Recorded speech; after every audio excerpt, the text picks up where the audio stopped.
Welcome to Fiction Audiobooks. If you enjoy the content, like and subscribing would be greatly appreciated. If you have any recommendations for novels, comment below. Please join my Patreon at https://www.patreon.com/fictionaudiobook.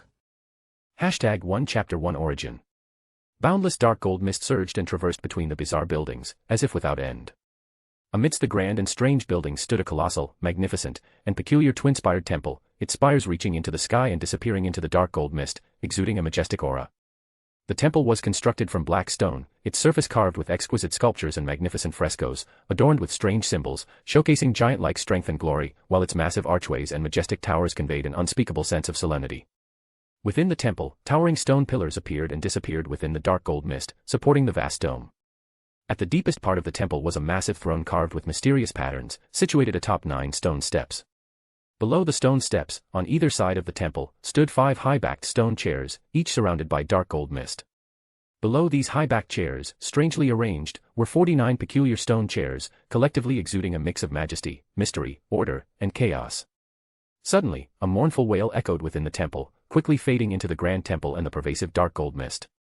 Above the 9 stone steps, on the massive throne carved with mysterious patterns, a phantom figure completely formed by dark gold mist continuously wailed and cried, stirring the surrounding dark gold mist to surge into the figure. After an unknown period, the dark gold mist stopped surging and returned to calm. The original phantom figure became solid, and the wailing and crying gradually ceased. A weak murmur emanated from the figure on the throne. Renyu finally regained himself and consciousness from extreme pain and mental confusion. Renyu looked around, and even with his excellent composure, he couldn't help but curse. He looked up at the dome shrouded in dark gold mist, filled with indignation. Did I transmigrate? Others transmigrate with halos, but why am I in so much pain that I'm dying, and what the hell is this? I don't even have a body. Renyu came from the 21st century Earth, a university student full of ambition, planning his future and contributing to the country. Unfortunately, his grand aspirations were cut short. He woke up to find himself transmigrated to another Earth. Everything was similar yet different, the unfamiliar environment and world almost crushed him. After a period of despondency, he finally cheered up, discovering that the literary works of his original world did not exist here. He then prepared to use his knowledge from his original world to integrate into society and live the boring life of a wealthy young master. However, while traveling at sea and recalling works, he encountered a tsunami. In the last moment of his consciousness blurring as he sank to the bottom of the sea, and seemingly boundless dark gold mist surged from the deep seabed, engulfing Renyu. Renyu slumped on the magnificent throne, or more accurately, floated above it. He extended his slightly phantom left hand, formed by dark gold mist, and sighed helplessly. Although the influx of dark gold mist brought boundless pain, it also stabilized his fragile and ethereal soul. As the price of the pain, streams of information bearing mysterious symbols also flooded his soul, making Renyu understand his current predicament. This was the nation of disorder, one of the 9 great qualities separated by the original creator. Wait. Original creator. Sapphira. Nation of disorder. Renyu felt his brain about to explode again and murmured, "Did I transmigrate to Lord of the Mysteries?" A wail echoed in his heart. Why?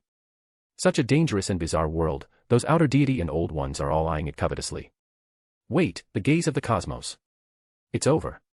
After a period of fearful overthinking, Renyu, finding that nothing had happened, finally calmed down to consider his situation. According to his previous experiences and the information transmitted by the dark gold mist, he was currently within the source quality disordered country. It was reasonable that the Sapphira's status isolated him from the outer deity's perception and gaze. So what is my situation now? Also, after the battle between Celestial Worthy and God Almighty, the nation of disorder was sealed in the West Continent by Celestial Worthy, who is also Lord of the Mysteries, until the end of the 5th epoch when Cat Bug achieves Lord of the Mysteries before there is hope of unsealing it. So am I sealed now? No way, aren't transmigrators supposed to be lucky? Why am I so unlucky? No, perhaps Celestial Worthy and God Almighty haven't awakened yet, so I still have a chance. But I can't do anything now. Heavens, please favor this unlucky me. Suddenly, the boundless dark gold mist surged turbulently, and a majestic and deep voice resonated through the temple, saying interesting, startling Renyu, who was slumped on the throne. Strangely, Renyu had never heard that voice before, yet he understood its meaning. Who are you? Renyu stood up abruptly and looked around, but there was nothing except the hall enveloped in dark gold mist. God Almighty, the Creator, the Omniscient and Omnipotent, Star Realm Lord, the majestic and indifferent voice replied, I didn't expect such a strange soul to be fused within this Sapphira. Who are you? Why do you not bear the Primordial One's imprint? Upon hearing the reply, Renyu's heart churned. God Almighty, Star Realm Lord. So it was the first epoch, the period when God Almighty and Celestial Worthy had just awakened and not yet fallen. This is bad. God Almighty controls the spectator pathway. Has he already seen through my thoughts? No, if he could see through and read minds, there would be no need to ask. He mentioned fusion. Could it be that after I fused with the Nation of Disorder, I gained some characteristic that bypassed mind reading? It's possible. Does the Primordial One's imprint refer to the mental imprint formed after the original creator split? Of course, I don't have it, I transmigrated from another world. But how should I answer? As his thoughts raced, Renyu looked up at the dome shrouded in dark gold mist. I don't know either. I just encountered a shipwreck, sank to the bottom of the sea, and after being engulfed by the boundless dark gold mist, I arrived here. Respected Star Realm Lord, do you know what's going on? After a difficult silence, the majestic and indifferent voice responded, a variable is also a turning point. The instinct of convergence dictates that I and Lord of the Mysteries must have a battle, and your future is shrouded in mist, I cannot foresee it. How interesting. The grand and majestic voice echoed through the hall, and at the same time, an indescribable light broke through the boundless dark gold mist and enveloped Renyu. Through the breakthrough, a figure completely composed of light stood silently. Streams of light surged from the light figure into the dark gold mist-shrouded hall, fusing with the dark gold mist to form a ring and a staff, which landed on the 9 stone steps, beside the massive throne. Currently, you lack the status and strength to truly fuse with a Sapphira, but with my help, and by virtue of a soul without the Primordial One's imprint, you can establish a stronger connection with the Sapphira over long years, gradually assimilating and controlling this Sapphira while avoiding madness. Once you possess the corresponding status, you can smoothly control this Sapphira. The majestic and indifferent voice echoed in Renyu's ears. Before he could respond, Renyu, enveloped in light, uncontrollably expanded into a vortex, frantically absorbing the surrounding dark gold mist. Accompanied by layers of illusory whispers and soul-tearing pain like a tide, he lost consciousness. The light dissipated, and the dark gold mist surged and gathered, engulfing the colossal, magnificent, and peculiar twin-spired temple. #2 Chapter 2 Awakening. Layers of illusory whispers echoed within the magnificent temple, as a vortex of dark gold mist enveloped the entire temple, making time here seem to lose its meaning. Suddenly, the dark gold mist-filled sky was pierced by transparent, slimy tentacles, and a vortex formed by transparent worms slowly rotated. A figure composed of transparent worms and slimy tentacles emerged, looking down at the dark gold vortex below. The dark gold vortex seemed to sense something, and an illusory figure gradually solidified at its center. An interesting soul, an unexpected variable, the layered, illusory words echoed. It's a pity that it doesn't even possess divinity, even at the end of the epoch, it cannot truly succeed. The Primordial One's imprint contained within a Sapphira cannot be erased by time alone. As the whispers reverberated, a tentacle covered in mysterious, twisted patterns pierced through the void. Accompanied by a shrill, unwilling roar, the tentacle, wrapped around a chaotic, heart-like pulsating eyeball and a chaotic crystal covered in twisted, mysterious symbols, returned to the figure formed by the convergence of worms and tentacles. As expected of the omniscient and omnipotent one, who foresaw my arrival. So be it, leave this variable, I also want to see if the future will be more interesting. The tentacle, carrying the eyeball and the chaotic crystal, instantly arrived at the dark gold vortex below, embedding the eyeball at the top of the tall throne above the 9 stone steps. Chaotic ripples burst forth from within the spherical pearl, accompanied by an indescribable roar, mixing into the dark gold vortex. The chaotic crystal and the dark gold mist merged to form a chaotic, translucent cuboid, which fell below the throne. The slimy tentacle, adorned with mysterious, twisted patterns, automatically detached and absorbed the surrounding dark gold mist, transforming into an ancient silver-gray ring that fell beside the translucent cuboid. Chaotic and silver-gray hues intertwined, as if in opposition. The mental imprint left by the Son of Chaos's infiltration into the uniqueness of chaos within the original barrier is enough to consume the Primordial One's imprint left in this Sapphira. In that case, chaos will obediently be my lamp wick. Next, I should seal the remaining Sapphira. The layered whispers dissipated, and the vortex formed by transparent worms also vanished. The dark gold figure within the dark gold mist vortex above the throne seemed to sense something, its form gradually disintegrated, and the dark gold vortex contracted and expanded, returning to tranquility. Whispers and roars echoed in Renyu's consciousness, accompanied by various bizarre sights. Below the magnificent temple, a light spot formed by a gathering of dark gold mist continuously contracted and expanded, emitting waves of prayers. You are the emperor who governs the human world. You are the ruler of the endless earth. You are the shadow of order. Continuous prayers sounded particularly harsh amidst the whispers and roars, although he didn't recognize the language, he clearly understood its meaning. Renyu, whose consciousness was hazy, felt as if he was waking from a nightmare, and his chaotic consciousness suddenly cleared. Within the magnificent temple, a figure gradually solidified within the dark gold mist vortex on the tall throne, which was embedded with a chaotic eyeball. Renyu pinched his brow, sitting on the throne and muttering, "How long have I been asleep? Thanks to the later blessed Xianhuang immortal who helped me, otherwise I would have truly been assimilated by the mental imprint. And thanks to these prayers, otherwise I wouldn't know when I would wake up." A three-part honored name, the Emperor who governs the human world, the ruler of the endless earth, the shadow of order. This is a god's honored name, which should correspond to the Black Emperor pathway. Someone has achieved Black Emperor. Is it Solomon, or my fellow countryman Huang Taozel Gustav?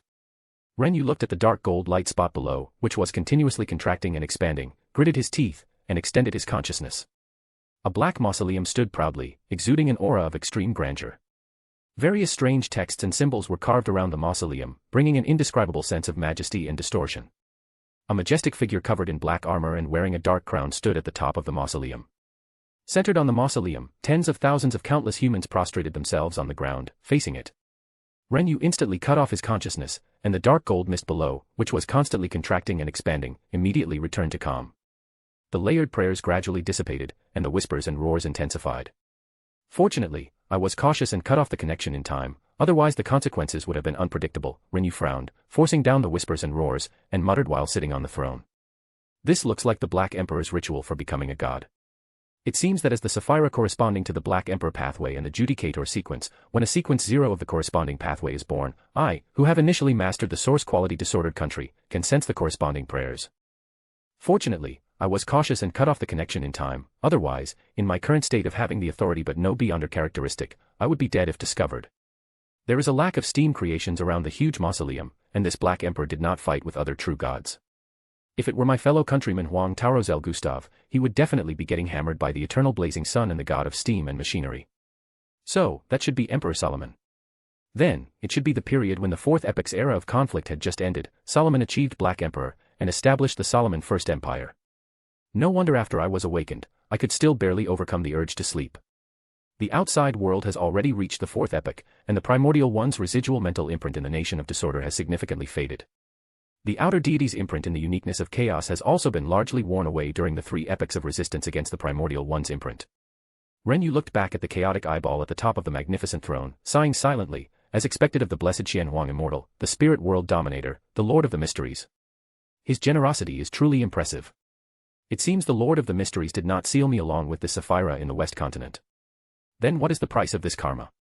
To help the Lord of the Mysteries reappear? Does God Almighty have the same goal? Am I lucky or unlucky? I just transmigrated and encountered the strongest bosses, 2 pillar-level outer deity. They entered my home as if they were just playing. Renyu couldn't help but raise his hand and press his brow, complaining wildly in his mind. It seems this uniqueness of chaos should come from the outer deity Son of Chaos, who infiltrated his power, which is the lamp genie in the future sealed artifact 0-05 wishing lamp. I don't know if he will still deserve the number 0-05 after his uniqueness is stripped by the Lord of the Mysteries. And the Nation of Disorder can actually accommodate this outer deity uniqueness. It seems this outer deity pathway is indeed a close pathway to the Justiciar and Black Emperor pathway. It's a pity that it is still the Fourth Epoch, the mental imprints of the Primordial One and that outer deity have not completely faded. I hope I can catch up with the tide of the times. Since I have come to the world of the Lord of the Mysteries, I naturally want to make up for my regrets and ascend to godhood. Illusory murmurs echoed within the magnificent temple, gradually being drowned out by the increasingly intense whispers and roars. Unlike before, the illusory figure above the throne no longer disintegrated into a dark gold vortex. Instead, it gradually solidified. The dark gold mist contracted and expanded, spreading outwards from the center of the huge, magnificent, and eerie twin-peaked temple. The chaotic eyeball at the top of the throne within the temple gradually began to flicker, alternating between dark gold and chaos. #3 Chapter 3 Preparation. Below the magnificent temple, a cluster of golden black mist coalesced into a point of light, constantly contracting and expanding, emitting waves of prayers. You are the embodiment of order. You are the controller of rules. You are the God who judges all living beings. On the tall throne inlaid with chaotic eyes, within the vortex formed by the golden black mist, a figure suddenly opened his eyes and looked at the golden black mist light point below, which was constantly contracting and expanding, emitting waves of prayers. With a wave of his hand, he severed the connection, and the prayers echoed within the majestic temple, gradually drowning in the slightly illusory whispers and roars. A 3-part honored name, the embodiment of order, the controller of rules, the God who judges all living beings. Renyu sat on the throne and murmured to himself, this should be the Knight Emperor who changed his pathway to achieve Sequence 0, the judge after the split of the Fourth Epoch Tudor Trentost United Empire. I really want to see the War of the Four Emperors, but unfortunately, I am too weak now. Before I have the strength of the corresponding Beyonder, everything must be handled with caution. I cannot be arrogant because of the success of my previous prying. Now, at least the Six Gods Alliance is still paying attention to the Night Emperor's becoming a god, and there are also the true creator and the resurrected Solomon. With so many true gods, if any of them discover my prying, the outcome will not be too good. It truly lives up to the gods' era. The spiritual imprints of the primordial one and chaos have been largely worn away. Another slumber should wear them down to the point where they won't drive me mad. Just wait a little longer, it's almost time. Illusory whispers echoed within the majestic temple, and the boundless golden black mist contracted and expanded like breathing. You are the emperor who rules the human world. You are the great ruler of the republic. You are the shadow of order and knowledge. Renyu suddenly opened his eyes and looked at the light point formed by the golden black mist below, which was constantly contracting and expanding, emitting waves of prayers. Roselle, this must be Roselle changing his pathway to achieve Black Emperor. Let me think, in 1198, Roselle forcibly advanced to Black Emperor and was assassinated by the Eternal Blazing Sun Church and the Soren family, perishing in the White Maple Palace. With Roselle's current Beyonder and strength, at least one of Eternal Blazing Sun and God of Steam and Machinery must have acted, or even both true gods acted, to make Roselle perish silently. It is now 1198. Klein's awakening is in 1349 June, and the Doomsday is in 1368 July. There are less than 200 years left. At the beginning of the fifth epoch, the original barrier greatly receded, and the seven gods no longer walked on the ground, beginning to retreat to the astral world to maintain the barrier. The struggle between Roselle, Eternal Blazing Sun, and God of Steam and Machinery should have attracted the attention of other true gods and kings of angels. I can take a risk. It's a pity, fellow countrymen. I currently only have the Beyonder of Sapphira, but I don't have the corresponding strength to resolve the Mother Goddess of Depravity's pollution. I will come to save you when I achieve outer deity. I can provide help for the advancement rituals of your daughter Bernardet and your future granddaughter Catilia. Consider it my thanks for you attracting the attention of the gods for me. Renyu rubbed his temples and sighed. However, now is indeed a once-in-a-lifetime opportunity. It's just a pity that the spiritual imprints of the primordial one and chaos are still a little short. I cannot leave Sapphira now. Could this be a calculation by God Almighty and Celestial worthy? Damn it, I can't give up halfway at this point, so I can only do this. As his words fell, accompanied by Renyu standing up, the boundless golden black mist began to boil. Several strands of golden black mist surged out from Renyu's body, rushing towards the light point formed by the golden black mist below, which was constantly contracting and expanding, emitting waves of prayers. The boundless golden black mist returned to calm. Within the magnificent temple, Renyu leaned back on the throne and groaned. Just using a little bit of Sapphira's power resulted in a backlash. If it weren't for the fact that the spiritual imprints of the primordial one and chaos have been worn away in the struggle from the first epoch until now, and are now at their end, the backlash just now would have been enough to drive me mad. Doomsday is approaching, and I also need to plan ahead. Taking a little risk is worth it, it's almost time. In 1198, in the northern suburbs of Trier, the capital of Intis, at the confluence of the Rhine River and the Sorenzo River, a huge manor was located. Deep within the manor stood a pointed high tower. At the top of the tower, an ancient knight's short sword was enshrined at the very top. From the top of the tower, looking south towards Trier, there seemed to be flames soaring into the sky, and dark clouds rolled. Suddenly, a golden black mist appeared abruptly and instantly merged into the ancient knight's short sword. Golden light and golden black light alternated on the short sword, then returned to calm. In Fenaport City, the capital of Fenapotter Kingdom, in the Seltzo district in the southern suburbs, within a high-rise villa with a garden but slightly old, a golden black mist emerged from the void and merged into a string of light green diamond necklaces. The light flashed and then became dim and obscure. On the northwest side of the Violent Sea, in Bodo Port, within a dilapidated two-story building, a golden black mist emerged from the void and instantly merged into a dagger with a light blue handle. In the South Continent, West Bayern, north of the Star Plateau, west of the Pass River Valley, in Caesarport, which belongs to the Intis colony, within a Byram-style building mixed with Intis-style architecture near the port, a golden black mist appeared out of thin air and merged into a translucent skull in the center of the building. Loen Kingdom, East Taker County capital, Repeal. In the center of the capital stood a continuous cluster of buildings, and at its very center stood a tall circular tower with blades, spears, swords, and halberds stuck into its exterior, covered in reddish-brown rust. A golden black mist appeared out of thin air and merged into an iron-black token placed in the circular tower. Suddenly, a vast and terrifying aura abruptly rose from the bottom of the circular tower. Invisible fluctuations swept back and forth across the circular tower, then returned to calm. #4 Chapter 4, Advent. The murmurs and roars gradually blurred, and the surroundings were a chaotic dark gold. Renyu felt a faint pull, and his spiritual intuition was stirred. Following the pull, he seemed to break through some kind of restraint, and with a loud cry, he opened his eyes. What greeted his eyes was a circular hall covered in murals and lavish decorations. A gentle, blonde lady looked at him with a slightly pale face. A middle-aged man with a stern, imposing demeanor pushed aside the surrounding servants and walked towards him urgently. Beside him, an ancient, iron-black token split open from its center, but no one noticed. After midnight, Repeal, which was bustling during the day, fell silent. Even with such good public order now, there were few pedestrians. Aaron believed that this was partly due to the existence of beyonder powers in this world, which contained too many unstable factors. For wild beyonders, the nights in Repeal might bring more stringent monitoring and searches. Even ordinary people who had not come into contact with beyonder powers gave up the idea of going out due to various folk tales of strange disappearances in the dark night. On the other hand, even though Emperor Roselle made many inventions and creations for the Church of Steam and Machinery, the cost of large-scale production and transportation of electricity was still enormous. Even prosperous Repeal could not achieve full citywide, all-night lighting. Only the main roads would have electricity supplied all night, while other sections could only use gas lamps for emergency lighting. Aaron stood on the top floor of a tall, circular tower, its exterior covered in red copper rust and bristling with swords, spears, and halberds. He withdrew his gaze from overlooking Repeal, glanced at the tall circular tower not far away, and then looked up at the crimson blood moon in the sky, his thoughts swirling. It's been 15 years since I arrived. In these 15 years, I haven't reached the age of eligibility, so I can't participate in the family's promotion ceremony. Secretly collecting materials and concocting potions is easy to arouse suspicion and difficult to explain. I can only learn the North-South continent languages to prepare for the future. Now, Rune language, Fuzak language, Intis language, and Fenaport language are basically mastered. Hermes language, Giant language, and Dutan language have also been introduced. I just need to consume the potion to become a beyonder. It's April 30th, 1346, and there are still over 3 years until Cat-Cat-Bug awakens in Sapphira Castle. I need to hurry. That's right, Renew, or more accurately, Aaron will now. At the end of his slumber and recovery from the backlash, Renew, guided by his spiritual intuition, descended and became the eldest son of the current Duke of East Turok in the Loen Kingdom, the future helmsman of the East Taker family, and was named Aaron Will. Speaking of the East Taker family, one cannot help but mention Varnner of Dongtak, the first Duke. He rose in the late 4th epoch, at the tail end of the War of the Four Emperors.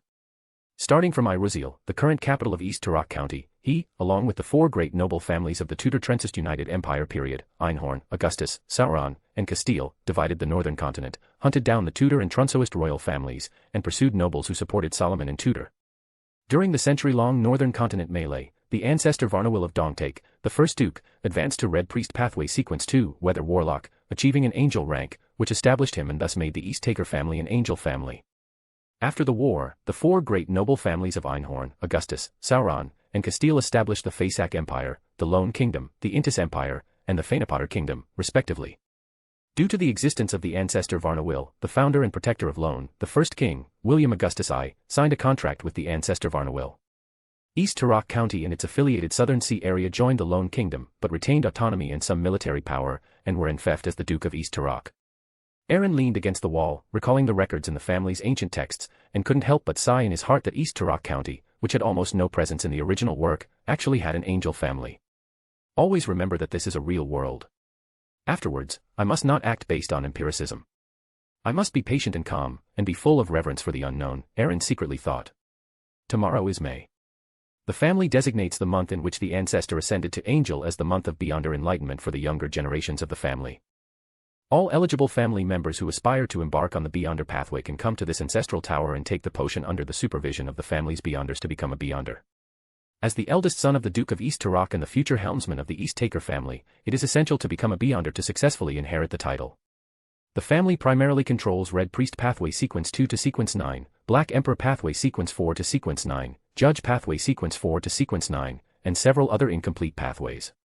Interestingly, according to family records, the potion formulas and rituals for Black Emperor Pathway and Judge Pathway Sequence 4 to Sequence 9 were obtained by the ancestor Varnner of Dongtak, the first Duke, by slaying several Sequence 4 of the Fallen and Imperative mages at the end of the War of the Four Emperors in the 4th epoch. Unfortunately, I have already merged with the source quality disordered country. If I were to take the Red Priest Pathway, I would probably lose control and go mad on the spot. I can only choose between the Black Emperor Pathway and the Judge Pathway. For the Black Emperor Pathway, subsequent potions and rituals can be found by locating the Black Emperor card in Backland. However, the Black Emperor's godhood ritual requirements are too stringent, and it would completely cut off the hope of revival for my fellow countryman Huang Tarozel Gustav. Aaron closed his eyes and recalled, moreover, the Black Emperor's godhood ritual requires possessing 3 beyonder characteristic of sequence 1, Prince of Abolition, and the Black Emperor uniqueness, as well as having one's own country, linking one's name with the title of Emperor, making it common knowledge among the populace, and also establishing a strict, complex, but abnormal set of rules, including but not limited to architectural style and laws and regulations. Then, one must drive the populace to secretly build 9 pyramid-like mausoleums, and then enter one of them, taking the sequence 0 potion during corresponding sacrificial rituals in different cities, in which the vast majority of the populace participates. Aaron frowned. Such a godhood ritual is simply impossible to achieve in the current state of the North-South continent. Just having one's own country and linking one's name with the title of Emperor, making it common knowledge among the populace, is almost impossible now that the North-South continent has been divided among various nations for 1,000 years. Although the ruling class is corrupt, their grip on power is difficult to shake. Trying to split off and establish one's own country amidst surrounding nations and the gaze of deities is almost impossible. Just like facing an outer god, it's like trying to smash a rock with an egg, inviting self-destruction. Thinking of this, Aaron looked up at the red moon in the sky, as if he saw pairs of indescribable eyes, circling in the vast cosmos, peeking at the earth. Outer gods, what immense pressure. Fortunately, my soul has now merged with the source-quality disordered country. Even though I haven't embarked on the beyonder pathway yet and cannot greatly mobilize power within the Saphira's rank and the nation of disorders' instinctive distortion of rules are enough to shield and isolate the outer god's perceptions. The Black Emperor pathway's godhood conditions are stringent and require a very long time, and the sequence 1 beyonder characteristic and uniqueness are also missing. Doomsday is approaching, and there's no time to waste. Since that's the case, I can only choose the judge pathway. I can slowly search for the subsequent potion formulas and rituals. Having made up his mind, Aaron no longer hesitated and returned to his bedroom to rest. #5 Chapter 5 Sequence 9 Arbitrator. On May 1, 1346, early in the morning, Aaron was awakened by his butler and went to the washroom to take care of personal matters. He walked down the long corridor to the first-floor hall. "Brother," a shout suddenly emerged from behind him halfway through, and then Aaron felt his shoulder sink. His spiritual intuition had not warned him, so Aaron knew who it was without turning around. "Afuni, are you starving? Do you want Big Brother to carry you downstairs for breakfast?" A small head peeked out from Aaron's shoulder. Her long golden hair was simply tied with a dark blue diamond hair accessory, and her clear blue eyes blinked, with long eyelashes and gentle facial features. "Yes, Big Brother, you haven't carried Afuni in a long, long time. Also, you are going to the Ancestral Tower to consume the potion today. Why can't you listen to Father and Mother and consume the potion in a few more years? The earlier you consume the potion, the greater the risk of losing control." A hint of worry flashed in Afuni's clear eyes. Afuni, full name Afuni Will, is 12 years old this year. She is Aaron's younger sister and the youngest daughter of the Duke of East Turok. As a member of an angel family and the daughter of a duke, even though Afuni is only 12, she has a good understanding of sequence potions and beyonder powers. Aaron turned around and stroked Afuni's small head, his tone gentle and relieved. "Afuni, you're a little adult now. You're telling me this here because you're afraid Father and Mother will hear it later and worry them too, right? Don't worry, Big Brother never does anything unprepared. I'm confident, and besides, Father and Mother are both here. Father has already advanced to demigod, which is enough to protect me. The current Duke of East Turok Gusman will advance to Sequence 4 Iron-Blooded Knight of the Red Priest pathway 6 years ago, taking command of the East Turok fleet and being responsible for all matters concerning Military Intelligence Department 9 in East Turok County. Alright, Aaron, you must be careful. Mother and I will wait for you to come back home." "Okay, I will. Let's go eat breakfast." As the childlike voices echoed, the two figures, one large and one small, moved further and further away. In the living room, exquisitely carved chairs were neatly arranged on both sides of the marble table. Fine murals and angels with illusory wings on their backs, along with the East Taker family crest, were carved and painted on the walls and ceiling. A dignified, self-possessed middle-aged man sat in the main seat, with a gentle-faced lady with long golden hair beside him. They were the current Duke of East Turok Gusman Will and Duchess Celine Wolf. The Duchess smiled as she watched the siblings come downstairs, and her gentle voice rang out, "All right, Afuni, quickly get off Aaron's back. Aaron, come find me after you advance to Sequence 9 today, and Mother will give you a gift." The Duke of East Turok's stern, rigid face also showed a rare smile. "Aaron, relax. With me here, there's no need to worry. Aaron, Afuni, come eat." After a hearty breakfast, Aaron followed his father to a tall, round tower in the center of the family's territory. This tower, also known as the Ancestral Tower, was covered in red copper rust and had swords, spears, and halberds stuck into its exterior. Legend has it that the ancestor who founded the East Taker family, the terrestrial angel, the first Duke of East Turok, lies dormant beneath the Ancestral Tower. Inside the hall at the bottom of the round tower, the Duke of East Turok stood on a high platform, with two other men of profound aura standing beside him. Aaron, standing with several other young men and women, did not seem out of place. Although he was the youngest at 15, his height was already considerable. Aaron looked around, a flicker of surprise flashing in his eyes. Unlike Klein's inability to conceal his special characteristics at low sequences, Aaron was confident that with his 4-epoch-long fusion connection to the Nation of Disorder, he could consciously strengthen or weaken his connection to the Sapphira, thereby concealing his Sapphira aura, enough to deceive Beyonders below the angel of the corresponding pathway. So even though he anticipated encountering Black Emperor and Justiciar sequence demigods within the family, Aaron was fearless. He just didn't expect 3 demigods to show up, truly worthy of being an angel family.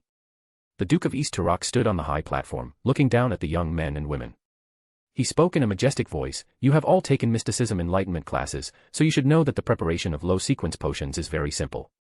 You are all the future of my East Taker family. This time, I and 2 elders will oversee your advancement. Starting now, those whose names I call will come to me to receive the prepared potion and consume it on the spot. Daisy will, Sequence 9 Lawyer. Ciola will, Sequence 9 Arbiter. Marquis will, Sequence 9 Hunter. Hanner will, Sequence 9 Apothecary.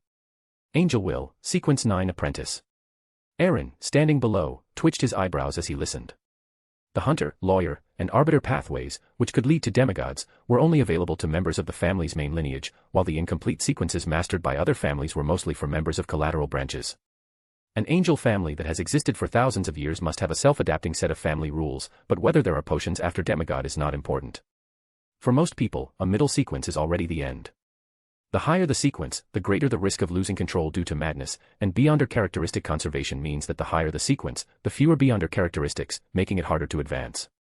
Aaron will, Sequence 9 Arbiter, a majestic voice interrupted Aaron's thoughts. Aaron came back to his senses, looked around, and found that he was the only one left. He quickly got up and walked towards the high platform. The other 2 silent demigods on the high platform also raised their lowered heads and looked at Aaron. In front of the high platform, a pale golden viscous liquid, difficult to describe as either a cup or a block, rested quietly in a silver container.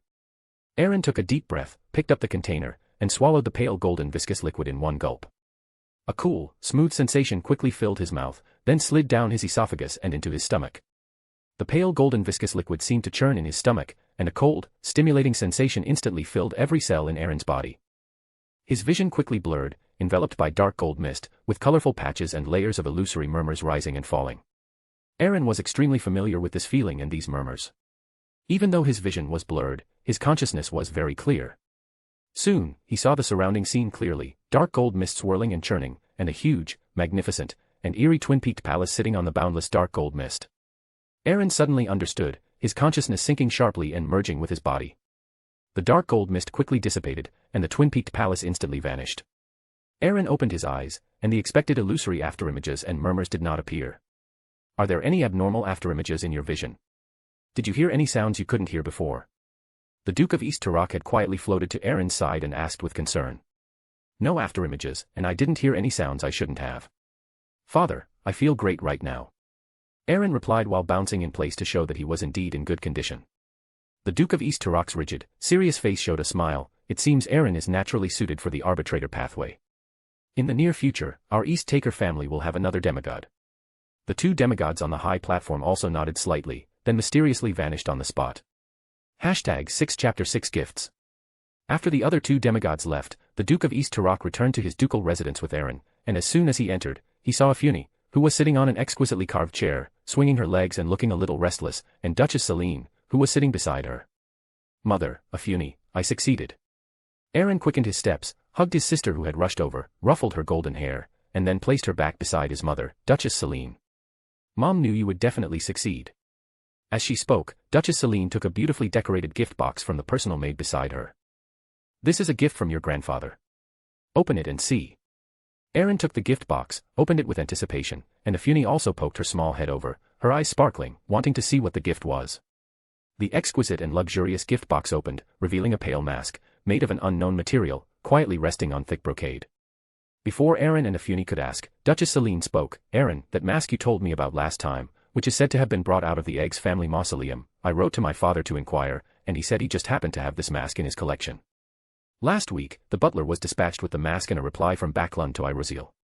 Your grandfather also said he hopes you and Afuni can come to Backland to see him and your grandmother. Count Wolf, Duchess Celine Wolf's father, is also Aaron and Afuni's grandfather. As one of the representatives of Loen's old nobility, Count Wolf, who held a seat in the House of Lords, was naturally absorbed as a member of the Conservative Party. I remember that in a few years, the Grain Act will be abolished, food prices will drop sharply, and the rent standards for fields and pastures will also plummet. My grandfather, Count Wolf, seems to have suffered heavy losses because of this. If I get a chance, I'll have a good chat with Count Wolf and help him reduce his losses as my return gift. Aaron picked up the pale mask with a joyful expression, thinking to himself. The Eggs family are descendants of death from the South Continent in the Fourth Epoch. If this mask was truly brought out of the Eggs family mausoleum, it might contain some beyonder power. You must be extra careful when studying and using it. The Duke of East Turok, who had already returned to his main seat, warned in a calm tone. As a demigod of the Angel family, he obviously knew many historical secrets. Okay, dear Duke, I will be careful and cautious, and I'm not a child anymore, I'm already a beyonder. Aaron's slightly childish response made the Duke and Duchess chuckle, and they waved for the servants to take Aaron and Afuni to their respective rooms to rest. At the same time, he thought to himself, of course I know this mask is not simple. This is the mask that Mr. Ask, the Death Consul, a Sequence 2 angel and descendant of death, carried with him, but it's just sealed for now. After bidding farewell to his parents and seeing Afuni back to her room, Aaron also returned to his own bedroom, excusing himself due to mental fatigue and needing rest, and asked all the servants to leave the room. After confirming that the servants had gone far, Aaron quickly entered the smaller inner compartment next to the master bedroom, found 4 candles, and placed them in each of the 4 corners of the compartment. After making the necessary preparations, he lit the 4 candles one by one, picked up a silver dagger, recited the Hermes language, and meditated on the scene of spirituality spreading and gushing from the tip of the knife. Invisible power surged outwards. Aaron, holding the silver dagger, walked around the compartment in a circle. His spiritual intuition feedback indicated that a spiritual wall had indeed been erected around him, excluding all impurity and all interference. Aaron let out a breath and slowly sat on the chair in the center of the compartment, closing his eyes to meditate and recover the spirituality consumed by setting up the wall of spirituality. Aaron had to be cautious, a demigod was nearby. Even if it was his own father, Aaron did not want anyone else to know what he was about to do. That's right, after drinking the potion and achieving Sequence 9 Arbiter, Aaron had a completely different feeling than before. In the past, he could clearly feel the source-quality disordered country, suspended infinitely high in his spiritual sky, but he could not enter it, which made him feel like a thorn in his throat, uneasy. But now, his spiritual intuition told Aaron that he no longer needed extra rituals, with just a thought, he could return to the huge, magnificent, and strange twin-peaked palace surrounded by dark golden mist, and return to the tall throne embedded with chaotic eyes. After a while, Aaron, with most of his spirituality recovered, opened his eyes and thought with some helplessness, it would be great if I could divine whether it's dangerous right now. Having a seer is really convenient. In the future, I should either find a seer-sealed artifact or cultivate a trustworthy seer myself. But since it involves a Sapphira, divination probably won't yield any results. Aaron indulged in random thoughts for a while, rubbed his face, cheered up, closed his eyes, let his spirituality diffuse, and connected his consciousness to the boundless dark golden mist infinitely high in the spiritual sky. Passing through the dark golden mist where illusory whispers and roars echoed, Aaron opened his eyes again. What came into view was a majestic and solemn temple, with towering stone pillars faintly visible within the dark golden mist, supporting the vast dome. To the left of the temple below the stone steps stood 5 high-backed stone chairs, and to the right stood 4 high-backed stone chairs, all surrounded by dark golden mist. Below the high-backed chairs, 49 strange stone chairs were oddly arranged, collectively exuding a sense of majesty, mystery, order, and chaos mixed together.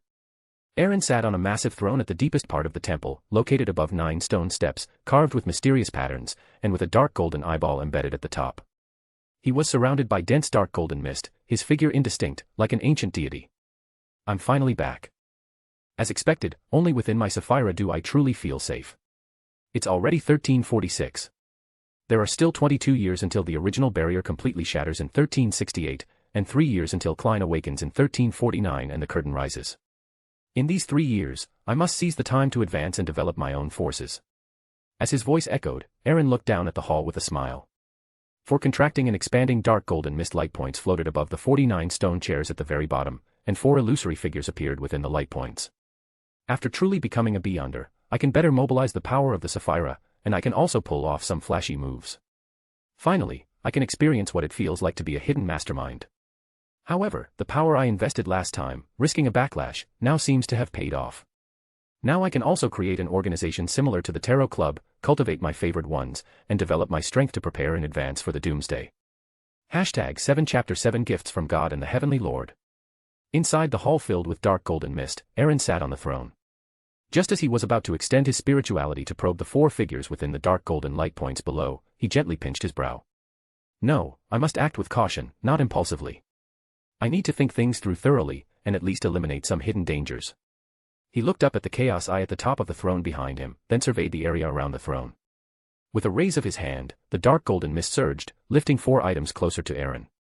They were a ring inlaid with a white, eye-like gem, a golden staff, a chaotic, translucent cuboid book, and an ancient, silver-gray ring. These were the gifts left by God Almighty and Celestial worthy during Aaron's integration with the Nation of Disorder. Aaron took a deep breath, his spirituality spreading out, mobilizing the power of the Sapphira. The dark golden mist fluctuated violently. After preparing for any potential attacks, Aaron extended his spirituality towards the 4 items floating around him and the chaos eye at the top of the throne behind him. Moments later, Aaron opened his eyes, his face filled with shock. He murmured, as expected of the Primordial One's split personality, a pillar-level outer deity. He's truly generous. Is this what it feels like to be a European emperor? Chaos Eye assimilated the uniqueness of an outer deity sequence that the Son of Chaos was attracted to and infiltrated the original barrier. Ability blurs the boundaries of rules, magnifying or shrinking the effects of beyonder abilities, including but not limited to damage, authority, loss of control, and madness. It can affect a true god of a single pathway at most. It is ineffective against true gods of multiple pathways and outer deities, and will result in a backlash. Side effect cannot be used by those below angel level. After each use, passively endure a rule backlash of the same level as the affected target. That is, using the Chaos Eye to affect an angel will result in enduring a rule backlash of an angel's level. Wisdom Ring, semi-sealed, formed primarily from the Sequence 2 Wisdom Angel Beyonder characteristic of the White Tower pathway, including Sequence 3 to 9 Beyonder characteristics of the White Tower pathway, integrated with some dark golden mist. Ability 1. Imitation, being knowledgeable, it is versatile. It can identify, perceive, remember, and imitate abilities it has witnessed. In a semi-sealed state, it can only analyze and imitate abilities below Sequence 4 Demigod, up to 3 types. For Sequence 4 Demigod level abilities, it can analyze and imitate 1 type. All successfully imitated abilities can be used repeatedly. The greater the difference in sequence level between the Wisdom Ring holder and the analyzed target, the higher the probability of failure in analysis and imitation, and the worse the effect of the imitated ability. The smaller the difference in sequence level with the analyzed target, the better the effect of the ability after successful imitation. Abilities below Demigod can be restored up to 90%, and Sequence 4 Demigod abilities can be restored up to 70%. 2. Insight, insights into the rules of the world, insights into the mysteries of fate. In a semi-sealed state, for those below Demigod, it can help the holder gain insight into secrets, including weaknesses, of targets no more than 2 sequence levels higher than themselves. For those above Demigod, it is weakened to targets no more than 1 sequence level higher than the holder. It is ineffective against angels. When worn, encountering danger will forcibly trigger a prophecy, providing an early warning in the form of a vision, once a month. Negative effect, after each use, all creatures within a 1 kilometer radius centered on the Wisdom Ring will be affected, hearing sounds they shouldn't hear and seeing images they shouldn't see, for 2 hours. Sun-Chasing Scepter, semi-sealed, formed primarily from the Sequence 2 Lightseeker Beyonder characteristic of the Sun pathway, including Sequence 3 to 9 Beyonder characteristics of the Sun pathway, integrated with some dark golden mist. Ability 1. Domain of no darkness, emanates clear light, transforming the surrounding area into a realm of no darkness, no shadows, and no evil. It can defend against dark and evil attacks. 2. Spear of no darkness, in a semi-sealed state, it accumulates radiance based on the consumed spirituality, capable of emitting a pure, extremely brilliant white spear attack comparable to a Sequence 3 strike, and expanding into a miniature sun bright enough to illuminate a city. Negative effect, after each use, it requires drawing the holder's blood. Prolonged holding will cause the Beyonder characteristic to forcibly leave the body, accompanied by a strong burning sensation. Chaos Book, formed from the Sequence 1 Beyonder characteristic stripped from the outer deity Son of Chaos, integrated with some dark golden mist. Ability, blurs the boundaries of rules, magnifying or shrinking the effects of Beyonder abilities, including but not limited to damage, authority, loss of control, and madness. It is ineffective against backlash from the Chaos pathway and True God level. Negative effect, directly face a mental pollution from an outer deity. Lord of Mysteries, formed from 1 Seer pathway Sequence 3 Scholar of your Beyonder characteristic, 1 Marauder pathway Sequence 3 Mentor of Deceit Beyonder characteristic, and 1 Apprentice pathway Sequence 3 Wanderer Beyonder characteristic, integrated with some dark golden mist. Ability 1. Summons images from the holder's historical gaps, which can be people or objects. The more detailed and accurate the understanding of the corresponding history and events, the higher the success rate and the longer the duration. Only one historical projection can be summoned at a time. 2. Steals a Beyonder ability for personal use. The greater the difference in sequence level, the higher the success rate of the theft. 3. The holder can roam the spirit world and record 3 demigod level Beyonder abilities and 5 Beyonder abilities below demigod. The higher the sequence, the greater the probability of failure. The recorded ability disappears after use and needs to be re-recorded. Negative effect, irregularly and spontaneously chants the honored name of Lord of the Mysteries, accompanied by murmurs and strong pollution. After the initial shock and joy, Aaron realized something was wrong. What does semi-sealed state mean? And only the 2 Beyonder characteristics left by God Almighty are in a semi-sealed state. Those left by Celestial Worthy are not sealed. However, this is understandable. After all, items formed from angel-level Beyonder characteristics can be called a Grade 0 sealed artifact among the 7 Orthodox churches and various secret organizations. But the Wisdom Ring and the Sun-Chasing Scepter, whether in terms of abilities or negative effects, clearly do not reach that level.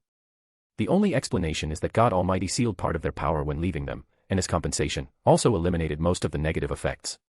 A pillar-level outer deity status is fully capable of achieving this. What surprises me the most is the Chaos Eye. The torment of murmurs and roars from the first epoch to the fourth epoch has finally paid off.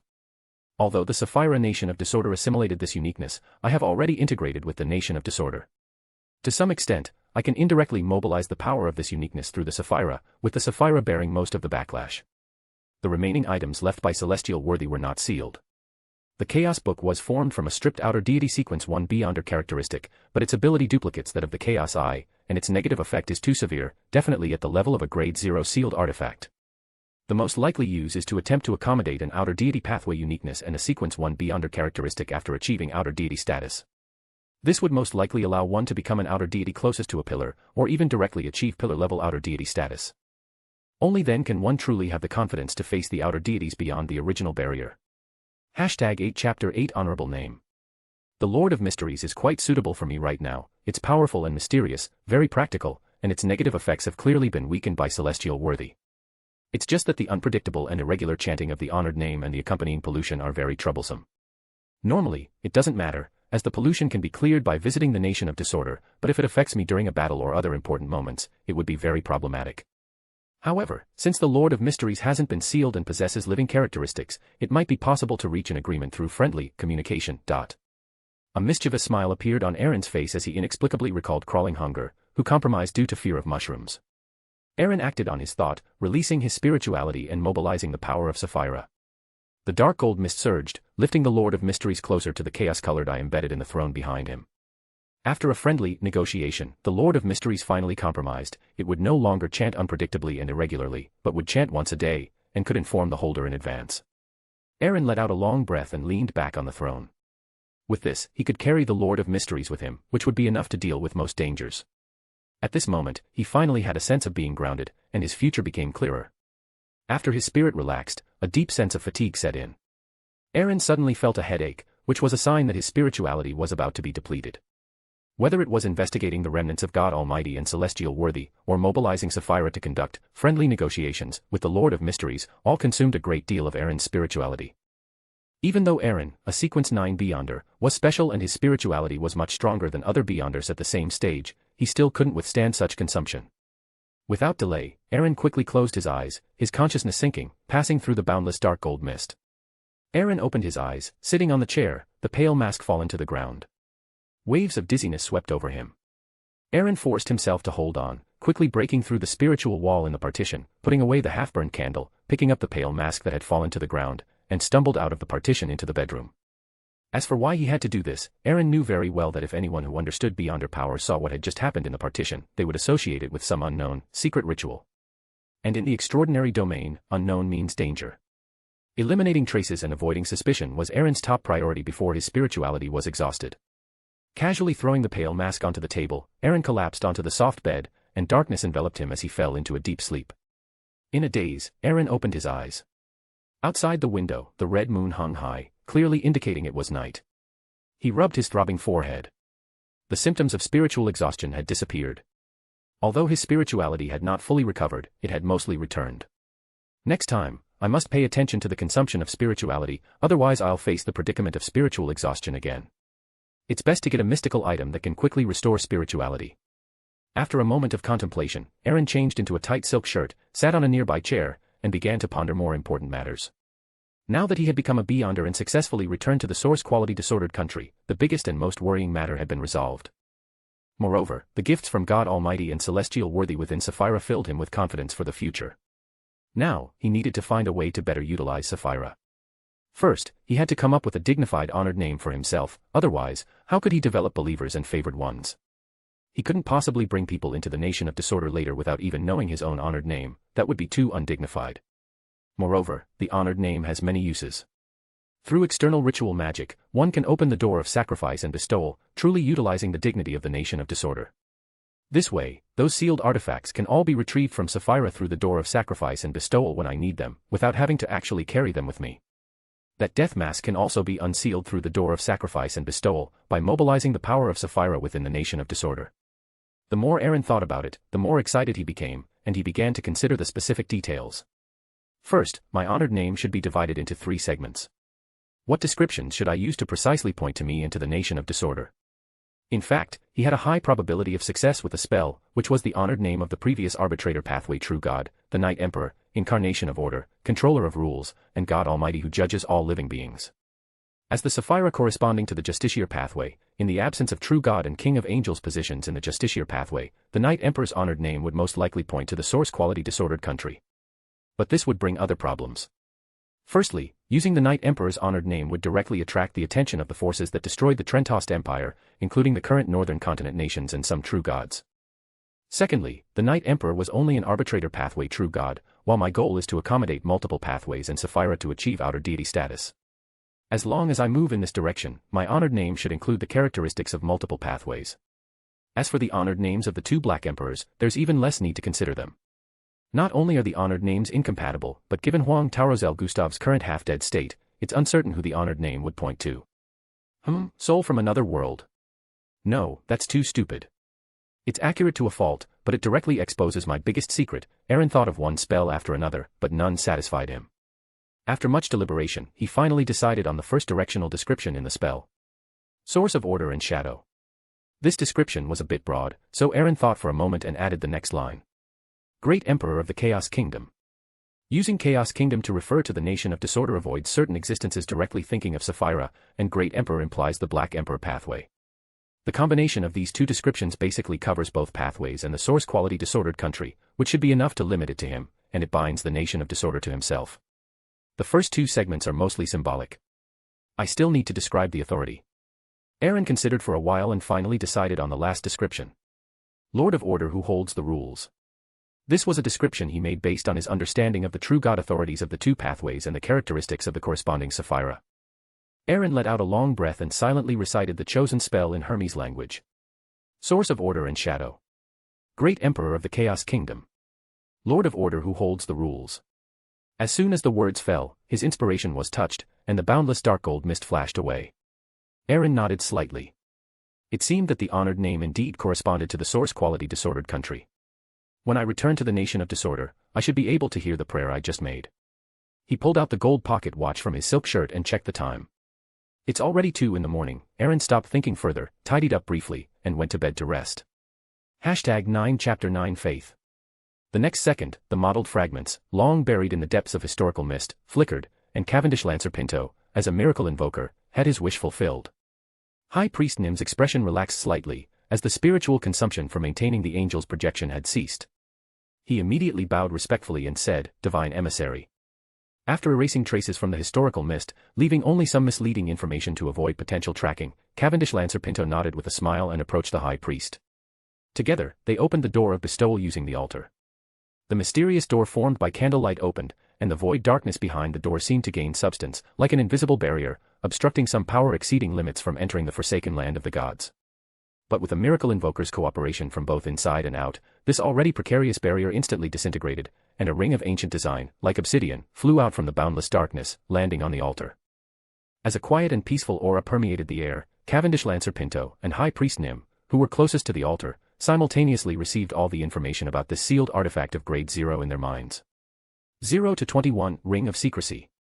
Watching the ring float before him, drawn by the aura, High Priest Nim reverently and respectfully accepted it. Feeling a deep yearning from the depths of his spirituality, he slowly placed it on his right hand. Suddenly, a pure darkness, starkly different from the dangerous darkness of the forsaken land of the gods, surged like a tide, emanating from High Priest Nim's body and enveloping the entire Moon City. The residents of Moon City, whose appearances had all returned to normal with the help of the miracle invoker, looked up, either bewildered or surprised, to find that the sky, which had always been shrouded in darkness and only occasionally illuminated by flashes of silver-white lightning, had vanished. In its place was a colossal and sacred crimson moon, and the thin mist, illuminated by the scarlet moonlight, resembled a thin veil, through which an ancient, collapsed complex of buildings seemed faintly visible. Nim, serving in some sense as a vessel for power, found his spirituality uncontrollably devoured by 0 to 21, with the consumption even exceeding that of maintaining Cavendish Lancer Pinto's historical projection earlier.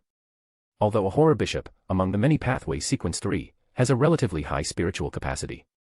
However, he is not like a scholar of yore, who possesses the unreasonable ability to borrow spirituality from his past self. If the current state is maintained without combat, and without external assistance, 15 minutes might be a relatively safe usage period.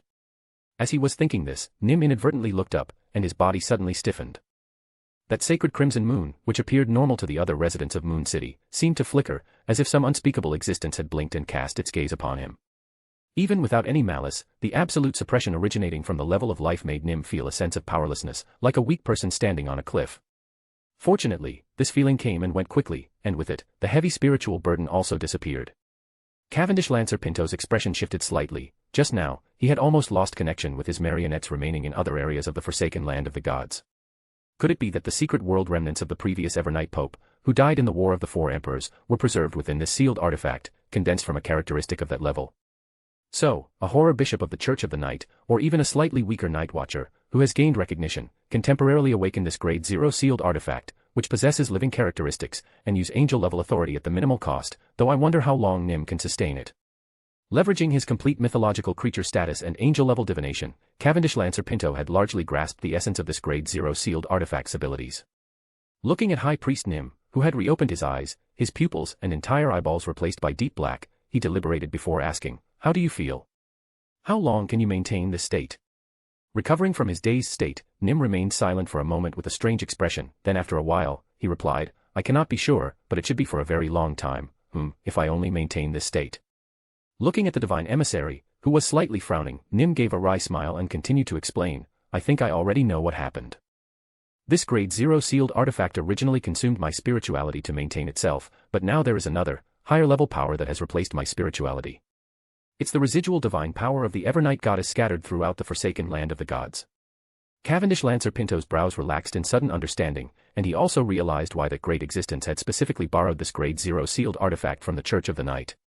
Given the current situation of Moon City, or more accurately, the environment of the forsaken land of the gods, this Grade 0 sealed artifact is like an engine with an inexhaustible supply of fuel. The only thing to be careful of is that the large accumulation and continuous disappearance of the Evernight goddess's residual divine power in the forsaken land of the gods could very easily attract the attention of the true creator. Nim, who also understood this principle, decisively stopped his attempt and voluntarily merged his spirituality into 0 to 21.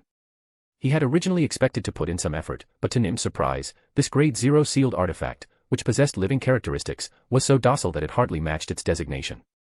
After his spirituality expressed the intention to stop, it voluntarily retracted the secret kingdom that enveloped Moon City. The darkness receded like a tide, leaving only a faint residual quietness. Nim carefully took off the ring and placed it in a pouch made of a demigod-level monster's hide, which he carried with him. He would carry this divine bestowal with him and guard it with his life. Nation of Disorder, Aaron leaned back in his chair, waving his hand to disperse the prayer scene from his true vision. He had witnessed Moon City's entire attempt, and in terms of effect, it had met his initial expectations. He had also felt the gaze cast by the Evernight goddess through that Grade 0 sealed artifact. Although she had not accommodated the death pathway's uniqueness, the Evernight goddess could already influence the death pathway to a limited extent. Combined with her own secret authority and that Grade 0 sealed artifact, it was enough to exert a certain influence on the forsaken land of the gods. At least, Moon City's safety would be guaranteed when he attempted to advance. Aaron pondered for a moment, then raised his hand to summon the chaotic crown, which was essentially condensed from the last sequence 1 characteristic of the Hand of Order. The moment Aaron's gaze met the crimson gold eye embedded at the top, this terrifying sealed artifact, personally stripped by the Night Emperor from his own sequence 1 characteristic, began to vibrate violently. It seemed to sense its impending fate, and the already cracked crimson gold eye instantly surged with golden threads, carrying a terrifying and awe-inspiring majesty. #10 Chapter 10, Sacrifice and Gift.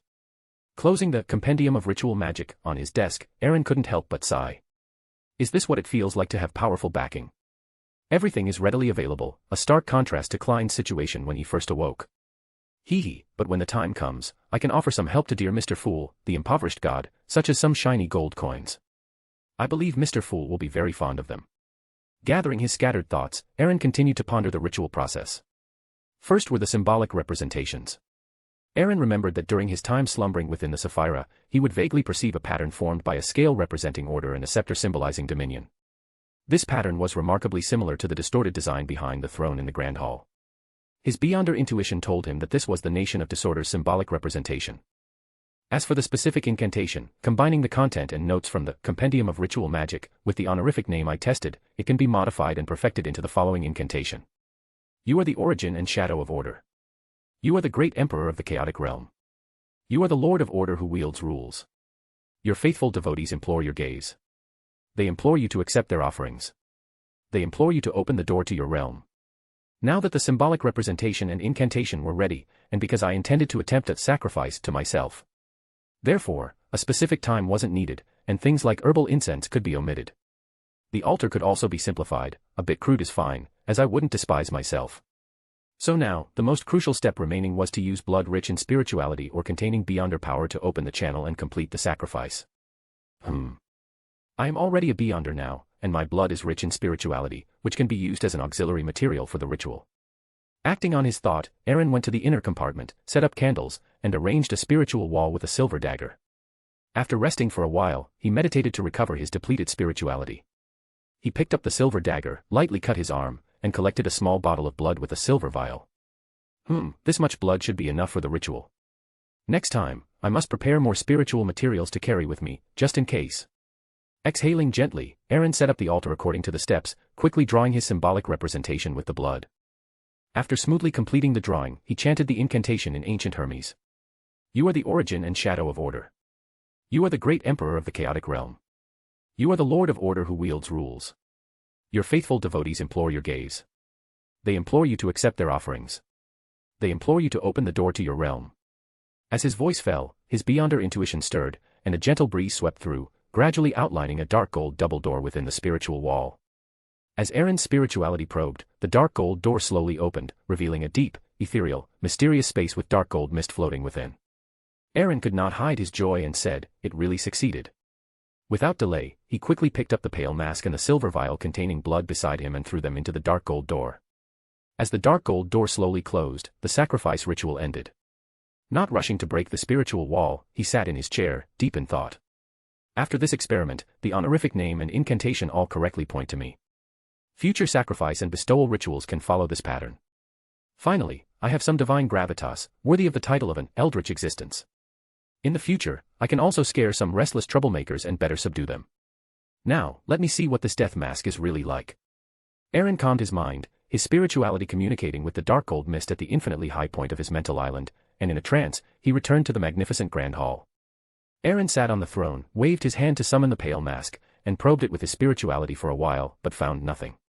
He frowned, his spirituality spreading out, mobilizing the dark gold mist, which surged towards the pale mask. What made Aaron's face darken occurred, the pale mask floated in the dark gold mist without any change. However, no change also indicated many things, at least, it showed that this mask truly possessed beyonder power, and its status was very high.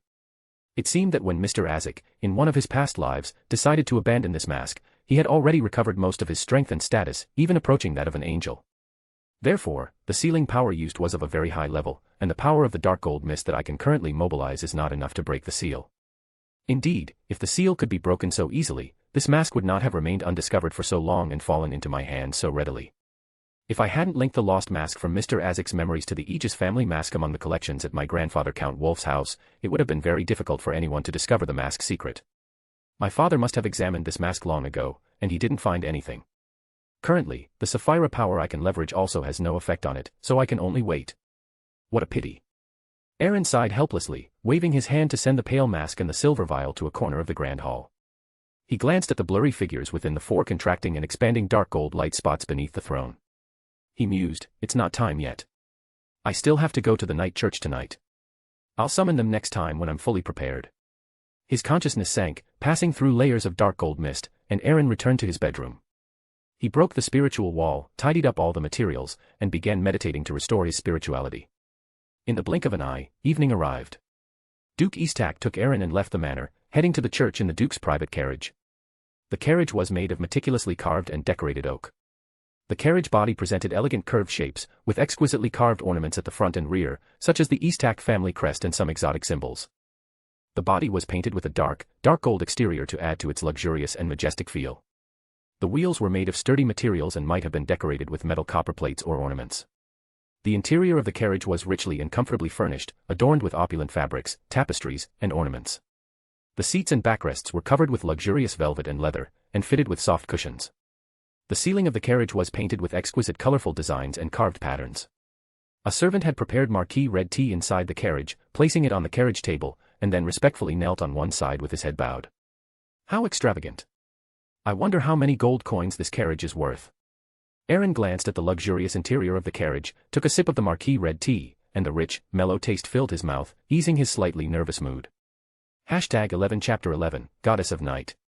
The carriage traveled on the main road of Iruziel, heading towards the Black Knight Church. Aaron sat inside the carriage, pondering to himself. This time, my visit to the Black Knight Church is not just to choose a faith, but more importantly, to communicate with the Evernight goddess to gain her help. With my own disguise, I can barely deceive beyonders of the Black Emperor sequence and Judicator sequence at the demigod level, concealing my special nature. However, as soon as I go to Backland, as the Duke's eldest son and future heir to the title, if I want to achieve something in Backland, I will inevitably have to meet Loen Kingdom's King George III. And the current George III is at least Sequence 2, and most likely already Sequence 1, trying to accommodate other Black Emperor Sequence 1 beyonder characteristics. Facing a Black Emperor Sequence angel of this level, he can see the special nature about me at a glance. In this way, not only will the plan be difficult to complete, but my safety cannot be guaranteed either. If this problem is not solved, I cannot go to Backland. But now the curtain is about to rise, and Backland is a must-visit. Now, the only way is to converse with the Evernight goddess, obtain the hidden blessing, and ask the goddess to use her hidden authority to conceal my special nature. With Doomsday approaching, whether the Evernight goddess wants to cultivate a powerful helper when Doomsday arrives, or wants the water of the river of eternal darkness, I have the potential to be invested in. Thinking of this, Aaron slowly let out a breath, having made up his mind. St. Francis Cathedral, the Black Knight Goddess Church's East Turok County Diocese headquarters. St. Francis was a saint during the establishment of the Black Knight Goddess Church, active in the late ancient Third Epoch, and recorded in various holy scriptures. Therefore, among the people who believe in the Evernight Goddess, Francis is also a common name. The church building as a whole is tall and solemn, as if woven from the night, constructed with black stones. The walls are covered with strange patterns, and a sense of peace and tranquility washes over you. The carriage slowly stopped in a large square in front of the church. It was already night, the scarlet moon hung high, and everything was covered in a faint crimson hue. An elderly gentleman, dressed in a Black Knight Church missionary robe, with white hair meticulously groomed and a kind, serene face, stood beside the church, with several priests beside him. Matthew Adams, one of the 13 archbishops of the Black Knight Goddess Church, in charge of the Black Knight Goddess Church's East Turok County Diocese. A Night Pathway Sequence 4 Night Watcher, honorific title is Ring of the Goddess, and he wields a Grade 1 sealed artifact. Aaron recalled his father Duke of East Turok's introduction in the carriage, and walked with his father towards the archbishop. Matthew Adams walked forward, making a scarlet moon sign by touching his chest 4 times clockwise as he walked. Praise the goddess. Welcome Duke of East Turok and Lord Aaron, please follow me into the church to confirm your faith. Without further pleasantries, the group entered St. Francis Cathedral. Upon entering the church, a solemn and serene scene came into view. The tall arched ceiling supported the entire space, crimson moonlight streamed through the stained glass windows, and the stone floor was bathed in a faint crimson glow. The interior of the church was simple yet elegant, with stone pillars extending along the corridor, bearing the weight of the entire building. The walls were adorned with ancient frescoes and paintings, depicting stories from the Black Knight Bible and images of saints. Rows of pews were neatly arranged in the center, quietly awaiting believers who came seeking tranquility. The interior of the church exuded a solemn and peaceful atmosphere. Faint candlelight dotted every corner of the church, emitting a subtle fragrance. Although it was night, the sense of piety permeating the church was still strong, with praying believers scattered in various corners of the church. Matthew Adams led Duke of East Turok and Aaron into a private prayer room at the back of the church, where Matthew Adams guided Aaron to become a follower of the Evernight, with Duke of East Turok supervising from the side. After the usual inquiries and a simple ceremony, Aaron officially became a follower of the Evernight goddess. Aaron frowned. From the moment he entered St. Francis Cathedral, he no longer concealed his special nature, even actively drawing out a portion of the dark golden mist. There was no abnormal reaction even like this. It seems that the Evernight goddess's attention is mostly on Sapphira Castle, constantly watching Sapphira Castle. No wonder as soon as Klein descended from Sapphira Castle, that Sequence 1 attendant of mysteries beyond her characteristic fell from Sapphira Castle into the forsaken land of the gods. However, in this case, I will have to take some risks. I hope the goddess, seeing that I am already a follower of the Evernight, will not directly send down divine punishment. Aaron took a deep breath, touched his chest 4 times clockwise, drawing a scarlet moon, and facing Archbishop Matthew Adams and his father Duke of East Turok, he said with a slightly guilty conscience. Praise the goddess. Archbishop, may I pray to the goddess alone here? Facing this somewhat abrupt request, Archbishop Matthew Adams smiled and responded in a gentle tone, of course, Lord Aaron. No follower of the goddess would refuse such a request. Duke of East Turok frowned slightly, but said nothing, and left the private prayer room with Archbishop Matthew Adams. After the footsteps faded away, Aaron waited for a moment, then got up and walked to the deepest part of the private prayer room, facing the wall, his thoughts racing. The arrangement of the spiritual wall could easily be detected by Archbishop Matthew Adams and his father Duke of East Turok, 2 demigods, which would be difficult to explain, and with mutual supervision, there's no need to worry about someone eavesdropping on my prayer. Aaron sat on the floor of the prayer room, facing the Evernight holy emblem on the wall, while his spirituality surged, connecting with the dark golden mist at the infinite heights of his spiritual island, and he prayed in a low voice. You are the Evernight goddess, more exalted than the cosmos, more ancient than eternity. You are the Scarlet Lord, the Hidden Mother. You are the Queen of Misfortune and Fear, the Lord of Slumber and Silence. Aaron paused, maintaining his connection with the dark golden mist, still feeling no abnormality. He sighed, and added the last sentence with a bitter smile, Amon Isis. That's right, Amon Isis is the true name of the Evernight goddess. This approach was also a last resort, chanting the true name of a deity to attract the attention of a true god, dangerous but extremely effective. Silently, Aaron's figure disappeared little by little, as if being erased by an eraser. In the prayer hall, Archbishop Matthew Adams and Duke of East Turok seemed to sense something, and suddenly turned their heads, their pupils trembling. #12 Chapter 12 Conversation. In the cosmos, an endless, tranquil darkness stretched out, filled with plants like moonflower and night-scented stock. From the depths of the darkness, a lady in a black classical long dress, with the moon as her pillow, opened her eyes. Her clothing was layered but not complex, embedded with specks of starlight, like the night sky. Her body was somewhat ethereal, showing signs of rippling outwards, and her face seemed veiled by layers of thin gauze, hazy yet exceptionally beautiful. She wore a layered but not complex, deep black long dress, adorned with countless sparkles, as if inlaid with the stars of the night. Aaron felt as if he had fallen into a hazy dream, his senses sluggish and illusory, but his consciousness remained clear, frantically mobilizing his spirituality to connect with the nation of disorder. It felt like a long time had passed, yet also like only an instant. Aaron opened his eyes and found himself in a tranquil darkness, surrounded by night-scented stock and deep sleep flower, exuding a sense of peace and serenity. Not far away was a Gothic palace that seemed to blend with the surrounding darkness. It was exquisitely detailed, dimly colored, yet still magnificent. It's not that misty town. Is this the astral world, the Evernight goddess's divine kingdom? Is the Evernight goddess in that palace? Aaron walked through the clusters of night-scented stock and deep sleep flower, pondering to himself, gradually approaching the palace not far away. In the deepest part of the palace, the Evernight goddess sat on an ancient high-backed chair, still wearing that layered but not complex, deep black long dress. The scattered sparkles on her long dress reflected the gleam from the palace's dome, walls, and pillars, creating a quiet, dreamy cosmos. Aaron respectfully entered the palace with slow steps, and just as he was about to look up, his spiritual intuition wildly warned him, and an unprecedented feeling of death washed over him. Thump, thump. Aaron clearly heard his own heartbeat, and a sharp pain shot through his brain. The Evernight goddess, whose face seemed veiled by layers of thin gauze, seemed to sense something and slowly raised her hand.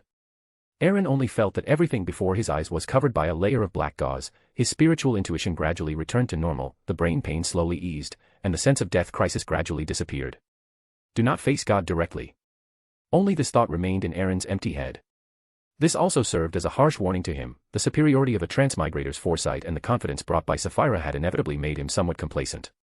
Although he had been reminding himself to be careful, his actions were still somewhat reckless. This was a true sequence 0 true God, and I actually forgot to follow even the basic common sense of not looking directly at God. This is a real world of mysticism. If I die, I'm truly dead. I don't have Klein's ability to resurrect within Sapphira Castle. The only thing related to resurrection is the Black Emperor's return from resurrection, which is still far beyond my current level. If I keep being reckless, I will truly die. Thankfully, this time it was the Evernight goddess, who didn't try to kill me, only pulled me into her divine kingdom. It was my own fault just now.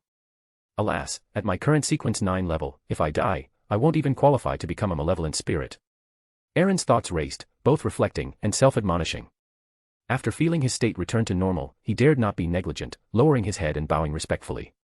Respected Scarlet Lord, Evernight Goddess. His voice echoed in the quiet and peaceful palace, but there was no response, as if she was scrutinizing, observing. Suddenly, the Evernight Goddess's voice rang out like a serenade, bringing tranquility and peace. There are some auras on you that I am very familiar with, and even, she paused, there is a very high-ranking existence closely related to you. Aaron's mind raced. Familiar aura, did it refer to the residual aura of God Almighty and Celestial Worthy? No, the Evernight Goddess was sealed and slumbered in Sapphira Castle by Celestial Worthy, she should have no connection with God Almighty and would not be familiar with him. Then why did she use some to describe it? Does that mean there are some issues or hidden dangers on me that I don't even know about? The very high-ranking existence should refer to Sapphira Disordered Country. I wonder if the Evernight Goddess doesn't know that the nation of disorder was not sealed on the West Continent, or if she sensed it but didn't intend to tell me. Not daring to be negligent, he immediately responded, I come from before the first epoch, that, he paused, comparatively beautiful world. Back then, I was absorbed by Sapphira Disordered Country due to a shipwreck. With the help of Celestial Worthy and God Almighty, I merged with this Sapphira, but because of this, I had to sleep until the 5th epoch, descending upon the East Taker family 15 years ago. Her voice rang out again like a serenade, bringing tranquility and peace. Sapphira Disordered Country, God Almighty, Celestial Worthy, before the first epoch, it seems you know quite a lot. How did you know my honored name, and what is your purpose? Aaron silently complained in his heart, he couldn't possibly say he learned it from a book. However, he did not panic, responding according to his pre-prepared mental draft. Although I slumbered within Sapphira, I could occasionally gain some external information. Since my descent, I have been exploring the history since the first epoch. I learned the honored name of the goddess of misfortune during the dark ages of the second epoch, and that she might belong to the night pathway. And your honored name, Queen of Misfortune and Fear, further confirmed my guess. And I want to go to Backland, but the lone royal family has arbiter sequence angels who can discern my uniqueness, so I hope to become your favored one, to receive hidden protection, and conceal my uniqueness. He had to think carefully about what could be said and what could not. He absolutely could not mention being from the same hometown, at least not now. The Evernight Goddess also came from before the first epoch, this secret was probably only guessed by the creator of the City of Silver, now Adam, in the entire world. Later, Klein also confirmed it through the number of broken cocoons in Sapphira Castle and a series of conjectures. And I come from Sapphira Disordered Country, by common sense, I shouldn't and couldn't know this secret. Using the fellow countryman card now would only be counterproductive. However, he could proactively state that he came from before the first epoch, allowing the Evernight Goddess to infer the fellow countryman identity herself, thereby gaining a certain sense of recognition. As for the lone royal family having arbiter sequence angels, it could be explained with rhetoric like secret records of the East Tak angel family, but saying that George III might already be a sequence one was absolutely out of the question. Simply explaining how he knew would be impossible and would greatly affect the subsequent conversation. She responded faintly, a very bold guess, and you are very intelligent, but why should I help you? #13 Chapter 13, The Favored. Aaron pondered for a moment, then lowered his head and slowly spoke. I believe you must know that the 9 great qualities and the 22 paths of gods are gathered on earth, and some outer deity were also drawn near earth by the first. In this process, many Sapphira and beyonder characteristics of outer gods were torn and drawn to earth. The uniqueness of chaos and the chaos pathway sequence one extraordinary characteristics of the Son of Chaos, one of the outer gods, were also torn away and are now within my Sapphira. Those outer deity outer gods lurking outside earth are eyeing it covetously, yearning for the Sapphira and beyonder characteristics on earth. Outside earth, there is an invisible original barrier formed by the residual power of the first, which prevents outer gods from directly invading. However, as the original will recedes, there are only 22 years left until the original barrier breaks. Once the original barrier breaks, a doomsday-level war is unavoidable, and no god can remain outside of it. As soon as his voice fell, the surrounding darkness began to fluctuate slowly, seemingly shielding and interfering. Aaron's goal was simple, to clarify the current situation.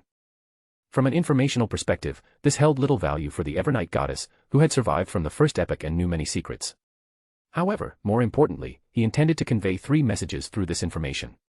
Firstly, in the context where neither the Black Emperor pathway nor the Arbitrator pathway currently had a sequence 0 alive, he had the opportunity to become a god and could achieve the outer deity position by relying on the source quality disordered country, thus possessing the capital for investment. He would truly have the strength to face the outer gods when doomsday arrived. Secondly, the uniqueness of chaos and a chaos pathway sequence. One extraordinary characteristics within his Sapphira could help him go further on the outer deity path. As the owner of the only unsealed Sapphira apart from Chaos Sea and Sapphira Castle, he would be qualified to help the Evernight goddess in the future. Thirdly, his Sapphira and the outer god uniqueness and beyonder characteristics within it determined his absolute enmity with the outer gods. In the foreseeable god war, he and the Evernight goddess would inevitably be in the same camp. After a long silence, a ethereal and serene voice sounded. Your request will be granted. Once you achieve Angel, I will need you to do something for me. Aaron dared not neglect, and immediately responded, okay, I will obey your will. He thought to himself, as expected of the behind-the-scenes big shot, full of oppressive presence. The matter the Evernight goddess mentioned should be to retrieve the water from the river of eternal darkness deep within Calderon.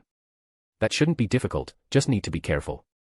Just as Aaron thought the conversation was over and he was about to return, the ethereal and serene voice spoke again.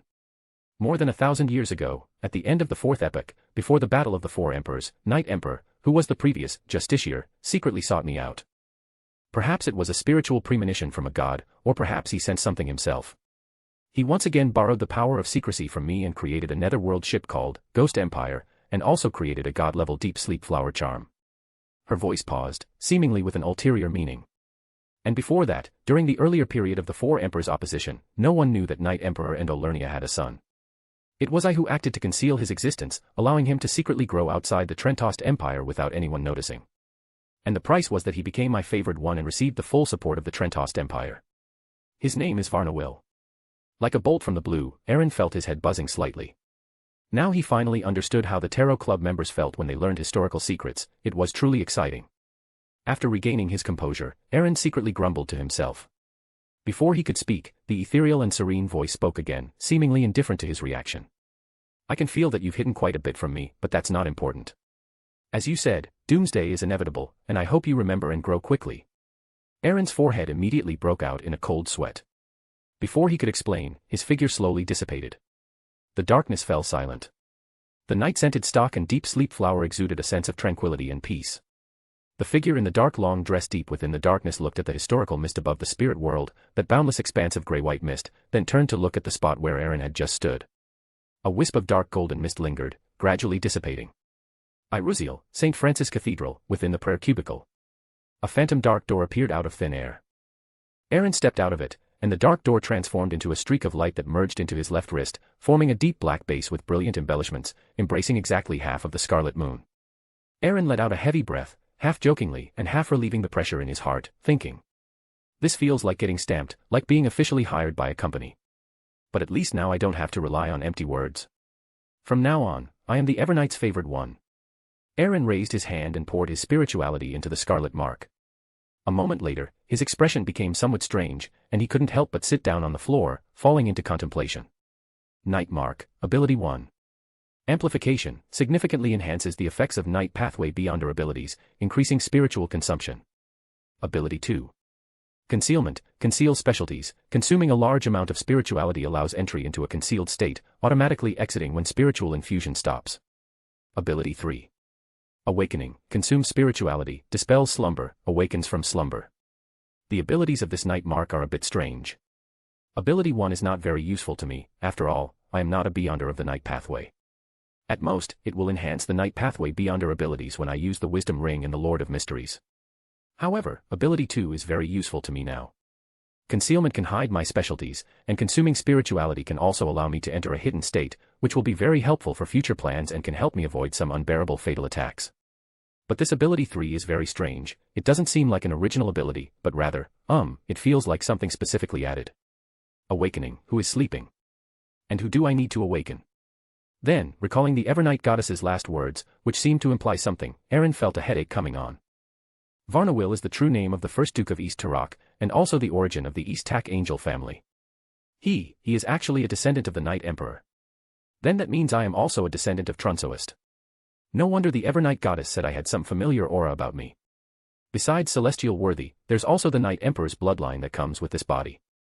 As for why other gods didn't notice, his guess was that perhaps during the fourth epoch, Night Emperor and the Evernight goddess secretly cooperated, using the position of a true god to create a decree and combining it with the Evernight goddess's secret authority to completely conceal the bloodline aura of that secretly transferred lineage. After the War of the Four Emperors ended, the gods at that time and the four great nobles they supported, Sauron, Castile, Augustus, and Einhorn, were eager to divide the northern continent and did not expect that an angel of the Hunter pathway would actually be a descendant of the Night Emperor. Perhaps only the Evernight goddess, as the source of the sealing power, could so easily identify the Trunsoist bloodline on me. It seems there is still much secret history of the fourth epoch that I do not understand.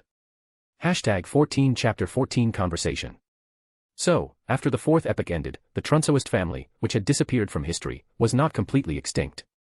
The Night Emperor had a premonition, prepared in advance, and made a deal with the Evernight goddess, allowing his descendants to receive a hidden blessing, change their identities, and continue the family line. Thinking of the history of the East Tark family's establishment, and then of the several Trunsoist royal demigods killed by the first Duke East Tark in the family's ancient texts, Aaron couldn't help but sigh. Then he was stunned. Could it be that those several Trunsoist royal demigods who were killed didn't actually die, and the scene of their killing was just a show for others? With prior communication, and with the status of the first Duke East Tark, Varnner will, as an angel, and the hidden blessing at that time, it wasn't impossible for a real act to be faked. If that were the case, the true strength of the current East Tark family would be quite terrifying. However, it's hard to say. They hadn't achieved angel status, were only at the Saint Demigod level, and weren't from the pathways known for their longevity. Logically, they shouldn't have been able to survive for over 1,000 years until now. It's more likely that they have already turned into Beyonder characteristics forming a sealed artifact, unless there were other special means.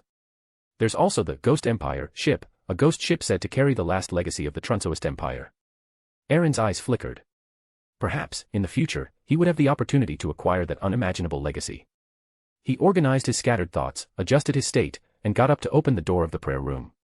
Not far outside the door, Duke East Tark paced back and forth, full of worry, while Archbishop Matthew Adams continuously drew the crimson moon on his chest, silently praying. But neither of them approached the prayer room, as if some power prevented them from getting close. Seeing the door open and Aaron step out, the worried expression on Duke East Tark's face receded, and a hint of confusion surfaced in his heart. Just as he was about to ask, his peripheral vision caught Archbishop Matthew Adams beside him, and he suppressed the urge to inquire. Archbishop Matthew Adams, this white-haired but exquisitely groomed, kind and serene elderly gentleman, was now scrutinizing Aaron with a very strange gaze, as if wanting to reacquaint himself with the Baron, which made Aaron feel a bit uncomfortable. Aaron cleared his throat and did not offer any explanation. Instead, he directly revealed the crimson moon mark on his left wrist, which had turned deep black with brilliant embellishments, surrounding exactly half of the mark. Spirituality surged in, and the crimson mark emitted a faint light, spreading a serene and peaceful aura. Aaron looked at Duke East Tark, who showed surprise, and Archbishop Matthew Adams, whose pupils constricted, and said calmly, "I am already a favored one of the Evernight goddess." Within the major Orthodox churches, ordinary believers who wish to receive a response from a deity can only obtain a systematic reply by arranging various fixed ritualistic magic, and even then, it's not guaranteed. Only senior believers who have been in the church for more than 10 years, popes or pontiffs wearing triple crowns, and a handful of favored ones can receive a response simply through prayer. From this perspective alone, the status of a favored one is no less than that of a diocesan bishop. Moreover, because they are favored by a deity, most favored ones are very strong, and even if they are weak, they will grow quickly. Duke East Tark hesitated, his gaze complex. Archbishop Matthew Adams, however, lost his confusion and smiled, drawing a crimson moon on his chest. "Praise the goddess. Hello, Baron Aaron." He paused. "Your Excellency, favored one." Leaving St. Francis Cathedral, the carriage traveled along the main road of Ilrasil at night. The main road was no longer as bustling and lively as it was during the day, appearing quiet and empty, just like the atmosphere inside the carriage now. Duke East Tark sat upright in the carriage, his eyes slightly closed, not saying a word. Aaron sat opposite him, also with his eyes slightly closed, but his mind was racing. "I've become a favored one of the Evernight goddess so silently, I estimate Father will probably have mixed feelings for a while, and it's inevitable that he'll have some guesses in his heart. However, this was also a last resort for me. To go to Backland, I must obtain a hidden blessing. Becoming a favored one is also a foreseeable good thing. With the deity's approval and endorsement, both I and the East Tark family can receive help from the Evernight goddess's church and have more say." Father is already a demigod and truly at the highest level of the East Tark family. Does he know our family's hidden identity? Aaron's eyes flickered. He glanced at the servant kneeling in the corner of the carriage and did not speak. He picked up the slightly cooled marquis black tea from the carriage table and took a light sip. The rich and mellow taste filled his mouth, easing his slightly restless mood. West District of Ilrasil, Duke East Tark's manor. The carriage was taken back to the stables by the stable boy for cleaning and maintenance. Aaron got out of the carriage with his father, Duke East Tark, and they tacitly headed to the study. The two entered the study on the side of the first floor. Aaron gently closed the door, and with the soft closing sound, a faint ripple swept through the room, isolating it from the outside world. Aaron raised an eyebrow. Is this a wall of spirituality? No, there was no ritual arranged, so it must be a wall of spirituality directly solidified in this study through a specific ritual. Good, very convenient. I want a study like this in the future too, so I won't have to consume spirituality to set up a wall of spirituality every time. He reined in his diverging thoughts and sat opposite the desk, looking at Duke Eastark, who remained silent. After a moment of thought, Aaron decided it was better to take the initiative, at least he could gain the upper hand. Father, do you know about the Trunsoist family from the Fourth Epoch? Did they truly perish in history? Aaron clearly saw Duke Eastark's eyebrows twitch, but he did not answer immediately, and Aaron understood in his heart. Even if Duke Eastark didn't know the secrets from back then, he at least knew that the Eastark family was a continuation of the Trunsoist family. After a moment of silence, Duke Eastark did not answer but instead asked, "Why are you suddenly asking this?" "Did that say something?" "Yes, Father. This time at St. Francis Cathedral, I entered the Evernight Goddess's divine kingdom and truly saw her, and thus learned many secrets. Including the time of the apocalypse, sequence knowledge, many historical secrets, and our family's true identity." Aaron responded with a mix of truth and falsehood, pushing the reason for knowing many historical secrets that he shouldn't have known onto the Evernight Goddess. Anyway, no one would actually go to the goddess to confirm. Duke Eastark's pupils constricted. He scrutinized the young man sitting opposite him, and after a moment, he slowly spoke. "Then I suppose you have already learned the true origin of our Eastark family from her. This secret is only revealed to Eastark family members when they achieve demigod status and go to the bottom of the ancestral tower to meet the ancestors. As my child, I believe you will also know these things in the future. I just didn't expect." Duke Eastark's face showed a complex expression, one that was either relief or worry. #15 Chapter 15, Checkerwald. When you were very young, I noticed some differences about you. Your maturity far surpassed children your age, your thirst for knowledge, and you even learned many languages of the North-South continent.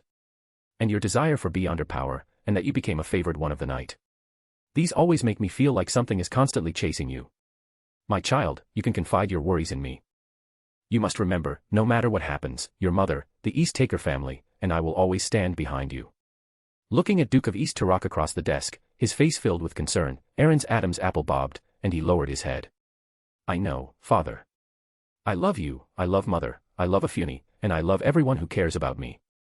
Precisely because of this, I don't want to see tragedy unfold before my eyes while I am powerless. I don't want to regret my future self, I want to change some things and protect those I care about." Duke of Eastark glanced at the bowed young man opposite him, then suddenly stood up and walked to his side. He smiled with relief, reached out and stroked his head, saying with a tone of satisfaction, "Aaron, you've truly grown up. Everyone has their own secrets. I believe in you, my child. No matter what you want to do, I will be your strongest backing. Go forth boldly." Aaron looked up at Duke of Eastark beside him and nodded slowly but firmly. After the conversation, Aaron returned to his bedroom. Afuni was already asleep under the care of her personal maid, so she didn't come to play with him. Standing before the French window, looking at the red moon outside, he pondered his gains and losses of the day.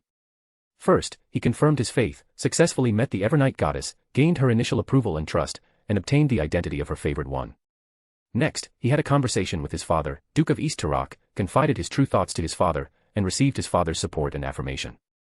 Finally, through this series of actions, Aaron wanted to show his father, Duke of Eastark, his close connection with the Evernight Goddess and his strong divine favor. Furthermore, he wanted to show his specialness to the source of the East Taker family, the Night Emperor's son, Varnner, so he could meet with that ancestor as soon as possible and gain the full support of the East Taker family. After all, in the current Fifth Epoch, where the true gods have retreated to the astral world to maintain the original barrier, the help an angel on the ground can provide is unimaginable. Even if he became a favored one of the Evernight Goddess, the Church of the Night would only provide some convenience and support. After all, the Church is the Church, and the Goddess is the Goddess. What the Evernight Goddess knows, she may not necessarily tell the Church.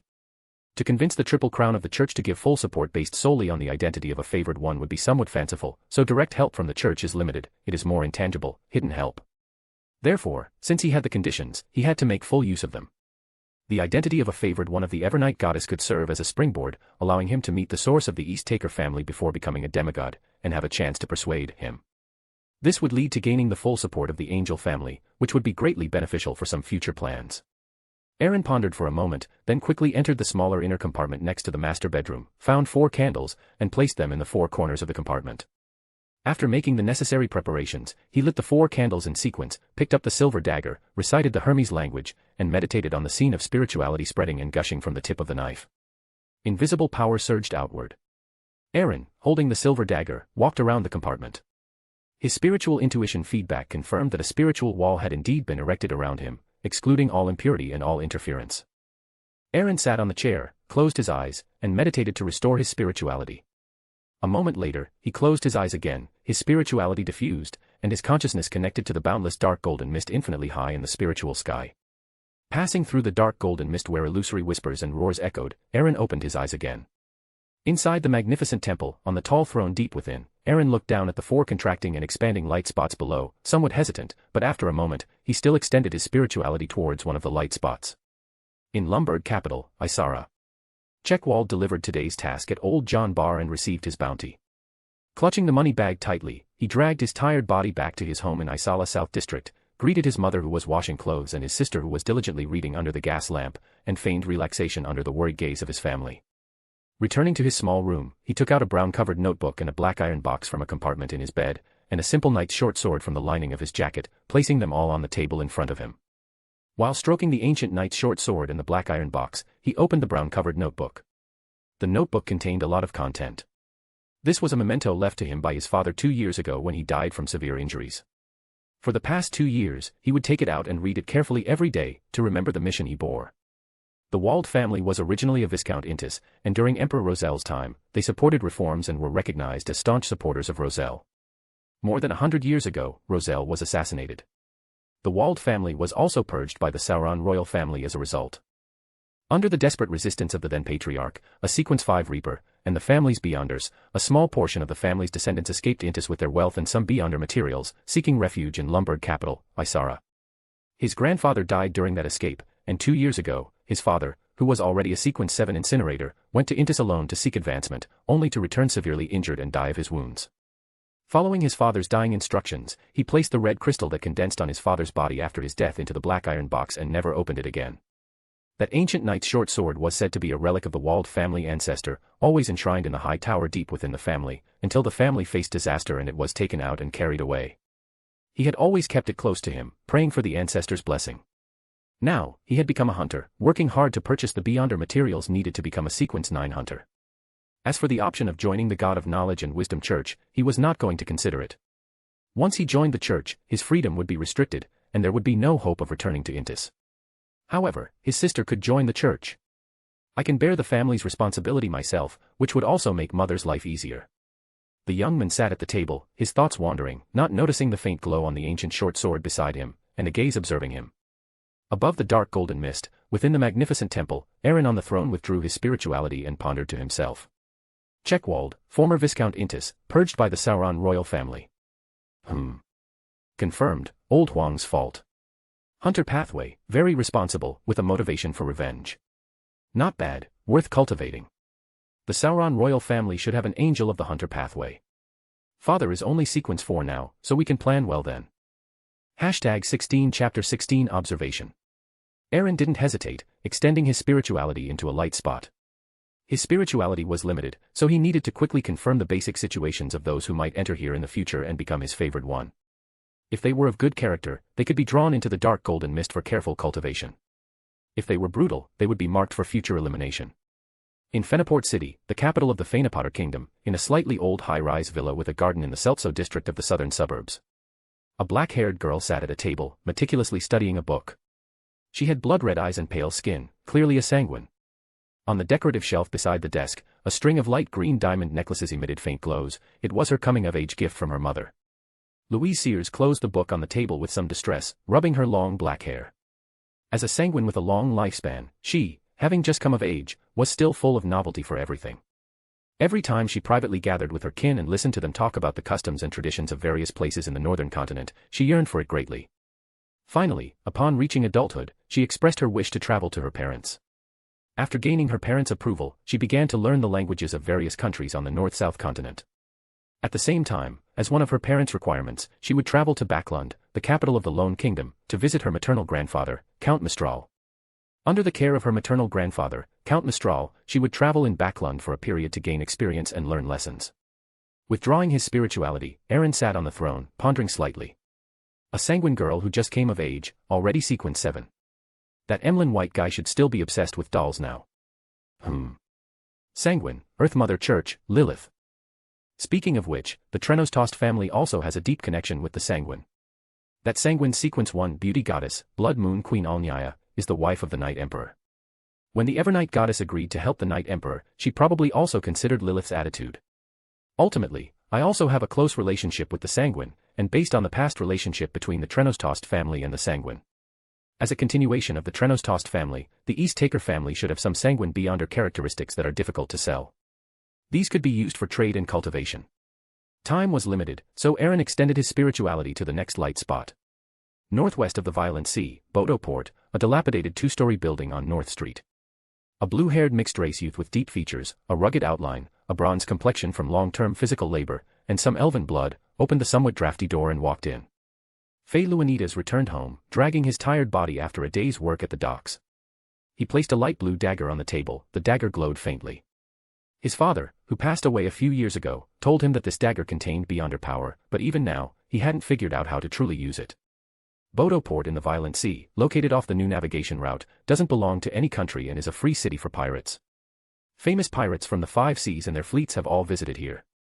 Whether it's to replenish crew, supplies, or fence stolen goods, Bodo Port can meet their needs. Unlike the conservatism of the inland, in Bodo Port, a pirate paradise, Beyonder power is not a secret but a symbol of power and status. In such a chaotic city without order, Fay Luanitas, as a mixed-race individual, found survival even more difficult. Without support after his parents passed away, he yearned even more for Beyonder power but didn't want to become a pirate.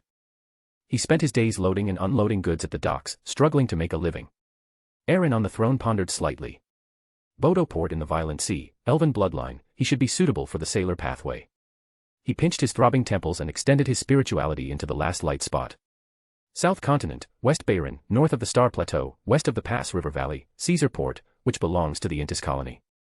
In a Byram-style building mixed with Intis style near the port, a slightly thin young man was kneeling before a crystal-clear skull, praying for the ancestors' blessings.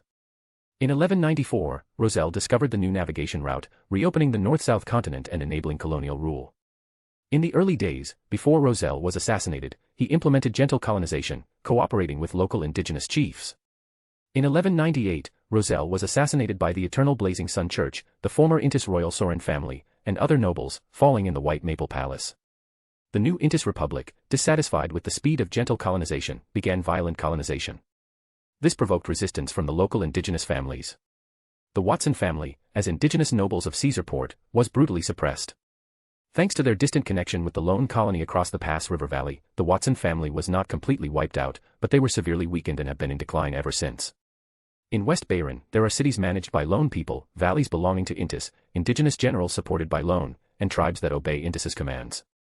More often, there are relatively independent state-level forces that, relying on the balance needed by the two great powers, secretly communicate with different factions of the numinous episcopate, contending for or claiming to be descendants of death. Additionally, the Rose School of Thought and the Fasak Empire also have a strong influence in West Bayron. On the surface, no forces belong to them, but in reality, many generals and chiefs have submitted to them. Sid Watson, as the chief of this generation of the Watson family, bears the mission of revitalizing his family. Members of the numinous episcopate hidden in West Bayron secretly contacted him, expressing their desire to recruit him into the numinous episcopate, and gave him a day to consider. Sid Watson knew about the numinous episcopate. They were a group of fanatics who believed in death and sought to resurrect him. It was said that it was originally a secret organization established by some descendants of death who tried to resurrect him. They believed in concepts such as, death is not the end, a world beyond the senses, and everything can be reversed. Honestly, Sid didn't want to join such a dangerous, seemingly evil organization. However, as a chief of an indigenous family that had resisted colonial rule, he was heavily ostracized in the Intis colony. Not wanting to become a pirate or join a church, joining such a secret organization might be his only chance to become a Beyonder. After worshipping his ancestors, Sid tossed and turned in bed, unable to sleep, unsure of what choice to make. Aaron withdrew his spirituality, quite interested in the information he had observed. South Continent, West Bayron, Caesar Port, Intis colony. And involved with the numinous episcopate. Could it be that I can even plant an informant within the numinous episcopate? Speaking of the Pass River Valley, it seems the East Taker family's colony in the South Continent is there. It looks like conflict with the numinous episcopate and the Rose School of Thought will be inevitable in the future. Hashtag 17 Chapter 17 Chaos Council. Aaron exhaled deeply from atop the throne, finally clarifying the identities of the 4 current reserve members. There were no evildoers among them, all were cultivable. Then, after making some attempts and preparations, the first gathering could be held. Aaron recalled Klein's experiences and lessons from holding the Tarot Club, and summarized them according to his own situation. First, I need to name this gathering of mine. As a secret organization, it shouldn't be too cheap. My honored name includes the description, Great Emperor of the Chaos Kingdom, so this divine meeting shall be called the Chaos Council. It's full of gravitas and quite intimidating to mention. Secondly, these 4 come from all over the world, unlike the initial Tarot Club where everyone was from Loen, so there are language and information exchange barriers. This is easy to solve. I am proficient in the languages of various countries on the North-South continent. Simple simultaneous translation using Sapphira will suffice. Moreover, the 4 of them include a down-and-out noble, a newly adult sanguine, a mixed blood with elven ancestry, and a South Continent native. Their understanding of the Beyonder world varies. But I need to make them clearly realize that this is a secret gathering held by a hidden existence at the level of a deity, instilling awe in them. Therefore, my honored name and the corresponding sacrifice and grant ritual, these things that can embody the divine status, need to be rooted in their hearts from the beginning. Finally, I need to control the rhythm of the gathering. Simply put, I need a stooge. Not everything can be explained by a high and mighty deity, otherwise, it would diminish the deity's status too much. This is a bit troublesome. I don't have the Beyonder characteristic of a marionettist yet, so I can't conjure a dummy out of thin air and control it to calmly manage the meeting process. However, this is not unsolvable. I can impersonate my own favored one, sitting on one of the 9 high-backed chairs below, and then conjure a false divine projection on my throne. With my current control over Sapphira, as long as I pay attention to the identity switch and voice modulation, I should be able to successfully disguise myself. Anyway, they can't see clearly through layers of dark golden mist. Later, when conditions permit, if I can eliminate a marionettist, I won't have to go through such trouble. By impersonating my own favored one, I can, through the mouth of the favored one, reveal some simple mysticism knowledge and the acting method to the gathering members, accelerating their growth. It will also better establish my image as a favored one of a deity, knowledgeable and powerful. I can also issue tasks that are inconvenient for a deity to directly assign, such as collecting information or purchasing materials. Aaron carefully thought it over and found no omissions. With a thought, his figure disappeared from the throne and appeared on the high-backed chair closest to the throne on the left side below. Spiritual energy fluctuated, connecting with the surrounding dark golden mist, gradually converging and solidifying on the tall throne, forming a figure surrounded by layers of dark golden mist. The mist swirled, obscuring the face, but one could directly feel the sense of mystery, solemnity, and majesty. With a thought, Aaron heard a vast and distant voice from the throne, "Bold madman. How dare you spy on a deity?" Aaron amused himself for a moment, felt no issues, and nodded in satisfaction. He waved his hand, dispersing the figure on the throne, closed his eyes, and sank his consciousness, passing through layers of dark golden mist mixed with prayers, returning to the compartment. Aaron took out his pocket watch from his coat pocket and checked the time. It was already 11 p.m. He felt his spiritual energy, which was not significantly depleted, so he directly closed his eyes and meditated to recover the remaining spiritual energy. When the hands reached 11:58, Aaron opened his eyes, rubbing his hands with a mix of nervousness and excitement. He then closed his eyes, spiritual energy diffused, and his consciousness connected with the boundless dark golden mist at the infinite heights of the spiritual sky. Passing through the dark golden mist where illusory whispers and roars echoed, Aaron opened his eyes once again. With a thought, his figure disappeared from the throne and appeared on the high-backed chair below. Spiritual energy fluctuated, connecting with the surrounding dark golden mist, gradually converging and solidifying on the tall throne, forming a figure surrounded by layers of dark golden mist. After preparing, Aaron extended his spiritual energy into the 4 light spots on the lowest stone chairs, connecting with Sapphira, expressing his intention to pull people in. As spiritual energy was consumed, the 4 light spots gradually expanded. In a house in the Seltzow district, Isara, capital of Lumberg, an ancient knight's short sword erupted with a dark golden glow, engulfing the young man on the bed not far away. In a slightly old but garden-equipped high-rise villa in the Seltzow district, south suburb, Fenaport City, capital of Fenapotter Kingdom. A string of light green diamond necklaces emitted faint glows, instantly engulfing the young girl scratching her head while reading at the table. In a dilapidated 2-story building on North Street, Bodoport, northwest of the Violent Sea. A light blue dagger emitted a faint glow, engulfing the blue-haired mixed-blood youth on the bed. In Caesarport, West Bayron, South Continent, north of Star Plateau, west of Pass River Valley, belonging to the Intis colony. Inside a Byram and Intis-style mixed building near the port, a crystal-clear skull emitted a faint glow, enveloping the slightly thin young man nearby. Above a dark golden mist, Louise Sears regained her vision, looking around in a mix of fear, confusion, and excitement. She found herself in a grand and magnificent palace with a strange double-pointed roof, sitting on a stone chair at the very bottom of the palace. Louise looked around and saw three blurry-headed, indistinct male figures on the surrounding stone chairs, doing much the same as her, looking around. Immediately after, they almost simultaneously discovered a figure in the deepest part of the palace, on a tall throne inlaid with chaotic eyes. This figure was surrounded by layers of dark golden mist, obscuring its face, but one could directly feel a sense of mystery, solemnity, and majesty. Below the throne, 9 high-backed chairs stood, and on one of them, a blurry-faced man sat quietly. "Sir, where is this? What do you want to do?" The 4 were first stunned, falling silent, then spoke almost simultaneously.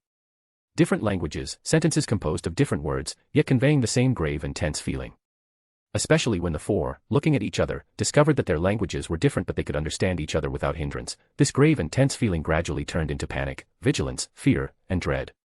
With a thought, Aaron caused the dark golden mist to fluctuate, and a vast, distant voice then came from the throne, like the whisper of a deity. "Welcome to my kingdom." #18 Chapter 18, playing the role of a favored one. Kingdom. The 4 figures on the stone chairs at the bottom of the palace couldn't help but tremble, some terrifying associations coming to mind. That vast, distant voice didn't pay attention to them, or rather, didn't care about their feelings, and continued speaking. "There are still 22 years until the apocalypse, and the gods are about to face their twilight. The earth will be torn apart, and everything in the world will cease to exist.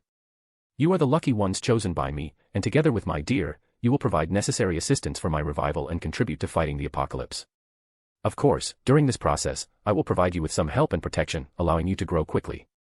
You may call me Lord of Order. Louise Sills forcibly suppressed the shock and fear in her heart, gathered her courage, and slightly raised her head to face the hidden existence on the throne, shrouded in dark gold mist, whose form was unclear. "Respected Lord of Order, what is the meaning of the coming of the apocalypse and the twilight of the gods? Are we really only 22 years away from the apocalypse?" As a member of an ancient Beyonder race that has existed since the Second Epoch, even though she was still weak and had just come of age, she had meticulously studied many mysticism books within the Sanguine in order to travel through the various nations of the northern continent recently. However, strangely, she had not found any prophecies or records about the coming of the apocalypse and the twilight of the gods. Although the 3 figures around her did not speak, they also paid close attention, hoping to receive an answer and learn more hidden knowledge. Aaron thought for a moment and felt it was necessary to give the members of the gathering a sense of urgency. With a thought, the dark gold mist rippled, and the vast, distant voice sounded again, like the whisper of a deity. "The truth of the apocalypse, you are not yet qualified to know it. At the very least, you must become an angel to be qualified to understand. You only need to know that when the apocalypse arrives, even gods may fall. In these remaining 22 years, you will cooperate with my dear to provide necessary assistance for my revival, and at the same time, exchange for the power to protect your relatives and friends during the apocalypse." The magnificent grand hall immediately fell silent, the 4 people on the stone chairs each shocked by such secretive and terrifying news. Unlike the other 3's ignorance, as a member of a Beyonder race, Louise Sills clearly knew what an angel was and what it represented.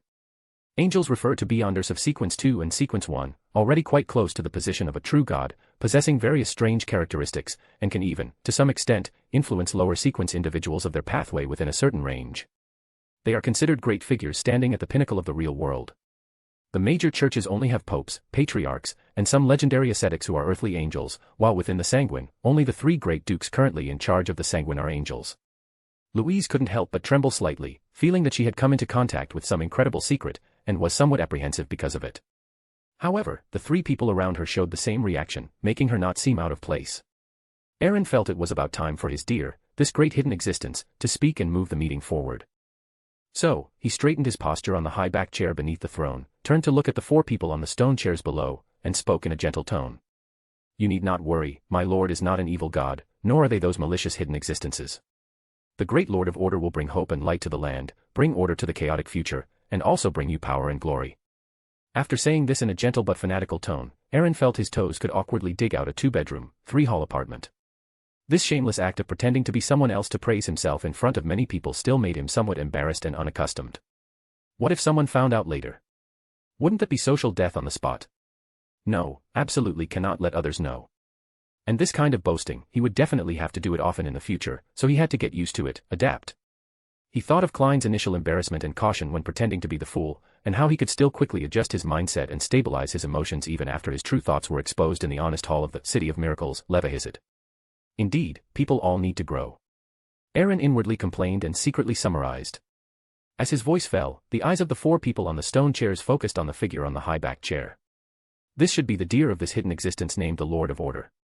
The 4 of them simultaneously made this judgment in their hearts. Your current levels are still very low, so apart from some matters involving high levels and high positions, the great Lord of Order will provide assistance. For other matters, including some hidden knowledge, hidden history, beyonder potions, beyonder weapons, etc., you can all inquire with me and trade with me. Aaron's goal was very simple, to continue elevating the status of the Lord of Order, emphasizing that only things involving high levels and high positions would receive direct assistance, while all other matters would be handled by him, the deer. Otherwise, if even a Sequence 9 Beyonder material required direct assistance from the Lord of Order, that would be too demeaning. Is my face as a god-level hidden existence not important? Having my own playing the role of a favored one provide assistance not only maintains the status but also offers effective help, and allows for the collection of rewards that a god-level hidden existence might find inconvenient to ask for. Killing 3 birds with 1 stone. Moreover, it avoids having to mobilize spirituality to simulate the Lord of Order's response, which can significantly reduce the consumption of spirituality and extend the duration of the gathering. After all, at his Sequence 9 level, pulling 4 people together for a gathering was still quite strenuous. And it also conveyed to all attendees that in the real world, there was also a powerful force that believed in the Lord of Order, capable of providing much hidden knowledge, hidden history, beyonder potions, and beyonder weapons. This promptly dispelled any negative thoughts they might have and gave them some confidence to quickly advance and gain power in the beyonder world. Sid Watson's eyes immediately lit up, and the confusion and fear in his heart were forcibly suppressed. He couldn't help but speak in a slightly trembling voice. Respected Sir Deer, members of the Numinous Episcopate secretly contacted me, expressing their desire to recruit me into the Numinous Episcopate, and only gave me 1 day to consider. The Numinous Episcopates displayed crazy behavior and ideology frighten me. I don't want to become like them, but they want my reply tomorrow, and if I refuse, I'm afraid I'll be silenced. What should I do? The other 3 also cast their gazes over. Even Felon Edis, who didn't know much about the beyonder world, had heard enough from the pirates' drunken boasts in the taverns of Bodoport to roughly know that it was an evil secret organization. #19 Chapter 19 Role-Playing. Checkerwald, a former Intis noble, and the sanguine maiden Louise Sears, knew even more. The Numinous Episcopate controlled the Death Pathway, also known as the Corpse Collector Pathway, and possessed many high-sequence beyonders, making them enemies of the major Orthodox churches. Aaron pondered for a moment, then looked with a smile at Sid Watson, who was seated on a stone chair below. Judging by your attire and your Dutanese accent, you must be from the West Balam region of the southern continent, and an indigenous noble of some standing. Am I right? Sid stiffened, a hint of trepidation in his heart. Yes, your grace. The other 3 on the stone chairs looked at each other, their appearances obscured by the dark golden mist. They couldn't help but murmur to themselves, this grace is truly observant. Since that is the case, the Numinous Episcopate's reason for recruiting you is likely to win over and assimilate local indigenous nobles, providing them with assistance for their activities in West Balam. Even if you join, you will only be an peripheral member and need not worry about those bloody rituals. Even if you are contaminated, as long as you come to our Lord's divine kingdom, all contamination will be purged. The Beyonder pathway controlled by the Numinous Episcopate is the Death Pathway, and the Sequence 9 potion is called Corpse Collector. The Church of Evernight also controls part of the Death Pathway.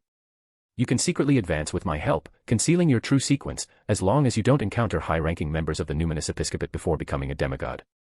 At the same time, Aaron mused inwardly, the Numinous Episcopate will be split in a few years, so you'll have even less to worry about. After Sid, deep in thought, offered his thanks, Aaron looked at the remaining 3 and asked with a smile, do you need any help? Ferran Eldas immediately steeled himself and spoke. Respected Grace, I come from an island in the raging sea. As a mixed blood, I have been ostracized. I wish to become a Beyonder, and I hope your Grace can fulfill my wish. Aaron looked at him. You might not be aware, but most of the elves in the second epic mastered the Sailor Pathway, becoming favored by the sea. Given your mixed blood status and your location in the raging sea, the most suitable pathway for you is the Sailor Pathway, and the Sequence 9 is called Sailor. At low sequences, to become a Beyonder, one must first obtain the potion formula, then search for the main and auxiliary ingredients according to the formula. After brewing the potion, drink it, and if you don't lose control, you can become a Beyonder. Loss of control. Besides Louise Sears and Checkerwald, who had some understanding, Ferran Eldas and Sid Watson both looked puzzled. However, just hearing the name, they knew it wasn't a good outcome.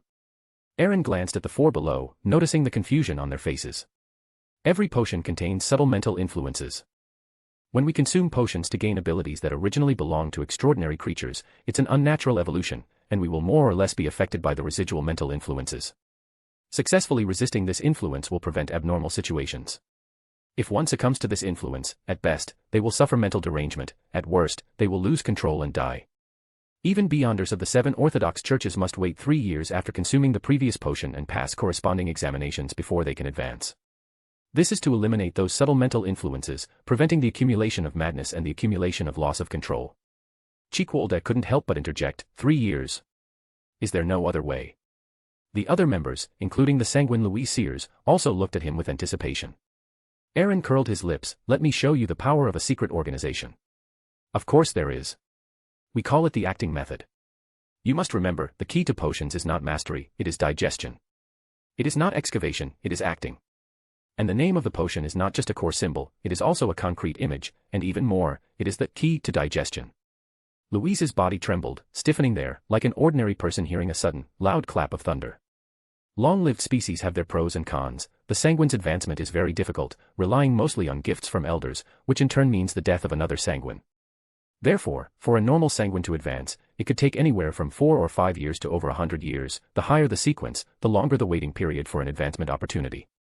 Perhaps this is why the sanguine's internal texts did not record the acting method, because every sanguine unconsciously acts, believing in the moon, and the time advantage brought by the acting method has no meaning for sanguine waiting in line for advancement opportunities.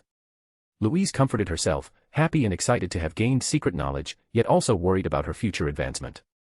Ferran glanced at Louise, who clearly understood the meaning, then at Cheek, who seemed thoughtful and excited, and exchanged a look with the bewildered Sid. He scratched his blue hair, a hint of embarrassment in his hoarse voice. I apologize, esteemed Mr. Grace. Could you please elaborate a bit more? Aaron looked at Ferran with some surprise. He had expected Cheek, who was asking about a quick advancement method, to ask this question, not Ferran. To be willing to risk asking under such unknown circumstances is quite courageous. The sailor pathway truly suits him, I can focus on cultivating him in the future. Aaron nodded in satisfaction and replied. Of course. Firstly, acting according to the potion's name can change the state of one's body, mind, and spirit, making them gradually align with the stubborn spirit remaining in the potion's core, thereby creating resonance, assimilating and absorbing it little by little. Secondly, the stubborn spirit remaining in the potion's core is like a well-defended castle. To invade it, breach it, and dismantle it, one must find a loophole, find a key. The potion's name reveals the corresponding clue, thus through acting, one can harmonize body, mind, and spirit, disguise oneself as one of them, deceive the guards, and swagger in to eliminate and assimilate those stubborn spirits. Ferran, suddenly enlightened, hastily expressed his gratitude.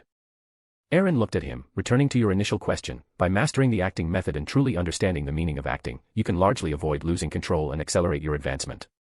Even if you haven't become a Beyonder yet, you can still pre-act according to the sequence you wish to become, based on its sequence 9 potion name.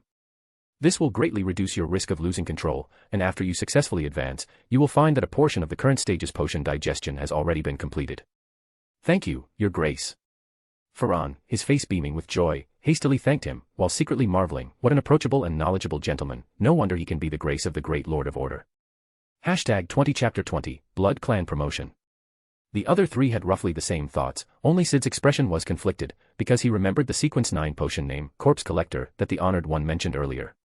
Although he also really wanted to become a Beyonder, inherit his family's glory, revive his family, and at the same time gain power to protect those he cared about.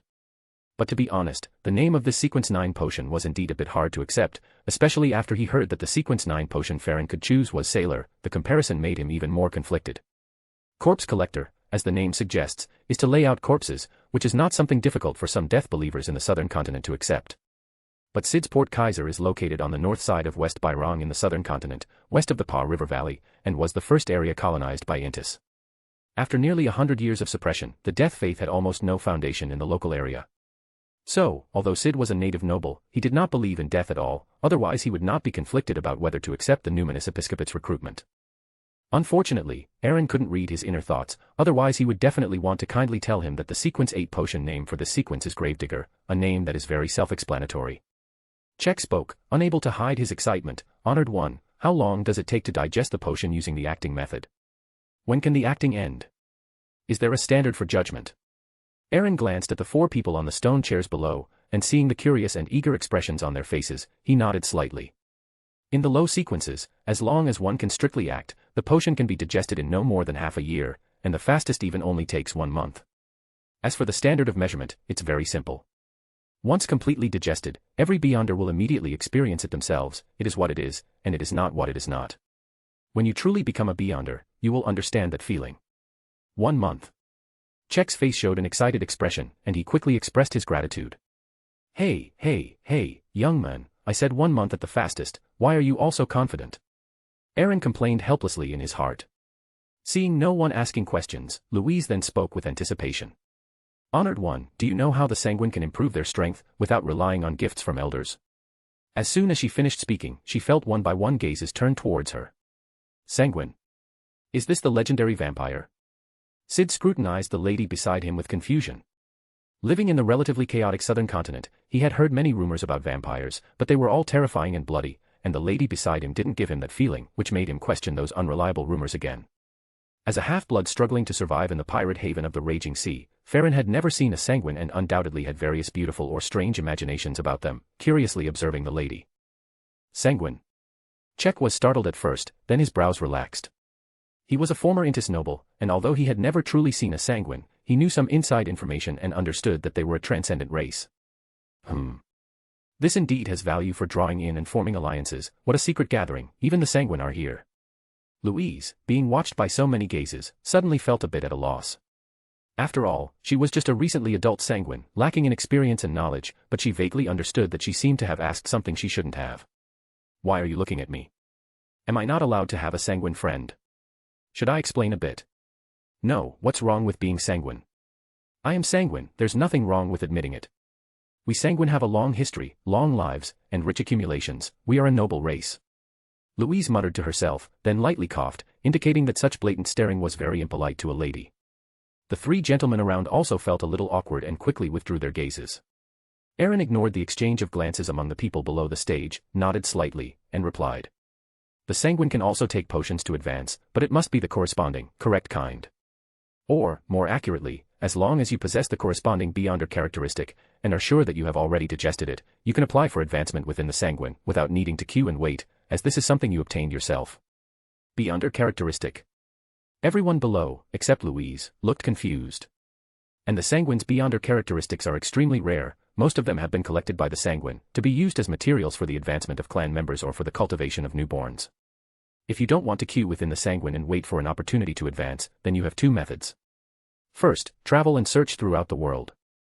Many large cities in the sea have secret Beyonder gatherings, perhaps run by official Beyonders, or possibly by other secret organizations or pirates.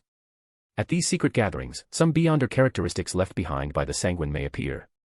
If you want to participate in these Beyonder gatherings, safety and secrecy are the top priorities, as not everyone is as friendly as I am. Of course, if it's in a city where many Sanguine live, you don't have to bother searching. Even if there were Sanguine Beyonder characteristics, they would have already been bought, and it's more likely to be found at sea. Aaron reminded her, then couldn't help but recall that a certain great pirate seemed to possess a Beyonder characteristic left by a Sanguine baron. So he added, coincidentally, I also have a clue about a Beyonder characteristic left by a Sanguine baron, which is the main ingredient for the potion you need to advance to sequence 6. If you are interested, I can have someone search for it. However, this will take some time. My subordinates need to determine the target based on the clue. Louise, who had been somewhat dejected, immediately smiled and eagerly responded, yes, honored one. I am very interested. The honored one is truly a generous, noble person. Louise thought happily to herself. Aaron smiled and continued. The second method is to participate in hunting competitions, but this is very dangerous, especially for those Sanguine who have just come of age and have not yet mastered very high combat skills. Louise puffed out her cheeks. She felt that the honored one was talking about her and looking down on her. Then she remembered that she usually liked to gather with her kin and research various potions. It seemed, apparently, probably, she had indeed never fought anyone. She couldn't help but lower her head guiltily. Aaron did not pay attention to the change in expression of the Sanguine maiden below, and continued. The essence of these competitions is to hunt down those artificial vampires in the Rose school of thought who believe in the primordial moon, which not only suppresses the faith of the primordial moon but also recovers Sanguine characteristics while cultivating the combat abilities of their descendants. #21 Chapter 21, Unraveling the Mystery. Of course, the targets of such hunting competitions are generally only sequence 7 artificial vampires. It's rare for higher sequence original moon believers to appear. After all, the Rose school of thought is heavily suppressed by the Seven Gods Church on the northern continent, and its influence is very weak. Most of the Rose school of thought's demigods and angels are on the south continent. Aaron glanced at Louise and Sid, then continued with a smile. If you can afford the price, I can even go to the South Continent to hunt a Shaman King, which would give you hope of becoming the next Blood Count. As the faint words echoed in her ears, Louise clearly heard her own heartbeat. A look of desire and conflict appeared on her beautiful face, then settled into calmness. She knew very well that with her current Sequence 7 strength, she simply couldn't offer anything that would tempt a powerful individual capable of killing a Sequence 4 demigod. Perhaps the Sanguines dukes and marquises could, but if she told a Sanguine duke or marquis now, this demigod-level beyonder characteristic would never fall to her, and it would also expose her involvement in a secret organization. Having thought it through, Louise regained her composure and quickly thanked Aaron, this high-sequence powerful individual who could kill a demigod. Shaman King. The other three looked at Louise, whose expression had changed drastically just now, and understood that this must contain some secret. Before they could ask, Aaron spoke first. Shaman King is the name of a Sequence 4 demigod on the apothecary pathway, and the Sanguine also belonged to the apothecary pathway. Fei Luan felt as if he had heard a clap of thunder. Struggling to make a living in Bodo Port, he naturally heard many rumors about various pirates on the sea. Among them, the most widely spread and discussed were the stories of the 4 pirate kings and the 7 pirate generals. And Sequence 4 demigods corresponded to the 4 pirate kings who roamed the 5 seas, giving headaches to the navies of various countries. Such powerful existences, in the words of Mr. Favored One, seemed to be killable at will. He truly lived up to being a favored one of the Great Order Master. Check's pupils constricted slightly. Demigod. This was an absolute high-level position in the major true god churches and various national militaries. Immediately, his thoughts raced, thinking of Intis and his journey of revenge. He quickly calmed down. Strength. Only greater strength could provide a satisfactory price to this esteemed favored one, and only then could he truly have the confidence to complete the Walled family's restoration. Sid, on the other hand, was relatively calm due to his lack of deep understanding of the extraordinary world. After learning of Mr. Favored One's formidable strength, he gained confidence and courage in dealing with the numinous episcopate in the future. Aaron looked at the performance of the 4 below with satisfaction, giving his understated description of eliminating a Shaman King a 9 out of 10, deducting 1 point to prevent arrogance. Of course, I don't have the strength to eliminate a Shaman King. With my current strength, let alone whether I can find a Shaman King on the South Continent, even if I did, I'd just be instantly killed. Although I don't have this strength, who am I? I am a favored one of the Evernight Goddess, an heir of an angel family. If the Sanguine can truly afford the price, I can naturally invite someone with genuine strength to act. As the saying goes, the man is known by his clothes, the horse by its saddle. My revelation that a favored one can possess power beyond the demigod level, the most direct benefit is to highlight the power of the Order Master, strengthening the confidence, courage, and cohesion of the gathering's members. After Check regained his composure, he faced Aaron with a hint of speculation and asked. Esteemed Mr. Favored One, what does beyonder characteristic refer to? Ever since deciding to establish the Chaos Council and masquerade as a favored one, Aaron had a clear understanding of his current identity, to accelerate the advancement of the Chaos Council members. As a favored one of the Great Order Master, he didn't need to feign the status of a deity. He could communicate with members in a more relaxed and amiable manner. He would freely disclose and explain common knowledge of mysticism and some hidden history to the members, helping them understand the Beyonder world faster and better, and advance more quickly. As for the Beyonder materials, potion formulas, and other items that required transactions, he would only charge a reasonable price, cultivating his own influence to gain a share in the world-sweeping war in the future and seize the final fruits of victory. Having already made up his mind, Aaron didn't feel annoyed and responded in a gentle and common tone. In the Beyonder domain, there is a law, namely the law of Beyonder characteristic immortality. In simple terms, Beyonder characteristics do not perish, do not diminish, they merely transfer from one carrier to another. After every Beyonder dies, the Beyonder characteristic on their body will condense and precipitate. What a normally deceased Beyonder leaves behind is no longer materials and items, it is roughly equivalent to a potion, corresponding to the potion of the deceased Beyonder sequence, just lacking certain auxiliary materials. Of course, it itself will also possess certain Beyonder abilities and can be used as a semi-finished mystical item. It can also be consumed directly through a special, simple ritual and corresponding techniques, those items produced by the aggregation of characteristics. This only applies to the same pathway as the Beyonder characteristic, and only applies to sequences equal to or lower than one's own. This will enhance the consumer's Beyonder characteristic and make their strength even more powerful. Of course, I'm only mentioning this method to illustrate one of its uses. I don't wish for you to become stronger through this method. Consuming a Beyonder characteristic of the same or lower sequence is also equivalent to consuming a new potion. While it can make you more powerful, you will need to spend more time digesting and acting, thereby slowing down your advancement speed. To truly become powerful, the best and most direct method is to quickly digest the potion and achieve advancement.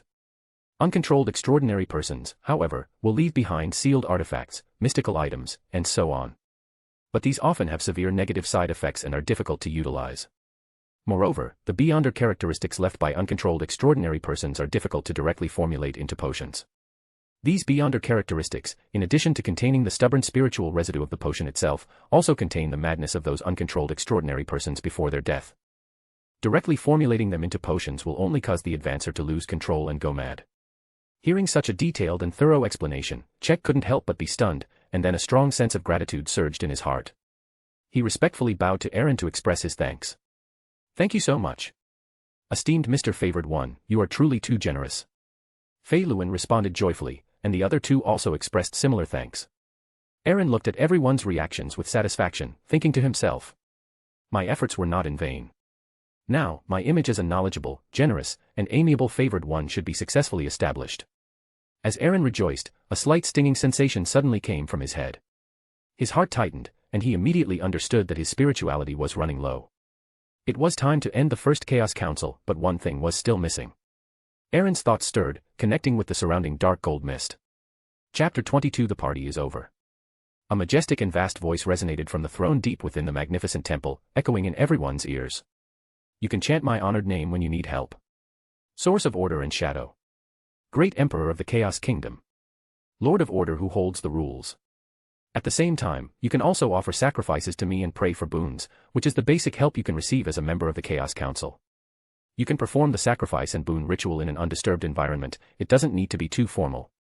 Place 4 new candles on the altar, 1 at each corner, and a gold coin as a medium for the ritual. Use a small silver knife to create a sealed spiritual environment." As Aaron emitted his beyonder, manipulating the figure on the throne to speak, he couldn't help but recall that Klein's sacrificial offerings were foods like white bread, fenaport noodles, paella, and Dixie pie. Alas, who would have thought that the great Mr. Fool was also a foodie, but why was there no sweet iced tea? I must ask Klein about it later. Source of order and shadow. Great Emperor of the Chaos Kingdom. Lord of Order who holds the rules. Checkerwald silently repeated these 3 descriptions in his heart, and a tumultuous storm suddenly surged within him, making it impossible for him to maintain his calm expression. As a former Intis noble, even though he was not yet a beyonder, the notes his father left him, as well as the books his father left behind, contained some common, formatted incantations, and he had some understanding of them. Therefore, he clearly understood what the 3-part description spoken by this order master represented in other rituals. It pointed to, the 7 deities who overlooked the entire world. It was almost equivalent to Scarlet Lord, Hidden Mother, Queen of Misfortune and Fear. Could the Order Master be an unknown, hidden, powerful existence like a deity, mentioned in his father's leftover notes? A dangerous source that must be carefully avoided in rituals. After the initial tremor, there was an indescribable joy and excitement. For the first time, he felt that the goal of revitalizing his family and avenging them was so close. Louise Sears, who knew and understood more than him, trembled from the bottom of her heart. If the Order Master's ritual magic can truly point to him and allow him to receive our requests, then he must be addressed with a he, the respectful third-person pronoun used to describe deities and similar existences. He is a great existence on the same level as the primordial one. How fortunate, how wise I have been. I have always been very cooperative and haven't done anything foolish. He might be some ancient, hidden, terrifying existence, just not appearing before us in his original form and true name. The original witch, the hidden sage, or the true creator worshipped by several secret cults. No, impossible. Even this hidden existence's favored one is so generous and easygoing, this great Order Master cannot be those evil existences. Louise also understood that the Order Master she saw now might not be his true form, and the other party might not even have a gender or be a humanoid creature.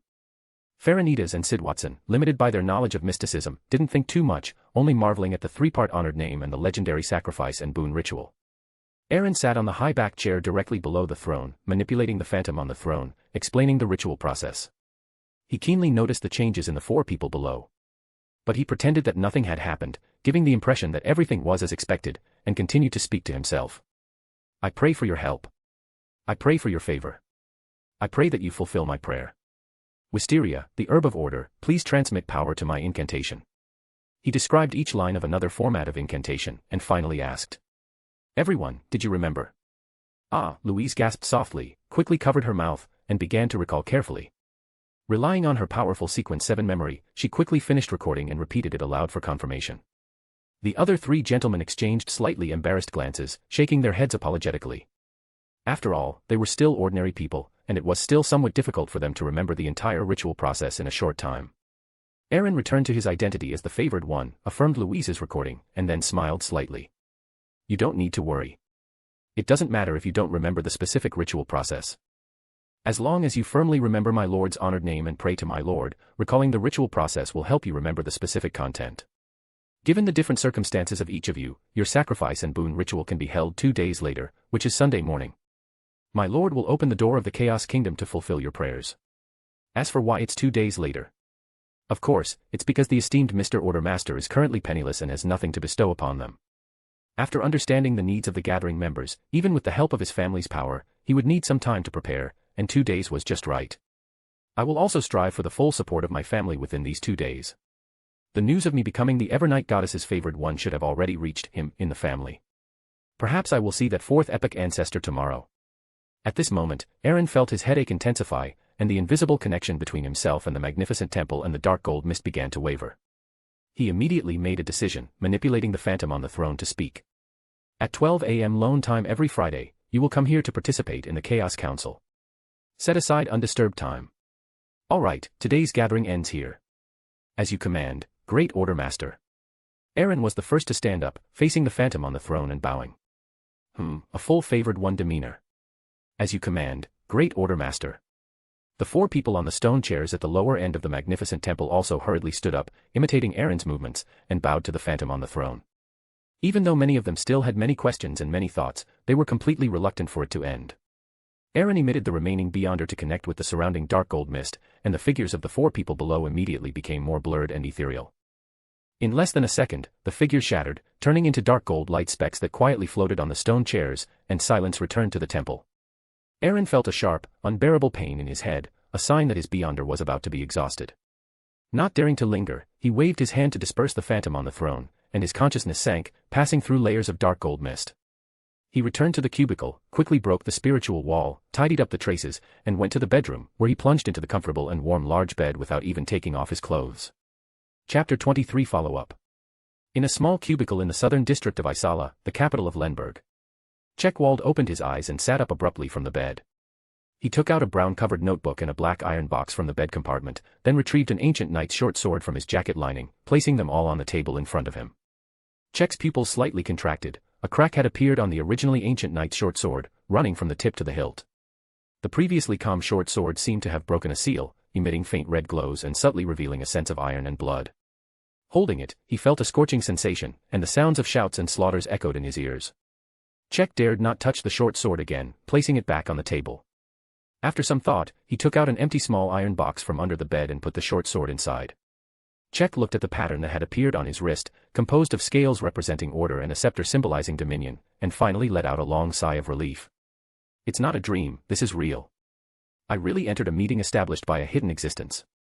This mark should be the symbolic emblem of the Lord of Order, as mentioned by Mr. Favored One.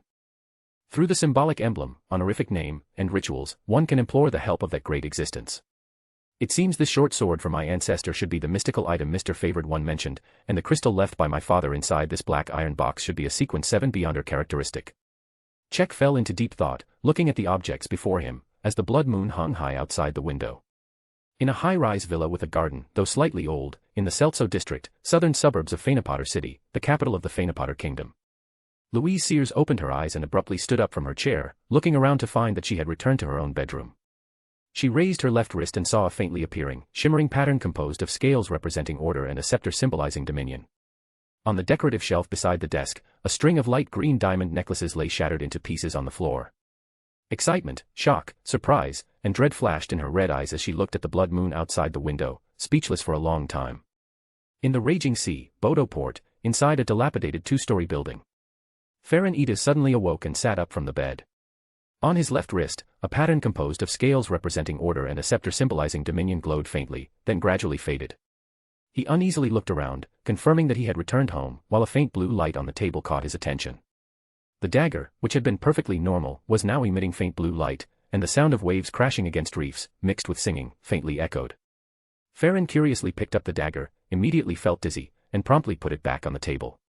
Farron recalled some words spoken by Mr. Favored One in that magnificent grand hall, and he had some guesses about this dagger. He dared not delay, quickly found a box, and put the dagger inside. He sat blankly by the bed, looking at his reflection in the full-length mirror by the door. At this moment, under his characteristic blue hair, his eyes sparkled with hope. South Continent, West Biome, north of Star Plateau, west of Pa River Valley, Kaiserport, a colonial territory of Intis. Inside a building near the port, a mix of Biome and Intis styles, Sid Watson abruptly woke up on a chair beneath the altar where his ancestor's skull was placed. His heavy breathing revealed the youth's tension. He looked around, his gaze fixed on the altar. The originally snow-white, crystal-clear skull had turned as black as ink, with a deep crack splitting its brow. Even without approaching, Sid felt as if he saw feathers stained with pale yellow grease unfolding behind the skull. A deep sense of fear once again enveloped him, but a faintly appearing, shimmering pattern on his left wrist, composed of scales representing order and a scepter symbolizing dominion, dispelled the fear in his heart. Sid, with courage from who knows where, quickly found a tin box and put the ink-black skull from the altar inside. Still uneasy, he found an iron box, placed the tin box inside, and locked it. Having completed this series of tasks, he finally slowly sat down, exhaled deeply, and looked at the mark on his wrist and the locked iron box, his eyes flickering, silently. May 3, 1346, Saturday morning. Aaron was woken by his personal valet. After a night's rest, his spirituality had mostly recovered. He attended to his personal hygiene in the washroom, changed into a luxurious silk gown with the help of his personal valet, and came down to the first-floor hall. As he went downstairs, Aaron kept recalling the first chaos meeting from last night. Overall, he had achieved most of his predetermined goals, introducing the acting method and beyonder characteristics, along with other mysticism knowledge, to the four members, and revealing his ability to deploy demigod-level power. He successfully established the image of a knowledgeable, generous, and amiable favored one, and revealed the honorific name and the ritual of sacrificial bestowal, which not only showcased the divine-level status of his Lord of Order persona but also facilitated future exchanges of extraordinary materials. Alas, the only regret was probably insufficient preparation.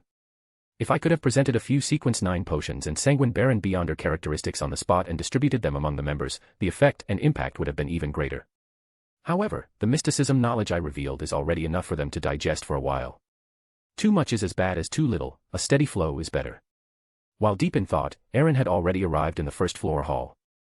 After warmly greeting the smiling Afni, he looked at Duke East Tarkus, Gusman Will, and the Duchess Celine Wolf, who were at the head table. Although Duke Gusman's face was still stern, the worry from yesterday had vanished from his brows. Seeing Aaron's gaze, he smiled gently and said, "Prepare this afternoon, you will come with me to see someone." Aaron looked at his father's expression, vaguely guessing. Could it be that his father had already informed his ancestor, Varnner Will, about his becoming a favored one of the Evernight goddess last night? What did his father communicate with her, that he was to be summoned today? Madame Celine, smiling, waved him over, called Aaron to her side, and nodded with satisfaction. As the daughter of Count Wolf, who had received a high-level education and grew up in Backland, she naturally believed in the Evernight goddess. However, because her husband, Duke East Tarkus, believed in the Lord of Storms, and she hoped Aaron could choose his own most favored deity based on his understanding of the doctrines of various churches, she did not offer her own suggestions regarding Aaron's faith. Praise the goddess. She never expected her eldest son to choose the faith of the Evernight goddess, just like her, and even receive the goddess's attention, becoming her favored one.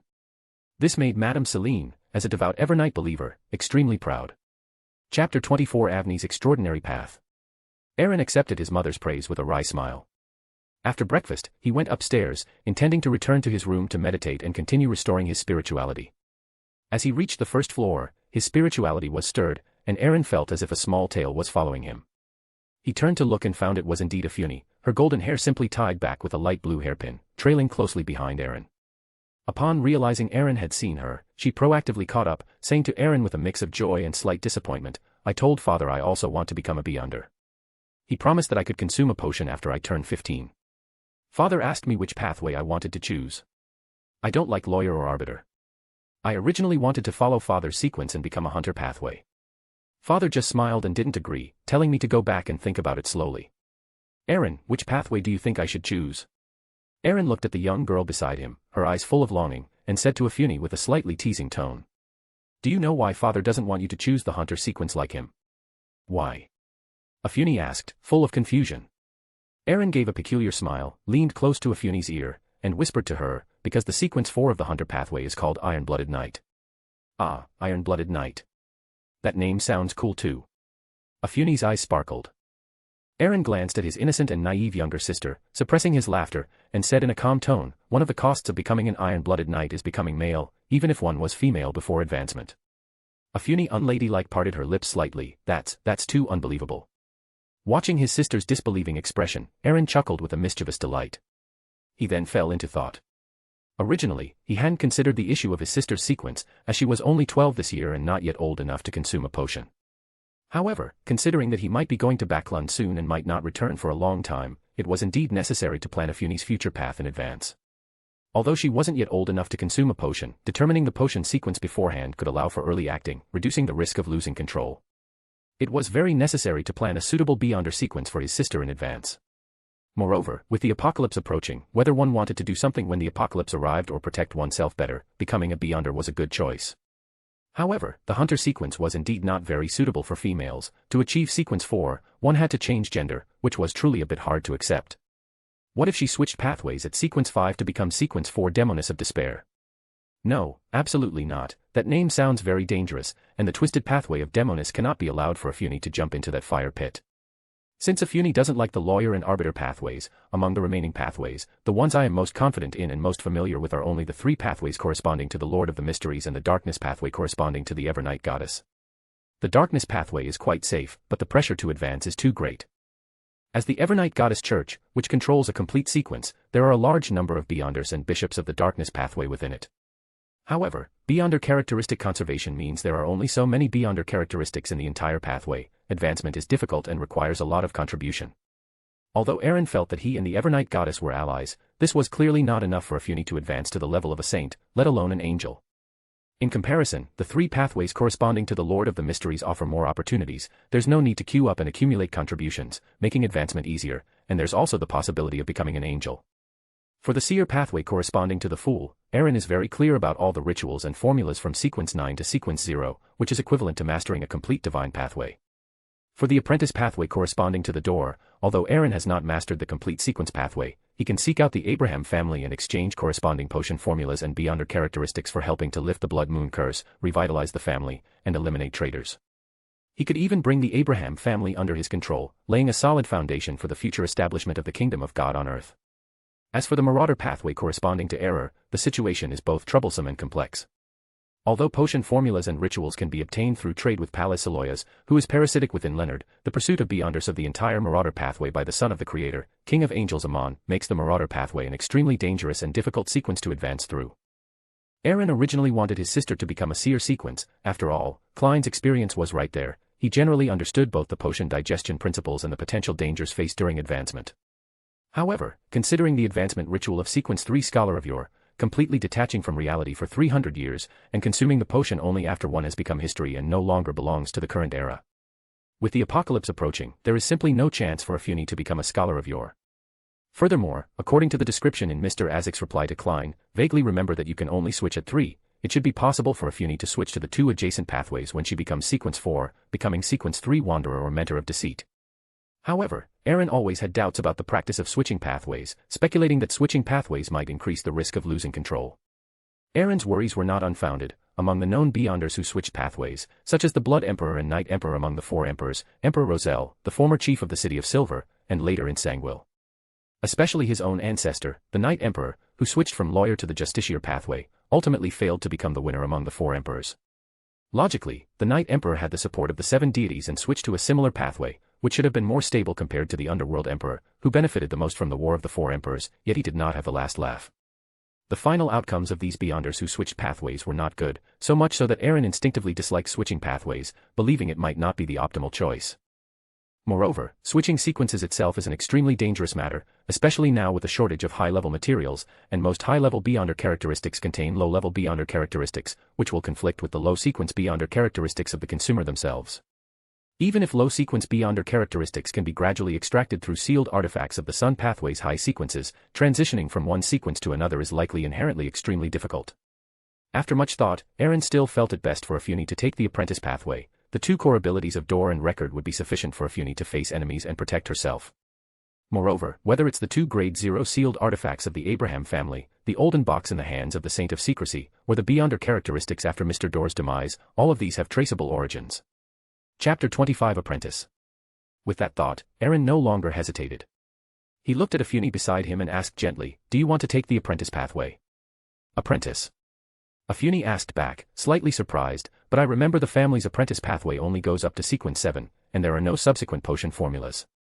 Although I also like Apprentice, I want to become a powerful Beyonder more, someone who can help you and Dad, Afuni replied with a firm tone. Erin smiled and ruffled the little girl's hair, disheveling her neatly combed golden locks. No, Afuni. The family indeed only has the Apprentice pathway from Sequence 9 to Sequence 7, but I know where to get formulas for higher pathways. I even have clues for angel-level formulas and Beyonder characteristics. Erin looked at the incredulous Afuni and said with a hint of pride, now, what do you think of the Apprentice pathway?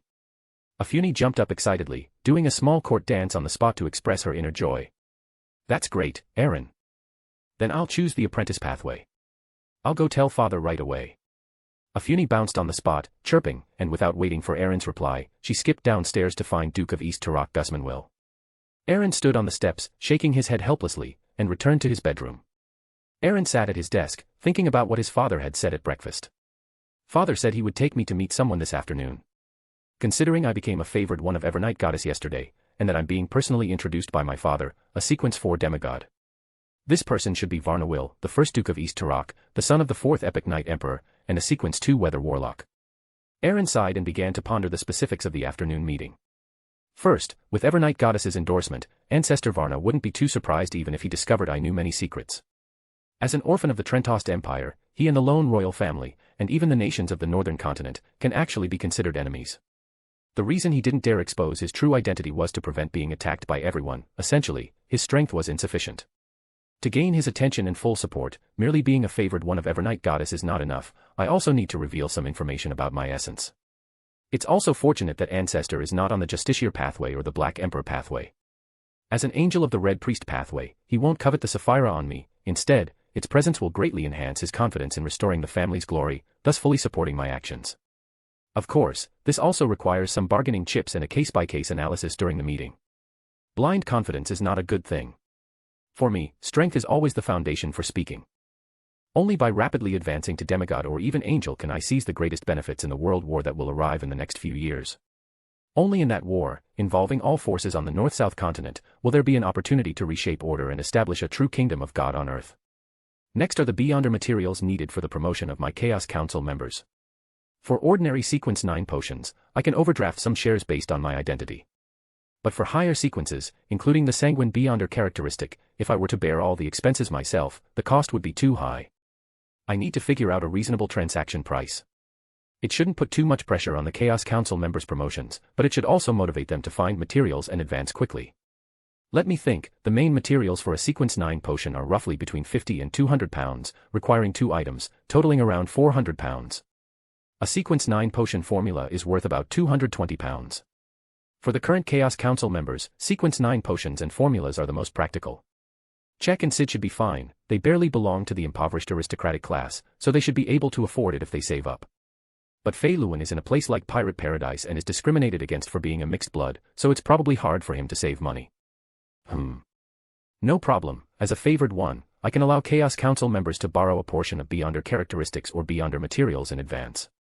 After they successfully advance, they can repay with Beyonder characteristics of the same level or gold pounds, plus a certain amount of interest. It feels like being a landlord, but I'm also doing this to urge them to constantly grow stronger. After all, in major Orthodox churches and other secret organizations, there's no such thing as prepaying for materials.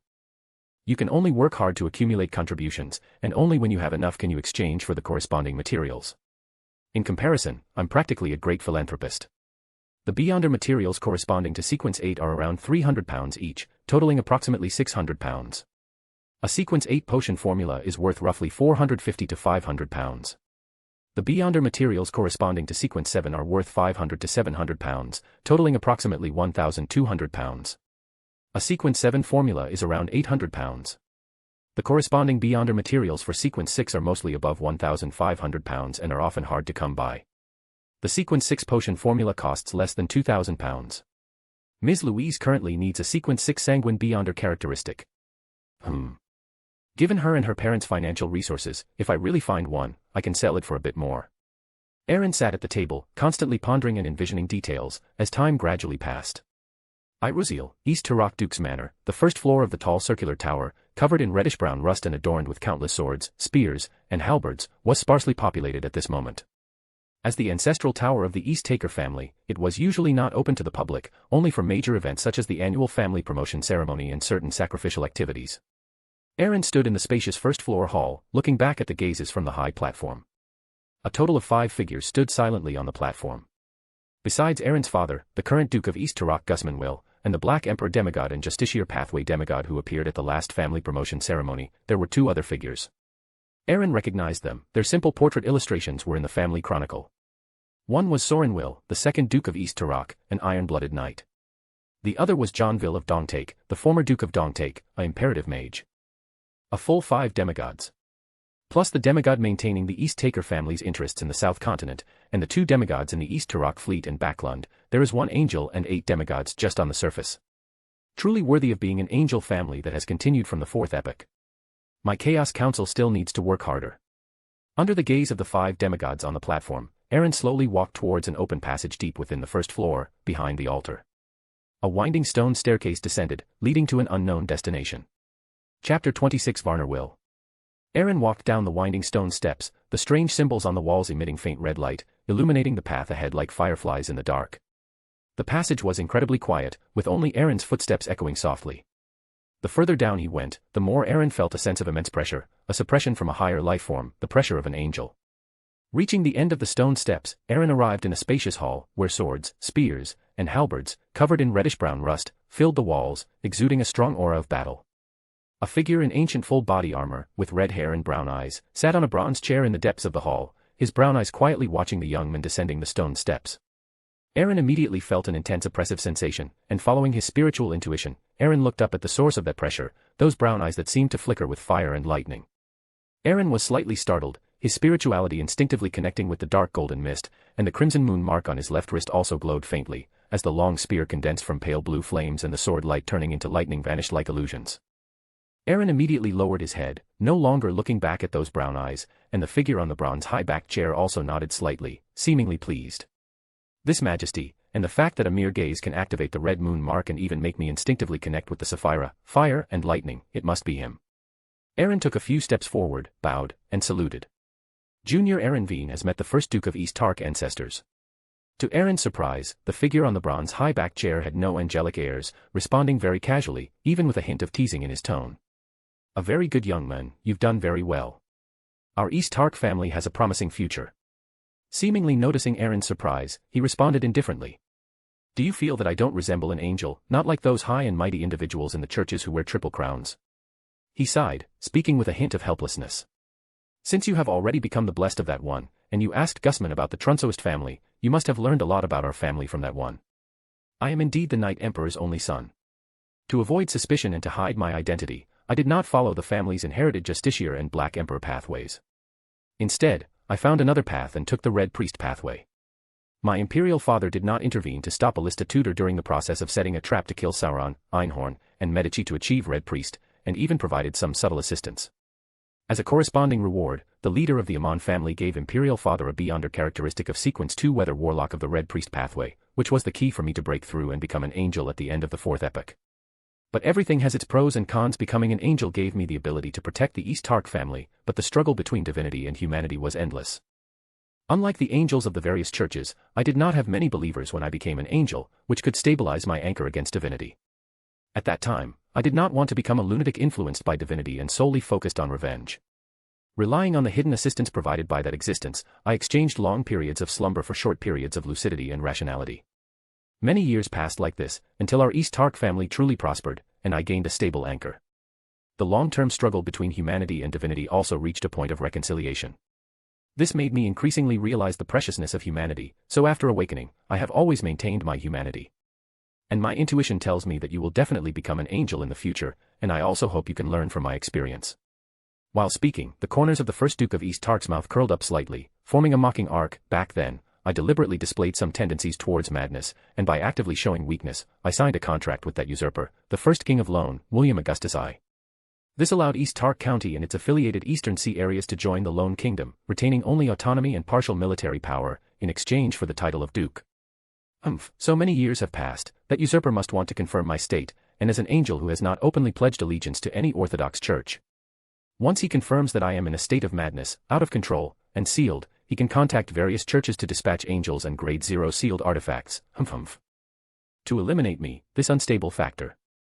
Aaron responded thoughtfully, in that case, the churches can obtain angel-level Beyonder materials and nearly 1,000 years of accumulation from the East Tark family. And the lone royal family can advance by retreating, exchanging the abandonment of those Beyonder materials for greater support from the churches, and can truly control East Tark County and the Eastern Coastal Fleet. Varner's brown eyes looked at Aaron again, a look of appreciation flashing through them. Given your current age and insight, that you can think this far makes me very pleased. At least you won't become a reckless person with courage but no strategy. Aaron's mouth twitched. He truly was an angel of the hunter pathway, his talent for provocation was off the charts, even his compliments sounded so awkward. Varner sat on the bronze high-back chair, pondering for a moment, then raised his arm and waved it slightly. A red flame appeared out of thin air, disappearing into the various strange patterns on the walls and the swords, spears, and halberds covered in reddish-brown rust. Aaron felt a vast and heavy barrier slowly rise and close. Aaron guessed this might be a higher-level spiritual wall formed based on the angel's status. Why raise the spiritual wall now? Is he going to say something more secretive? Aaron's thoughts raced in his mind. Varner sat on the bronze high-back chair, looking at the young man not far away with pride and a smile. Since you already know that our East Tark family is a continuation of the Trunsoist family, you should understand the significance of the Arbiter pathway to our family. I can tell you in advance that I do indeed have the complete formulas for the Arbiter pathway from Sequence 9 to Sequence 2, lacking only the Sequence 1 formula and the most important Sequence 0 advancement ritual. And not like the family records, which only have formulas from Sequence 9 to Sequence 4. The two imperative mages in the family have long since fully digested their potions, but they have been slow to advance to Sequence 3 Chaos Hunter. Do you know why? Aaron looked at the ancestor on the platform, his thoughts racing with a hint of helplessness. This is definitely a mischievous prank. Why not just say it directly? He still wants to see if I'm a reckless person with courage but no strategy. Why? Not enough Beyonder materials. That's unlikely. An angelic family of nearly 1,000 years couldn't possibly fail to gather even one set of Sequence 3 materials, it's not as rare as the Sequence 2 Beyonder characteristics where there are only 9. Aaron looked up at the figure on the bronze high-back chair, as if he could see the slightly upturned corner of his mouth hidden beneath the helmet, and couldn't help but feel speechless. Chapter 27, Ghost Empire. Sighing inwardly, Aaron recalled what his ancestor had just said and had a flash of inspiration. Because it's not legitimate enough, to the outside world, all of our family's Arbiter pathway formulas below Sequence 4 came from a demigod of the Arbiter pathway killed at the end of the 4th epoch. If our family suddenly produced Beyonders of the Arbiter pathway at Sequence 3 or higher, the Lone Kingdom and the Lone Royal family's suspicions of us would be endless. After all, the forces currently possessing higher sequence potions for the Arbiter pathway, besides themselves, are only the Castile family of Fenaport and the Trenos family, which they believe has long been lost to history. Therefore, whether they believe we are cooperating with the Castile family, or suspect we obtained remnants of the Trentost Empire, or even doubt our family's true identity. All these uncontrollable risks led you to weigh the pros and cons and choose to let them temporarily maintain Sequence 4 strength, awaiting an opportunity. Varner looked at Aaron with an appreciative gaze and slowly said, "Most of your reasons are correct, and you've considered everything very thoroughly." Suddenly, he changed the subject and abruptly asked, "Have you heard of the Ghost Empire?" Aaron raised an eyebrow and couldn't help but ask, "That rumored ghost ship, Ghost Empire, said to carry the last treasures of the Trentost Empire?" Varner was silent for a moment, then responded with a slightly mournful tone. "That's right, but it's not just a rumor. You should know that after the Solomon First Empire was destroyed during the Age of Strife in the 4th epoch, my imperial father recovered the Black Emperor characteristic of Solomon, advanced to Sequence 1, Prince of Abolition, and established the Tudor Trentist United Empire, with 2 co-regents to rule the northern continent. One of the requirements for the Black Emperor's apotheosis ritual is to compel the populace to secretly construct 9 pyramid-like mausoleums, then enter one of them and consume the Sequence 0 potion during corresponding sacrificial rituals participated in by the vast majority of the populace, spread across different cities. Once the advancement is successful, the Black Emperor will not truly die until those 9 secret mausoleums are all destroyed. Even if he perishes, he can awaken and return from one of them. Therefore, my father constructed a massive ghost ship equivalent to a city, and secretly built the first, and also the last, mausoleum inside. My father wanted to use the Ghost Empire's ability to etherealize himself and roam the spirit world to build a mausoleum for himself that would be almost impossible to discover. Varner paused, then spoke with a touch of melancholy. Fate is truly unpredictable. After the Ghost Empire and the first mausoleum within it were completed, that Black Emperor also revived and returned, and my imperial father consequently dropped to Sequence 2, Duke of Entropy, rendering that mausoleum useless. Until finally, my imperial father realized that the destruction of the Trentost Empire was inevitable, and having learned from the demise of the Solomon family during the fall of the Solomon Empire, he decided to leave seeds of hope for the family's revival. My imperial father left two contingencies. One was me. He dispatched his most trusted subordinate, who was then the leader of his personal guards, Alvin Gallo, a Sequence 2 ancient Bane. He personally brought that Sequence 2 Weather Warlock Beyonder characteristic and came to East Turok County to find me, who had changed my identity and was accumulating strength at the time. He handed over some sealed artifacts of the Empire that had not been displayed externally, as well as some Beyonder characteristics and potion formulas from pathways other than the Justiciar and Black Emperor sequences, to me. The second contingency was the Ghost Empire. Some of my imperial father's personal guards were ordered to carry high-level Beyonder characteristics of the Justiciar and Black Emperor sequences, as well as some other sequences, that is, Beyonder characteristics of Sequence 4 and above, into the Ghost Empire. Varner's brown eyes narrowed slightly as he looked at Aaron and asked, "Do you know why even those true gods covet the Ghost Empire?" Aaron, somewhat puzzled, retorted, "Because of those high-level Beyonder characteristics." Varner scoffed, "Heh. You think too shallowly of gods. They are just some Beyonder characteristics, at most Sequence 2, or perhaps even just some Sequence 3 or Sequence 4 Beyonder materials. While precious, they are not worth the intervention of those lofty gods." Aaron couldn't help but grumble inwardly, "Why isn't it worth it? If it were me, I would definitely snatch them. Moreover, this Order Master in front of me even wants to obtain a Sequence 9 potion from the family. Since he's talking so big, I'll make an exorbitant demand later." Varna did not have the ability to read minds, and even if he did, with the dark golden mist permeating the higher reaches of the Mind Island, he couldn't hear Aaron's thoughts. He stopped beating around the bush and directly stated the reason. During the fourth epoch, with the support of the six gods and the Sanguine, my imperial father, along with Blood Emperor Listitutor, jointly killed the Black Emperor and successfully seized the Black Emperor's corpse. After my imperial father's demise, he and that Black Emperor's corpse disappeared together, just like the Ghost Empire. And from my imperial father's demise at the end of the fourth epoch until now, more than 1,000 years have passed. There have only ever been two Sequence 1, Hand of Order, of the Justiciar pathway, and the other Sequence 1 Beyonder characteristic remains unaccounted for to this day. Aaron, below the platform, felt as if he had been struck by lightning, his mind a bit dazed. After calming down, his thoughts raced. The corpses of two true gods, corresponding to two Beyonder pathways of the source quality disordered country. And a Sequence 1, Hand of Order, Beyonder characteristic of this pathway, which might even contain the remaining Beyonder characteristics from Sequence 2 to Sequence 9. This is truly an enormous treasure, no wonder even true gods would be tempted. Varna sat quietly on the high platform, slightly surprised to find Aaron calming down so quickly, but he said nothing more. With a flick of his right hand, a dark golden token appeared out of thin air, floating above his palm. Aaron felt an inexplicable pull, and his gaze involuntarily lifted to look at the token. Before Aaron could ask, Varna took the initiative to speak. "If you want to open the treasure of the Ghost Empire, you must first gain the Evernight Goddess's approval and remove the influence of the concealment authority on you. You have already done that. Secondly, only a bloodline of our Trenos family can serve as a bloodline guide to sense the approximate location of the Ghost Empire. Finally, only a Beyonder of our family who walks the Justiciar pathway, holding the token in my hand, can truly find and open the Ghost Empire, otherwise, even if they sense its approximate location, they won't be able to find it." Varna paused for a moment, then said somewhat helplessly, "The two imperative mages in the family have both carried this token to search for traces of the Ghost Empire. Perhaps the Evernight Goddess didn't approve of them, so they didn't succeed, only sensing that it was roughly near the Sonya Sea." Chapter 28 Amon. Aaron couldn't help but glance at the red moon mark on his left wrist, thinking to himself, "As expected of the Evernight Goddess." After a slight deliberation, Varna looked at Aaron and said seriously, "Over 1,000 years have passed, and I don't know the exact situation inside that Ghost Empire. So, for safety's sake, I suggest you only go searching for and exploring the Ghost Empire after you've become a demigod or possess demigod-level strength. The token will remain in my personal keeping for now. Once you achieve Sequence 5 Punisher Knight, return here, and I will hand it over to you."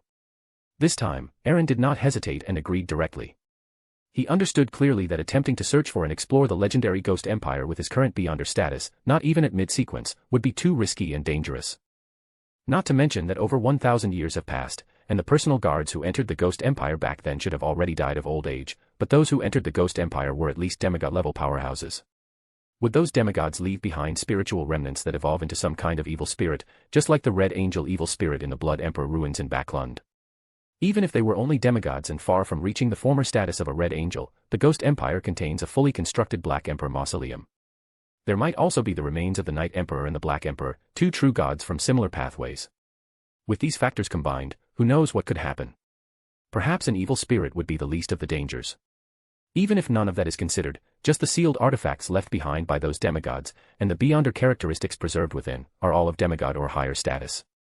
After such a long time, if some dangerous sealed artifacts with living characteristics were to form, they would be extremely dangerous for him in his current state. Therefore, it is a wise choice to explore only after possessing a certain level of strength, and not to overlook the risks for the sake of immediate gain. Varnner, on the stage, looked at the calmly assenting Aaron, a hint of relief flashing in his eyes. Suddenly, Aaron's mind jolted as a question came to him, so he looked up at Varnner on the stage. Those personal guards who were ordered to enter the Ghost Empire back then, he paused, then said with some regret. They might form some sealed artifacts with living characteristics after their deaths.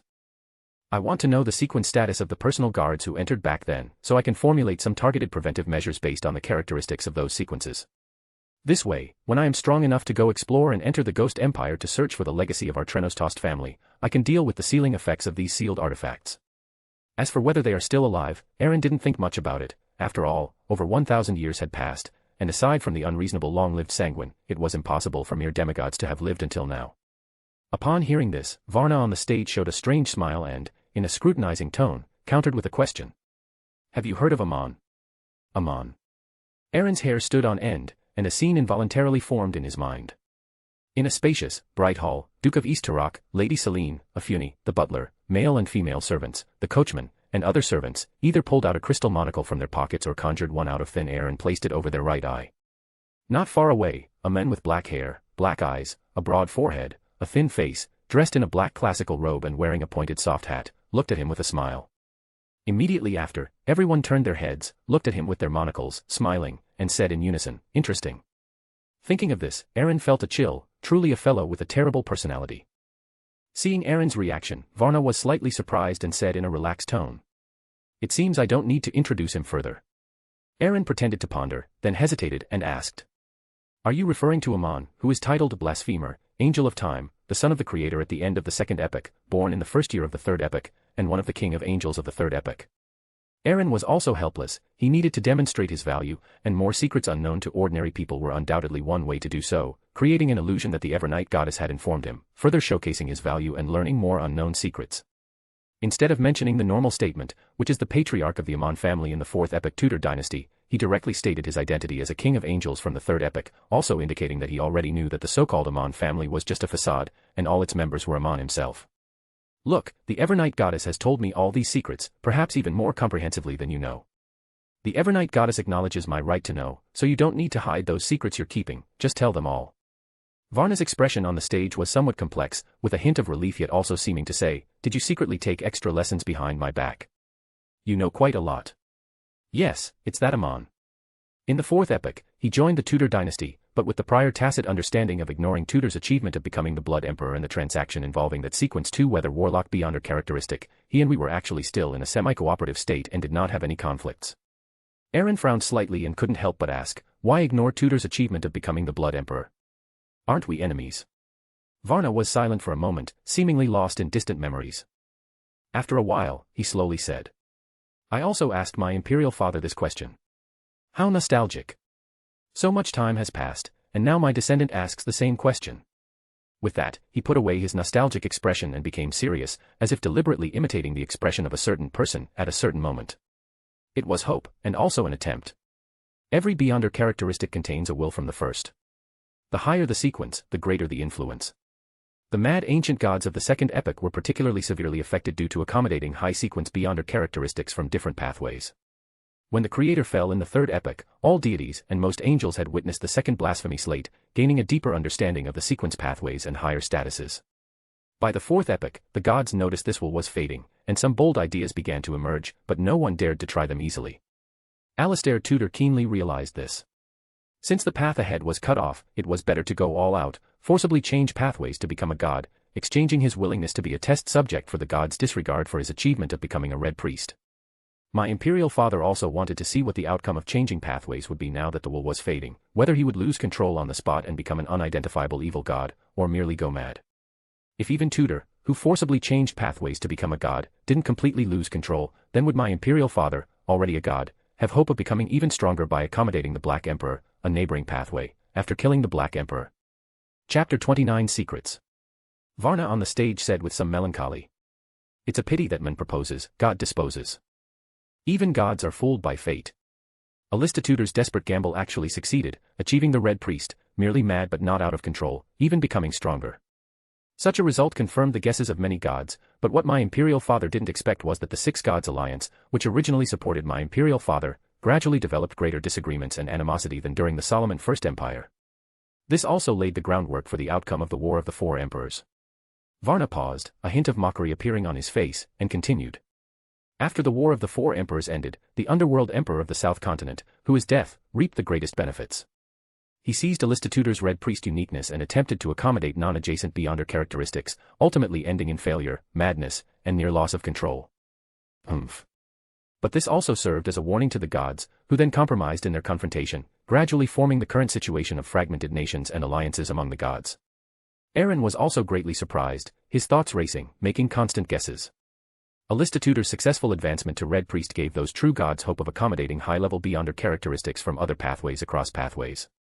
After all, for them, gods have already emerged from similar pathways, and the hope of accommodating high-level Beyonder characteristics from similar pathways is too small and too difficult.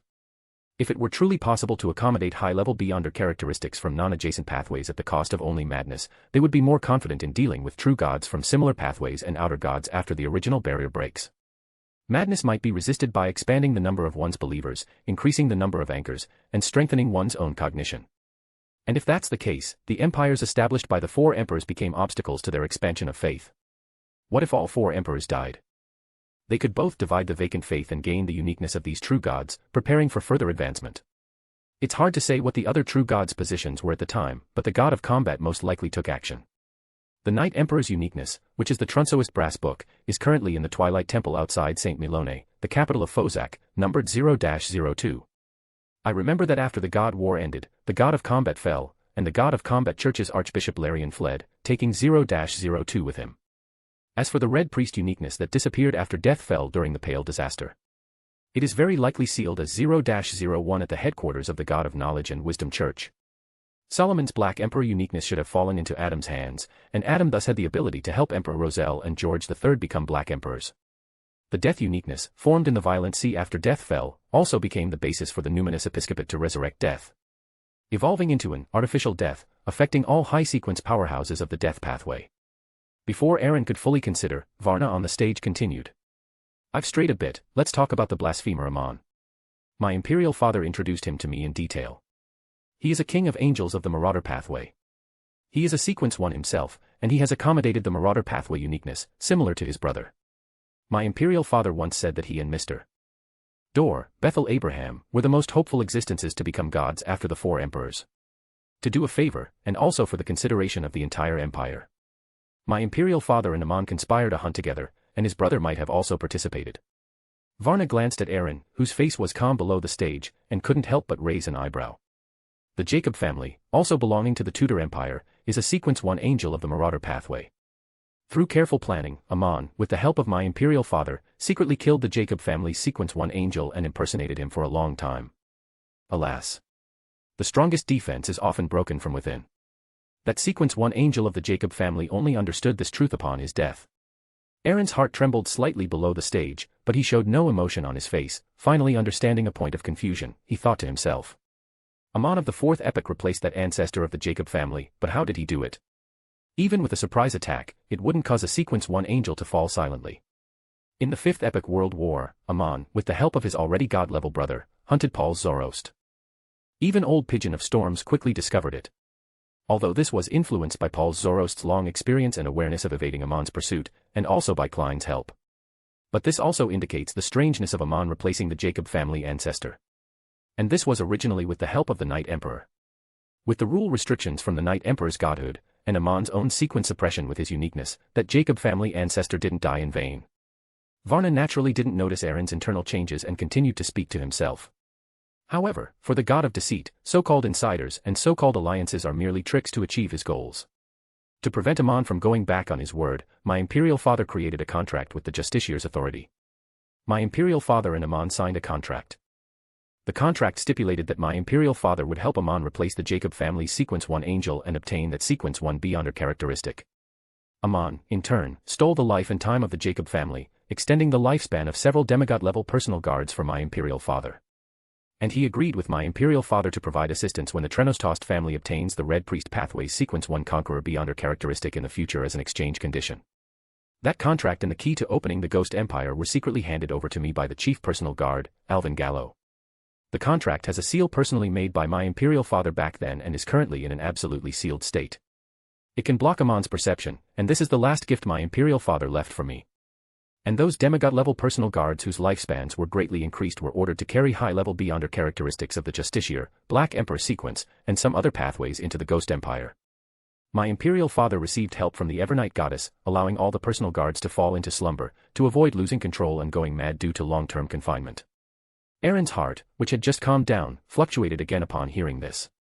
Stealing life and time and gifting it to others, only an angel of the Marauder pathway would have the ability to greatly extend the lifespan of demigod-level beings. Aaron couldn't help but recall the ghost picture frame in Amon's tomb in the suburbs of Backland. This sealed artifact belonging to the Amon family also had the effect of accelerating the flow of time and stealing life, but its level was clearly not high, at most a grade 1 sealed artifact, corresponding to the demigod level. Chapter 30 Red Sacrifice. As for Amon's mausoleum, I can explore it once I arrive in Backland. At that time, I can bring the families Beyonder and the demigod expert in Backland to explore Amon's mausoleum together. This will eliminate the hidden dangers for the people of Backland, and I can also obtain many good things from it. For example, the Beyonder characteristic of the human skin shade, which is very useful whether it's for cultivating my own forces or selling it to Klein after he advances to Sequence 7 Magician. There are also many low-sequence Beyonders who died exploring the mausoleum, their lifespan stripped away by the ghost picture frame. This can yield many low-sequence Beyonder characteristics. And sealed artifacts like the ghost picture frame. These things can serve as resources for training my subordinates, or rather, my first pot of gold. As for the stone door deep within Amon's mausoleum that leads to the abyss. I'd better destroy it. Otherwise, if Amon uses this stone door to cause trouble, I'll regret it endlessly. As for the Night Emperor's personal guards who extended their lifespans to enter the Ghost Empire. If they are truly as the ancestor said, then they might still be alive on the Ghost Empire to this day. Escaping the torment of time through slumber and avoiding losing control and going mad is indeed the only solution. Slumber. No wonder there's a waking ability in the Night Mark, which allows one to consume spirituality to awaken from slumber. At the time, I thought this ability was too useless. Who would I need to wake up? Slumber waking, so that was the intent behind the ability attached to the Night Mark the Evernight Goddess bestowed upon me. She wants me to awaken the demigod guards of the Trenos family who are in a state of slumber on the Ghost Empire. If I successfully find the Ghost Empire and obtain the Night Emperor's legacy left for the family's revival at the time of the Empire's collapse, and successfully awaken those demigod guards, extracting those high-sequence Beyonder characteristics and sealed artifacts for my use, this will be an unimaginable power. In terms of the number of saints alone, the East Taker family at that time would not be inferior to the major Orthodox churches. At the angel level, whether it's helping Queen Mystic Bernardet advance to Sequence 2 Sage, or helping Pauls restore his strength, I can gain assistance. Moreover, there's also that messenger lady, Wei Er, Ong Sai Ting, the Snake of Fate, who should have already arrived in Backland. And there's Calamity Queen, who is barely surviving within a certain elf ruin. Proper communication and exchange of benefits can secure the help of these angels. Coupled with my own efforts, I will strive to advance to demigod as soon as possible and assault the angel level. Only through multiple measures can I better help myself seize the final victory in the world-sweeping war to come. As for the scroll traded with Amon, that's worth discussing. Currently, it definitely cannot be used. At the very least, I need to possess an angelic rank and have the ability to protect myself in front of Amon. Otherwise, given the blasphemer's malicious personality, even if my identity is special and my pathway is not adjacent to his, there's no guarantee what he might do. I remember Amon eventually traded a Conqueror Beyonder characteristic with the Red Angel Evil Spirit for summoning Mr. Doorback.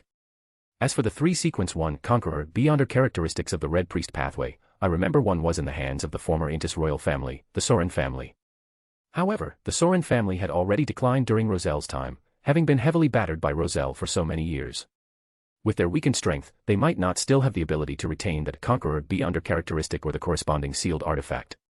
Most likely, it has been acquired by the Iron and Blood Cross Order, who believe in the true creator.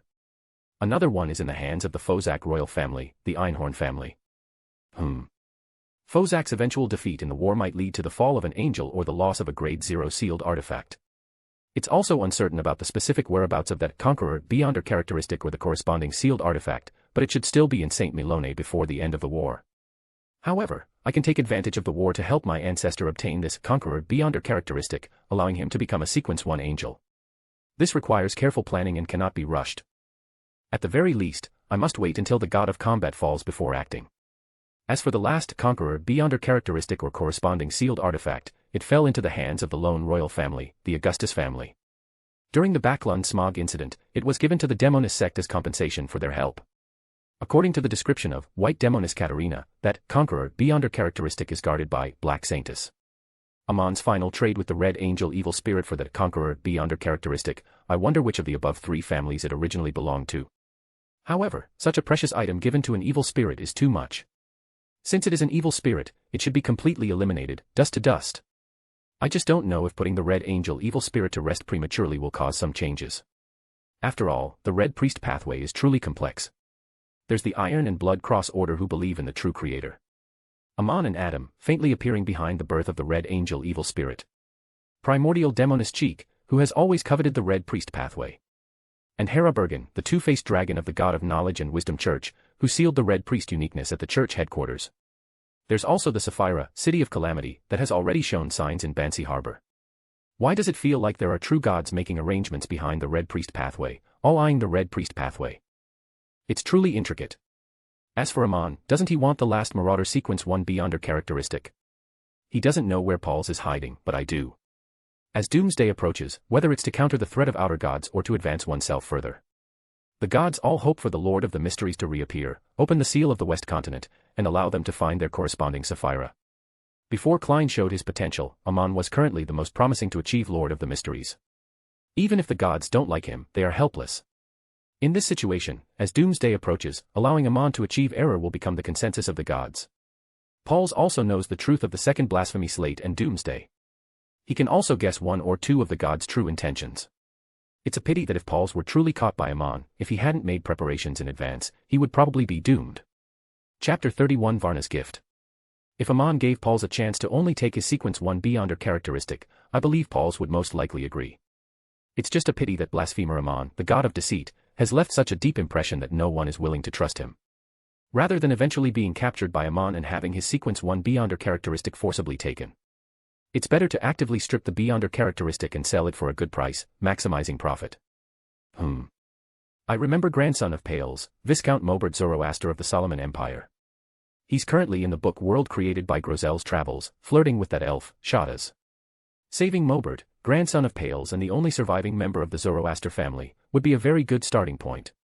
Otherwise, that old man, who is constantly on edge trying to avoid Amon, would run away as soon as he sees me, and then I would truly have no place to find him again.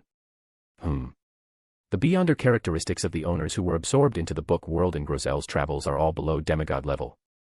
The reason they would immediately age, decay, and die if they left the book world is simply because their own lifespans were not long enough to keep them alive for so long. If they're not even demigods, then the ghost picture frame in Amon's mausoleum could be used to supplement Mobert's missing lifespan. It's just that I don't know how much stolen life force is left in that ghost picture frame, or if it's enough. After all, there's a lone soldier from over 100 years ago, a noble from the 4th epoch, an ascetic from the 3rd epoch, and one elf and one giant from the 2nd epoch. The time span between them is not just long, it's fortunate none of them became demigods, otherwise only Amon could save them. Suddenly, a light cough, carrying a hint of displeasure, interrupted Aaron's increasingly divergent thoughts. Varna looked helplessly at Aaron, who was somewhat distracted below. Did you forget that I'm still opposite you, telling you secrets, and you're already spacing out? Aaron immediately sobered up, bowed, and apologized. Ancestor, I have understood our family's secret. I will advance as quickly as possible and become a disciplinary knight. Then I will return here, bringing the token to search for the Trentost Empire's treasure. Varna nodded with satisfaction, looking at Aaron and slowly said. Aaron's father told me you wanted to go to Backland. I don't know the reason for your decision, but as the future heir of our East Taker family, it is necessary to go out and experience the world. But I must inform you that Backland is not so peaceful, you need to be mentally prepared. Seeing Aaron bow in confirmation, he mused for a moment, and a dark iron token with red rust attached to it suddenly appeared beside Aaron, emitting a faint glow. Before Aaron could ask, he began to explain. This is my token. All Beyonders of demigod level and above in the family know of this token's existence. Backland's situation is complex after all, and your current strength is insufficient, but every demigod has their own complex matters. The family can only provide you with a Sequence 5 Guardian. As compensation, you can choose a sequence 5 you are satisfied with, as well as several other lower sequence Beyonders from within the family to accompany you to Backland. This token signifies that you have my approval. You can use it to ask a family demigod to act on your behalf and resolve dangers. If it is a normal danger or trouble, you can keep this token indefinitely. But if the matter you request goes against the will of that family demigod, this token will be reclaimed after he takes action. Do you understand? His deep brown eyes gazed at Aaron below, full of oppressive power. Aaron, however, was somewhat accustomed to his ancestor's personality and responded obediently, understood. He was also secretly excited. Although this token had many restrictions, he could at least find a demigod to help him. If it really came down to it, he could ask the Backland demigod to handle ordinary matters, and for inconvenient matters, he could just ask Aaron's father. He then looked at Varnner on the bronze high-backed chair with eager anticipation. Feeling the burning gaze from below, Varnner couldn't help but shake his head inwardly. However, he did not disappoint Aaron and continued with a smile. Of course, besides these, you can also propose your own requests or ideas, such as certain sealed artifacts or mystical items. These can all be considered investments from the family and me and you. So, what do you want? Aaron pondered slightly. Sealed artifacts. The remnants of Celestial Worthy and God Almighty in the Nation of Disorder are already powerful enough and comprehensive enough. So, I'm not currently lacking in mystical items, but I am lacking many Beyonder characteristics to cultivate my subordinates. Especially those members of the Chaos Council whom I personally selected. According to the plan, they should soon undergo the sacrifice and grant ritual. If I don't have anything to grant them then, wouldn't that diminish my divine status? Although after arriving in Backland and plundering Amon's mausoleum, I can acquire a large number of Beyonder materials. A distant solution cannot quench immediate thirst. Anyway, I am not currently lacking mystical items, so it's better to directly ask for Beyonder characteristics, and I can also ask the ancestor to help crush them and clear any potential contamination.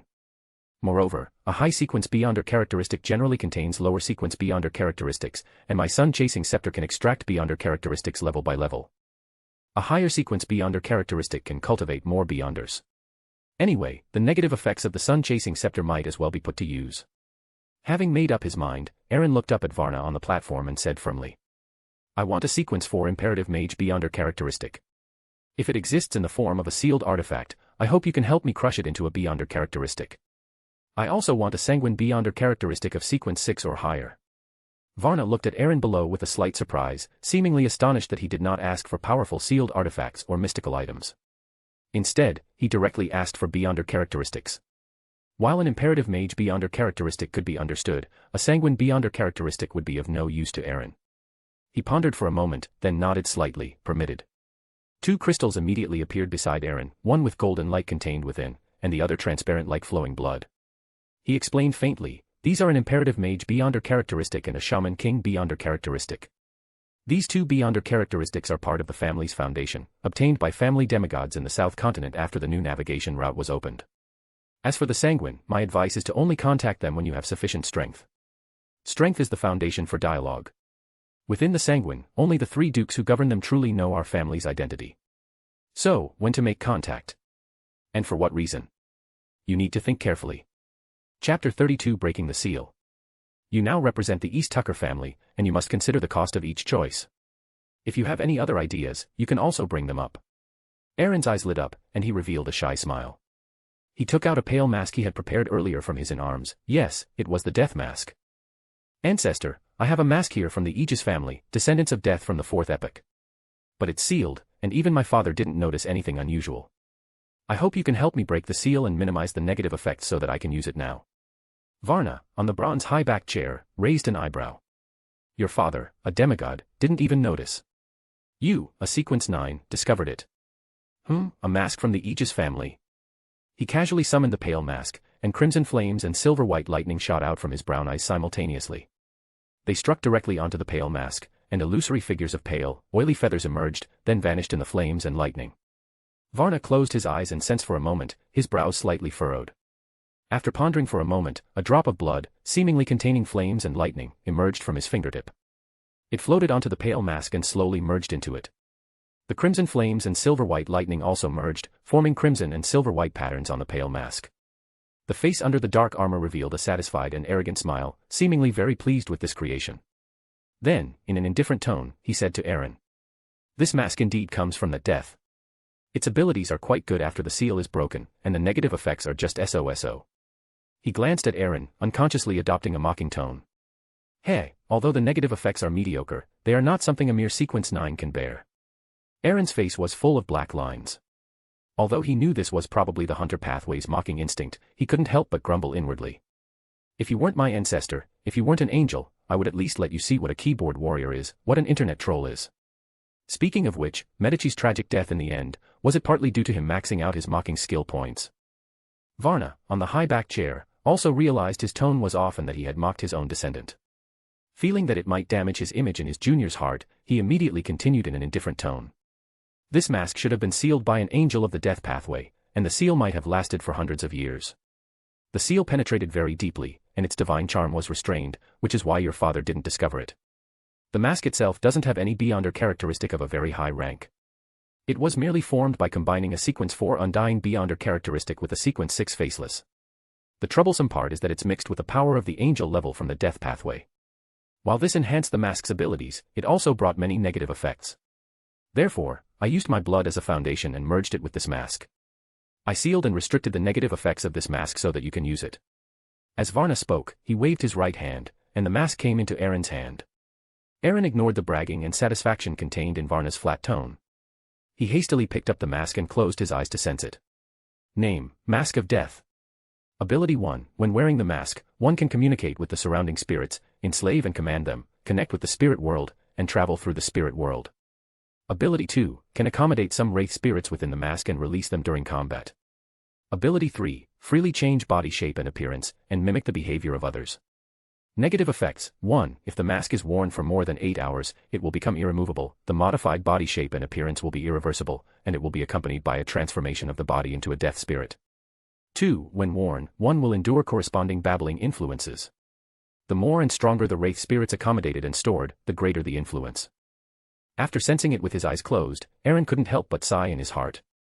Very practical skills. If I can travel through the spirit world, I won't need to record the traveler's abilities.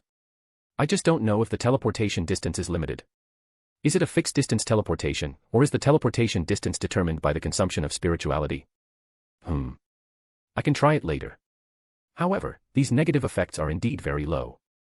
Aside from the common flaw of the hunter pathway, Ancestor is very thoughtful towards his descendants. It's not in vain that I've always thought of trying to acquire that sequence 1 conqueror beyonder characteristic for him. Alas, a maximum of 8 hours of wear.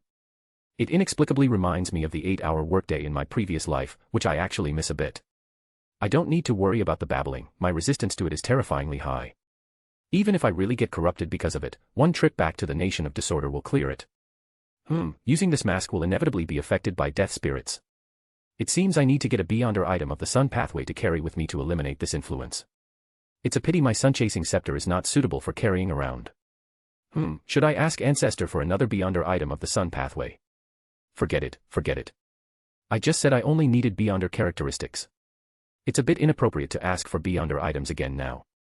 Besides, low-sequence beyonder items of the sun pathway can be found by my father, so I won't trouble Ancestor. Shearing wool and cutting leeks also require strategy. You can't just shear one sheep vigorously, nor can you just cut leeks vigorously. Sustainable development is the long-term way. After silently reflecting, Aaron looked up at Varnner on the bronze high-back chair, bowed, and expressed his gratitude. Then he revealed a shy smile again and asked shamelessly. Ancestor, if I encounter an angel chasing me? Varnner interrupted him with a face full of black lines. Do you think every angel is as idle as I am now? Do you need an angel to chase after a mere sequence 9 like you? Don't beat around the bush with me here, just state your thoughts directly. Aaron chuckled dryly, scratched his head awkwardly, and continued. Ancestor, I actually want to know your honorific name. Some of my subsequent plans require your help, and I wish to call upon your honorific name to receive your response and assistance. Fearing that his ancestor might misunderstand, Aaron quickly added an explanation, speaking with a tone of flattery and reverence. It's not for you, Ancestor, to fight others, it's merely to give me some face, that's all. I need an angel to back me up, and I can guarantee that every time I call upon your honorific name, it will be related to my schemes and be a very important matter. After all, an earthly angel like you, in the distant second epoch, could be called a minor god. Your time is very precious. Chapter 33 End of the meeting. Furthermore, you are on the same level as the triple crown of the various true god churches. If my plan can receive your help and approval, this will give me infinite confidence and courage, and also accelerate my growth. Listening to the increasingly exaggerated flattery from the young junior below, Varner's eyebrow twitched again. He glanced at the Evernight mark on Aaron's left wrist again, thought for a moment, and then nodded slightly. All right. After all, Aaron was also a favored one of the Evernight goddess, and perhaps by paying a price, he could even invite Madame Ariana, the Evernight goddess's loyal servant, to act. If outsiders didn't know, it was fine, but if they knew that his own junior didn't pray to his own angel, but instead sought help from the church's angel, wouldn't that be a bit embarrassing for her to say? Although she disliked trouble and was too lazy to respond to prayers, she still spoke in a majestic voice. My honorable name is the ruler of the misty battlefield, the master of weather changes, the totem of flames and lightning, the great Varnner will. Aaron carefully wrote down this honorable name, thinking to himself. The first 3 sections describe the abilities and symbols of a hunter pathway sequence to angel, while the 4th section precisely points to the target. Through the angelic rank, the honorable name resonates throughout the world. My honorable name is still more domineering. Immediately after, Aaron showed an innocent smile to Varnner on the stage, which made Varnner feel a subtle sense of unease. Then Aaron lowered his head and softly prayed in ancient Hermes. The ruler of the misty battlefield, the master of weather changes, the totem of flames and lightning, the great Varnner will. Varnner on the stage instantly darkened his face, his brown eyes surging with flames and lightning. Although Aaron lowered his head, after he finished praying, he still saw a figure in black armor seated on a bronze high-backed chair, with flames and lightning seemingly swirling behind him. Wait, surrounded by flames and lightning. Aaron coughed dryly, and upon looking up, he saw those brown eyes that seemed to surge with flames and lightning. Aaron looked at Varnner with innocent eyes and said dryly, I heard that sequence 6 of the hunter pathway is called a conspirer. Ahem, I didn't mean anything else, I just wanted to test the effect of this honorable name. Varnner looked at Aaron below with a face full of black lines and waved his right hand. The patterns on the wall lit up, and Aaron only felt his vision go dark. When he opened his eyes again, he was already at the entrance of the underground passage. Varner's majestic voice came from beside his ear, hurry up, advance as soon as possible. Great changes are coming, and you don't have much time left. In the empty underground hall, Varnner looked at Aaron, who had disappeared from his original spot, put away his serious expression, and muttered to himself with a slight smile. Very courageous, truly has my demeanor from back then. Deep inside the Zuta's first-floor hall, at the entrance of the underground passage, Aaron stood dumbfounded at the passage entrance. Before he could recover, the passage entrance closed. Ah, is he that stingy? I just tested the effect of the honorable name. It's better to be safe than sorry. What if the ancestor had a mischievous streak and gave a fake honorable name? What if I really needed it to make a grand entrance and it turned out to be useless? Although it's a bit impolite, at least it proves that this honorable name is real. Sigh. The ancestor has survived from the 4th epoch until now, but his tolerance is still a bit small. Aaron smacked his lips, but he didn't dare to say it out loud, only silently muttering to himself. Seeing that the passage entrance had closed, Aaron no longer lingered and immediately walked towards the high platform in the first-floor hall. The 5 demigods on the high platform had not left, they still stood there quietly. Upon seeing Aaron emerge, their expressions softened. The current Duke of Tak, Gusmanwil, smiled and instantly disappeared from his original spot, appearing beside Aaron and patting his shoulder. You are the only person from our Tak family, besides demigods, who has entered that place. His tone was filled with pride and satisfaction, and he emphasized, Tak family, seemingly wanting to confirm something. The remaining 4 demigods on the high platform also cast their gazes over, their eyes filled with inquiry. Aaron instantly understood, smiled, and offered no explanation. He took out the ancient, black iron token that ancestor Varnner had given him from his pocket. As spiritual energy poured in, the black iron token emitted a faint glow, and a strong aura of iron and blood surged forth. The 5 demigods, including his father Gusmanwil, all looked surprised, scrutinizing Aaron. Then they exchanged glances, nodded slightly, and all showed satisfied smiles. The other 4 demigods nodded to each other, then disappeared from their original spots. Duke Gusmanwil of Tak looked at Aaron putting away the token with a gratified and proud smile. He said with relief, the fact that you have this token means you have already received the ancestor's approval. As he spoke, he couldn't help but ruffle Aaron's hair, saying with some reluctance, You'll be going to Backland soon. After you go back today, spend more time with your mother and your sister. Afni really misses you. She told me yesterday that she also wants to become a Beyonder and wants to go to Backland with you. I refused Afni's request, but I also allowed her to participate in the family's advancement ceremony after she turns 15. Your mother is also very worried about you going to Backland alone. Although Aaron was very satisfied with the current atmosphere of paternal kindness and filial piety, he still interrupted his father with a smile. My dear Duke of Tak, why are you also starting to be sentimental? Don't worry about me. As the future heir of the Dongtak family, this will be my inevitable path. As for Afni's beyonder path, I've already thought it through. Just leave it to me. After he finished speaking, he looked at his father, who had a look of gratification, with a shy smile. And I have a mystical item that can travel through the spirit world. Hee, if you and mother miss me, send me a telegram, and I'll teleport home immediately. The Duke of Dongtak looked at Aaron with surprise, then said with some understanding.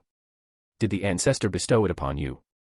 That is indeed a very practical mystical item. Aaron smiled and shook his head, his tone a bit strange.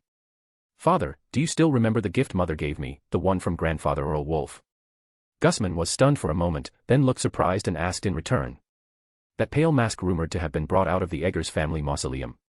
But I checked it, and besides being a bit hard in material, there was nothing else unusual about it. Aaron suppressed his laughter, thought for a moment, and explained in a calm tone. The ancestor said that mask was sealed by a death pathway angel. A very tricky sealing method. So it's normal for a demigod not to discover it if they don't understand the methods of the death pathway.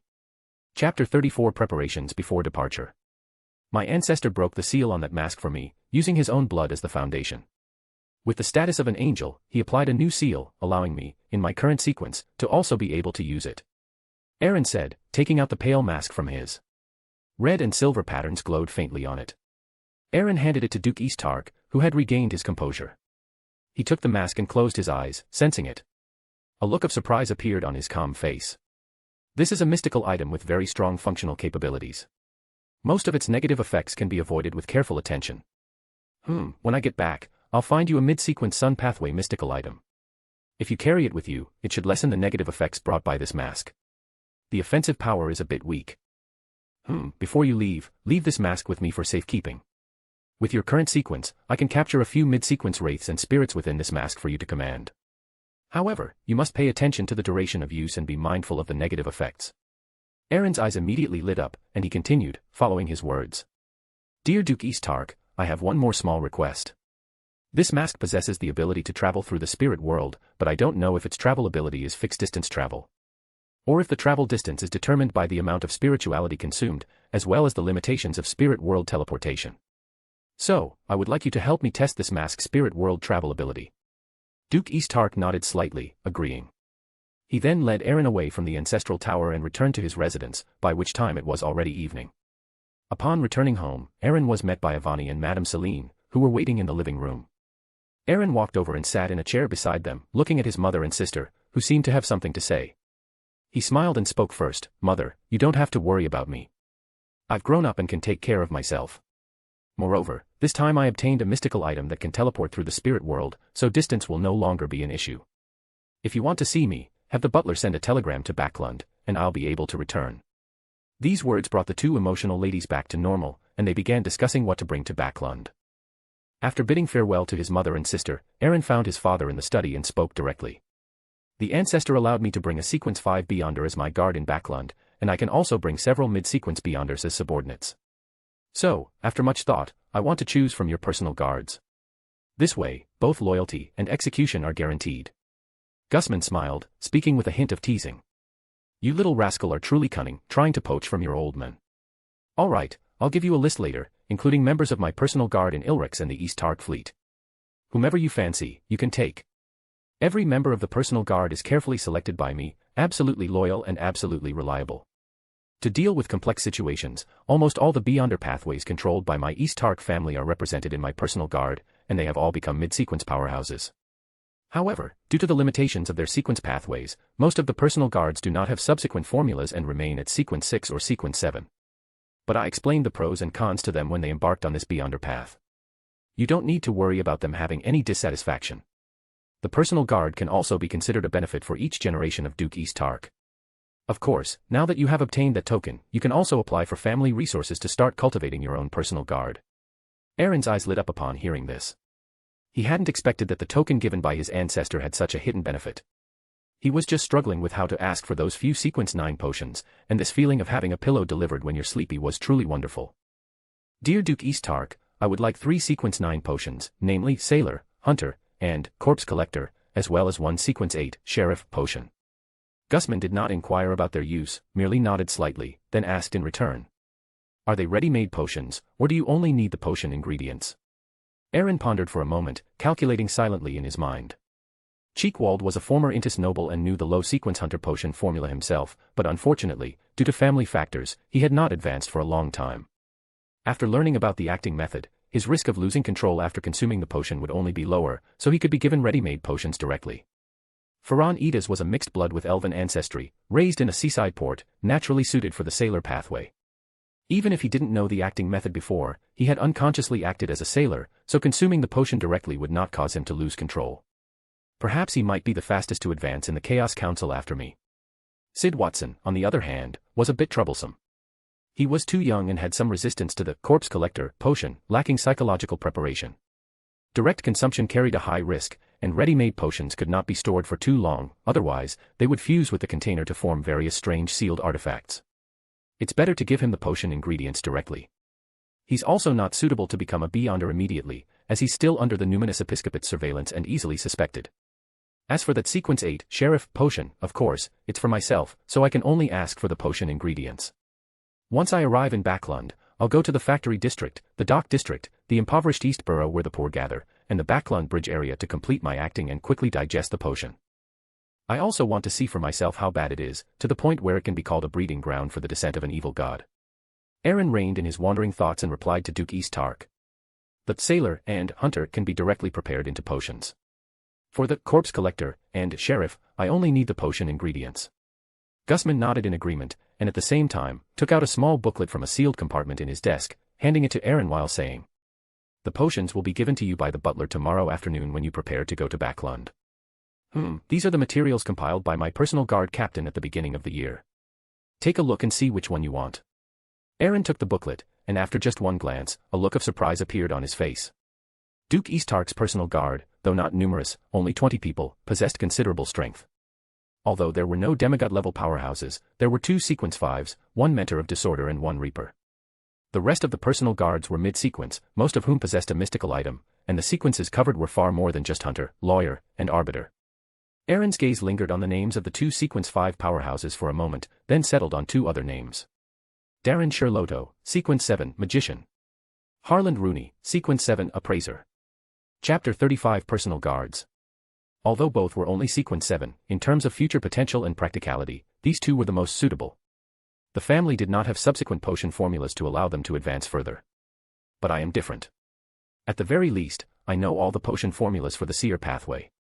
I can help Dallin Shirato advance to Faceless. The help brought by a Faceless subordinate would be immense, whether for gathering intelligence or carrying out missions. Moreover, I am now a favorite of the Evernight Goddess. By paying a price, I might even be able to send him to the areas where the Evernight Goddess keeps mermaids. Completing the ritual for advancing to Marionettist would eliminate the need to search for mermaids in the ruins of the War of Gods, unlike Klein. As for Harland Rooney, his next sequence is Artisan, also known as a craftsman. A craftsman can bring extremely high value to an organization, whether it be mystical items or various Beyonder bullets, all are quite practical. As for why the family didn't have the craftsman potion formula, Aaron guessed it might be due to a balance between the churches. Considering the attitude of the god of steam and machinery church, they didn't actively seek out the craftsman formula. But as of today, with only 22 years until the apocalypse, there's no need to worry about such things anymore. Anyway, after the World War ends in a few years, the Church of Steam and Machinery will be expelled from Loen, and their attitude will become irrelevant. As for the craftsman potion formula, it can be traded from Charles, a descendant of Emperor Roselle, who currently resides in City of Generosity, Byam. Furthermore, in Backland, at the Beyonder gathering of Eye of Wisdom, Old Mister, there is also a lady from the lawyer pathway, who has a craftsman behind her. The craftsman potion formula can also be obtained from him, as long as the conditions are good enough, that craftsman can even be brought under one's control. Once he made up his mind, he no longer hesitated and looked up at Duke Eastark. I want to choose Mentor of Disorder Solon Bent as my guard. Dallin Shirato and Harland Rooney will be my subordinates and go to Backland with me. Aaron thought for a moment and decided to reveal the potion formula to his father first. This would not only increase his contribution to the family but also strengthen the family's power. Father, I have the subsequent potion formulas and rituals for the Seer sequence, enough to reach the demigod level. Duke Eastark's eyes lit up, as if he had thought of something, and he smiled. Was it given to you by that one? Immediately, he felt his question was inappropriate, so he stopped asking and said with a slight sigh. Alas, although you have the ancestor's token and have received his recognition, allowing the family to fully support you. However, this matter is only known to the family's demigods, ordinary family members do not know about it. Originally, I was worried that too much resource allocation would cause dissatisfaction among some family members. After all, it is human nature to worry about scarcity rather than inequality. However, with your contribution of bringing subsequent potion formulas to the family, no one will say much about the overt resource allocation. Every one of us is a member of the East Tark family. The family's nurturing is not a gratuitous contribution, everyone must have a grateful heart. Common unity and dedication are what truly make our East Tark family stand firm, so when we are capable, we all choose to dedicate ourselves to the family. Your choice makes me very pleased. Putting away his expression of emotion, Gusman continued. Dowland and Harland are both in Irusel, but Solon is still in the southern continent. Dowland and Harland will go to Backland with you tomorrow. As for Solon, I will personally send a telegram to have him meet you in Backland. After exchanging a few pleasantries with his father, he informed him that he would prepare the subsequent potion formulas and ritual requirements for the seer tonight. He would personally hand them to him tomorrow. After giving his instructions, Aaron returned to his room. He took out a token from his pregnant and 2 completely black boxes of unknown material, covered with mysterious symbols. These also came from Ancestor Walna's gift, each containing 2 demigod beyonder characteristics. Aaron held the 2 boxes and sensed them with his spirituality, feeling no abnormality, nor did he feel the fluctuation of a spiritual wall. He couldn't help but click his tongue. These boxes are good things too, they even skip the steps of a spiritual wall. Let's just call them sealing boxes for now.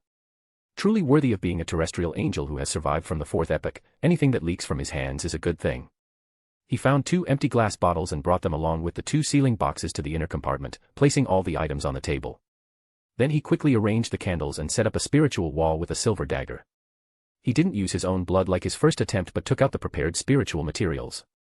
Gently exhaling, Aaron set up the altar according to the steps, quickly drawing his symbolic sigil with beyonder creature blood. After smoothly completing the drawing, he chanted the prayer in ancient Hermes.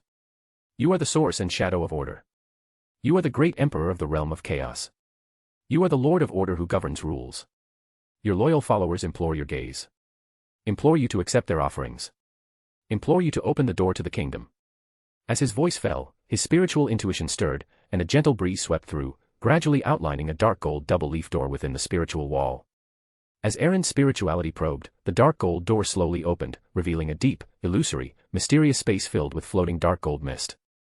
Without delay, he quickly picked up the 2 empty glass bottles and the 2 sealing boxes from the table and threw them together into the dark gold door. As the dark gold door slowly closed, the sacrificial ritual ended. Aaron then closed his eyes, his spirituality diffused, and his consciousness connected with the boundless dark gold mist infinitely high in the spiritual sky. Passing through the dark gold mist where illusory murmurs and roars echoed, Aaron opened his eyes again, returning to the throne within the magnificent grand hall. Aaron reached out and retrieved the items he had just sacrificed, opening one of the sealing boxes and taking out the Shaman King beyonder characteristic. He then placed the 2 sealing boxes in a corner of the main hall, together with the silver vial from the previous sacrifice, concealing them with dark gold mist. Aaron looked at the crystal, translucent like flowing blood, and felt a faint sense of oppression, which came from divinity. Other than that, he didn't feel any madness, it should have been pulverized and purified by Ancestor Walna. He mobilized the dark gold mist and placed the Shaman King beyonder characteristic into the empty glass bottle. The crystal, translucent like flowing blood, quickly melted into a liquid, gradually merging with the entire bottle. Moments later, the glass bottle became like a ruby, empty inside, exuding an eerie beauty and a craving for blood. Chapter 36 Recipe. Aaron remotely manipulated the glass bottle, which could be called a Sequence 1 sealed artifact within the various major churches of the Orthodox gods, ignoring the faint whispers of temptation. With a wave of his hand, a golden staff, appearing as if flames were burning, emerged from beside the throne. It was the sun-piercing scepter. Aaron mobilized the dark golden mist, forcibly fixing the sun-piercing scepter onto the glass bottle. A piercing wail sounded, then quickly vanished. Aaron watched this scene with satisfaction, paying it no mind, and instead enveloped both the sun-piercing scepter and the glass bottle with the dark golden mist. The sun-piercing scepter could cause the beyonder characteristic to precipitate from the glass bottle from high to low sequence, and with the scepters standing, it might completely precipitate within a few hours. He left a command in the dark golden mist: whenever a beyonder characteristic precipitated from the glass bottle, it should be immediately enveloped and isolated by the dark golden mist to prevent beyonder characteristics from re-aggregating. Beyonder characteristics from Sequence 4 to Sequence 7 can be traded individually with Ms. Louise. I think she should be very interested. She has obtained a pathway that can advance her sequence, and she can also exchange excess sanguine characteristics for merits within the sanguine organization, while I can obtain a significant reward, killing 2 birds with 1 stone. As for the remaining Sequence 8 and Sequence 9 beyonder characteristics, I won't trade them with her, especially the Sequence 9 apothecary. This sequence is very practical, whether for Beyonders or for ordinary people. The medicines made by an apothecary are all very powerful and take immediate effect. The reason the Backland Great Smog caused such heavy casualties was that a considerable number of people died from infections and inability to receive treatment. To reduce the impact of that disaster, an apothecary can provide great help. After all, without the support of George III and the Parliament, it would be almost impossible to establish a complete medical system in just a few years. If I don't want to make a big fuss and arouse George III's suspicion, I cannot suddenly propose a bill to establish a medical system. The only way is to secretly cultivate a large number of apothecaries, prepare corresponding medicines in advance, and help the residents affected by the Backland Great Smog as much as possible.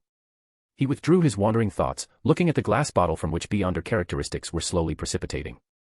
Aaron estimated that if he wanted to completely precipitate all Beyonder characteristics from sequence 4 to sequence 9, it would probably take until tomorrow noon. Without waiting, he wrapped the sun-piercing scepter and the glass bottle in the dark golden mist and placed them not far from the pile of sundries. Aaron closed his eyes, his consciousness sinking, passing through the boundless dark golden mist. After returning to his compartment, he took out a gold pocket watch from his coat pocket, opened it, and checked the time. It was already 10 p.m. Without hesitation, he quickly broke through the wall of spirituality, tidied up all his belongings, and returned to his room. Sitting at his desk, he took out paper and pen, recalled the contents in his memory, and began to write. Sequence 6, Faceless. Beyonder materials, mutated pituitary gland of a thousand-faced hunter, characteristic of a human skin phantom. Auxiliary materials, 80 milliliters of thousand-faced hunter blood, 5 drops of black datura juice, 10 grams of dragon's tooth grass powder, 3 strands of deep-sea naga hair. Sequence 5, Marionettist. Beyonder materials, dust of an ancient wraith, core crystal of a six-winged gargoyle. Auxiliary materials, 80 milliliters of golden spring water from Sonia Island, 10 grams of dragon pattern tree bark, residual spirituality of an ancient wraith, 1 pair of six-winged gargoyle eyes. Advancement ritual, consume the potion amidst the singing of mermaids. Sequence 4, Bizarro Sorcerer. Beyonder materials, main eye of a bizarre evil spirit, true soul body of a spirit world plunderer. Auxiliary materials, 200 milliliters of bizarre evil spirit blood, 30 grams of spirit world plunderer dust, 10 grams of red birch bark, a section of golden grapevine, a finger-sized self-made rubber mask. Advancement ritual, primarily relying on one's own power and planning, direct a grand play witnessed by many spectators, using it to murder a demigod or an equivalent Beyonder creature, and then, at the end of the play, consume the potion. Looking at the 3 potion formulas on the paper, Aaron scanned them several times, confirmed there were no issues, and slowly exhaled. From sequence 5 onwards, Beyonder advancements all require rituals to assist, to avoid loss of control. Looking at the requirements for the Marionettist advancement ritual, Aaron frowned, recalling those faceless who tirelessly searched for mermaids but could never find them. Even Klein had to search for them in the ruins of the God War. After a moment of contemplation, he added a sentence after the Marionettist advancement ritual. Faceless who need to advance can apply to the family, and I will negotiate with the Church of the Evernight regarding the mermaid ritual. He looked at the paper again, confirmed there were no issues, and after the ink dried, folded the paper. He placed it in the desk's interlayer, to be given to his father, Duke East Tark, tomorrow. After a day of fatigue, although his spirituality was still abundant, his mind was tired, and Aaron, lying on the bed, quickly fell asleep. May 4, 1346, Sunday morning, Aaron was awakened by his personal valet. After a night's rest, he felt refreshed and invigorated. He took care of his personal hygiene in the washroom and, with the assistance of his personal valet, changed into a magnificent silk dress suit. He brought the 3 potion formulas he had written last night and went to the first-floor hall to find his father, who was having breakfast. He handed the formulas to his father. Gusman took them, scanned them, and paused for a long time on the 2nd and 3rd pages, frowning in thought. Aaron knew those were the sequence 5 and sequence 4 potion formulas, and he guessed that his father might be thinking about those 2 advancement rituals. A moment later, Gusman put away his thoughtful gaze. He folded the 3 potion formulas and put them into his coat pocket, then looked at Aaron and said, "You've done very well. After the family confirms the authenticity of these 3 potion formulas, you will be credited with merit." As he spoke, he picked up the pale mask with crimson and silver patterns inscribed on it from a nearby wooden box, and as he handed it to Aaron, he said, "I have already tested this mystical item in person. Its spirit world teleportation distance is indeed determined by the consumption of spirituality. What you need to pay attention to is that, at your current sequence, your spirituality is only enough for short-distance teleportation within East Tark County. Running out of spirituality during spirit world teleportation is a very dangerous thing. You will not know where you will be teleported after leaving the spirit world, and your depleted spirituality will not allow you to cope with potential dangers." Gusman smiled as he spoke. "Once you reach the middle sequence, you should be able to use spirit world teleportation freely. So, if you want to directly teleport from Backland back to East Dongtak County to see your mother and Ivani, you need to speed up your advancement to the middle sequence. I also found an old friend who made a simple magic array on this mask to help you determine direction and teleportation distance in the spirit world later.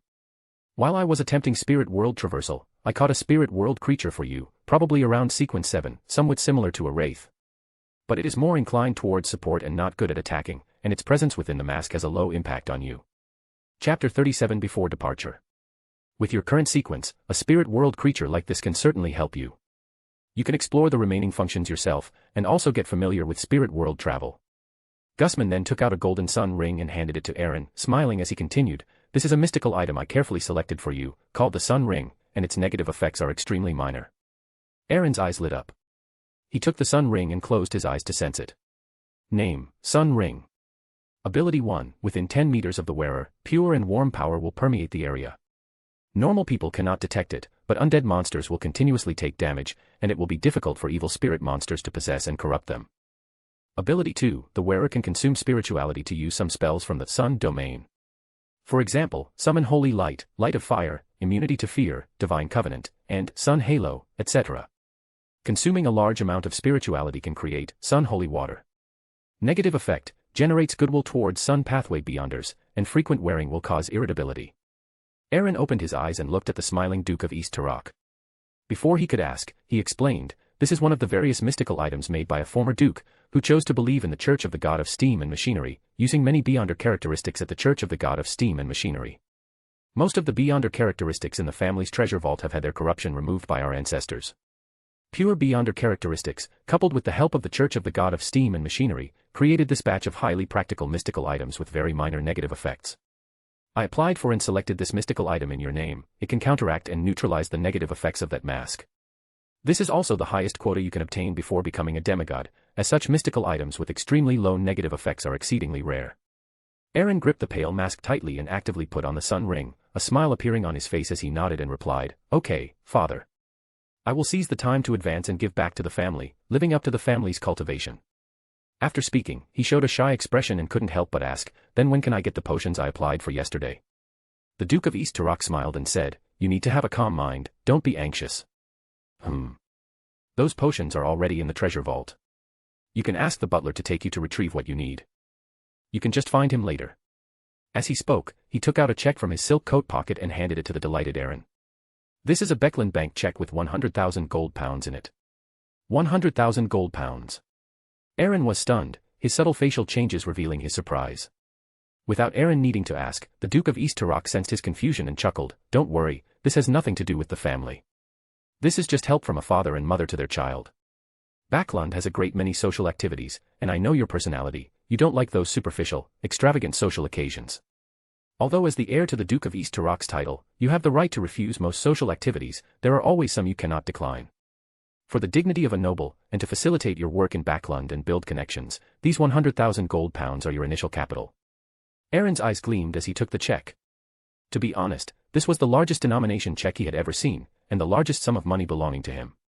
After all, no matter how distinguished his status, as a minor, he usually only had the pocket money given by his parents. Fortunately, there was no place in East Taker Manor where he needed to spend money, and over time, he had accumulated nearly 20,000 gold pounds. With the 100,000 gold pounds given by his parents, a total capital of 120,000 gold pounds was enough for him to establish a career in Backland. "Thank you, my dear Earl." Aaron smiled, his thoughts couldn't help but wander. If dear Mr. Fool had obtained these 120,000 gold pounds at the beginning, how would he celebrate? Lamb stew with tender peas and Dixie pie. He didn't continue to let his thoughts wander. After getting the answer he wanted, he bid farewell to the Duke of East Dongtak. Aaron immediately found the butler in the backyard, who was directing servants to pack luggage and load it onto the carriage. Under his guidance, Aaron came to the warehouse in the backyard. After being checked by the gatekeeper, he entered the warehouse. A slightly hot, iron-blooded wind blew towards him. Inside the warehouse were individual compartments, storing various items. Aaron took a look, they were basically all low-sequence Beyonder materials, with no materials or sealed artifacts above the middle sequence. Aaron looked at the corridor leading underground in the depths and had just walked a few steps towards it.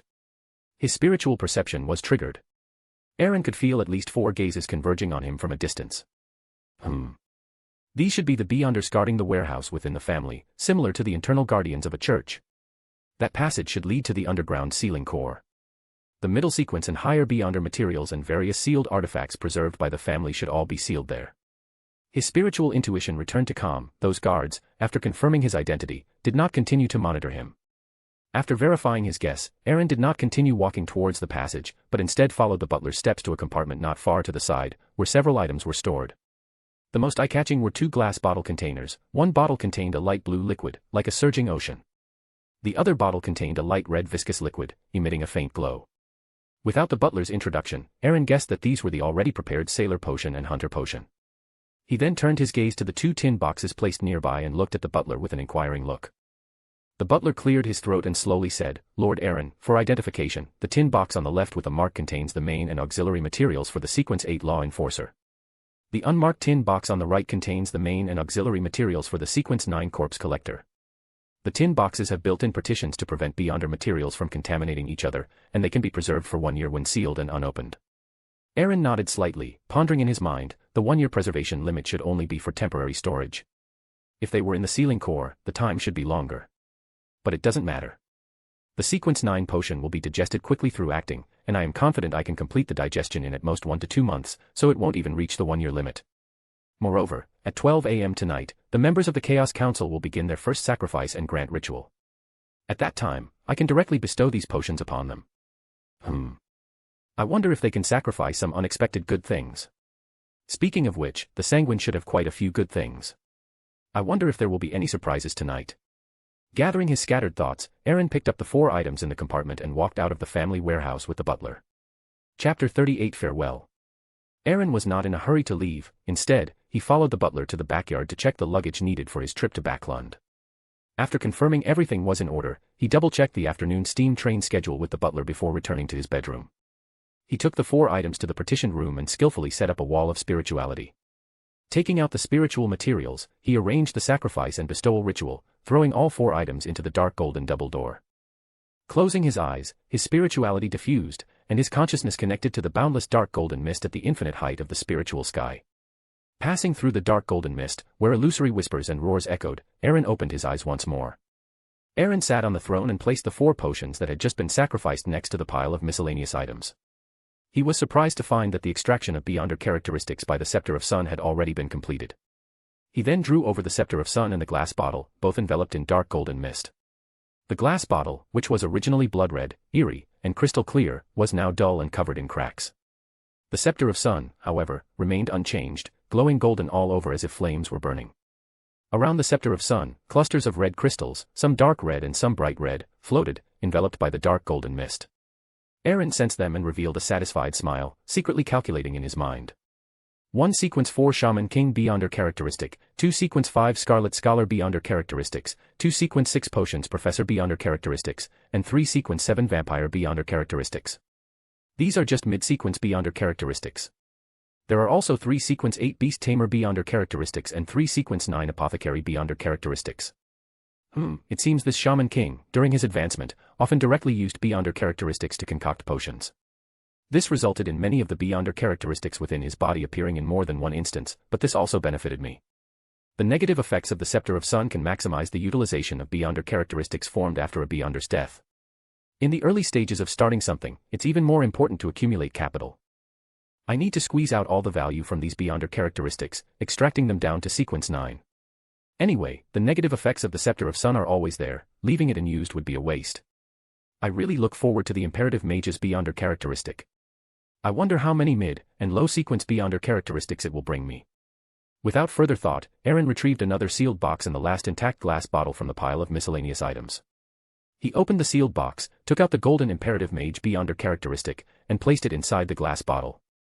Moments later, the glass bottle became as if cast from gold, empty inside, exuding an aura of majesty, and a subtle sense of restraint emanated from its body. Aaron did not hesitate, directly controlling the dark golden mist to press the Scepter of Sun onto the glass bottle. Golden light flickered, and sizzling sounds gradually diminished, then returned to tranquility. He no longer paid attention to the Beyonder characteristic extraction process, merely leaving an order within the dark golden mist. As long as a Beyonder characteristic was extracted from the bottle's opening, it would be enveloped by the dark golden mist to prevent Beyonder characteristics from aggregating. He wrapped the already extracted Beyonder characteristics in dark golden mist and sorted them into the pile of miscellaneous items. Aaron's consciousness sank, passing through layers of dark golden mist, and returned to the partitioned room. He skillfully dispelled the wall of spirituality, packed up the ritual materials, and instead of returning them to their original place, put them into one of his carry-on luggage. Stepping out of the partitioned room, he came to the French window next to the bedroom, looking at the ancient and elegant East Tak manor, silently. In the afternoon, the Elysium West District steam train station platform was bustling with people. However, Platform 4 was sparsely populated, with only guards wearing the East Tak Duke family crest standing there. A young, somewhat disheveled traveler exclaimed in surprise, "Why are there so few people at Platform 4? And that steam train looks quite high class." A nearby station staff member responded with a smile, "You must be new to Elysium, you don't understand the situation here. That steam train was bought and refitted by the East Tak Duke family. Today, it seems Lord Aaron is heading to Backland." The traveler who first asked scratched his head and said with an embarrassed smile, "What a coincidence, I just came from Backland. I heard that the public order in Elysium is very good, ordinary people can afford pea stewed lamb, and there aren't those suffocating slums like in Backland, so I thought I'd settle down and work hard here while I'm young." Listening to the discussions of the surrounding travelers, Aaron pressed the exquisite silk top hat on his head and walked towards the entrance of Platform 4. Originally, he thought there was no need to charter the entire train just to go to Backland. His mother's words reminded him that he was no longer an ordinary traveler but was going to Backland as the future heir of the East Tak family. A Duke family must act like a Duke family, even if you don't care, you cannot let others think you have lost the dignity of a noble. Ugh, this damned sense of ritual. Aaron silently complained in his heart. Duke East Tak, Madame Celine, and Afni stood beside the train. Afni saw Aaron jumping and waving, and Madame Celine did not stop this slightly impolite action. Behind them stood two middle-aged men. The one on the left was about 1.80 meters tall, with a strong and well-proportioned physique. His skin was slightly bronzed, as if he was often exposed to the sun. His face had clear contours, a slightly pointed chin, and neat, slightly long dark brown hair. His eyes were dark brown, his eyebrows thick and neat, his nose straight and of moderate size, and his lips had clear lines, slightly upturned, giving him a friendly and confident feeling. This gentleman was wearing a black suit, with a tie that was slightly reddish in color, complementing his top hat. The other gentleman had a strong and well-proportioned physique. His skin was slightly lighter, presenting a fresh complexion. He wore a black silk top hat, and his light brown hair was slightly sparse, complementing the hat. His eyes were blue, and his eyebrows were slightly sparse and drooped. This gentleman was wearing a dark gray suit, forming a harmonious overall image with his top hat. Aaron came to his parents and sister, exchanged pleasantries for a moment, then looked at the two gentlemen behind them. Before Aaron could ask, the two gentlemen stepped forward and introduced themselves. The gentleman in the black suit on the left was Harland Rooney, the Sequence 7 appraiser. The gentleman on the right wearing the black silk top hat was Darren Sherlotto, the Sequence 7 magician. Seeing that they had finished introducing themselves, Guzman looked at Aaron and said with a smile, "They are both personal guards I carefully selected, they have been trained in all aspects. You must properly explore their potential, they can give you more surprises. The 3 potion formulas you gave me this morning have been confirmed by the family to be authentic. Your contribution is obvious to all. I hope you will make more contributions to the family in Backland." The whistle sounded, and the train slowly started, heading towards Backland. Aaron stood on the outdoor platform at the rear of the train, waving goodbye to his parents and sister. Departure is an opportunity for growth, and also for a better reunion. Chapter 39, Respective Preparations. Midsection of the steam train, dining area. Aaron sat at the head of the table, with Dowland Sherlotte and Harland Rooney seated to his left and right. The food was plentiful. Aaron had specifically ordered Dixie pie and sweet iced tea, and the taste was indeed good. Aaron looked at Dowland and Harland, smiling as he spoke. "Next, in Backland, I'll have to trouble you too. I'd like to understand what each of you specializes in." Dowland and Harland exchanged glances, and Dowland spoke first. "I am a Sequence 7 magician, proficient in divination and close-quarters combat. I can also transfer fatal damage. Besides that, I'm also skilled in intelligence work and can help the Viscount establish an intelligence network in Backland." Aaron looked at Dowland with a hint of surprise, but then remembered that the Hermit Order had significant influence within Intis's intelligence departments, and the Hermit Order primarily controlled the Seer pathway. Seer, Faceless, Marionettist, they are indeed all suitable for intelligence work. He nodded in satisfaction, then looked at Harland. Before Aaron could ask, he proactively spoke. "I am highly proficient in various mechanical constructs, skilled at drafting blueprints and manufacturing weapons. I can also appraise various items." Aaron seemed to recall something, looking at Harland with anticipation, and as he spoke, he used water to sketch a rough model on a napkin beside him. "I hope to create a new type of transportation that doesn't require horses. This could greatly improve traffic efficiency and hygiene. My idea is to build a two-wheeled contraption where a person sits in front and continuously pedals, connecting the two wheels via levers, chains, and other mechanisms to make them roll forward.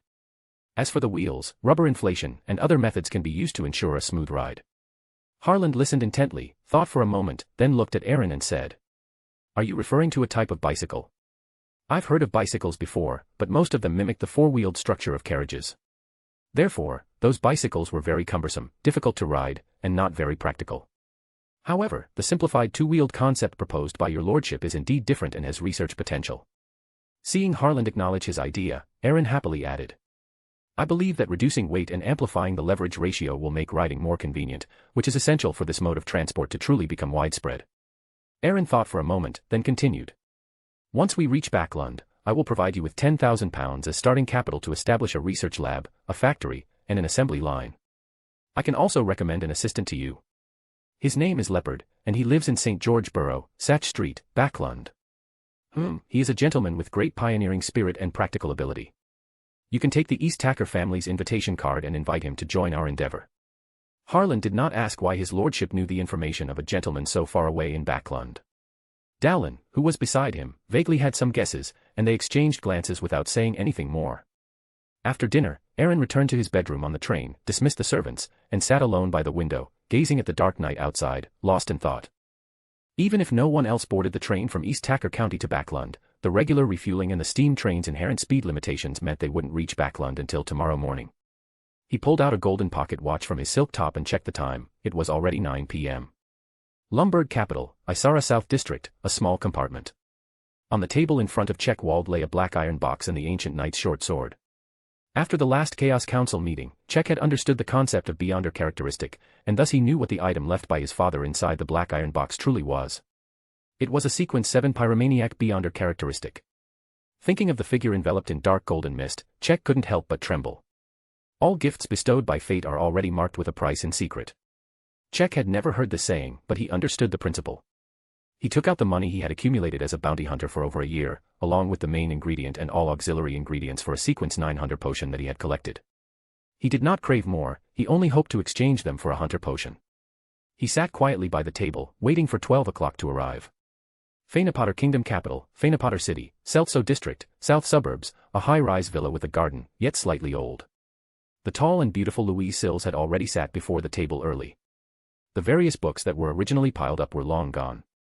In their place were the materials required for ritual magic and a blue box. After learning the method of sanguine advancement, Louise was in a state of excited apprehension. On one hand, she searched within the sanguine for information about the Lord of Order. On the other hand, she borrowed one of his collectibles from her father, who was a sanguine viscount, a Sequence 6 wind-blessed relic. Louise knew it was a Sequence 6 Beyonder characteristic. She planned to sacrifice this Beyonder characteristic tonight, praying for that great existence to bestow a Sequence 6 sanguine Baron Beyonder characteristic. This was a risky move. If she sacrificed the wind-blessed Beyonder characteristic and didn't receive the Baron Beyonder characteristic, it would be troublesome. The excuse she had originally prepared, that a friend exchanged a Baron Beyonder characteristic for a wind-blessed Beyonder characteristic, would then be unusable. But if everything went smoothly, after obtaining the Baron Beyonder characteristic, she would be able to advance to Baron with her father's help. Visiting her maternal grandfather in Backland as a sanguine Baron would be fitting for her status. Louise looked at the red moon outside the window, waiting for time to pass while her thoughts wandered. Raging sea, Bodo Harbor, within a dilapidated two-story building. Ferran Edis stood by the window, silently gazing at the red moon outside. This would be his last time standing at this window, gazing at the red moon. Over the past 2 days, he had found a sailor job on a cargo ship about to set sail for Dixie Bay.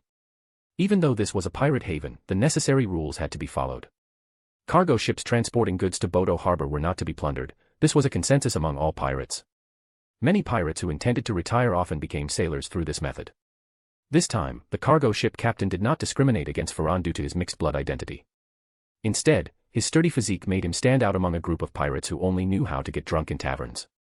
Ferran sat by the table, looking at the candles and ritual materials laid out, as well as the pale blue dagger in the very center.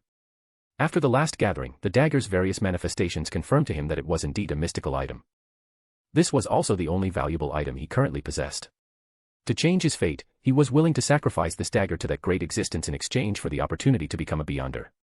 Southern Continent, West Balam, north side of Star Plateau, west of Pa River Valley, Kaiser Port, belonging to the Intis colony. Inside a building near the port, a mix of Balam and Intis architectural styles, Sid Watson was setting up a sacrificial bestowal ritual in the room where the ancestral altar was placed. Since the last gathering, after his skull turned pitch black, he had sealed it away. This room, where the altar was located, was also strictly forbidden to other family members. On his left index finger was a bone ring. After he confirmed his joining the Numinous Episcopate, that Numinous Episcopate member had asked him to wear this ring, saying it would make it easier to find him. After being coerced by the Numinous Episcopate member, he had also made up his mind to become a Beyonder, even if it was a corpse collector.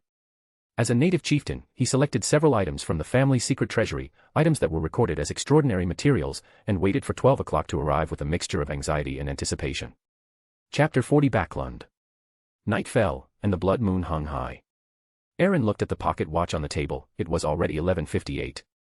He quickly got up, set up a wall of spirituality, and arrived at the magnificent palace above the dark golden mist.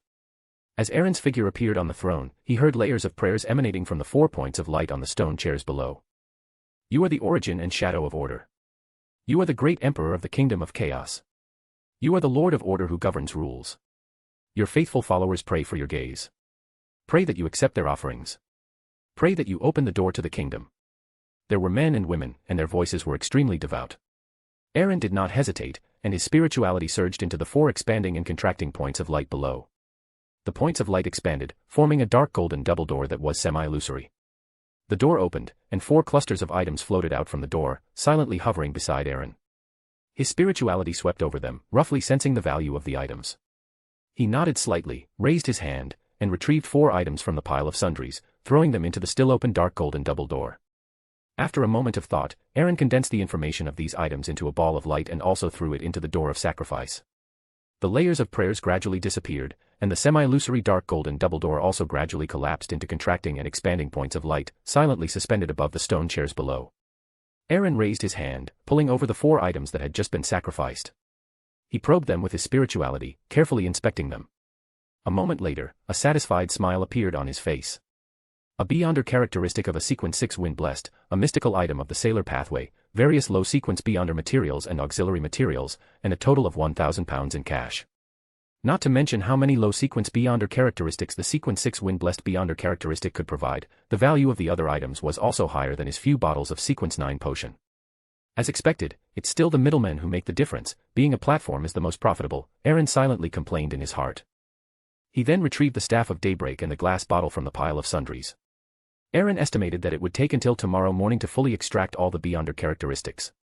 He then put them and the items that had just been sacrificed back into the pile of sundries, and his consciousness sank, leaving the world of dark golden mist. Lumberg Capital, Izara South District.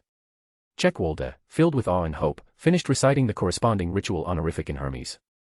The candlelight suddenly expanded and contracted, transforming into an illusory dark golden double door, storing the items on the table within it. A moment later, a delicate glass bottle containing red liquid emerged from the dark golden misty world behind the door, and a ball of light surged into Check's glabella, making him understand that this was the hunter potion he craved. It really succeeded.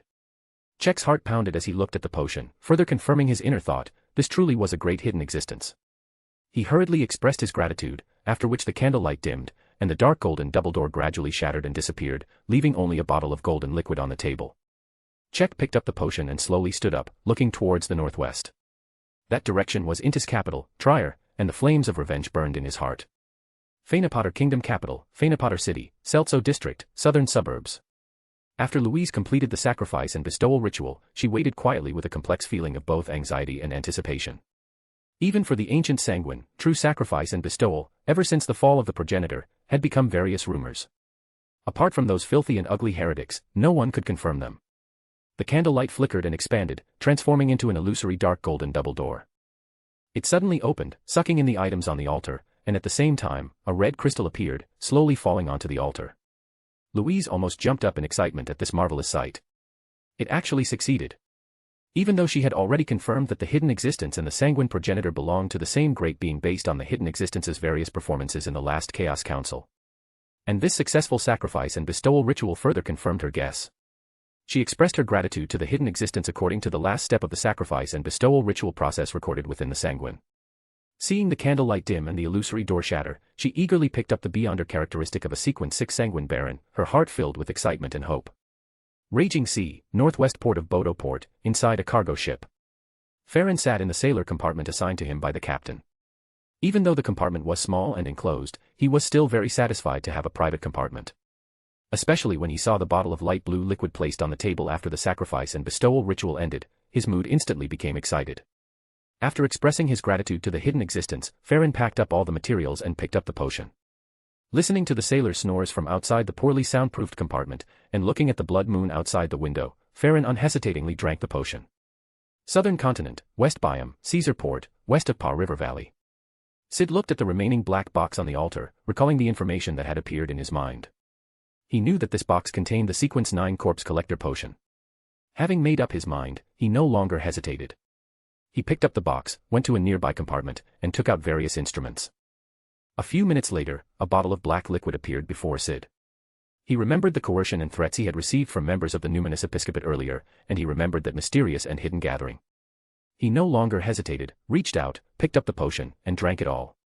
At dawn, the mist-shrouded land was gradually penetrated by a faint light, like a hazy dream slowly unveiling its curtain.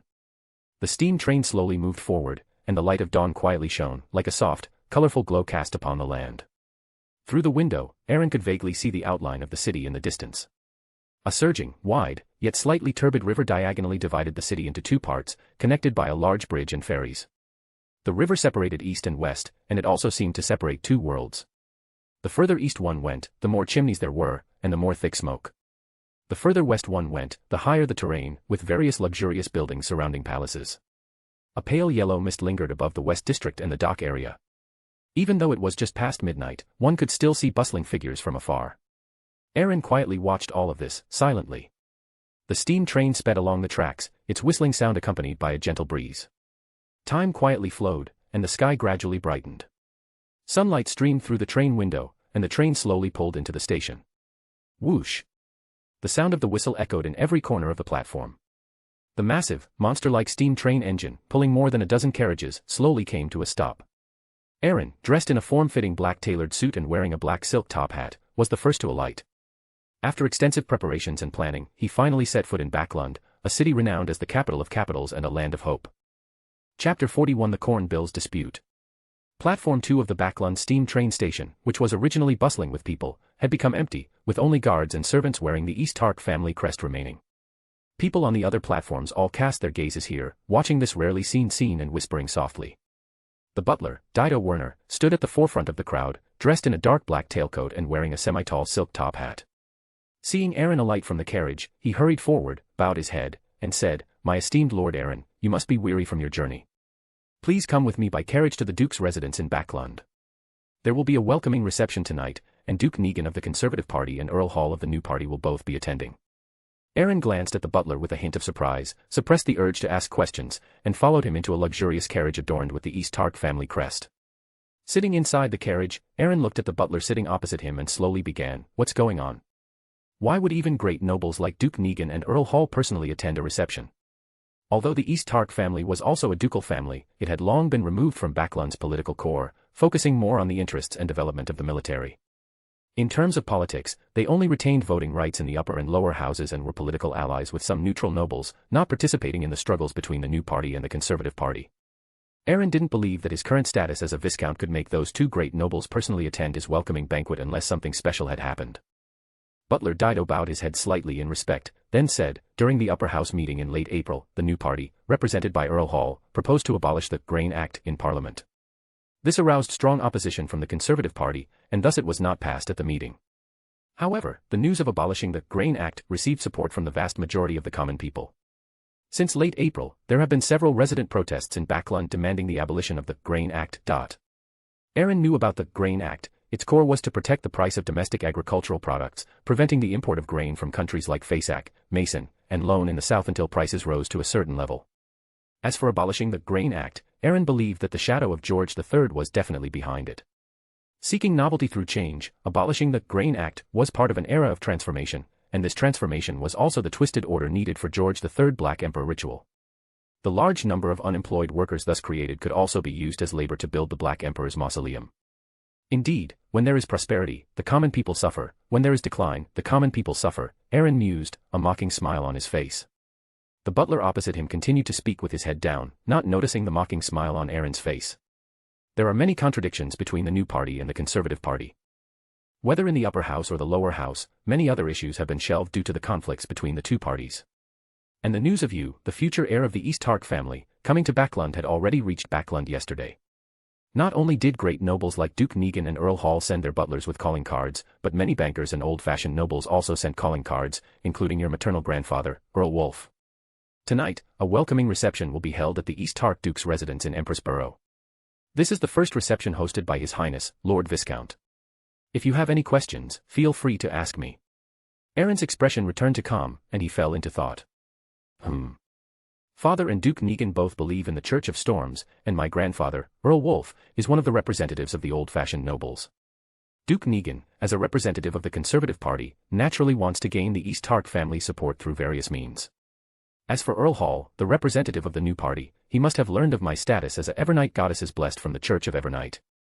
As a great noble supported by the Church of Evernight, Earl Hall also wants to gain my support. After understanding the reasons, Aaron nodded slightly and looked at Butler Dido, saying, I am already familiar with the reception procedures and etiquette in the family. You just need to compile a list of all the guests. Butler Dido respectfully nodded in response and took out a beautifully bound card from his embrace, filled with the names of the attendees. Aaron raised an eyebrow, took the list, and began to read it. Suddenly, his finger twitched, and his gaze stopped at a name after Earl Hall's. Audrey Hall. His lips moved slightly, he looked up, put away the list, and said to Butler Dido, I understand. Prepare a exquisite evening gown for me. You personally supervise the preparation process for the evening reception, and make sure there are no mistakes. The carriage, made of splendid wood and metal decorations, moved slowly, accompanied by faint creaks and the clatter of hooves. The carriage, bearing the East Tark family crest, drove into the luxurious East Tark family villa in Empress Borough. Aaron ignored the servants unloading luggage, exchanged a few words with the butler to give instructions, and then went to the reception room on the second floor with Dowlin and Harland. He looked at Dowlin and said seriously, you will be responsible for the security of tonight's reception. You must closely monitor all visitors, you never know if someone wants to see our East Tark family make a fool of themselves. Additionally, I spoke with the butler, and he will provide you with all the necessary funds. You will take over the construction of the East Tark family's intelligence network in Backland. Currently, focus on areas where common people gather, such as East Borough, the Docklands, and the Backland Bridge area, as primary breakthrough targets. Those are also the main areas where intelligence organizations from various countries infiltrate. I hope to see some results within a month, and I hope you won't disappoint me. Dowlin stood up with a serious expression and bowed, saying, Thank you for your trust and support. I will certainly live up to your expectations. Aaron then turned to Harland, who was standing beside him, and spoke with a smile. Go find the butler and ask for a calling card. Find Mr. Leopard, he is someone who can provide you with help. He lives in St. George's Borough, Satch Street, Backland. The bicycle I mentioned to you on the steam train, you need to develop and launch it into the market as soon as possible. All expenses can be sought from the butler. I only have one request, you must produce a sample that satisfies me within 2 months. Can you do it? Harland's eyes lit up, and he eagerly stood up, replying excitedly, My esteemed Lord Aaron, I have full confidence in machinery. I will definitely complete your task. Aaron nodded slightly with satisfaction, looked at the two standing before him, and made a promise. If your contributions satisfy me, I can provide you with subsequent potions. Aaron looked at the two, whose eyes were shining and who were slightly excited, and waved for them to go down and start working. After standing by the window and thinking for a moment, Aaron felt that as a Evernight goddess is blessed, he should be more proactive, so he called the butler. Prepare a carriage and £1,000 for me. I'm going to St. Samuel Cathedral. Chapter 42 St. Samuel. In the northern part of Backland, at the Evernight Goddess Church Backland Diocese headquarters, St. Samuel Cathedral. On the side of a small square in front of a pure black cathedral with 2 symmetrical bell towers, a luxurious carriage was parked. Aaron alighted from the carriage, glanced at the white doves leisurely enjoying people's feeding in the square, and resisted the urge to feed them now. He straightened his pure black suit, held his diamond-encrusted cane, and walked into the cathedral with his butler Dido, who was also a follower of the Evernight goddess. Passing through the quiet corridor, the walls of the corridor were covered with ancient murals and frescoes, depicting stories from the Evernight Bible and images of saints. Under the high sunlight piercing through the stained glass, they arrived at the great prayer hall. What met their eyes was a solemn and serene scene. The tall arched ceiling supported the entire space, and sunlight streamed through the glass windows, casting a faint glow on the stone floor. The interior of the cathedral was simple and elegant, with stone pillars extending along the corridor, bearing the weight of the entire building. The interior of the cathedral was filled with a solemn and peaceful atmosphere. Faint candlelight dotted every corner of the cathedral, emitting a subtle fragrance, and praying believers were scattered throughout the cathedral. The cathedral was filled with a quiet and peaceful atmosphere, which naturally calmed one's mood. Aaron casually found a seat, rested his cane on the chair, took off his hat, and devotedly closed his eyes to pray. Time gradually passed. After listening to a complete sermon, Aaron slowly rose, walked towards the altar, drew a crimson moon, bowed to the black-haired, black-robed bishop, praised the goddess, and then came to the offering box next to it. Aaron took £1,000 in cash from his butler and put it into the offering box, acting like an extremely devout believer. Why do I have the illusion of paying protection fees? Aaron muttered to himself. Another black-haired, black-robed bishop approached with a gentle smile, making 4 clockwise dots on his chest, drawing a crimson moon. Praise the goddess. Your Excellency, Archbishop Anthony has invited you. Aaron nodded, turned to look at Butler Dido, motioned for him to wait outside, and then followed the bishop into the depths of St. Samuel Cathedral. In a quiet room deep within St. Samuel Cathedral, one of the 13 archbishops of the Evernight Goddess Church, the head of the Backland diocese, St. Anthony Stevenson, sat on a chair in the middle of the room, looking at Aaron, who was sitting opposite him. This old man, with no beard and deep eyes, had an extremely clean appearance. Even though he was wearing a black and red archbishop's robe, he did not give off a gloomy feeling. However, anyone who faced him would tremble from the bottom of their heart, as if their spirituality was dominated by fear, or as if they were facing an unknown existence watching them from the depths of darkness. Aaron, however, felt no pressure at all. The red moon mark on his wrist glowed faintly, making his heart even more peaceful. Archbishop Anthony was the first to break the silence, speaking in a gentle tone. Archbishop Matthew Adams of the East Tacker County Diocese has reported your becoming a goddess is dear to the Holy Hall, and it has been confirmed by the Holy Hall. Although you are not yet an archbishop, the Holy Hall has still bestowed upon you a sealed artifact for you to wield. Its serial number is 2-09. Saying this, he took out a silver ring from inside his archbishop's robe and handed it to Aaron. Aaron's eyebrows twitched slightly. He then probed it with his spirituality, and after a moment, he looked at His Excellency the Archbishop with surprise. Name, Ring of Guardianship, 2-09. Ability 1, Sword of Dawn, consumes spirituality to condense a light sword, sharp and sturdy, each strike has a purifying effect, creates a storm of light that can directly destroy the human body, eliminate wraiths, and wound evil spirits.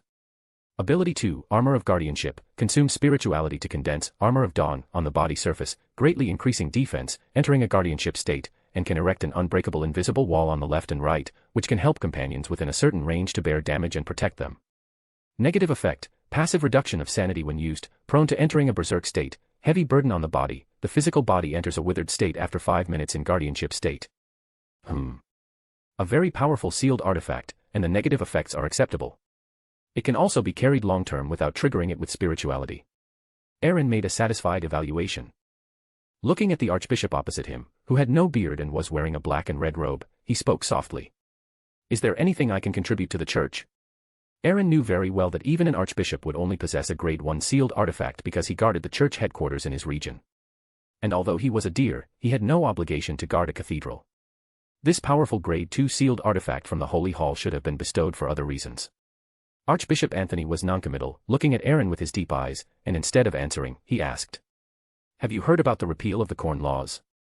Aaron's expression remained unchanged, and he secretly thought, as expected, then replied, Mr. Butler has already told me, and there will be a welcome party at my house tonight, attended by Duke Negan and Earl Hall. Archbishop Anthony nodded slightly, as if he had anticipated this, and continued to ask, Then what is your opinion? Which side do you support more? Aaron feigned contemplation, though he had already thought about this question. However, he still needed to act, to show the effect of the grade 2 sealed artifact being given.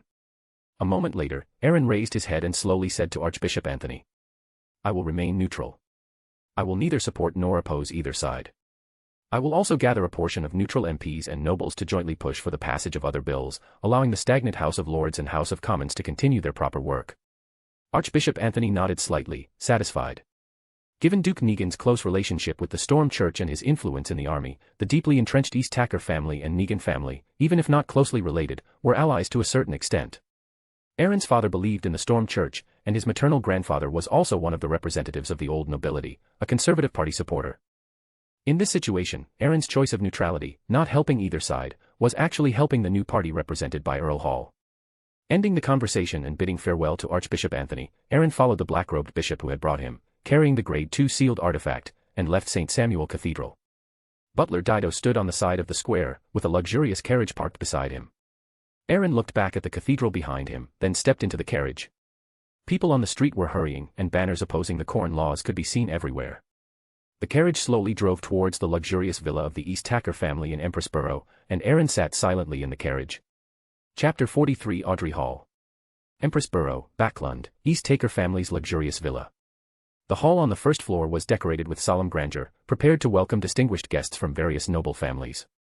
At the entrance of the hall, a pair of golden, magnificent drapes hung from the tall doorway, and on either side of the doorway, wide steps supported by meticulously carved marble railings showcased the noble temperament of the aristocracy. The walls of the entire hall were carefully covered with cream-colored wallpaper, adorned with huge oil paintings depicting the rise of the East Tacker family, displaying their past glory and honor. A pair of magnificent crystal chandeliers hung from the ceiling, each crystal shining with a soft light, which, refracted through them, created a mysterious and dreamy atmosphere within the hall. In the center of the hall, a huge rectangular dining table, made of magnificent mahogany and inlaid with intricate patterns, was placed.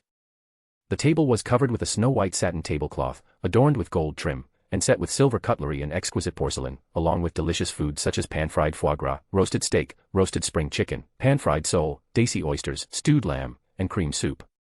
Not far away, bottles of mist champagne, warmer wine, and Southwell red wine gleamed enticingly under the lights. Around the dining table, round red velvet dining chairs were arranged in a line, their backs embroidered with delicate patterns, and the table was adorned with fresh flowers and scented candles, emitting a tranquil, fragrant aroma. Aaron stood at the second-floor stairwell, overlooking the opulent grandeur of the first-floor hall, somewhat surprised by the butler's arrangements. However, he was still very satisfied. After expressing his approval to the butler beside him, he took out a gold pocket watch from his pregnant and checked the time. It was already 5:58. Aaron put away his pocket watch, straightened his magnificent formal attire, and walked downstairs towards the entrance. The guests tonight were all of high status, and having the butler greet them at the door would be slightly impolite. At least Duke Negan and Earl Hall required his personal welcome. A luxurious carriage drove up from a distance and stopped at the entrance. Duke Negan, dressed in a sharp dark blue admiral's uniform with red sashes connecting honor medals on his shoulders, stepped out with his wife, Bella. Behind him followed two Beyonders dressed as secretaries. Aaron sensed that they were at least sequence 6 and above. Aaron went up and exchanged pleasantries with Duke Negan, a major supporter of the Conservative Party and Prime Minister Agwood's elder brother, remaining noncommittal to the overtures in his words. A moment later, Duke Negan, whose attempts to sound him out had been fruitless, was led into the banquet hall by the butler. A luxurious carriage bearing the Hall family crest slowly pulled up, and 2 men and 2 women stepped out, followed by 2 Nighthawks. Aaron straightened his formal attire and proactively walked towards Earl Hall and Lady Caitlin, making the Scarlet Moon sign by touching his chest 4 times clockwise. Praise the goddess. It is an honor for Earl Hall to attend my banquet. Earl Hall smiled and returned the Scarlet Moon sign. This is the goddess's grace. He then introduced to Aaron, this is my eldest son, Hibbert Hall, and this is my youngest daughter, Audrey Hall. Aaron's eyes subtly shifted, looking at Audrey Hall behind them. Audrey Hall was wearing a form-fitting light white gown, with a tightly cinched bodice and an extremely slender waist, while the multi-layered cake-cut skirt was perfectly supported by whalebone stays. Her golden hair was elegantly coiled, her earrings, necklace, and rings sparkled brightly, and on her feet were white dancing shoes adorned with roses and diamonds. Her emerald eyes, as deep as the ocean yet as pure as the finest gem, were curiously observing Aaron. Upon meeting Aaron's gaze, she shyly lowered her head and picked up a small golden retriever that was quietly sitting by her feet. Aaron's mouth twitched slightly. Due to the angle and its small size, he hadn't noticed the golden retriever getting out of the carriage at first. And now, it was being held in Audrey's arms, looking at him with innocent eyes. Noticing Aaron's unusual reaction, Earl Hall explained with a hint of apology. This is a pet I gave Audrey last month. Audrey is very fond of it, so she brought it to the party. It's very well behaved, and Audrey can keep an eye on it. Aaron smiled and nodded, then took a few steps forward to stroke the golden retriever's soft fur, saying with a smile. It's all right, I'm also very fond of pets. He secretly mused, so this is Susie. The future dog of fantasizing. She's really cute when she's little. Should I also get a Beyonder pet? After the pleasantries, Aaron personally led the Hall family into the banquet hall, while the remaining guests were greeted by the butler. The banquet guests had not yet all arrived. Those who had already come gathered in small groups. Duke Negan was surrounded by several Conservative Party nobles, while Earl Hall was surrounded by several bankers. Aaron glanced at the situation in the banquet hall and found Audrey in a corner, feeding Susie. Aaron smiled, picked up 2 glasses of champagne, and walked over. Seeing the host of the banquet approach, Audrey stopped feeding and performed an elegant noble bow. The golden retriever, Susie, also sat up properly and looked at Aaron. Aaron returned the bow, handed one of the champagne glasses to Audrey, and said with a smile. "Beautiful Miss Hall, it seems the party will take a while to begin. I would like to invite you for a stroll in the garden." Audrey looked at the young man before her, who was about her age, filled with curiosity. She took the offered champagne, rubbed the golden retriever's head, and nodded in agreement. Aaron smiled and said something to the male servant accompanying him, asking him to inform the butler that he had gone for a stroll in the garden and that if anything came up, he could be found there. He then led Audrey and the golden retriever out of the banquet hall and towards the garden. Not far away, Earl Hall and Lady Caitlin exchanged glances but did not intervene. Duke Negan also saw this scene, frowned slightly, and whispered to a gentleman beside him. Aaron took Audrey and Susie for a walk in the garden, with their respective male servants and maids slowly following at a distance. They discussed various news, including the weather conditions in Backland, and which noble family was facing a financial crisis, and so on. To avoid unpredictable factors, he deliberately avoided topics related to mysticism. Even so, the two gradually became familiar, and Aaron also reasonably learned Susie's name from Audrey. Soon, the topic turned to the fundamental reason for this banquet, the dispute over the Grain Act. Aaron stopped and looked at Audrey, slowly saying, "What do you think of the Grain Act?" Audrey blinked her emerald eyes, looking at her newly made friend. "My father told me it's something beneficial for the country and the people, but I don't understand its meaning. Father is also unwilling to explain it to me, always thinking I'm just a child." As she spoke, Audrey puffed out her cheeks, rubbed Susie's soft golden fur beside her, which again drew Susie's innocent gaze. Chapter 44. The party ends. Aaron looked at Audrey, pondered for a moment, and then said, "The Grain Act, literally speaking, protected Loen's local grain prices, but the common people did not truly benefit from the Grain Act. After all, farmers are only the producers of grain, not the owners. The profits from high grain prices will only flow into the pockets of the old nobles. And for the poor in various cities of Loen, the Grain Act would only make the black bread they bought more expensive. So the people will take to the streets, raise banners, and support the abolition of the Grain Act." Audrey's diamond-like emerald eyes lit up, and she responded with a touch of excitement, "So that's how it is. Then what my father is doing can truly help those common people, right? Will you support my father?" Aaron was slightly taken aback. He squatted down and petted Susie, who had unknowingly settled at his feet, not answering Audrey's question, but instead asked, "Then do you think the abolition of the Grain Act means an improvement in the lives of the common people?" Looking at Audrey's slightly confused eyes, Aaron smiled and continued, "The abolition of the Grain Act will lead to a large import of grain from countries like Fenaport, Masick, and Lumberg in the south into Loen. In the short term, grain prices will fall as a result, and many people will indeed benefit from lower food prices. But then what? What will happen next?" Aaron looked at Audrey, who was deep in thought, and continued, "Their quality of life has not improved, and has even worsened.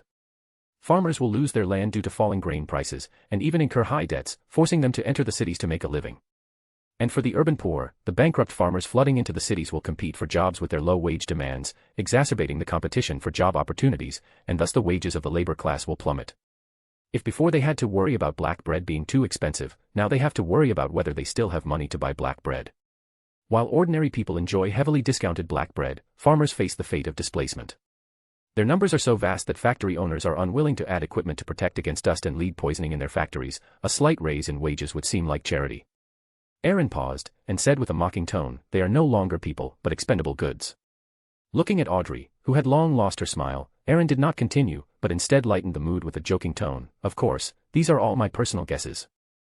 Perhaps this is just the worst outcome, and we can also work hard to prevent any of this from happening." But Aaron knew in his heart that the development of contradictions would always move towards its opposite. No matter whether the Grain Act was abolished or not, the common people never won. The establishment and abolition of the Grain Act were essentially power struggles between the old nobles who owned land and the new nobles who owned steam engines and banks, and all of this was tacitly approved and condoned by George III. Recalling when war broke out a few years later, and the tide of the era came rolling in.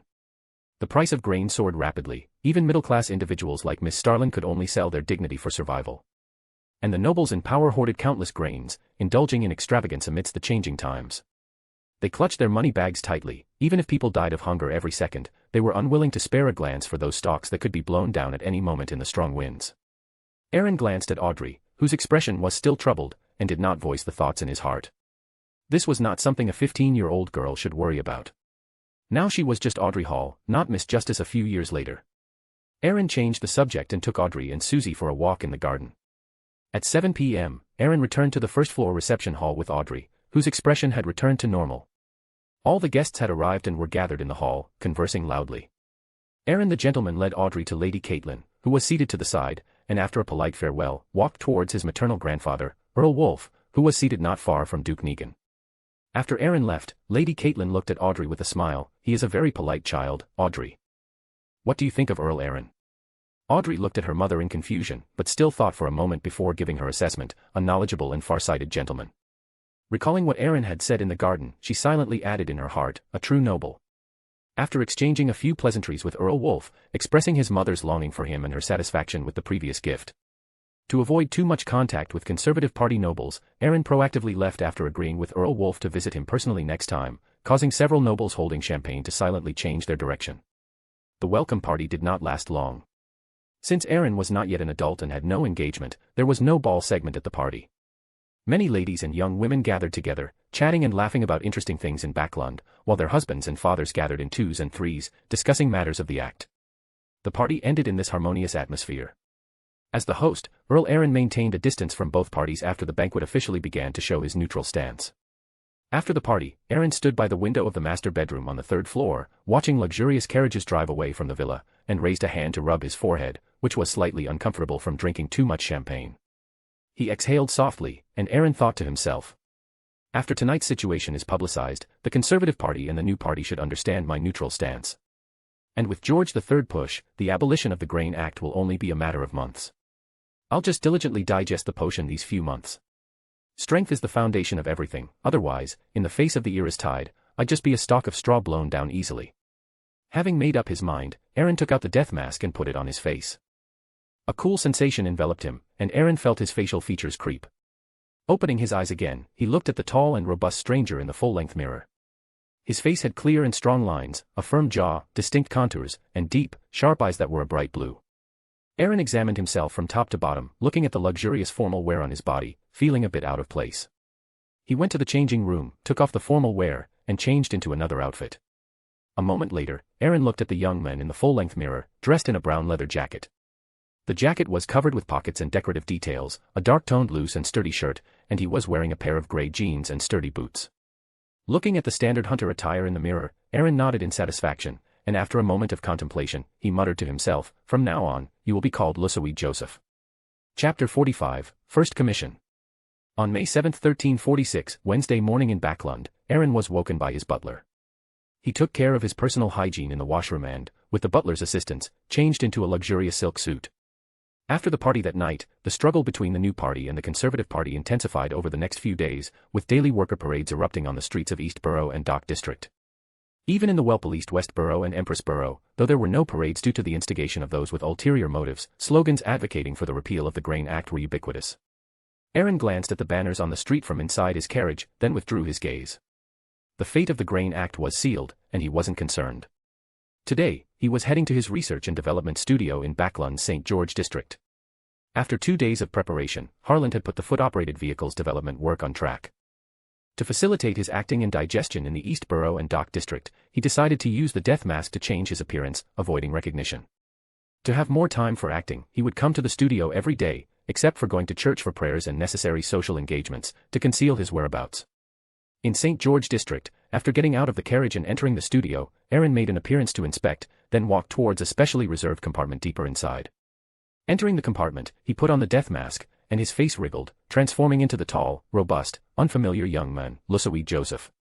He changed into the bounty hunter outfit hanging on the rack in the compartment, took out £100 in cash and Diren's forged identification, and put them into his pocket. After checking to confirm everything was correct, Aaron's spirituality emanated, surging into the mask. Abstract oil paintings, resembling colorful and vibrant hues, appeared before his eyes, and the surroundings were filled with rich colors. As if only a few seconds had passed, all of this abruptly vanished, and the colors dissipated. Aaron found himself in a slightly dim corner, with a platform nearby marked with the station name, Backland Bridge Area, Iron Gate Street. Aaron walked out of the corner and arrived at the Brave Bar deep in Iron Gate Street. During the day, the Brave Bar was sparsely populated, the drunkards apparently only came here to unwind after work in the evening. The bartender, who had been drowsily squinting behind the counter, quickly stood up with a smile when he saw a customer approaching. "Sir, what can I get you?" "I have authentic South Wales beer, and some from." Before the man could finish speaking, Aaron interrupted him and replied indifferently, "A glass of Sonia blood wine." The bartender wasn't annoyed, instead, he became even more enthusiastic. After the bartender served the drink, Aaron gestured for him to come closer and whispered, Are there any highly rewarding bounties recently? The bartender glanced at Aaron's attire, guessing that this gentleman had just arrived in Backland, and replied with a smile. Of course, we, the Brave Bar, are always the most well-informed place. He didn't forget to promote himself as he spoke. My name is Caspers Canlin. How should I address you, sir? Aaron maintained his indifferent expression and replied concisely, Lussoe Joseph. Caspers didn't mind Aaron's cold attitude. Many bounty hunters had their own personalities. As long as the task could be completed and the bounty collected, none of that was an issue. He chuckled, Mr. Lucy Weed, there is indeed a commission here, and the reward is substantial. Many bounty hunters have received this task, but none have been able to complete it yet. Aaron's eyes flickered, and he drank all the Sonia blood wine in one gulp before accepting the mission. Walking out of the Brave Bar, Aaron looked at the note he had received from Caspers, reading the commission information. The client was a merchant from the South Continent. He had brought back a batch of valuable collectible paintings from the South Continent, which were stolen by a group of thieves while his ship was docked at the pier. The client was very anxious about this and was willing to offer £500 in cash as a reward, only requiring the location information of the thieves to claim the bounty, without needing to risk entering or engaging with the thieves. As Aaron read, his brows furrowed. There were many suspicious points about this commission. What kind of paintings were so valuable that they warranted a £500 cash reward? If they were so precious, why didn't he report it to the police for intervention, but instead went to the trouble of offering a bounty? Just knowing the exact location information would earn the reward, and it was even noted not to privately enter and disturb the thieves. Was he planning to deal with that group of thieves himself? It seemed this merchant from the South Continent was not simple at all. Suppressing his doubts, Aaron went to the dock district based on the information provided by the client, observing and searching the ship where the theft occurred that day. Interestingly, Aaron noticed that several people dressed similarly to him were also searching here, and a sense of urgency arose spontaneously. As his first commission in Backland, Aaron still wanted to achieve it perfectly. A good start always brings unexpected rewards. The competition is too fierce, I'll have to be a bit clever to overtake them, Aaron thought to himself. Aaron looked around and finally found a dark-skinned man with distinct South Continent features in a corner. He was anxiously talking to a man dressed as a captain. Aaron walked over, vaguely hearing words like thieves and report to the police. The man dressed as a captain stopped arguing and turned to leave. The dark-skinned man's face was gloomy, and he looked up at Aaron, who was approaching, and said impatiently, Is there something you need? Aaron paused his steps forward but still walked up to him. Just now, the moment this man looked up, perhaps due to emotional fluctuation, Aaron's spiritual intuition, which far surpassed that of Beyonders at the same sequence, was slightly stirred. Aaron clearly felt an indescribable malice. He's a Beyonder. Low sequence and clearly malicious, from the South Continent, so he should be a Beyonder of the aberrant pathway. He should be from the Rose School of Thought, right? I just don't know if he's from the Temperance faction or the Hedonist faction. If he's from the Temperance faction, it's fine, but if he's from the Hedonist faction, I need to be careful. His emotional fluctuation just now caused his spirituality to leak, but it didn't give me a spiritual warning, so his strength shouldn't be high. Is he a Sequence 9 prisoner, or a Sequence 8 lunatic? Aaron remained outwardly calm, but his heart twitched slightly. Encountering someone from the Rose School of Thought on his first bounty mission was truly not a good omen. Aaron suppressed his emotions and spoke calmly, Sir, I am a bounty hunter who received a bounty mission. May I ask if you are the client who posted the bounty? The dark-skinned man opposite him showed a smile on his face and eagerly pressed, Have you found clues about those damn thieves? Aaron slowly shook his head, watching the man opposite him's expression gradually turn unfriendly. Aaron added, Although I don't have any clues about those thieves right now, if you are willing to lend me an item closely related to those stolen paintings. Give me 2 days, and I can give you a result.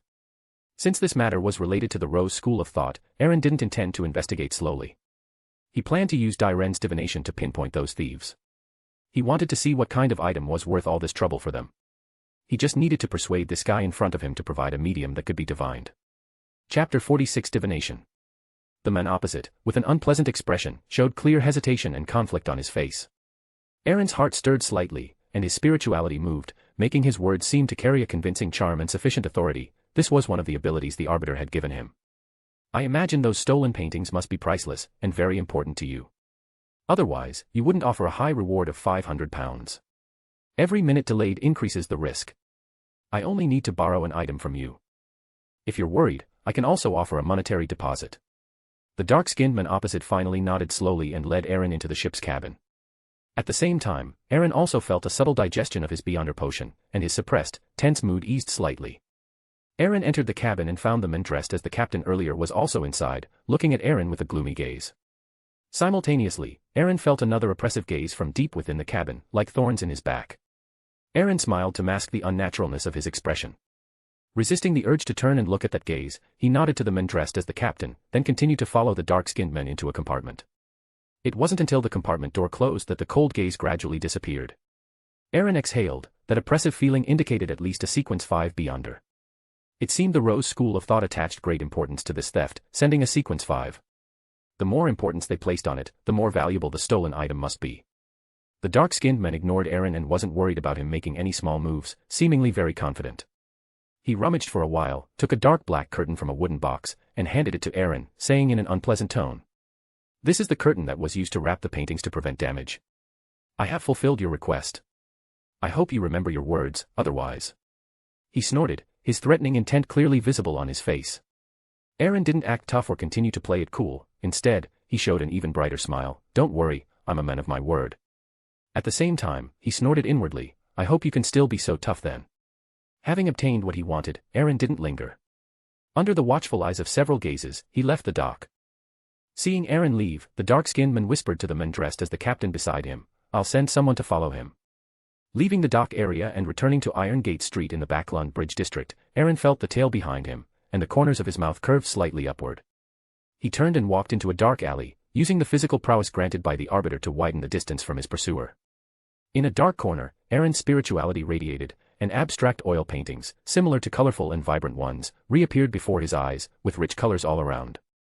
As if only a few seconds passed, all of this suddenly vanished, the colors dispersed, and Aaron was back in his research workshop compartment in Backland St. George's district. Just a few seconds later, a man dressed in a linen robe with slightly dark skin also arrived at that dark corner. The area was already deserted. Realizing he had lost his target, he let out an angry roar, madness in his eyes, and punched the wall, sending tiles flying. Inside the compartment, Aaron's lips curled into a mocking arc, and he thought happily. Spirit world traversal is really useful. You guys think you can track me? Do you really think I'm just an ordinary hunter? You can't even catch my taillights. Taking the curtain from his pregnant, Aaron saw nothing unusual. No longer dwelling on it, he removed his mask and changed back into his luxurious formal wear. He placed the curtain in a specially made pocket inside his coat, then left the compartment to inspect the progress of the work once more, before taking a carriage back to the luxurious villa of the East Tucker family.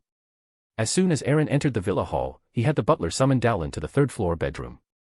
A moment later, Aaron saw Dallin, dressed in a black overcoat, and casually handed him the curtain. "This is the curtain that wrapped the paintings. Use dream divination to find out roughly where the paintings are." Dallin nodded slightly, not avoiding it. He took the curtain, spread it flat, unfastened the crystal pendant from his right wrist, suspended it over the curtain, and murmured to himself. A moment later, beads of sweat suddenly appeared on Dallin's face, and his mouth opened. Before Aaron could rise, Dallin opened his bloodshot eyes. Dallin's legs went weak, and he nearly collapsed to the ground. He took a few deep breaths, composed himself, and looked up at his lordship, who had walked to his side with a worried expression. He spoke with a slight apology. "I apologize, Lord Aaron, I was impolite." Just as Aaron thought there was no progress and was secretly perplexed, Dallin slowly whispered. I think I saw it. At warehouse number 122, Stole Street, Backland Bridge area. There were shattered bodies, splashing blood, a sea of red. Aaron looked at Dallin, who was slumped on the ground, muttering to himself and clearly not normal. He frowned tightly, raised his right hand, and spiritual power surged into the sun ring on his index finger. A warm, pure light projected onto Dallin, which was the holy purification provided by the sun ring. Under the illumination of the holy purification, Dallin's physical state visibly improved. He stopped muttering, as if waking from a dream, looked around, his eyes filled with astonishment and fear, and hastily stood up to thank Aaron. Aaron felt a slight sense of relief watching Dallin's reaction, but he didn't stop his actions. "Dallin, how do you feel?" Aaron asked with concern in his voice, as this was indeed his oversight. Although Aaron guessed that the lost painting was not simple, he didn't expect that merely divining its location could result in remote contamination. Dallin slowly nodded. He closed his eyes, took a deep breath, and then opened his eyes again. His gaze had now cleared, though the bloodshot veins in his eyes were more prominent. Aaron frowned and looked at Dallin, slowly saying, "Go down and rest well later. Come to me for a holy purification once a day for a full week, and do not use divination during this week. Also, have your subordinates discreetly investigate a cargo ship from the southern continent in the dock area, the one that recently had a theft case. Remember, it's a discreet investigation. Even if it's difficult to get deep clues, don't alert them. Remember, this is very dangerous. After Dowlin, looking slightly pale with bloodshot eyes, nodded in agreement and left downstairs, Aaron sighed helplessly. He felt it would be better to find a craftsman to help create a divination item in the future. He could use divination within the Nation of Disorder, getting clearer images, and also deal with potential contamination. Warehouse number 122, Stoll Street, Backland Bridge area. Aaron silently repeated the location Dowlin had spoken during his divination. Based solely on Dowlin's reaction, he knew that the stolen painting itself contained a certain level of contamination and needed to be handled carefully. He couldn't help but pinch his brow, somewhat lamenting his luck. Chapter 47 Seeking Help. After sighing, he changed into a hunter outfit, put on his death mask, and used spirit world travel to arrive near Stoll Street in the Backland Bridge area. At the same time, in the warehouse at 122 Stoll Street, Backland Bridge area, a man in a dark leather jacket stood at the warehouse entrance. His gaze swept around, full of vigilance. He was the first hunter to accept the bounty mission. Through various methods, he had narrowed the thieves' whereabouts to the vicinity of Stoll Street in the Backland Bridge area. Now he was systematically eliminating each building, and even if it was a bit tedious, he wouldn't let his prey escape. Suddenly, he felt something was wrong. Usually, this warehouse would be at its busiest at this time, so why was it so lifeless? His eyes lit up, and he quickly entered a state of alert, recalling the employer's request for accurate intelligence. He gritted his teeth. He circled to the back door, skillfully picked the lock, and quietly snuck in. Upon entering the warehouse, it was dim and silent. Although the man felt an inexplicable sense of oppression, it always reminded him of the ghost stories a group of drunkards rambled about in the Brave Bar. But he scoffed at them and was not afraid, skillfully drawing the weapon from his waist, ready to face whatever might happen. However, as he prepared to meet the challenge, a strong smell of blood wafted over. His pupils constricted slightly, and he immediately raised his gun and turned towards the source of the bloody smell. His body stiffened abruptly as he saw a painting suspended in midair. "This is..." The man spoke in horror, but his voice suddenly cut off as he clearly saw the painting. A colossal surrealist artwork, with a fantastical cosmos as its background, featured a gigantic blood-red tree, seemingly laden with corpses, extending two arms, left and right. The left hand was covered in delicate skin, like a soft, feminine arm, while the right hand appeared decayed and swollen, with even twisted teeth and hair growing in the gangrenous areas. The upward-facing palms reached the edge of the painting, and blood coalesced around the painting like blood-red vines, intertwining to suspend the painting in midair, with two shriveled hearts floating at the positions of the painting's hands. The gun slipped from his hand, and the man, utterly distraught, slowly walked towards the painting, his body gradually shriveling and decaying, blood splattering and flowing into the intertwined blood-red vines behind the painting. The blood-red vines became thicker and more vibrant, and the corpse-like body slowly collapsed. There were 5 other similar corpses nearby. The empty warehouse returned to peace, silent and still. The blood-red vines twisted and writhed constantly, yet there was no abnormality outside. Aaron walked slowly along the street numbers, arriving at the warehouse at 122 Stoll Street, Backland Bridge area. He casually glanced at the warehouse, pretending not to care, but he also noticed something amiss. He frowned, quickly circled the warehouse, and saw the open back door. Aaron raised an eyebrow. Did they run away? Standing at the warehouse entrance, he hesitated for a moment. Thinking that this was his first bounty mission, he still circled to the back door and entered through the already pried open back door. Aaron's footsteps paused just after he entered. He hadn't felt it outside the warehouse, but upon entering, it was as if he had passed through a membrane. Aaron's expression changed slightly. His spirituality surged into the death mask and the sun ring, ready to deal with danger at any moment. If he couldn't win, he would immediately use spirit world travel to escape. Walking forward cautiously, Aaron felt a strong scent of blood coming from ahead. A warning sign suddenly arose in his heart, and his spiritual intuition also issued a premonition. Aaron immediately raised the sun ring, ready to launch a fireball at the fellow. As his spirituality overflowed and his gaze just swept over the bloody painting formed by the blood-red vines, Aaron's thoughts fell into a momentary chaos. Due to the overflow of spirituality, even though Aaron instantly closed his eyes, his spirituality still fed the distorted image back into his mind, clearer and more gruesome. Aaron only felt his mind was a mess, with various images flashing through. The red moon imprint on his wrist glowed faintly, and a serene, cool sensation suppressed the chaos in his mind. Aaron instantly sobered up, turned and retreated rapidly, arriving at the back door, quickly closing his eyes and sinking his consciousness. Passing through layers of dark gold mist, Aaron returned to his throne. The dark gold mist surged into Aaron, and a blood-red mist rose, was churned and shattered by the dark gold mist, and then disappeared. Aaron, somewhat terrified, slumped onto the throne, unable to help but curse. The condition of the warehouse clearly indicated that the thieves had opened the painting to divide the spoils, leading to the removal of the original seal and the leakage of pollution. Aaron sighed helplessly and then used the sun ring to cast a holy purification on himself. This was clearly not a situation he could handle on his own, he still needed to call for help. His consciousness sinking, Aaron disappeared from the throne, returning to the back door, and chanted in a low voice in ancient Hermes. The ruler of the misty battlefield. The master of weather changes. The totem of flames and lightning. Great Varnner will. Backland, East Tark County, Irithil, in an underground palace, the armored figure sitting on a high-backed chair shook his head helplessly. Aaron felt a gaze directed at him. Without delay, he briefly described the situation here, finally saying, "Ancestor, the pollution contained in this painting is not simple. I currently have no other means to seal it. Please, Ancestor, lend a hand." Varnner shook his head, somewhat amused and exasperated. He remembered that just a few days ago, this boy had said he only needed him as a deterrent, and now he was already making him work. However, he did not refuse. He slightly raised a finger, and a bright white lightning bolt appeared out of thin air in the warehouse, striking directly at the painting. It utterly destroyed all the blood-red vines behind the painting, and the crimson flame swept away and incinerated the vine remnants along with the corpses on the ground.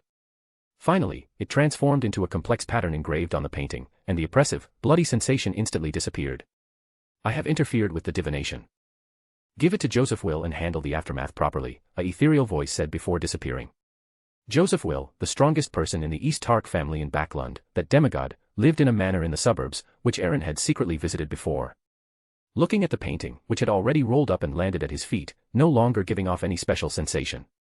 Although the red patterns shimmering on it gave him a sense of security, he still picked up this painting, which had caused him so much trouble, with a twitching mouth. Looking at the warehouse, which had been swept by a lightning storm and flames, Aaron was somewhat speechless. How was he supposed to deal with this? Nothing was left. Then he remembered the cargo ship in the dock area, the dark-skinned men from the Rose School of Thought, and the gaze from deep within the ship's hold. This must be someone from the hedonist faction. I'll put this debt on your heads. It's everyone's responsibility to eliminate harm for the people. As he finished speaking, Aaron's spirituality surged into his mask, activating spirit world travel. His figure vanished, and he arrived at the East Tark Manor in the suburbs. He took out the token Varnner had bestowed upon him, activated its aura, and a man dressed entirely in black appeared out of thin air beside Aaron, his pale golden eyes looking at Aaron. Chapter 48 An Unexpected Gift. Aaron cleared his throat, not bothering with pleasantries, and directly handed the painting to Joseph. He described the events in detail, emphasizing the power of his ancestor, the strangeness of the painting, and his own quick thinking. Joseph glanced at Aaron, whose face was pale from excessive spiritual energy consumption, then looked at the token and the painting covered in red patterns in his hand. He curled his lips slightly, put away the painting, and said teasingly, "You should go back and rest, you look weak. Do you want me to send you?" Aaron's upturned lips stiffened, and his face fell. He was about to explain but then closed his mouth, snorted, and continued fiercely, "No need. The aftermath of this matter must be handled properly. Those Rose School of Thought followers must be dealt with completely, not a single one can be let go." Thinking that his first bounty mission had ended this way, Aaron felt a surge of anger. Especially after being tricked by that painting, if his current condition wasn't so poor, he would definitely personally eradicate those rats from the sewers. Most of those rats are Sequence 8 and Sequence 9, but there's a Sequence 5 wraith among them. "Don't let him escape," Aaron reminded. Joseph paused for a moment before realizing who those rats referred to, then nodded and said, "I will personally take action. None of them will escape." Aaron nodded, feeling a bit regretful that he couldn't observe a demigod in action up close. Spiritual energy surged into the mask, and colorful patterns appeared. Aaron directly activated spirit world travel, returning to the third-floor bedroom of East Taker Villa. He quickly removed the mask, left the bedroom to tell his butler that he needed to rest and not be disturbed, then lay on the bed and drifted off to sleep. The night was dark. Under the cover of moonlight, a group of black-clad figures quietly appeared in the dock district. The leader, with faint golden eyes narrowed, waved his right hand and charged towards a cargo ship. In Feniport City, the capital of the Fenipotter Kingdom, Seltso District, South Suburbs, Louise opened her eyes in the basement. Her blood-red eyes shone even more brightly. Before she could even gather the spiritual energy that had spread and overflowed, she sprang up from the ground and happily looked at her father opposite her, saying, "From now on, I'm also a Bloodclan Baron. Now you and Mother can finally rest assured about me going out to train, right?" Morning of May 8, 1346, Backland, Empress Borough, inside Earl Hall's luxurious villa. Earl Hall put down the Backland Morning News, which was still warm. The newspaper's headline was bolded and very eye-catching. A South Continent cargo ship in the dock district sank due to a steam boiler explosion. Earl Hall shook his head and sighed. These South Continent merchants always shortchange people, not even caring about their own safety. Although he sighed, his face was beaming with a smile. Audrey, sitting beside Mrs. Catherine, looked at her father's smile and couldn't help but frown, asking, "Father?" Realizing his expression was inappropriate, Earl Hall lightly cleared his throat and flipped the newspaper to the back, explaining. "Audrey, I'm not gloating. I also feel regretful in the face of disaster. I'm happy that the repeal of the Grain Act has finally made progress," he said, pointing to the content on the back of the newspaper. A line of small print was hidden in the corner of the newspaper, very inconspicuous. "The House of Commons preliminarily passed the opinion to repeal the Grain Act yesterday. The Grain Act is about to enter discussions in the House of Lords." Audrey took the newspaper with a slight surprise and looked at Earl Hall in confusion. "Since the Grain Act has made progress, why isn't it being publicized?" Earl Hall smiled and shook his head, then put away his smile and said with a serious expression. "Formal neglect will not hide the achievements we have made. Appropriate concessions can allow us to gain more. Moreover, the House of Commons is just the beginning. The struggle in the House of Lords will be the most intense."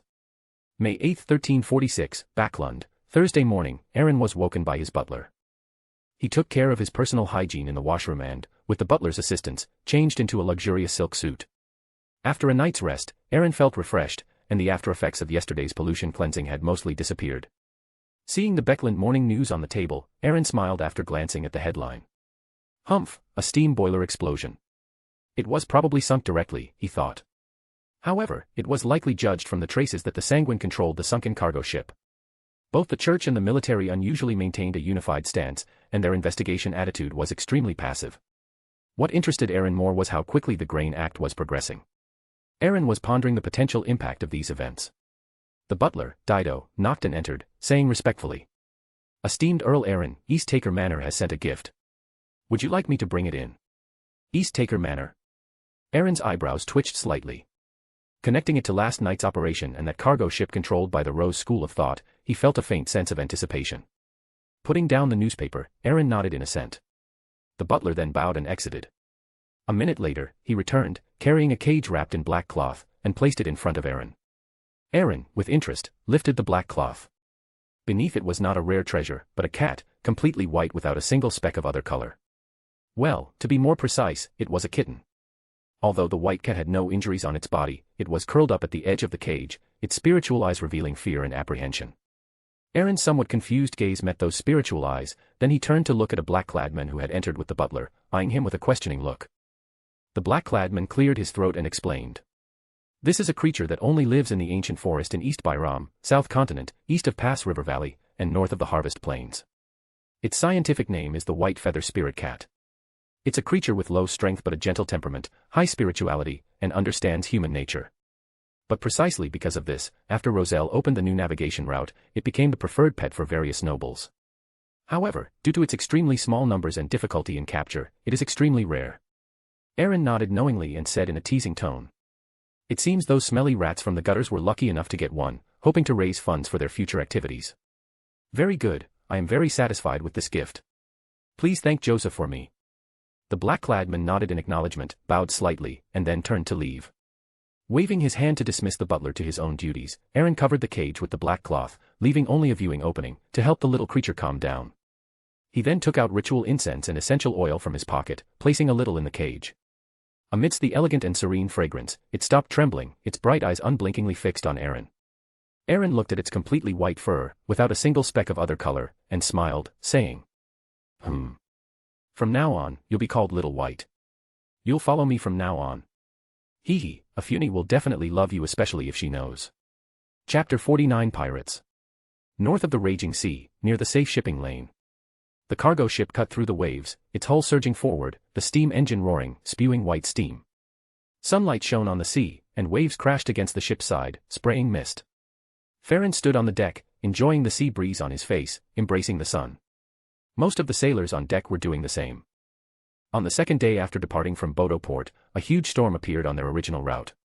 The captain immediately ordered a change of course to bypass that area. In the complex sea conditions of the raging sea, no one dared to take chances. Fortunately, the goddess of luck favored them. Despite 2 consecutive days of continuous rain, they indeed avoided the center of the storm. After sailing out of the dangerous area, they finally encountered the long-awaited sun. Everyone breathed a sigh of relief, and the cargo ship also sailed towards the safe shipping lane. The sailor standing on the lookout post exclaimed with a slightly trembling voice. "Quick, look to the east." "That's..." All the sailors on deck turned their heads to the east with a hint of surprise. The next moment, even the experienced old sailors couldn't help but tremble slightly. Another huge sailboat appeared on the eastern horizon. Its flag was an eye surrounded by 10 stars, an eye without eyelashes. At the top of the sailboat stood a lady. She was wearing a black classical robe, adorned with many symbols and magical markings. The most prominent was a mysterious eye, an eye without eyelashes. She wasn't looking at the cargo ship Farron was on, but rather turned her head to gaze at the storm in the center of the raging sea not far away. Many sailors, who had once been pirates and participated in pirate gatherings, recognized her and said with trembling voices, "Admiral of Stars Catelia." Farron's scalp tingled, and his mouth felt a bit bitter. He sighed at his bad luck, wondering whether to pray for rescue to the Lord of Order or to his favored one. The captain, whose hair was already streaked with white, ran out of the cabin, holding a sail etched with a certain symbol. He sharply reprimanded. "You cowards, are you standing here waiting to die? Hurry and hang this thing up." As he spoke, he raised the sail in his hand, cold sweat beading on his forehead. The sailors on deck awakened as if from a dream and hastily hung the sail at the very top of the cargo ship. To Farron's surprise, the future only approached in distance and showed no signs of attack. A man in overalls and a white shirt stood on the deck of the future. He was about 30, strongly built, with thick body hair, so much so that his exposed forearms looked as if they were covered in a brown sweater. He wore a round-brimmed hat with a dent in the middle, revealing a hearty smile. He extended his right hand and said, "Hello, friends on the other side. I am Frank Lee, the first mate of the future. No need to be nervous, He was carried away by a female dressed as a bosun before he could finish speaking. Farron's eyes flickered. Frank Lee, the poison expert, with a bounty of 7,000 pounds. Watching the future gradually move away, everyone let out a soft sigh, feeling as if they had narrowly escaped disaster. Although their ship specialized in transporting supplies for pirates, pirates generally wouldn't rob them under normal circumstances. However, those pirate kings and pirate admirals were not bound by such rules. Having escaped danger, everyone quickly regained their spirits and headed towards the safe shipping lane, putting all their effort into reaching Dixie Bay as quickly as possible. After the Rose School of Thought incident, Aaron continued to complete his bounty missions. Perhaps his bad luck had run out last time, as the missions these past 2 days went smoothly. At night, he would put on a black tight-fitting suit and go to the East Borough, Docklands, and Bellenbridge district to search for criminals. After knocking them out, he would dump them at the police station entrance, or use his own methods to judgment them. This continued for almost 2 days. Under such high-intensity acting, Aaron felt his Beyonder potion was digesting quickly. At 11 p.m. on Friday night, after Aaron judgment a criminal using his own method, he spirit world shuttled back to his bedroom, went to the washroom to wash up, and prepared for this week's Chaos Council. Skillfully setting up the ritual, Aaron arrived at the magnificent palace above the dark golden mist, sitting on the first high-backed chair on the lower side. On the throne in the deepest part, he recondensed a magnificent figure enveloped in dark golden mist. Feeling that the time had come, Aaron waved his hand, and the light spots on the stone chairs below suddenly expanded, transforming into 4 figures.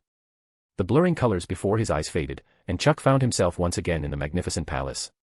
Even though it wasn't his first time being pulled in here, he couldn't help but tremble at such power, while Louise looked excited. Aaron sat on the high-backed chair, observing the colors in everyone's spiritual depths, then nodded slightly. Seeing that everyone had arrived, Aaron was the first to stand up and bow to the magnificent figure on the throne. The others also hastily stood up and followed suit. To avoid an awkward silence, Aaron spoke first. The initial intention of our Lord in establishing the council is to cultivate favored ones. As favored ones, we must help each other and communicate to welcome the descent of our Lord. So, if you have anything you don't understand, you can ask it here, and everyone can speak freely. Ordinary information is free. Farron's eyes lit up. Remembering his encounter a few days ago, he stood up, faced Aaron, and bowed, saying, "Sir Favored One, could you elaborate on the 4 pirate kings and the other 5 pirate admirals? On the island, I've only heard their names and nicknames, I don't know what Beyonder abilities they possess." This question also made the others' eyes light up, especially Louise, whose eyes sparkled. As a sanguine living inland, she longed for the sea but knew very little about it. Aaron nodded, pretending to think for a moment, then said, "The most powerful pirate king is King of the 5 Seas Nast. He claims to be a descendant of the 4th epic Solomon Empire. He himself is a Sequence 3 frenzied mage, and he also possesses the Solomon Empire's remaining ghost ship, the Black Emperor. He is skilled at utilizing order, able to pull enemies into the domain he is most proficient in combat, and create various incredible effects.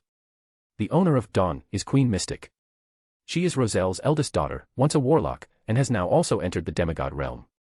The King of Immortality is a demigod of the criminal pathway, extremely cunning and evil. The King of the Black Throne is a demigod in the mind domain, but he has rarely appeared at sea recently.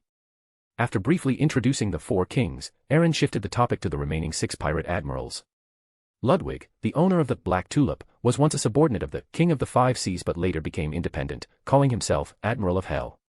He has close ties with the numinous episcopate and is a powerful spirit medium capable of commanding various spirit world creatures. Admiral of Stars Catilia once followed Queen Mystic, but later she joined the Moses Ascetic Order.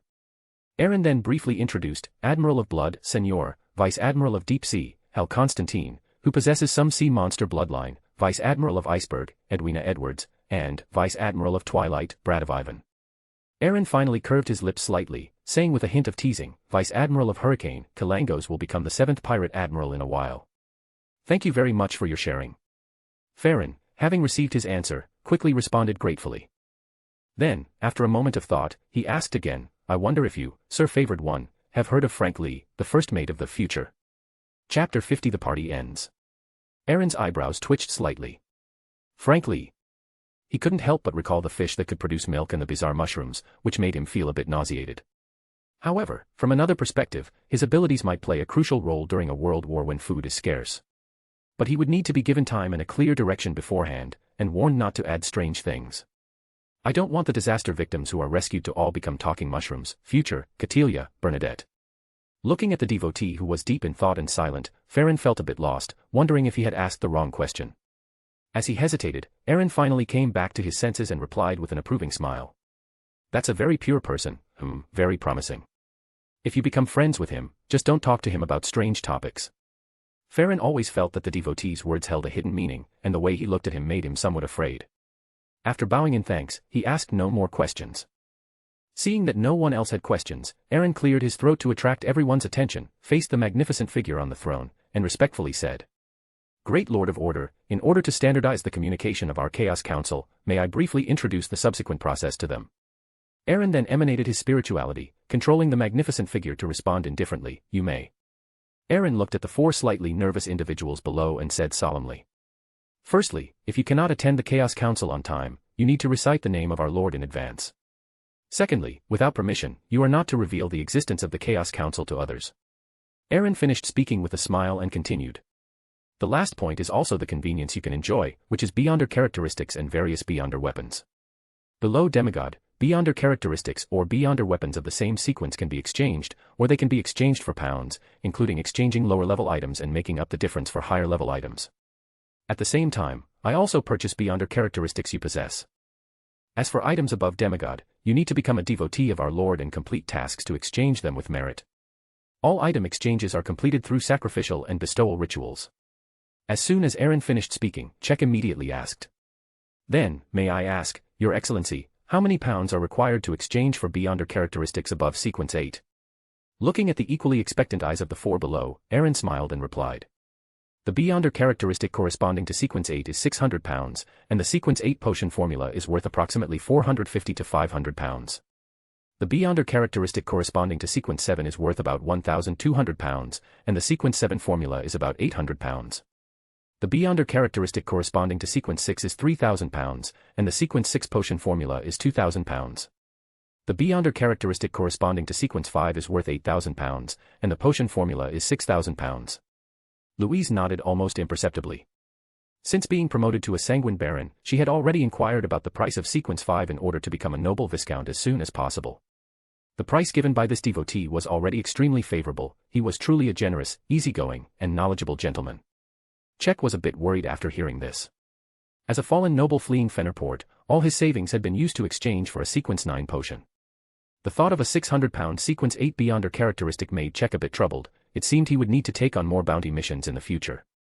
After bowing, Sid said with some trepidation, I would like to know the names of my subsequent potions. Aaron nodded and replied. Sequence 8, Gravedigger, Sequence 7, Spirit Medium, Sequence 6, Spirit Guide, Sequence 5, Gatekeeper, Sequence 4, Undying. Upon hearing the name, Gravedigger, even though he was mentally prepared, he still couldn't help but sigh inwardly. However, after hearing Undying, Sid felt that the initial humiliation and endurance were not unacceptable, and he immediately expressed his thanks. Seeing that everyone had stopped speaking, Aaron then said. In the future, in addition to transactions and seeking guidance, you can also share the intelligence you obtain or meaningful observations. This is also an opportunity for you to understand a broader world. Subsequently, Aaron faced the throne and bowed, saying, "Praise the great Lord of Order." The others also followed suit, bowing to the magnificent figure on the throne. Indeed, after saying it too much, I've lost the feeling. I can face such embarrassing self-talk with ease now. I can't let it slip in the future, or I'll be socially dead. After sending everyone away, Aaron returned to the throne and thought to himself. He then summoned the Staff of Daybreak from the pile of sundries, and used dark gold mist to envelop and isolate the Beyonder characteristics that had precipitated and floated nearby. Aaron took out 3 copies of the Sequence 9 Arbiter Beyonder characteristic. He planned to give 2 of them to his family and the remaining 1 to Darren to cultivate his subordinates. He put the remaining items back into the pile of sundries, then returned to his room, lifted the spiritual wall, put away the materials, and rested. Over the next month, Aaron frequented the East Borough, the docks, and the Backland Bridge district every night, witnessing the darkness and ugliness of human nature, and judging the maggots in the darkness in his own way. Every day, 1 or 2 corpses or bound and knocked out individuals would be thrown at the entrance of a random police station, along with their crimes. Due to the difficulty in tracking and the irrefutable evidence of their crimes, the police department issued a warrant but had no success. Gradually, the name, Black-Clad Vigilante, spread among the common people of Backland, and the Backland Morning Post took the opportunity to fiercely criticize the police department's inaction and widely publicize the matter. Aaron sat in the living room, looking at the Backland Morning Post on the table with its report on the Black-Clad Vigilante. Aaron smiled, having just felt that his Sequence 9 potion had been fully digested, and he could now prepare to advance to Sequence 8 Sheriff. However, he still had one more thing to do. He picked up the Backland Post beside him. Unlike the Backland Morning Post, the Backland Post, with its larger circulation and wider readership, naturally had greater influence. The copy of the Backland Post in his hand was an urgent print from this morning. The editor of this issue also showed great courage, with a very striking headline, "Opinion on the repeal of the Corn Laws passed in the House of Lords, repeal to take effect next year." Immediately below the front page headline was another report. Aaron took a look. The writer was named Humphrey Byers, a government employee in the agricultural department. He sharply pointed out the various potential impacts of the repeal of the Corn Laws. He also spent a considerable amount of space criticizing the various disadvantages and dark secrets during the implementation of the Corn Laws over the years, with such direct language that Aaron couldn't help but secretly sigh. Although Aaron agreed with his analysis, he couldn't help but shake his head at his somewhat reckless behavior. Publishing this in the newspaper was equivalent to offending both the Conservative Party and the New Party. Aaron felt that Mr. Humphrey's official career in Backland would be extremely difficult and full of twists and turns thereafter. However, he greatly admired talent. Chapter 51 Repeal of the Corn Laws. After some thought, Aaron called the butler in, tapping his finger lightly on the table and slowly said, "Take an invitation card and go find this Mr. Humphrey Bayer after work. Invite him in my name, he is a government employee in the agricultural department." Although the butler didn't know why Lord Aaron wanted to invite an ordinary government employee, he still turned and went downstairs to prepare the carriage. After the butler left, Aaron took out a Sequence 8 Law Enforcer Beyonder characteristic he had brought back from the Nation of Disorder, and with the prepared auxiliary materials, he concocted a bottle of potion. Looking at the pale golden liquid before him, Aaron closed his eyes and meditated to restore his spirituality and maintain his best state. Moments later, Aaron raised the cup and drank the potion in one gulp. A burning sensation came, but it wasn't strong. Aaron felt the potion integrating into his body, his spirituality spreading and fluctuating. Perhaps it was because for over a month, his nightly judgment and maintenance of order in the East Borough, Dock District, and Backland Bridge District had aligned with the sheriff's acting requirements, leading to some digestion of the potion immediately upon consumption. Aaron felt the changes in the potion, nodded with satisfaction, and quietly waited for the butler to return, while picking a few criminals from the list provided by Diren's intelligence organization on the table as his targets for tonight's hunt. Just 10 minutes later, the butler knocked and entered, followed by a young man whose spectacles had a chipped corner and whose clothes were wrinkled and covered in shoe prints. Aaron's eyebrows slightly furrowed, not complaining that the butler brought an unkempt person upstairs, but rather curious about what had happened to him. The butler noticed Aaron's confusion and explained, "When I arrived at the government building, a group of thugs were beating Mr. Humphrey. I had my attendant rescue him. Due to the urgency of time, there wasn't enough time to get Mr. Humphrey a change of clothes." Aaron couldn't help but shake his head upon hearing this.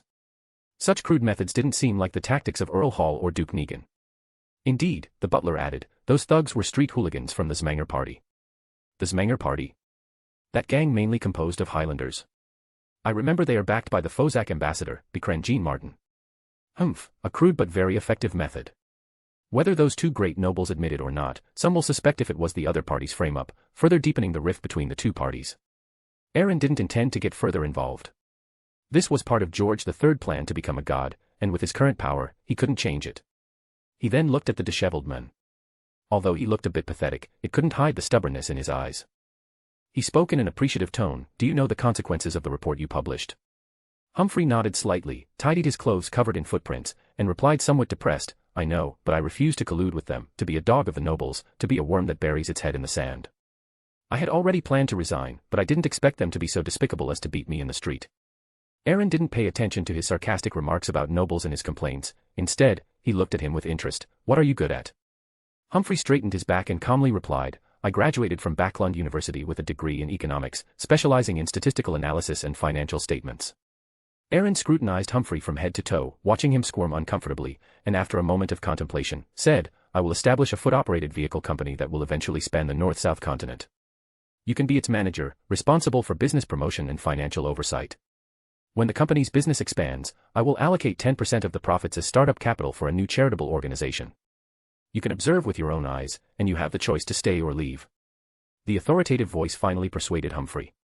At the same time, a knock sounded at the door. Mr. Butler brought in another gentleman. Before the butler could speak, the gentleman introduced himself. Hello, Lord Aaron. I am one of the editors-in-chief of the Backland News. Because of that morning's newspaper, the editorial department fired me and several editors, and also urgently recalled the newspapers that had not been sold. Aaron's eyes flickered as he looked at the dismissed editor-in-chief, and calmly asked, What are you good at? The editor-in-chief was slightly nervous but replied firmly, I am good at uncovering the truth of news stories. Although it sometimes draws criticism, I always pursue the truth. Aaron looked at him deeply, then said, I appreciate your persistence, but you need to understand that sometimes the truth is not always accepted. He paused, then continued, I also hope you can find the truth, but not to incite public opinion, but for justice and truth. I do need a channel for my voice. You can start a new newspaper with your dismissed colleagues. Let's call it The People's Daily. Backland, Empress Borough, inside Earl Hall's luxurious villa. Earl Hall was hosting a banquet for the new party members, celebrating the successful repeal of the Grain Act. In the banquet hall, council members and bankers chatted and laughed, their faces smiling. Audrey stood at the turn of the second-floor staircase, with Susie, who had grown a size larger, crouching beside her. Looking at the festive scene in the hall, she couldn't help but recall the words Aaron had spoken that night. She couldn't help but grip her skirt, her gaze searching through the crowd, wanting to find that figure. Susie, sensing her master's unusual state, nudged Audrey with her head and let out a bark. No need to look, that polite young man didn't come. His reply stated his difficulties, and he will visit on his own initiative later. Madame Caitlin smiled as she walked down from the second floor, looking at Audrey, whose gaze was somewhat evasive, then stroked the well-behaved Susie, and continued to Audrey, if you really want to see him, why not write a letter and personally invite him to visit our manor next time? Audrey nodded gently, took Susie back to her bedroom, took out an envelope, and began to ponder.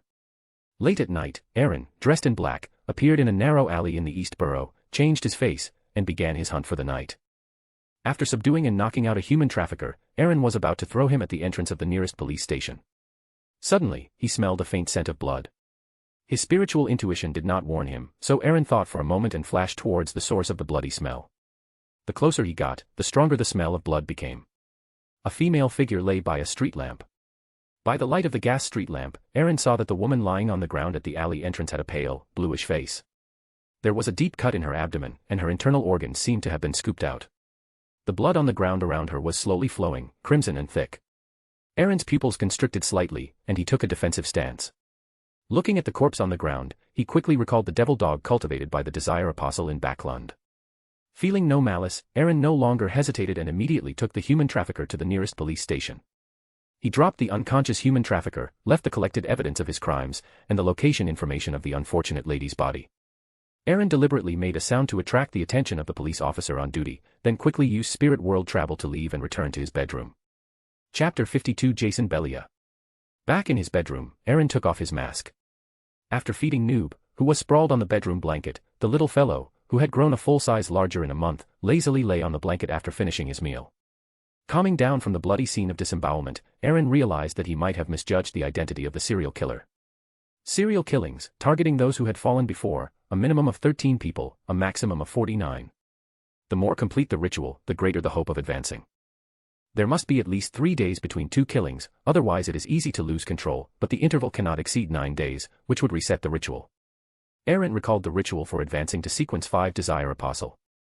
Even at the longest calculation, that devil dog could not continue this ritual 2 years later, not to mention that the devil pathway itself is the most prone to losing control and going mad. Therefore, the protagonist of this advancement ritual is most likely the true master of the devil dog, Jason Belial from the Belia family. Jason Belial.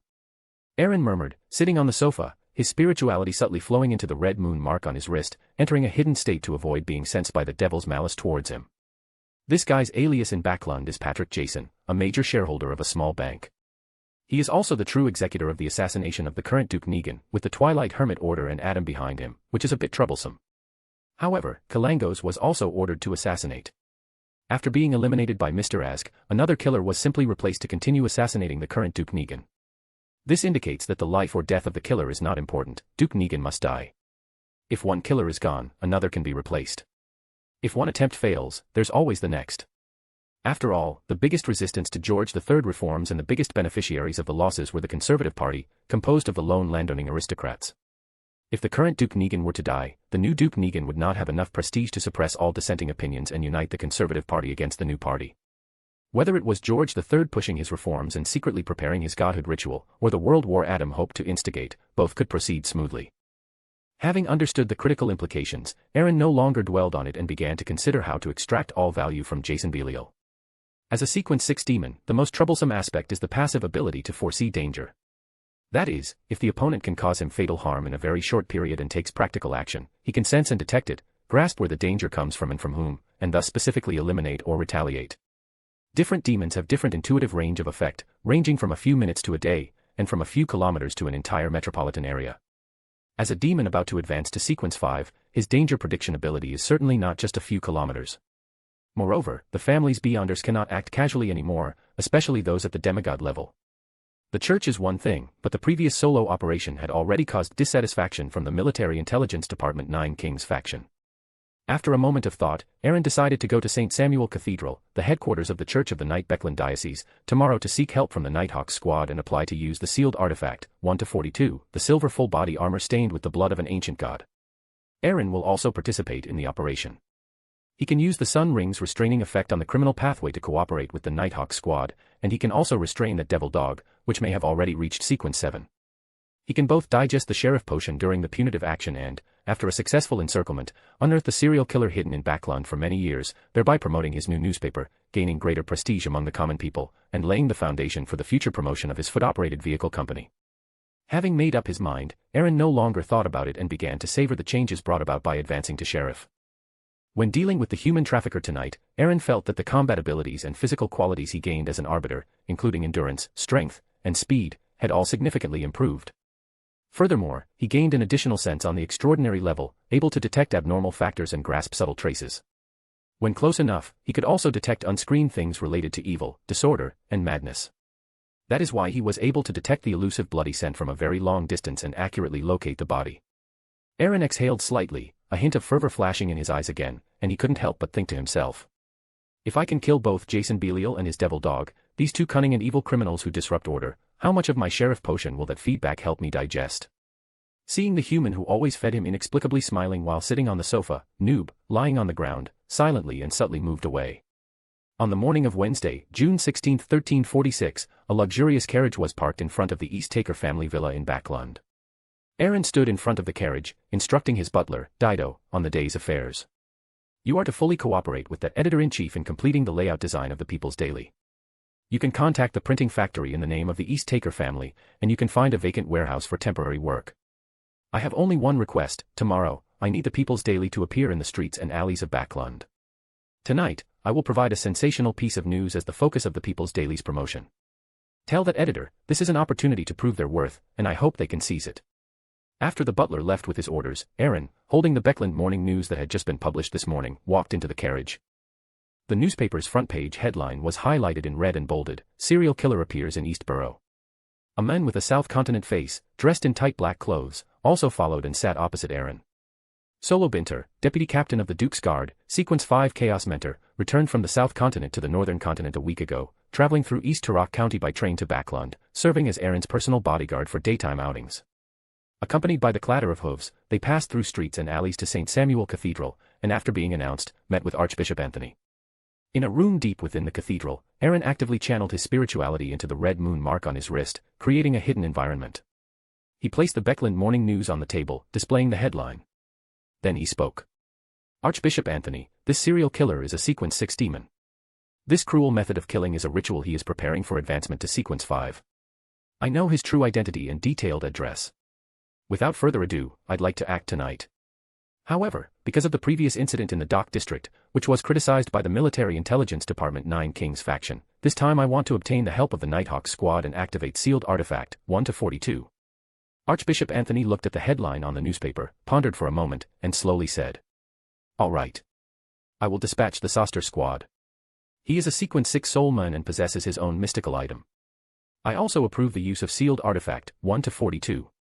Due to the demon's passive danger perception, the specific operational details do not need to be disclosed to the Soster Squad for now. You will be fully responsible for the command."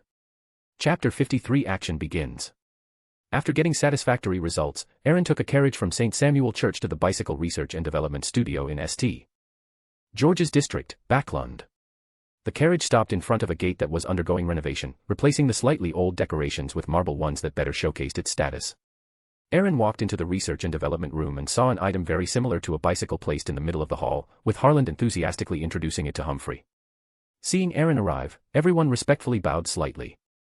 Aaron walked directly towards the model vehicle, which already looked very similar from its appearance alone. Just as Harland was about to introduce the usage of this model vehicle to Lord Aaron, he saw Aaron skillfully mount the vehicle and ride it around the hall once, swallowing the words that were about to come out. Aaron nodded with satisfaction, both the practicality and comfort had been restored well. He then looked at Harland and continued to ask, "What is the current cost of this vehicle? And what would be the cost if it were put into large-scale factory production?" Harland pondered for a moment and replied, "This current model vehicle has undergone material substitution, compressing the cost to around £1. The rubber and other raw materials used for the tires and seat cushions are all sourced from our own estate in East Dongtak County. If put into large-scale factory production, the cost can be compressed to 15 sols." Aaron pondered for a moment, then looked at Harland and Humphrey and said, "Our product target is not the upper middle class who frequently use carriages, there's no need to set the price too high. Our target group is mainly technical workers whose weekly wages reach £1.10 sols or more, students from well-off families, and public servants who frequently need to travel for work. My suggestion is £2 to £4 for a bicycle, so that our target class can afford it with a bit of effort, and at the same time, they can show off to people with lower incomes. You can also provide custom services, and you need to create a style suitable for women to ride. You need to seize the time to improve, contact the factory, and you can also make a tricycle for carrying goods." After giving his improvement suggestions, Aaron left and returned to the manor, waiting for the evening's operation. The butler, who had already returned from his outing, handed Aaron a pink letter, saying as he did so, "Lord Aaron, this is a letter from the Earl Hall's family to you." Aaron looked at the pink envelope, having some guesses in his heart. He then took the letter to his bedroom, opened it, and saw elegant handwriting. The letter was from Audrey, first expressing friendly wishes to Aaron, and the rest conveying her concerns about the aftermath of the repeal of the Grain Act, as well as an invitation for Aaron to attend a gathering on Friday evening. Aaron carefully read the letter, took out a piece of stationery, wrote a reply, agreeing to attend the gathering on Friday evening, summoned a male servant to give the letter to the butler, and asked him to personally deliver it to Earl Hall's family. 11 p.m., West District, Backland, in an alley near Edward Street. Aaron, along with Soster's team of 4 Red Gloves and Mr. Butler, stood quietly in the shadows. The red moon imprint on Aaron's wrist glowed faintly, creating a hidden atmosphere. Aaron reconfirmed the location of 6 Edward Street, then turned to the Red Gloves members and said, "The target of this operation is a Sequence 6 devil who is preparing for a promotion ritual. Everyone must be careful." As he spoke, he took out the portrait of Patrick Jason, which he had traced from the city hall, showed it to everyone, and continued. "The human skin he is wearing looks like this person, and he also has a devil dog that might be a Sequence 7 serial killer. I have a mystical item that can help you. We will act together then, and we absolutely cannot let him escape." Then he turned to the butler, who was holding a camera, and said, "You just stand here and wait. You can come in when I give the signal." The Soul Assurer Soster spread his 5 fingers, which were covered by red gloves, and encouragingly patted the shoulder of a team member who was beginning to unseal and wear the blood-stained silver full-body armor. At the same time, he said to the other Nighthawks, "You take the hot water and follow him closely. If there's any problem, change it immediately and dig a bathtub on the spot."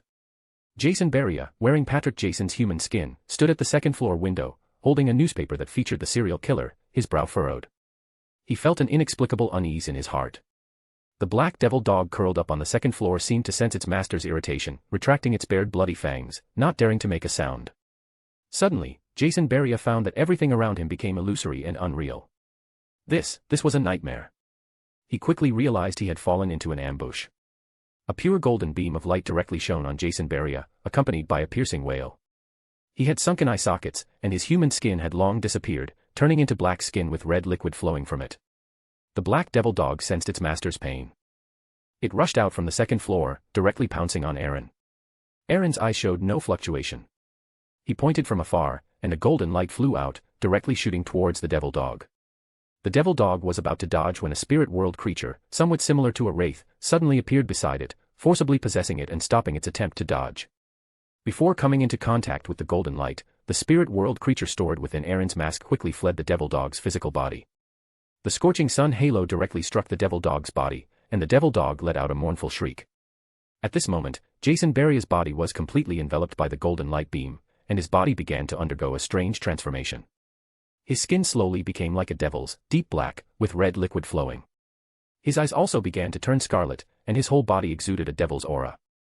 The blood-stained silver armor instantly appeared behind him, and a punch pierced through Jason Belia's body. A black light flew out from Jason Belia's body, directly shooting towards the ground, but it was bounced back the moment it touched the ground. Aaron's lips curled upwards, and the red moon imprint on his wrist rippled, enveloping the area and forming a temporary hidden barrier. The black light twisted and transformed into a human figure. Just as it was about to speak, Aaron activated the sun ring and shattered the black light. Villains die from talking too much. While not entirely applicable to the current scene, the core meaning is consistent. Moreover, for such heinous criminals, there's no need to give him a chance to speak. After teaming up with Captain Soster to kill the devil dog, Aaron clearly felt the sheriff potion being digested within his body. He quickly removed the hidden barrier, as the spiritual consumption was too great, making Aaron somewhat unable to bear it. With a pale face, he handed the two extracted Beyonder characteristics to Captain Soster, summoned the butler from afar, and had him take pictures of himself. The remaining Nighthawks quickly dug up multiple corpses underground in the backyard and around the house as per Aaron's request. After taking photos and collecting evidence, Aaron immediately had the butler take the photos to the temporary workplace of the Civilian Daily, aiming for it to be reported early tomorrow morning. Chapter 54 Furs and Hue. Aaron and the Nighthawks team stood still, waiting for the police to arrive, and after handing over to the astonished officers, they left the scene. Early the next morning, many newsboys appeared in the streets and alleys of Backland, shouting loudly with newspapers in hand, going from street to street. Many curious citizens paid for and took the newspapers, only to see two large characters on the newspaper's front page, the People's Daily. Many citizens looked puzzled, wondering when a new edition of the newspaper had come out. Looking down out of curiosity, they saw a striking red headline, Lord Aaron assists police in solving murderer case. The same newspaper not only appeared in the streets and alleys, but many nobles also received a copy. In Empress Borough, Earl Hall sat in his study, reading The People's Daily with great interest. The People's Daily detailed the numerous blood debts accumulated by Jason Belial, under the alias Patrick Jason, in Backland and East Borough. The righteous and brave Lord Aaron, along with the Church of the Night, found the true identity of the murderer and assisted the police in killing him, with accompanying on-site photos. For a time, Lord Aaron and the newly appeared The People's Daily became the center of discussion among Backland residents, and the tense situation caused by the repeal of the Grain Act was greatly eased as a result. On Friday morning, June 18, 1346, at the Backland steam train station, a densely populated area, a black-haired girl with a slightly pale complexion, carrying a suitcase, stepped off platform 2. She seemed to be wearing red cosmetic contact lenses, making her eyes look enchanting and beautiful.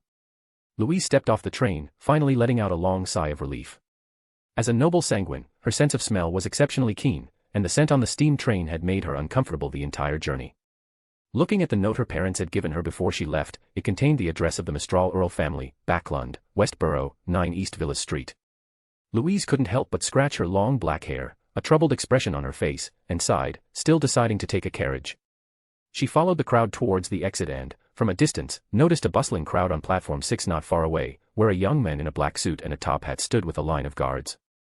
At this moment, he was walking towards two ladies who had just disembarked from the steam train, a mature and gentle woman, and a lively, beautiful blonde girl. Aaron felt his spirituality stirred, and he turned to see a black-haired, red-eyed woman curiously observing him. A hint of surprise flashed in Aaron's eyes. He recognized her. This was Miss Louise, who had advanced to Bloodclan Baron. Feigning a casual glance, Aaron subtly withdrew his gaze and continued to look at his mother, Lady Celine, and his younger sister, Afuni, who had come to Backland from East Turok County, leading them towards the luxurious carriage. Although Aaron was happy that his mother and sister could come to Backland, he still looked at his mother with a puzzled expression. Lady Celine noticed Aaron's confusion, tapped Aaron's head with her hand, and said with a smile, "You child, you really don't remember." Sunday is your maternal grandfather Earl Wolf's 60th birthday. Since you're in Backland, and Afuni also wanted to see you, I came along. Saying this, Lady Selene picked up The People's Daily, published yesterday, and said with a concerned tone, "In the future, leave such matters to your subordinates. There's no need to lead by example. Your safety is the most important." Aaron nodded with a smile, and then both of them looked at Afuni, who was beside them, and saw her eyes sparkling as she looked at the blanket deep inside the carriage, where a white-furred cat was sprawled. Aaron picked up Little White, ignoring its protests, and handed it to Afuni, explaining with a smile. "This is a white feather spirit cat I rescued from a smuggling ship from the South Continent. I call it Little White." Afuni listened with interest, and when she heard its name, she couldn't help but chuckle. "No, that name is too ugly. I'll give it a new name. From now on, you'll be called Evelyn." After saying that, she picked up Little White, or more precisely, Evelyn, and announced it with great seriousness. Perhaps feeling that this name sounded much better than Little White, Evelyn lightly swayed her tail and did not resist. After speaking, Afuni held Evelyn and looked at Aaron expectantly. "Is this name okay? This is a character I really like from Wuthering Heights, which I've been reading recently. It's only been serialized for a dozen chapters, so I don't know what her ending will be." Aaron paused slightly, then asked uncertainly, "Are you talking about Wuthering Heights written by Furzwall?" Afuni responded with a hint of surprise, "Have you read it too?" Aaron cleared his throat, sort of. He muttered to himself, "She really lives up to her lazy reputation. She's probably so used to delaying updates that it hasn't even finished serialization 2 years later."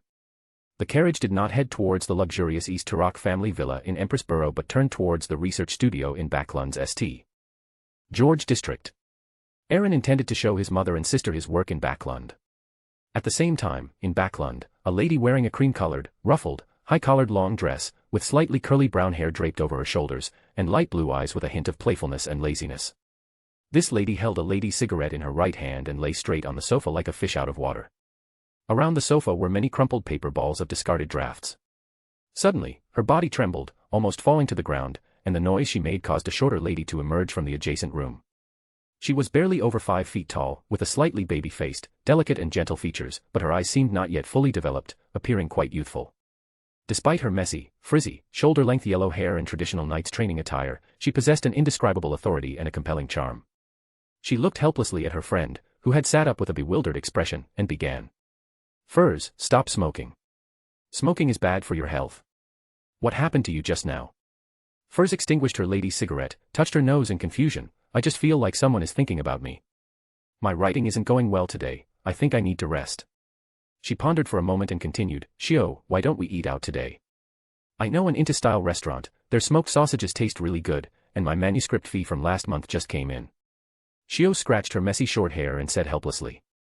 "All right, but it has to be tonight. You wouldn't want my first bounty mission in Backland to be delayed because of a meal, would you?" First chuckled, then slumped back onto the sofa, looking at Shio, who was preparing to leave, and said in a lazy voice, "Remember to wake me up when you get back, I'll take you out for a big meal. Oh, and remember to bring me a pack of cigarettes and a bottle of red wine when you come back. My creativity needs their company." Shio turned to glance at her friend, who was already sprawled on the sofa with no intention of going out, shook her head helplessly, and headed straight for the Bravehearts bar in Iron Gate Street, Backland Bridge area. Chapter 55 Party. Hugh finally breathed a sigh of relief as she received the £50 cash for the bounty mission from the middleman, Caspers. She was unwilling to let her family be wronged, so she left her mother and younger brother and came to Backland alone, with her savings already almost depleted. During this period, she mostly relied on her good friend Furs for financial help, and now she could finally repay the money. Hugh valued her friendship with Furs greatly. They huddled together for warmth in this big city. After a moment of happiness, thinking of her father's case and not knowing when she could obtain the Sequence 8 potion formula, Hugh's mood couldn't help but sink again. Backland, St. George District, the research studio of the already listed East Tack Bicycle Company. Aaron led his mother and younger sister out of the carriage and began to tour the company he founded. Hearing that the Duchess and young lady were coming to visit, Harland and Humphrey hurriedly pushed out the newly developed ladies' foot-operated vehicle, which had been rushed into production. After a detailed introduction to the foot-operated vehicle's operation and precautions, Afuni eagerly sat on the bicycle. Evelyn, who was visiting for the first time, wagged her tail with interest, and with a slight push, she jumped into the basket in front.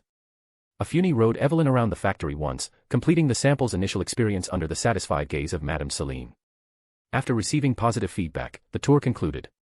After the tour, Aaron took 2 ladies' bicycles and 1 men's bicycle, planning to give them to Audrey and Earl Hall when he attended Audrey's invitation tonight, while the remaining lady's bicycle was left for Afuni. Knowing that Aaron was going to attend the party, Afuni hugged Evelyn and pleaded for a long time to go along. Unable to resist his younger sister's persistent nagging, Aaron eventually agreed. Backland, Empress Borough, Earl Hall's luxurious villa. Audrey was dressed in a pure white gown, her golden hair casually styled, falling smoothly and lustrously. Her emerald green eyes were as deep as the ocean, yet like the purest gems, her features and face shape combined to create breathtaking beauty, with an elegant and pure demeanor. Susie, by her side, was currently eating her favorite snack, dog biscuits made from flour, vegetables, meat, and water by Backland Pet Care Company. Her body had visibly grown a size, and she could no longer be called a small golden retriever. Accompanied by the clatter of hooves, a luxurious carriage stopped at the entrance, and a man and a woman stepped out, carrying a very cute white cat.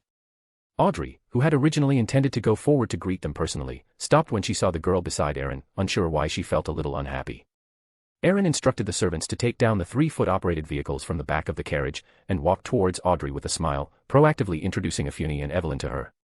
Upon hearing Aaron's introduction, a flash of realization crossed Audrey's face, and she revealed a sweet smile, stepping forward to perform an elegant court curtsy.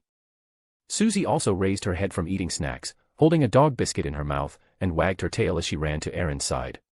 Afuni also placed Evelyn, who was in her arms, on the floor. The white cat and the golden retriever stared at each other, and Aaron cleared his throat, patting Susie and Evelyn's heads, and said with a smile. "Susie, her name is Evelyn, you can eat the dog biscuits yourself."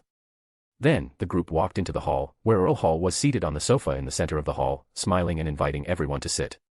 After a brief exchange of pleasantries, Earl Hall glanced at Audrey and Afuni, then invited Aaron to the study for a conversation. Upon entering the study, Earl Hall did not beat around the bush, looking at Aaron and asking, "What do you think of the repeal of the Grain Act?" Aaron thought for a moment, hesitated, and then said, "The repeal of the Grain Act is essentially a struggle between the old aristocrats who control land and the new aristocrats who control productivity and production technology. Regardless of whether it is repealed or not, this will greatly increase the conflict between the two parties, leading to a split. Of course, this is only from my perspective as an aristocrat." Earl Hall nodded in satisfaction, not continuing to ask for other perspectives, but instead sighed and continued. "Mr. Humphrey is indeed a very far-sighted and courageous talent, but unfortunately, many things are beyond his control. We are all people swept along by the times." Looking at Earl Hall, who had suddenly become emotional, Aaron smiled and said, "Recently, I had a sudden idea and had my subordinates create a new type of transportation tool, which I call a foot-operated vehicle. Currently, various models have been designed and mass production has begun. I plan to invite my maternal grandfather, Earl Wolf, one of the Conservative Party members, to invest. I wonder if Earl Hall is interested." Conservative Party? Earl Hall's eyes narrowed for a moment, and he suddenly smiled at Aaron, saying, "Of course I'm interested. What price are you willing to sell the shares at?" After some negotiation, the specific details were finally settled. Earl Hall invested £100,000 to acquire 10% of the original shares of East Tack Bicycle Company, and would provide assistance in future product promotion. Both parties were quite satisfied with this transaction. The company, established by the Duke of East Turok family, with both New Party and Conservative Party backgrounds, had products of excellent quality that could fill a market gap.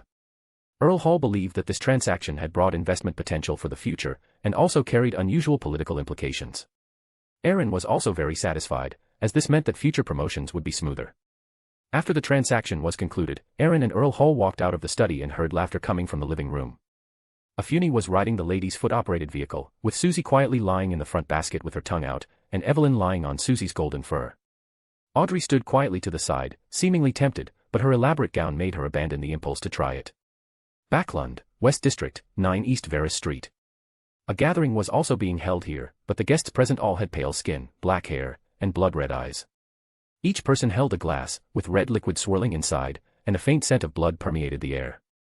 Earl Mistral, with light silver hair and crimson eyes, appeared in the center of the hall, and all the sanguine bowed in salute. Mistral, smiling, took Louise's hand and introduced her to everyone. "This is one of my descendants, Louise Sears, from Fenaport. She has just come of age this year and is already a Bloodclan baron. She will be gaining experience in Backland for a period of time." The sanguine observing on sight immediately became restless. Many sanguine who had been of age for many years but had not yet advanced looked disheartened, though a few newly adult sanguine were filled with ambition. A man with hair combed back diagonally, conveying a casual elegance within his seriousness, and unconcealed arrogance in his brows and eyes, a high nose bridge, and thin lips, muttered in a low voice, "I will also become a baron, and even a noble viscount." A sanguine next to him couldn't help but mock, "Emlyn White, with you indulging in dolls every day, Are you even worthy of becoming a baron, let alone a viscount? Emlyn then sneered, mocking with a disdainful tone, art, that is great art, something a pauper like you, who hasn't even paid off his debts, naturally wouldn't understand. Without waiting for that sanguine's retort, he looked down upon his fellow sanguine who wanted to integrate into Backland's social circles or converse with Miss Louise. Emlyn picked up a glass of fresh blood and left the crowd, his mind already thinking about what new clothes he should change his dolls into when he returned home. Louise watched this scene with interest through the crowd. Chapter 56 Alger. Late into the night, after bidding farewell to Earl Hall, Aaron picked up Evelyn, who was perched on Susie's head, and left Earl Hall's residence with Afuni, leaving the foot-operated vehicle there. Sitting in the carriage on the way home, Afuni's small face was flushed. She had played exceptionally happily today, not needing to adhere to the rules and various noble etiquettes as she did at home. Looking at Aaron, Afuni suddenly showed a sly smile. Aaron, when you went upstairs to talk with Mr. Earl, I felt that Sister Audrey was very concerned about you. Aaron raised an eyebrow and cleared his throat. What do children know? Don't talk nonsense. Afuni looked at Aaron's expression, suddenly chuckled, and said with a hint of petulance. Humph, this is a woman's intuition. Also, Aaron, be honest, do you like Sister Audrey? Aaron pretended not to hear the latter question and gave his overly energetic sister a gentle flick on the forehead. On Friday, June 18, 1346, at 12 a.m., Aaron appeared on the throne in the magnificent palace. His figure moved to the first high-backed chair on the lower left, and dark golden mist gathered, revealing a magnificent, ethereal figure on the throne. Aaron's spirituality spread, and 4 figures immediately appeared on the stone chairs at the very bottom. After everyone bowed, this week's Chaos Council began. Over the past month, all members had become familiar with the council's procedures and began exchanging their respective information. Fay Loen stood up and spoke first. Another new pirate general has been born. It's Kalangos, and his title is now Vice Admiral Hurricane. He then explained in detail, this Monday, Kalangos encountered Vice Admiral Dusk, and their fleets engaged. Although Kalangos was somewhat inferior, he fought back and forth. After Kalangos plundered a warship transporting supplies for the Rorstad archipelago this Wednesday, Loen announced a bounty of £10,000 on Kalangos, and he officially became the 7th pirate general. The other members listened with interest. For most of them, the sea was still relatively distant for now, but the opportunity to broaden their horizons was precious to everyone. Seeing that Fay Loen had nothing to add, Check stood up and said, the God of Knowledge and Wisdom Church in Isala, the capital of Lumberg, is recruiting several experienced bounty hunters. For some personal reasons, I participated in this operation, and the information I gathered is that they plan to have these recruited bounty hunters, along with the church's bishops and priests, travel by ship to North Bankakwa City in West Bayern, South Continent. North Bankakwa City. I remember that's an area actually controlled and dominated by Masonias, and behind him stands Luca, a Beyonder of the God of Knowledge and Wisdom Church. Could there be a Beyonder hidden among the God of Knowledge and Wisdom Church personnel who are about to go to North Bankakwa City? After listening to Check's account, Aaron thought to himself and then said, there might be a Beyonder from the God of Knowledge and Wisdom Church hidden among the personnel going to the South Continent, named Luca Braust. He might be replacing the original bishop to take charge of the God of Knowledge and Wisdom Church's affairs in West Bayern. You can pay attention to him. His appearance is characterized by a habit of wearing a plain white robe with brass-colored threads, completely white hair, and gray-green eyes. Louise and the other 4 below looked at each other. If they hadn't known that this person was the favored one of the Order Master, they would have couldn't help but wonder if the favored one was an internal member of the God of Knowledge and Wisdom Church. Seeing that no one continued to speak or ask questions, Aaron began the trading session. Looking at the size of the light in the depths of everyone's spirituality below, Aaron had a vague guess. Check was the first to stand up and respectfully said to Aaron, Mr. Favored one, I am willing to exchange £600 for a Beyonder characteristic of Sequence 8, Provoker. It seems the commission given by the God of Knowledge and Wisdom Church is quite substantial. He gathered the money so quickly. Aaron mused to himself, then nodded slightly under the calm or envious gazes of the others. Although Fay Loen also felt that he was almost done digesting, he had neither money nor the corresponding potion formula, so he could only suppress his slightly restless heart. Louise, on the other hand, was full of fighting spirit. She had just been promoted to Baron and hadn't even fully mastered her Beyonder abilities, so she wasn't in a hurry to advance to Viscount. Sid, meanwhile, had a conflicted expression. As a local noble, he was capable of purchasing a Sequence 8 potion. However, the potion Digestion was truly unsatisfactory. Even though he had prepared himself mentally, the Corpse Collector's potion Digestion was still slow. Seeing everyone either excited, calm, or conflicted, but no one spoke again, Aaron ended this week's Chaos Council. In a relatively simple 2-story building in the Isala South District, capital of Lumberg. After receiving the commission from the God of Knowledge and Wisdom Church, Check moved here with his mother and sister, to a place with better environment and living conditions. This was also their home before his father died, and now he had bought it back. Sitting on the chair, Check counted the 600 Loen gold pounds he had exchanged at the Isala Bank during the day 3 times, making sure nothing was missing, and then reluctantly placed the money in the center of the altar.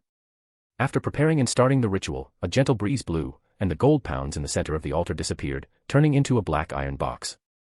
After silently reciting the honored name to show respect and gratitude, Check quickly removed the ritual, opened the iron box, and saw a dark red crystal placed in the middle. On the Sonia Sea near the Rorsted archipelago, a 3-masted sailboat slowly sailed. A man with deep features, a rugged outline showing clear signs of weathering, a medium build, but appearing calm, seasoned, experienced, and outwardly composed, even excessively serious, stood on the deck. He had messy dark blue hair like seaweed, indicating some elven lineage, and his skin was bronze, highlighting the result of years of sun and rain living on the sea. Because he had just returned from reporting his duties at the Church of Storms in Byam during the day, he had not yet taken off his uniform, a long robe with lightning patterns embroidered on it, which was standard for the Church of Storms. Alger Wilson clutched a newspaper tightly, his knuckles slightly white. The newspaper's headline prominently read, "The 7th Pirate General is born, Vice Admiral Hurricane, Kalangos." Time at sea was always long, and news channels were exceptionally blocked. He only learned this news today when he went to Byam to report his duties. Alger didn't know how he got back on the ship. Since that afternoon, whenever he thought that he was still only a Sequence 8 folk of rage. And that person who came from the same small village as him had already become a pirate general, his emotions inevitably became very low. Alger looked up at the red moon in the sky and murmured softly. Vice Admiral Hurricane, Kalangos. Chapter 57, Rafter Pound. On Sunday morning, Aaron went to the East Taker Bicycle R&D studio in Backland, St. George district as usual. After a brief inspection, Aaron entered the inner compartment, skillfully put on his mask and changed into his hunter outfit, then traveled through the spirit world to the Brave Bar deep in Iron Gate Street, Backland Bridge area.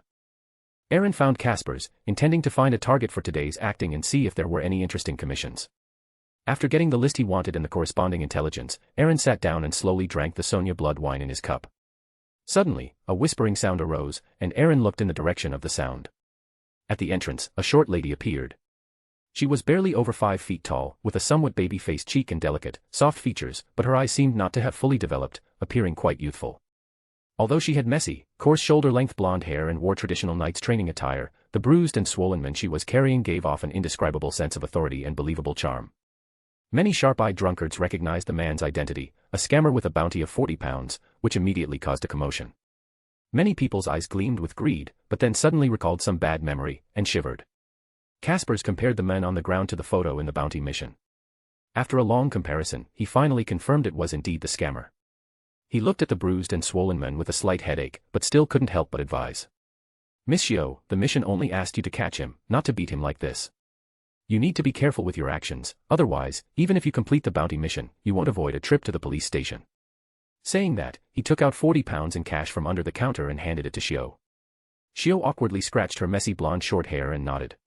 Just as she stepped forward to claim her bounty, a clank sound suddenly rang out. Many people looked in the direction of the sound and saw a gleaming, 3-edged awl lying quietly at Xiao Dilche's feet. However, it was very clean and not covered in blood as everyone had imagined. Many drunkards looked at each other, forgetting to speak at the same time. Casper's hand, holding the money, instantly froze in midair, somewhat at a loss. A few seconds later, Xiao Dilche quickly and agilely squatted down, picked up the 3-edged awl, and hid it on her person again. I must guard against unexpected situations, you know, some people lack sufficient reason and are not so easily persuaded, Xiao Dilche explained earnestly, as if she hadn't seen the stiff expression on Casper's face. Then she pointed to the bruised and swollen men on the ground and said, "Don't worry, he was hit by my fist, it's just a superficial injury. I didn't use a weapon, I know how to control my strength." After speaking, she cleared her throat, took her 40 pounds in cash, and quickly left the Brave Bar, suppressing her inner embarrassment, not noticing Aaron's gaze not far away. Aaron watched the scene with interest, finished the Sonia blood wine in his cup, settled the bill, picked up the purchased intelligence, walked out of the Brave Bar, randomly chose an empty corner, and used spirit world travel to return to the studio's compartment. At 6 p.m., a luxurious carriage bearing the East Taker family crest stopped outside Earl Wolf's luxurious villa in Backland's Empress Borough. Lady Celine and the Aaron siblings successively stepped out of the carriage. A middle-aged man in a formal suit came forward with a smile. "Oh, my dear sister, and the lovely and beautiful Afuni." Then, facing Aaron, he smiled and said, "The people's daily you started is very good, truly worthy of being the future helmsman of the East Taker family." Aaron also smiled and nodded. On the way there, his mother had already told them that next year, his maternal grandfather would officially hand over the title of Earl Wolf to his uncle, Nide Wolf. Everyone exchanged pleasantries, then came to the banquet hall. What met their eyes was a lavishly decorated space, with dazzling crystal chandeliers and huge wall hangings that showcased wealth and taste. A huge round table was placed in the center of the banquet area, covered with a magnificent tablecloth, surrounded by exquisite porcelain and silver, displaying various delicacies, desserts, and drinks. Guests appeared in beautiful evening gowns and luxurious jewelry. Gentlemen wore elegantly tailored tailcoats, while ladies wore splendid long dresses and noble hair ornaments, showcasing the demeanor of the aristocratic class. Music echoed in the banquet hall, with string instruments or pianos softly playing, filling the entire space and adding an elegant and warm atmosphere. The nobles gathered around the round table, engaging in lively and refined conversations, discussing the various happenings in Backland and topics of their own interest. As soon as Aaron sat down, he heard a commotion coming from the entrance. Originally, he didn't want to pay attention, but seeing his mother's frequent glances towards it, Aaron still got up to investigate. A man with a wrinkled suit, slightly disheveled hair, swollen eye bags, and constantly emitting the smell of alcohol was blocked by the butler at the entrance. Through the surrounding discussions, Aaron learned the reason for the commotion. The man was named Rafter, the last Viscount of the fallen Pound family. He had squandered most of his family fortune and was demoted to Baronet by George III. Recently, he was planning to sell the ancestral home on William Street for pounds. Most nobles detested this fellow who had disgraced the aristocracy, including Earl Wolf. So, with the master's instruction, the butler blocked him at the entrance. Rafter. Pound family. The family founded by a Tudor descendant. Aaron scrutinized Baronet Pound, who was arguing with the butler, for a moment, then pondered. He recalled the underground palace beneath that house, the Blood Emperor ruins, and the presence of the Red Angel evil spirit within. Aaron still decided to intervene, at least to acquire that house. This way, whether for exploration or sealing, he would have the upper hand. Using the authority of an arbiter, Aaron deterred many onlookers and slowly walked out, looking at Baronet Pound and saying, "Enough. If you still want to sell that ancestral home, I can buy it at a premium price of £5,500. If you agree, we can sign the contract on the spot, but please leave here after you receive the money." Rafter was stunned for a moment. After clearly seeing the speaker's face, he immediately deflated like a punctured ball. Apparently, he had also read that issue of the People's Daily and recognized Aaron's identity.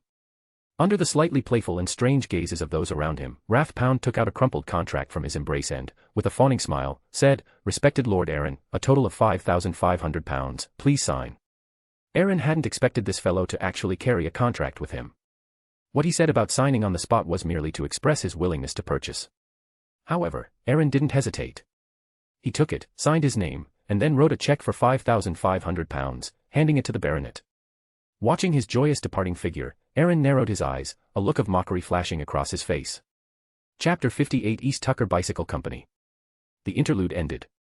Regardless of Baron Pound's purpose in selling the ancestral home, it didn't change the fact that Aaron was about to acquire an entrance to a ruin. Aaron was in a pleasant mood. He whispered a few words to Solobint, who was closely following him, asking him to discreetly trail Rafter to observe his actions and reactions tonight. This was easy for a Sequence 5 mentor of disorder.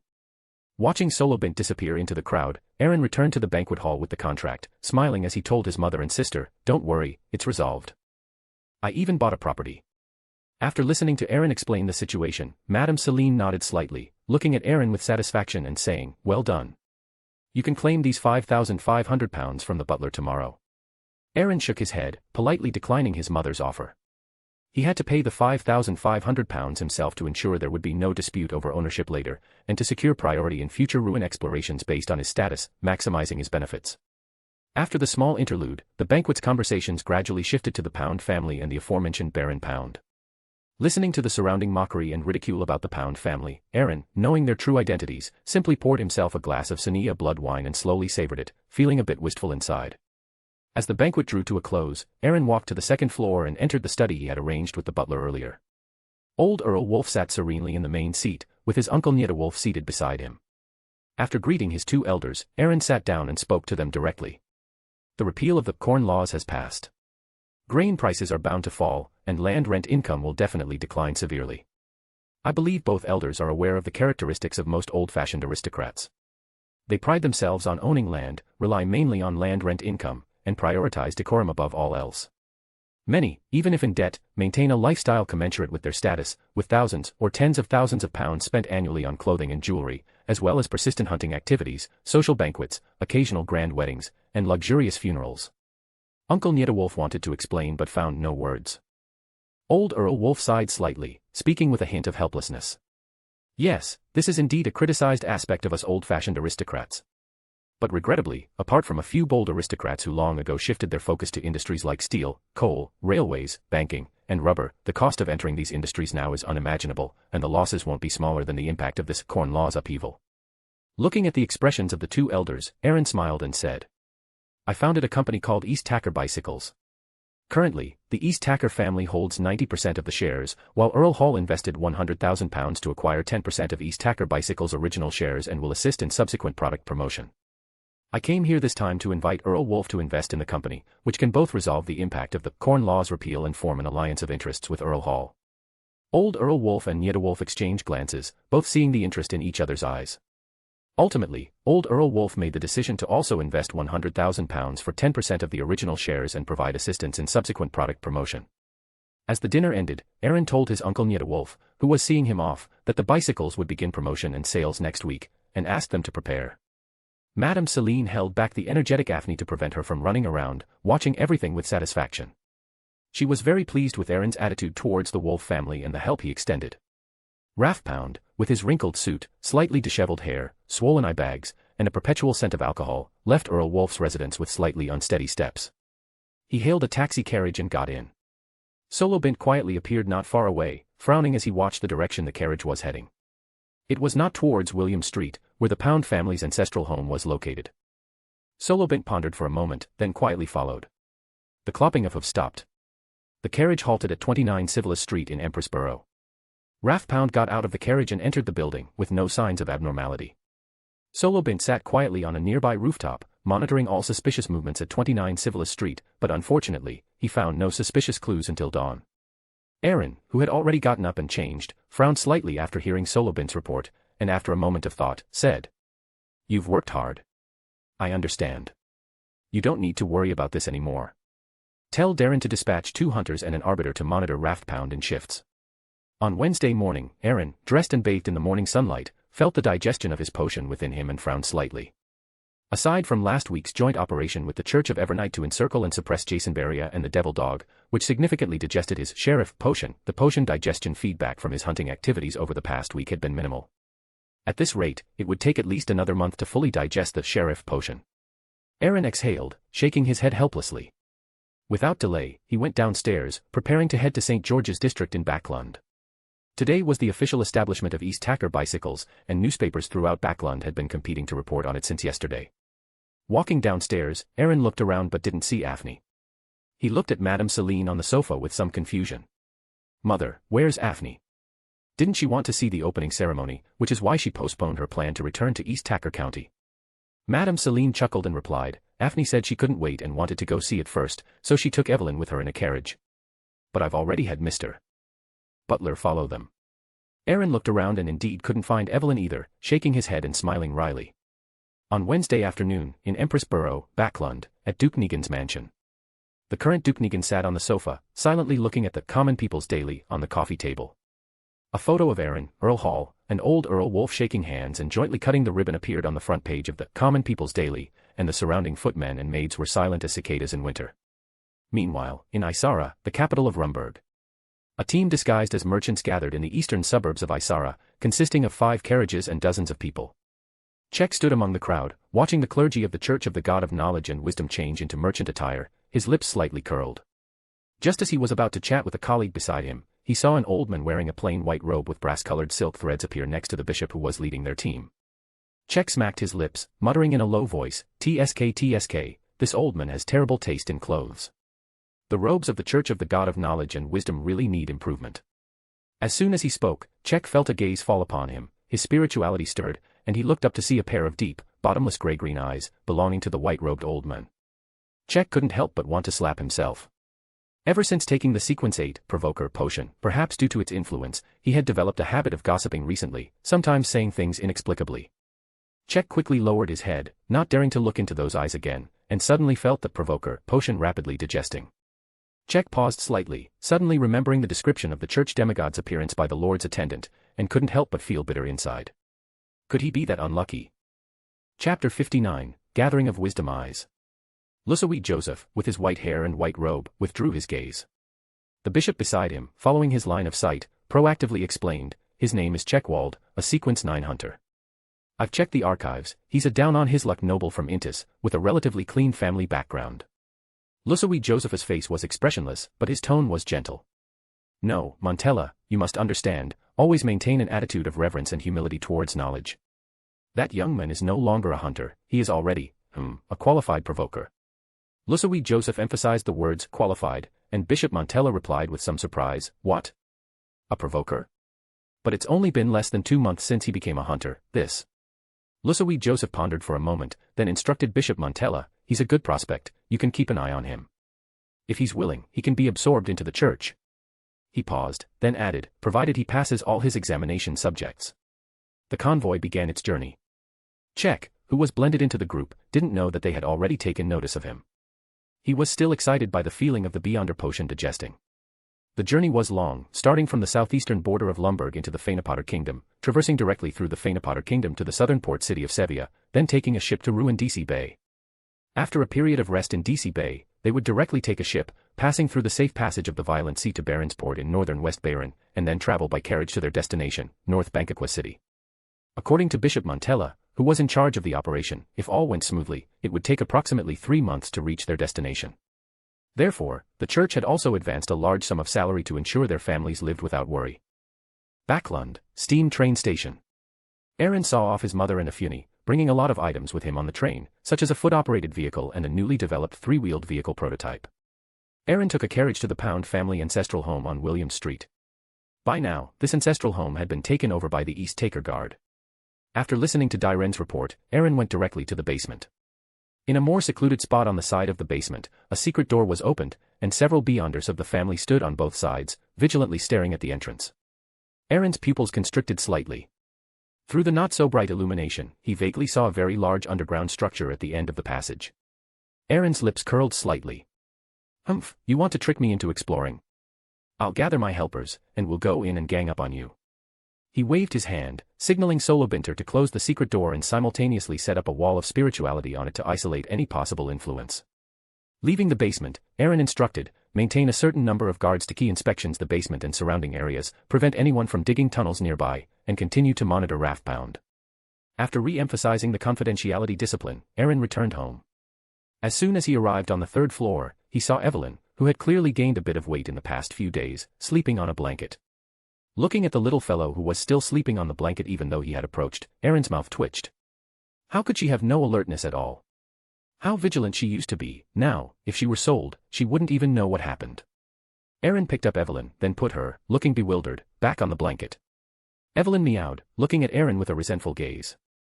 Aaron pretended not to see her, stroking her little head and saying with a smile, I'm cultivating your vigilance, you shouldn't be abducted by others. Also, the gift I prepared for you is already on its way and should arrive in about 2 more weeks. I put a lot of effort into finding this, you know. White-feathered spiritual cats are inherently intelligent, and after a long period of interaction, Evelyn could already understand the most commonly used rune language. Hearing gift, Evelyn immediately forgot her previous resentment and wagged her tail happily. Over the next 2 weeks, Aaron participated in various social gatherings during the day, often attending noble gatherings at Earl Hall's house to promote his East Tack Bicycle Company in various settings. At night, he roamed the West District, accelerating his acting. Under the alias Lusawee Joseph, he became the most famous bounty hunter in the West District, hating evil as if it were his personal enemy, and earning respect. After feeling that his Beyonder potion's digestion was nearing completion, Aaron also expressed to Caspers his desire to enter the local Beyonder gathering and received a reply that it would be possible on Sunday evening. On Sunday evening, Aaron arrived punctually at the Brave Bar but did not see Caspers. A drunkard eagerly led Aaron to a certain card room.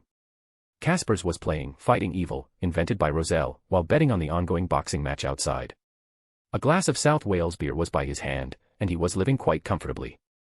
Seeing Aaron arrive, Caspers reluctantly put down his cards, took a few big gulps of beer, and limped to the door, lowering his voice, I've arranged the Beyonder gathering you wanted to attend. I know you're one of them, and you're strong, but you need to be careful, the people inside are not to be trifled with. Don't throw a tantrum, it could be very dangerous. Seeing Aaron's indifferent expression, Caspers cleared his throat and didn't mention payment. He turned to his card players, said something, and then, leading Aaron, limped towards the bar's kitchen area. From there, they entered the alley behind, circled around to a dark, unlit house, and Caspers took out an iron mask that covered the entire face, handing it to Aaron. This is the rule there, as they don't want others to know their true identities. Aaron nodded slightly, put on the mask, maintained his indifferent persona, and silently handed Caspers £5. Caspers immediately beamed with joy. Without further delay, he stepped forward and knocked on the door rhythmically. A small wooden board on the door suddenly slid open, revealing a pair of brown eyes behind it. Caspers proactively said, "This is Mr. Lucyweed, the famous bounty hunter, whom I previously announced." After confirming his identity, the main door swung open, and a man wearing an iron mask stood there, handing Aaron a hooded robe. He closed the door, turned around, and led the dressed Aaron through the dark living room into the first-floor sitting room. A candle was lit on the coffee table there, casting a dim, faint light that made the entire room shadowy. Around 10 people, all dressed in hooded robes and iron masks, sat on the sofas and chairs surrounding the coffee table. Aaron, now in his robe, quietly found a chair in the corner and sat down, silently observing the people around him. Unfortunately, everyone was highly cautious, offering no useful clues. After his observation yielded no results, Aaron looked at an old man on the single sofa opposite him. The lines around his cheeks were deep, and his skin was slightly shriveled. As if sensing something, the old man's previously closed eyes lifted and met Aaron's gaze. Aaron politely nodded slightly, then shifted his gaze, thinking to himself, "This must be the old gentleman, Eye of Wisdom, a believer of the God of Knowledge and Wisdom, and his public identity is Grand Detective Isinger Stanton." Chapter 60 Divination Pendant. When in Rome, do as the Romans do. In someone else's territory, one naturally has to abide by their rules. Aaron sat quietly in his seat, waiting for the gathering to begin. Seeing that most people had arrived, the elder Mr. Eye of Wisdom looked up at the mechanical clock on the wall, cleared his throat, and spoke in a slightly hoarse voice. "Most people are here. Those who haven't arrived probably aren't coming, so let's start the gathering." A man wearing a black iron mask was the first to speak, 3 grams of crown jellyfish venom crystal. "I am willing to pay £180. £200, cash transaction. If you agree, it's a deal." A neutral voice came from the corner, making it impossible to distinguish between male or female. 3 grams of crown jellyfish venom crystal. Isn't that one of the main materials for Sequence 9 apothecary?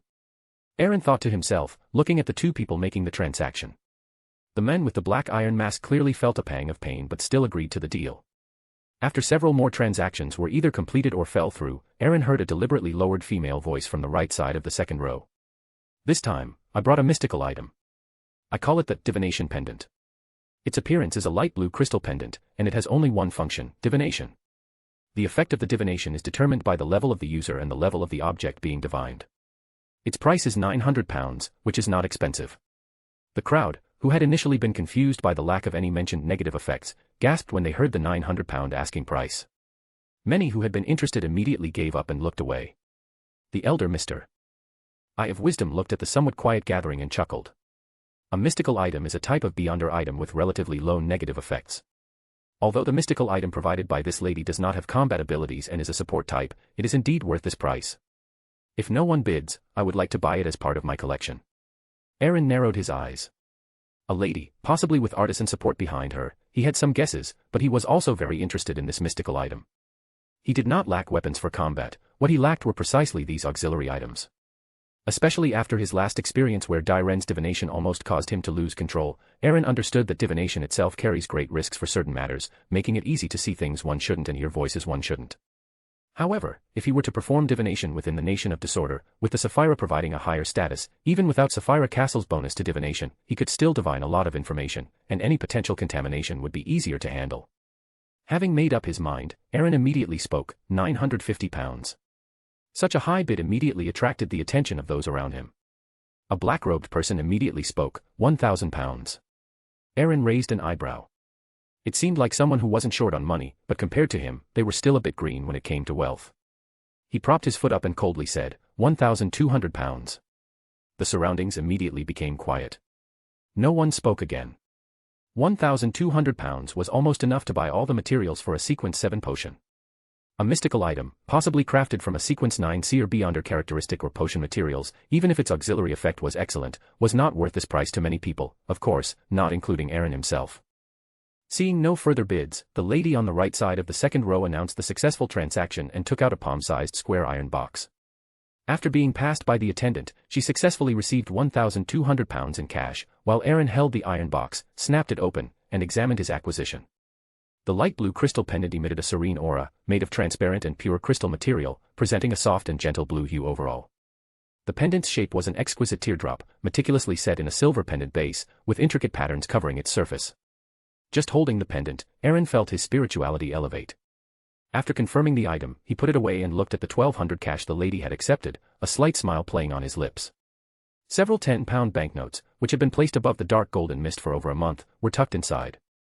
After repeated cleansing by Aaron, they had become imbued with a trace of the Nation of Disorder's aura, an extremely faint presence that even demigods or higher-level beyonders of similar pathways would find difficult to detect. Thinking of the artisan behind this lady, Aaron's heart couldn't help but burn with excitement, and he began to look forward to the end of the gathering. The transactions continued. Perhaps stimulated by the previous deal, many more people began to bid, and Aaron listened idly. All the blood of a black abyss demon fish. I am willing to pay £600. If it's a clue, £200, but it needs the authentication of the elder Mr. Eye of Wisdom. A low, hoarse male voice came from the thin man in black robes in the middle of the first row, pulling Aaron's wandering thoughts back. All the blood of a black abyss demon fish. Isn't that one of the main materials for Sequence 7 Witch? Aaron scrutinized the men who had made the request with a strange gaze, guessing that he might be a Sequence 8 instigator about to advance to Witch. He couldn't help but secretly click his tongue. Did he know that advancing to Witch required becoming a woman? Thinking of the actions and behaviors of the Demoness cult, they would certainly never inform him beforehand. The transaction was quickly completed, and Aaron withdrew his scrutinizing gaze. After a moment of thought, he spoke, a pair of adult Munhar fish eyes, £200. Many people looked at Aaron, who had made 2 generous purchases, with flickering eyes. Soon, someone responded, and the transaction was completed. Aaron was also quite helpless. Although the East Taker family had a deep foundation, most Beyonder materials were in the family's treasury in Ireziel. The Beyonder materials kept in Backland were not complete. Only the lawyer, arbiter, and hunter, the main pathways controlled by the East Taker family, had relatively complete stores of Beyonder materials. Seeing that no one else spoke, the atmosphere of the gathering became silent, and the elder Mr. Eye of Wisdom announced the end of the gathering. The elder Mr. Eye of Wisdom pointed at Aaron and chuckled, "You go first." Aaron maintained a cold expression, nodded slightly, and followed the attendant out through the passage. After taking a detour to another quiet street to remove his disguise, Aaron quickly arrived at a room he had prepared earlier. He took out the box and sacrificed the divination pendant to the magnificent palace above the dark golden mist. Then, he quickly sank his consciousness, passing through layers of dark golden mist, and arrived at the Nation of Disorder. He sat on the throne, reached out to summon the divination pendant, and then retrieved a 10-pound banknote from a pile of miscellaneous items. After waiting for a moment, he familiarized himself with the usage of this divination pendant. He then let the divination pendant float quietly above the 10-pound banknote. Closing his eyes and muttering incantations, Aaron intended to use dream divination to see where the lady with the £1,200 in cash would ultimately go. Aaron felt his spirituality being pulled, and in a hazy dream, he saw a scene. A tall, blonde lady knocked on a door. The house number nearby clearly read, Backland, Factory District, Celestis Street number 122. The scene shattered, and Aaron's lips curved into a smile. He noted down the address, put away the divination pendant, and returned the banknote to the pile of miscellaneous items. He couldn't help but sigh, such a tracking method was truly inescapable. Chapter 61 Sequence 7 Interrogator. Having received the answer he wanted, Aaron no longer lingered, returning to his room and taking back the divination pendant through bestowal. Aaron glanced in the direction of the factory district, his eyes flickering, suppressing the idea of going tonight, as a strong, abstract oil painting scene emerged around his body, and his form became ethereal and disappeared. After all, he wasn't going to acquire a Beyonder characteristic of a craftsman, but rather to recruit the craftsman to work for him, so naturally, he had to be fully prepared to leave him no reason to refuse. Aaron raced non-stop through the East Borough, using divination to pinpoint specific locations based on the double intelligence provided by Caspers and Dyren. He would find a small gang leader, knock him out directly, pin a note with his accusations and crimes to his clothes, and then throw him directly in front of the nearest police station. He immediately teleported to the next one, skillfully knocking them out, pinning the charges, and throwing them at the police station, a smooth assembly line operation that gave Aaron the illusion of screwing in bolts at a factory. Under this almost insane efficiency, the entire East Borough's police stations were in turmoil, and Aaron's sheriff potion was nearing the end of its digestion. In the East Borough, Aaron casually threw the unconscious scoundrel in his hand in front of the police station, and thoughtfully knocked on the door to prevent the rascal from catching a cold lying on the street in the middle of the night. Aaron sighed, lamenting that his compassionate nature had acted up again, then kicked the unconscious fellow on the ground before teleporting away, returning to his bedroom. After a night of rest, Aaron felt refreshed, the spirituality consumed yesterday from continuously using the mask to travel through the spirit world to digest the last part of the sheriff potion had recovered. Aaron took out the interrogator potion he had already prepared, a light blue, semi-gelatinous liquid with faint streaks of light passing through it, as if lightning from the depths of consciousness. Aaron stared at the potion in front of him, suddenly remembering something, and put down the divination pendant hanging from his right hand, divining the outcome of his promotion. After receiving a good omen, Aaron subtly exhaled and drank the potion in one gulp. The potion had no taste upon entering his throat, only a slight pungency. Suddenly, a chill shot straight to his crown, and Aaron felt as if his brain had been struck by lightning, sensing currents coursing through the depths of his consciousness.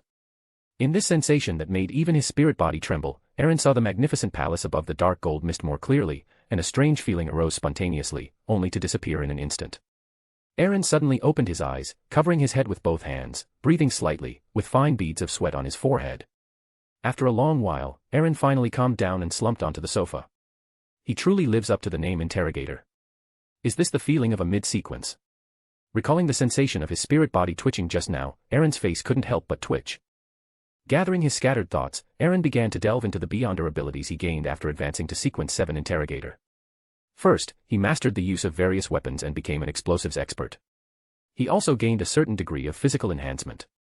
Furthermore, whether it was the convincing charm and authority of a Sequence 9 Arbiter, the extra perception on the beyonder level, or his inherent combat abilities, all received a significant boost. At the same time, he also gained 2 active skills, both of which determined the skill's damage based on the potion's digestion progress and the degree of spirituality consumption. Ability 1, Spiritual Penetration. This is not a beyonder ability that interferes with thoughts or affects the mind, but rather a direct attack on the spirit body. Essentially, it acts on the mind body, its target is the spirit body. It can bring pressure at the spirit body level, consume spirituality to condense spirit, and pierce the target's spirit body, directly attacking another person's mind, causing temporary dizziness.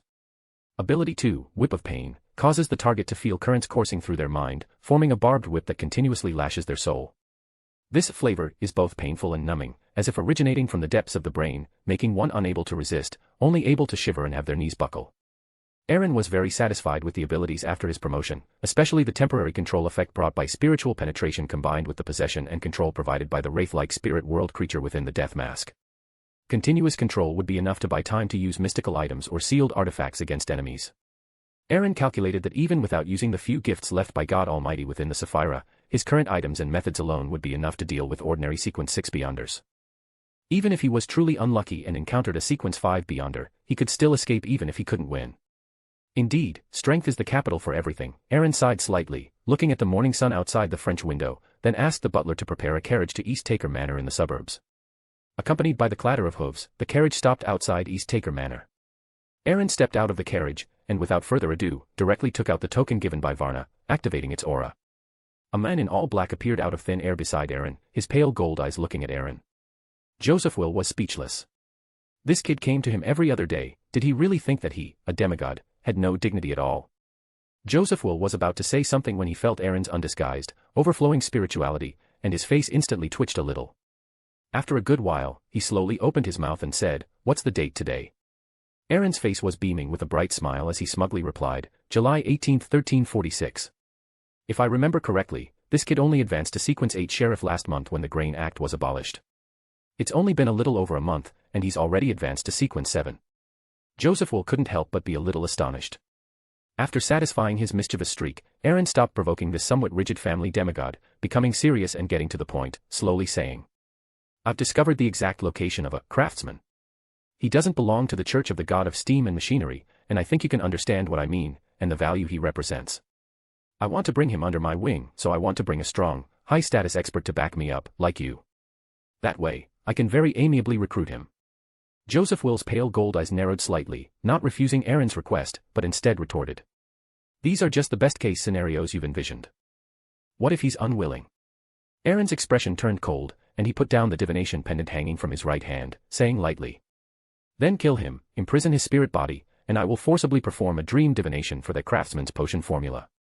Joseph Will nodded slightly, agreeing with his approach, then his figure disappeared, leaving only a sentence floating in the wind, "I will follow you throughout today. You can also deploy the family's Beyonder Guard during the operation."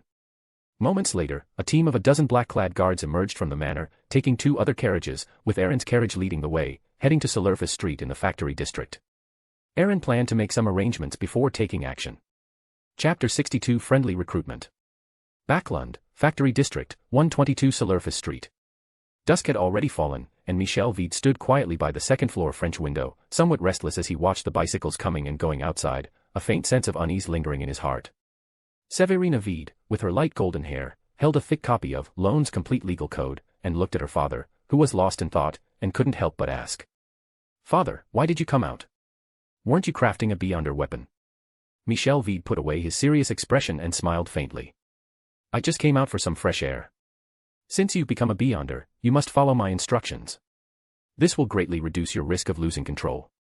A lawyer is skilled at discovering and exploiting loopholes in rules and the weaknesses of opponents, and adept at using order to strike at opponents.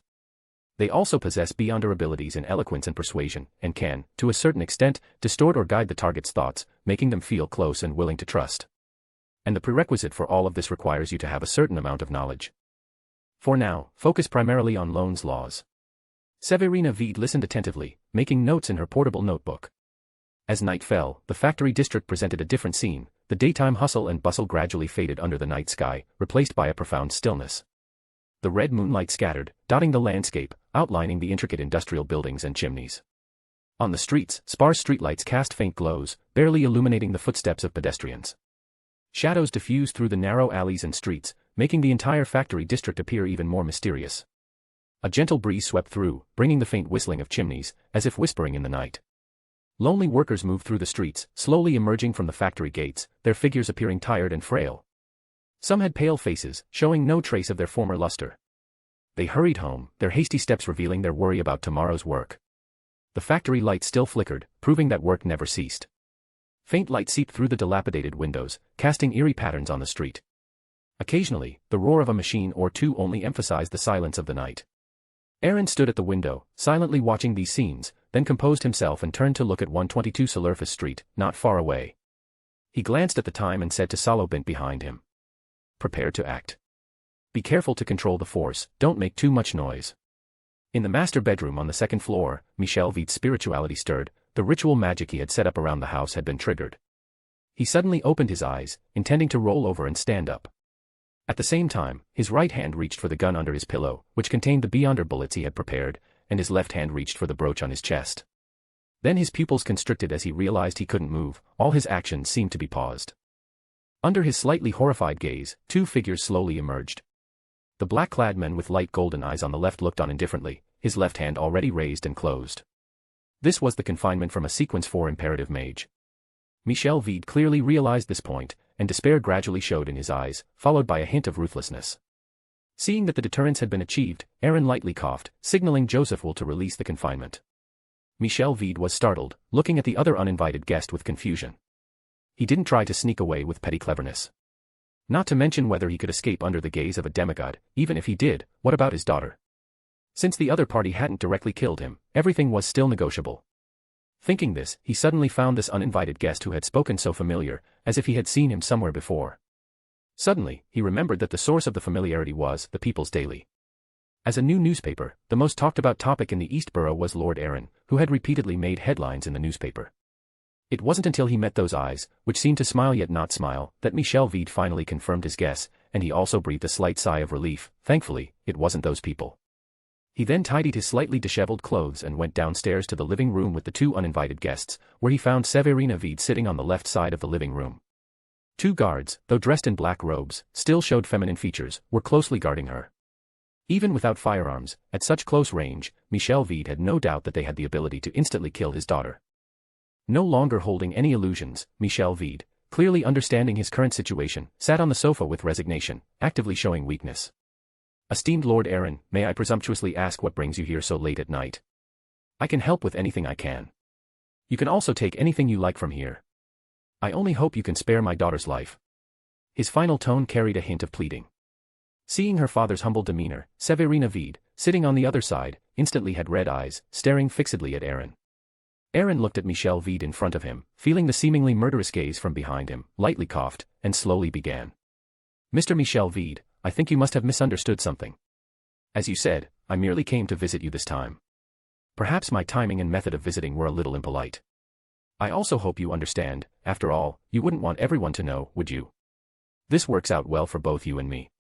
After all, craftsmen who don't belong to the Church of Steam are too rare, and I greatly value such talents. We are also full of sincerity. Besides disturbing your sleep, no one was hurt.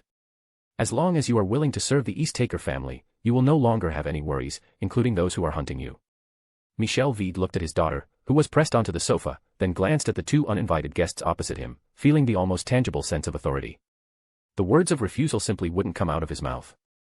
Time passed bit by bit, and the oppressive feeling gradually deepened. Cold sweat continuously seeped from Michel Vide's face, and the sofa even sagged by 2 centimeters. Finally, he lowered his head, choosing to accept the recruitment. Aaron smiled, personally stepping forward to help Michel Vide up and lead him to Severina Vide's side. You have made a wise choice. I presume you also understand the foundation and strength of our East Taker family. Your daughter is on the lawyer pathway. I imagine you don't have the subsequent potion formulas, do you? If you are willing to hand over the Sequence 6 Artisan Potion Formula, I can arrange to provide you with all potion formulas from Sequence 8 Barbarian up to Sequence 6 Baron of Corruption. Of course, you cannot disclose these, as this is one of our bottom lines. If you perform well, you can also exchange contributions for various Beyonder materials you desire. If you have subsequent potion formulas, I will also help you continue to advance.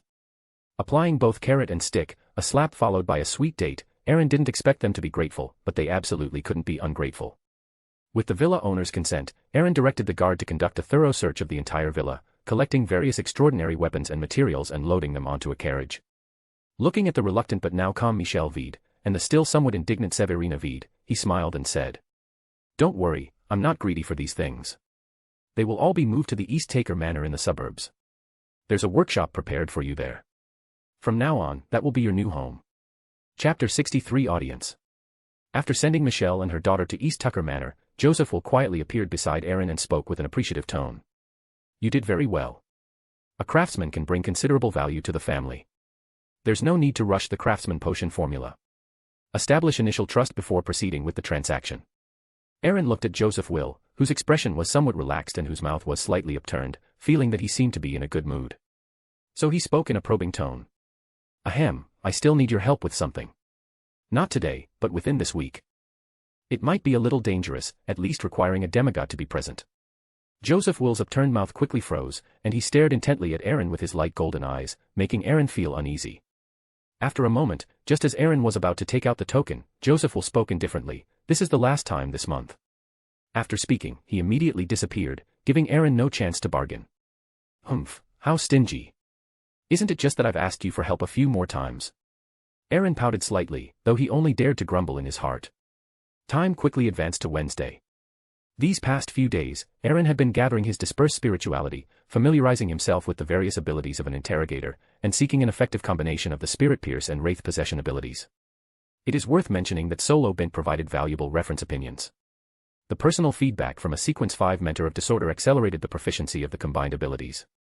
As for the effect, even the Mentor of Disorder, who has considerable resistance to mental attacks, would be paralyzed for 1 to 2 seconds when facing this combination of abilities, which is enough for Aaron to escape by spirit world travel. Aaron guessed that for other Sequence 5 Beyonders with less resistance to mental attacks, and lower Sequence Beyonders, the control duration and even the damage dealt would increase. After finishing today's training, Solo Bint stood quietly at the door. As Aaron was about to go out, he saw Darren rushing up, saying respectfully, "Lord Aaron, the item you requested has arrived in Backland. It was just delivered. Would you like to come down and see it?" Aaron smiled and instructed Darren to place the item in the living room on the first floor. He then turned around, walked back to his bedroom, and picked up Evelina, who was lying on the blanket. He stroked her head and said with a smile, "Evelina, your gift is here, on the first floor." "Wait." Before Aaron could finish speaking, Evelina agilely sprang out of Aaron's arms, transforming into a white blur and disappearing down the staircase.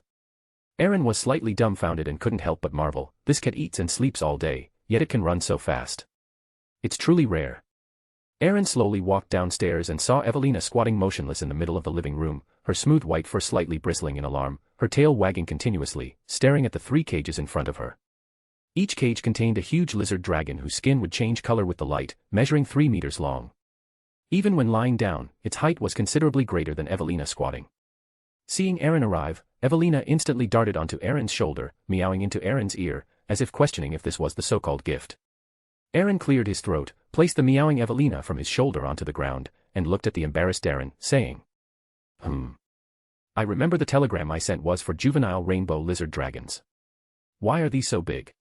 He said, pointing at the 3 rainbow lizard dragons that were almost pushing the cages open.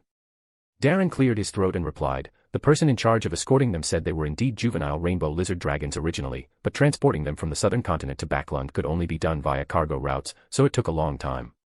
And rainbow lizard dragons grow extremely fast during their growth period, with a very large appetite. In less than 2 months, they almost outgrew their cages. Not continuing the topic, Aaron had the butler take the 3 rainbow lizard dragons to the backyard. He took a box from Darren's hand and returned to his bedroom with the dejected Evelina. The box contained the other main material for a Sequence 9 Spectator, 35 milliliters of horned blackfish blood, which had been specially transferred from Irussel. The East Tucker family did not have the Spectator Pathway potion formula, nor did they specifically store Spectator Pathway beyond their materials. At least Aaron hadn't found any in the family treasury in Backland, perhaps they were transported back to Irussel for centralized storage. Aaron thought about it and then took out the other main material he had bought for £200 at Mr. Eye of Wisdom's gathering last time, a pair of adult Munhar fish eyes. The remaining auxiliary materials were relatively common and available in the family warehouse in Backland. Soon, a bottle of silver-white liquid appeared on the table. Evelina, as if smelling her favorite canned fish, instantly darted onto the table, her eyes fixed on it. Aaron smiled and said, "This is one of your gifts, a Sequence 9 Spectator potion. The rainbow lizard dragons just now are the main material for a Sequence 8 telepathist. After successfully consuming the potion, you will be a Beyonder cat." As he spoke, he poured the potion into a plate and placed it on the table, while also instructing, "Remember to use the methods I taught you to accommodate the potion and avoid losing control." Before Aaron could finish speaking, Evelina impatiently licked up the potion in the plate and stared wide-eyed at Aaron with an innocent gaze. After checking several times, Aaron found no problems and finally felt relieved. He could only say that perhaps white feather spirit cats, being highly spiritual creatures, naturally have a certain compatibility with the Spectator Pathway. Seeing Aaron walk out of the bedroom, Darren, who had been waiting for a long time, took a step forward and whispered, "Lord Aaron, the task you assigned last time has been completed.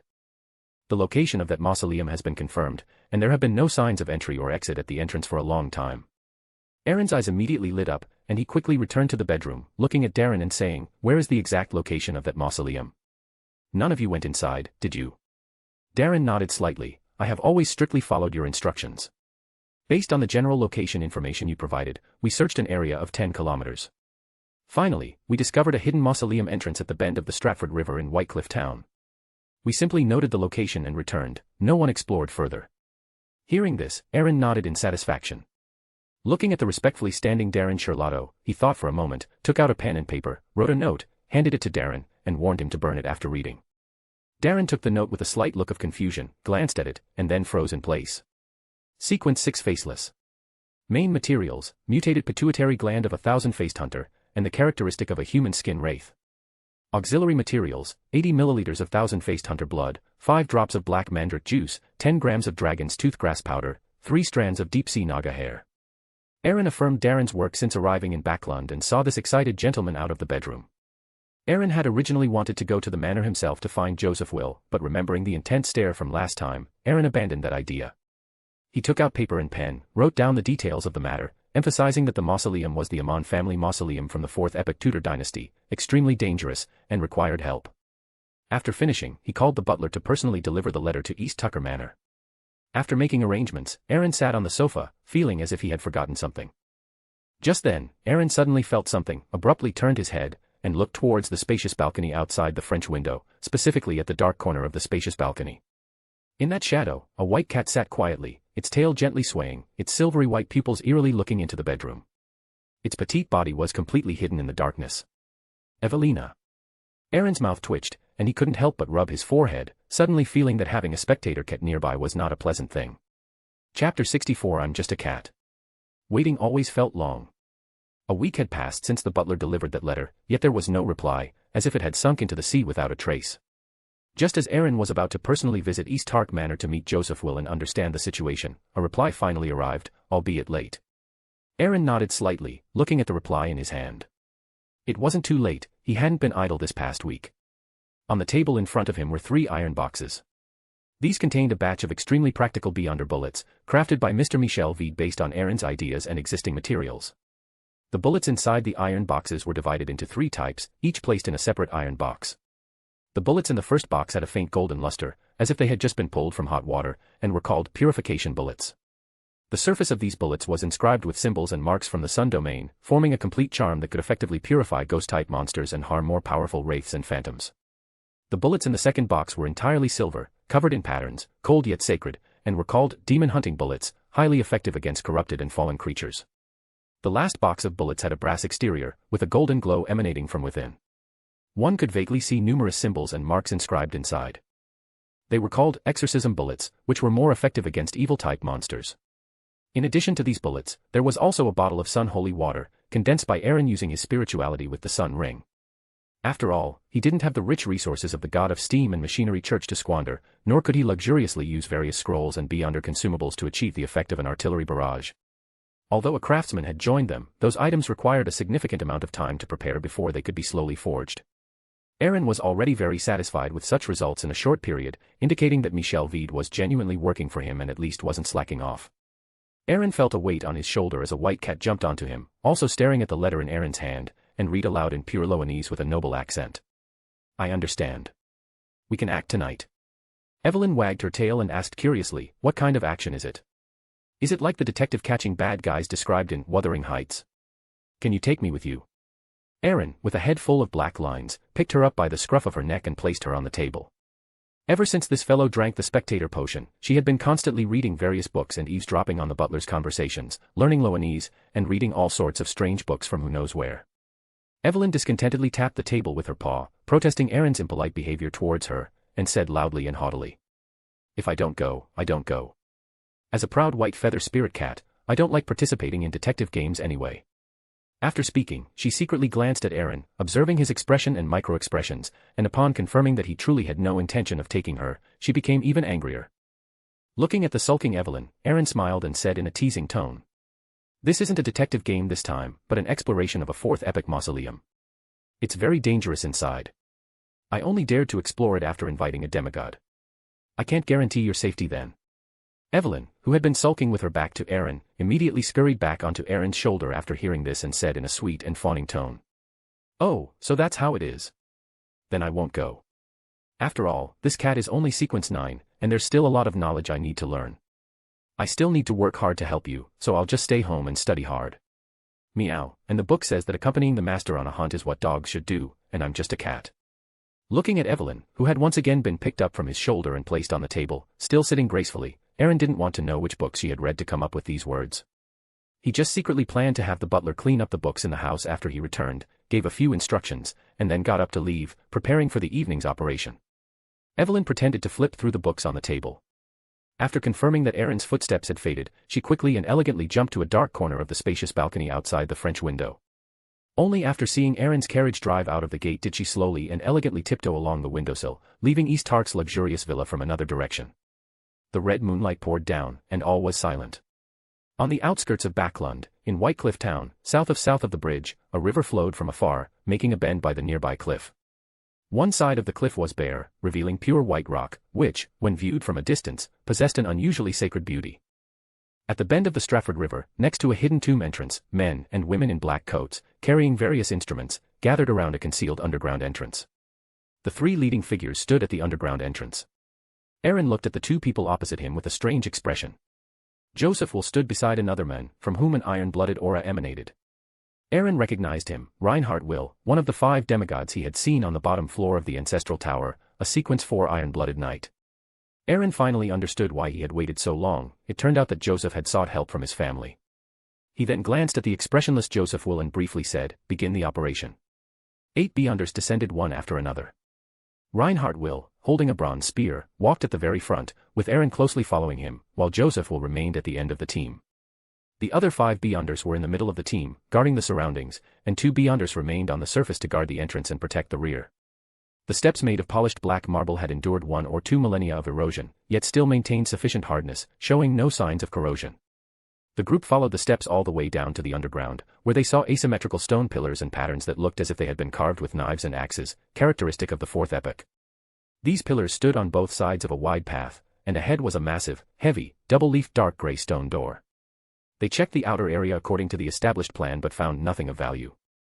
Looking at the gap in front of them, wide enough for 2 people to enter side by side, and the profound darkness within, Reinhardt will and Joseph will exchange glances. The former raised his hands, condensing 4 scorching white flame spears in his palms, and waves of heat assaulted them. The latter's body glowed with a dawn-like radiance, and he said word by word, "No entering the spirit world. No spiritual body virtualization." A wave of illusory ripples spread from Joseph Will's feet into the deep space behind the stone door. Aaron, standing behind, immediately felt the uneasy thoughts of the spirit world creature within his death mask. It could no longer hide in the spirit world or virtualize to avoid damage. Before Aaron could react, 4 streams of scorching white flame spears shot into the door, and with a booming explosion, the heavy stone door trembled slightly. Inside the stone door, the scorching white flame spears shattered, transforming into streaks of flame whips that shredded the escaping and wailing illusory figures, turning them into scattered specks of light or condensing into crystals that fell. Aaron silently put away the sun-holy water he had prepared, as if he had never taken it out, and then watched the surging sea of fire before him with some shock. Joseph Will glanced at Aaron from the corner of his eye, withdrew his gaze with satisfaction, and the corners of his mouth turned up. Chapter 65 Entering the Mausoleum. Looking at the sea of fire before him, Aaron suddenly felt that his previous preparations were somewhat redundant. At the same time, he couldn't help but marvel that a high-sequence arbiter was truly worthy of being the strongest support.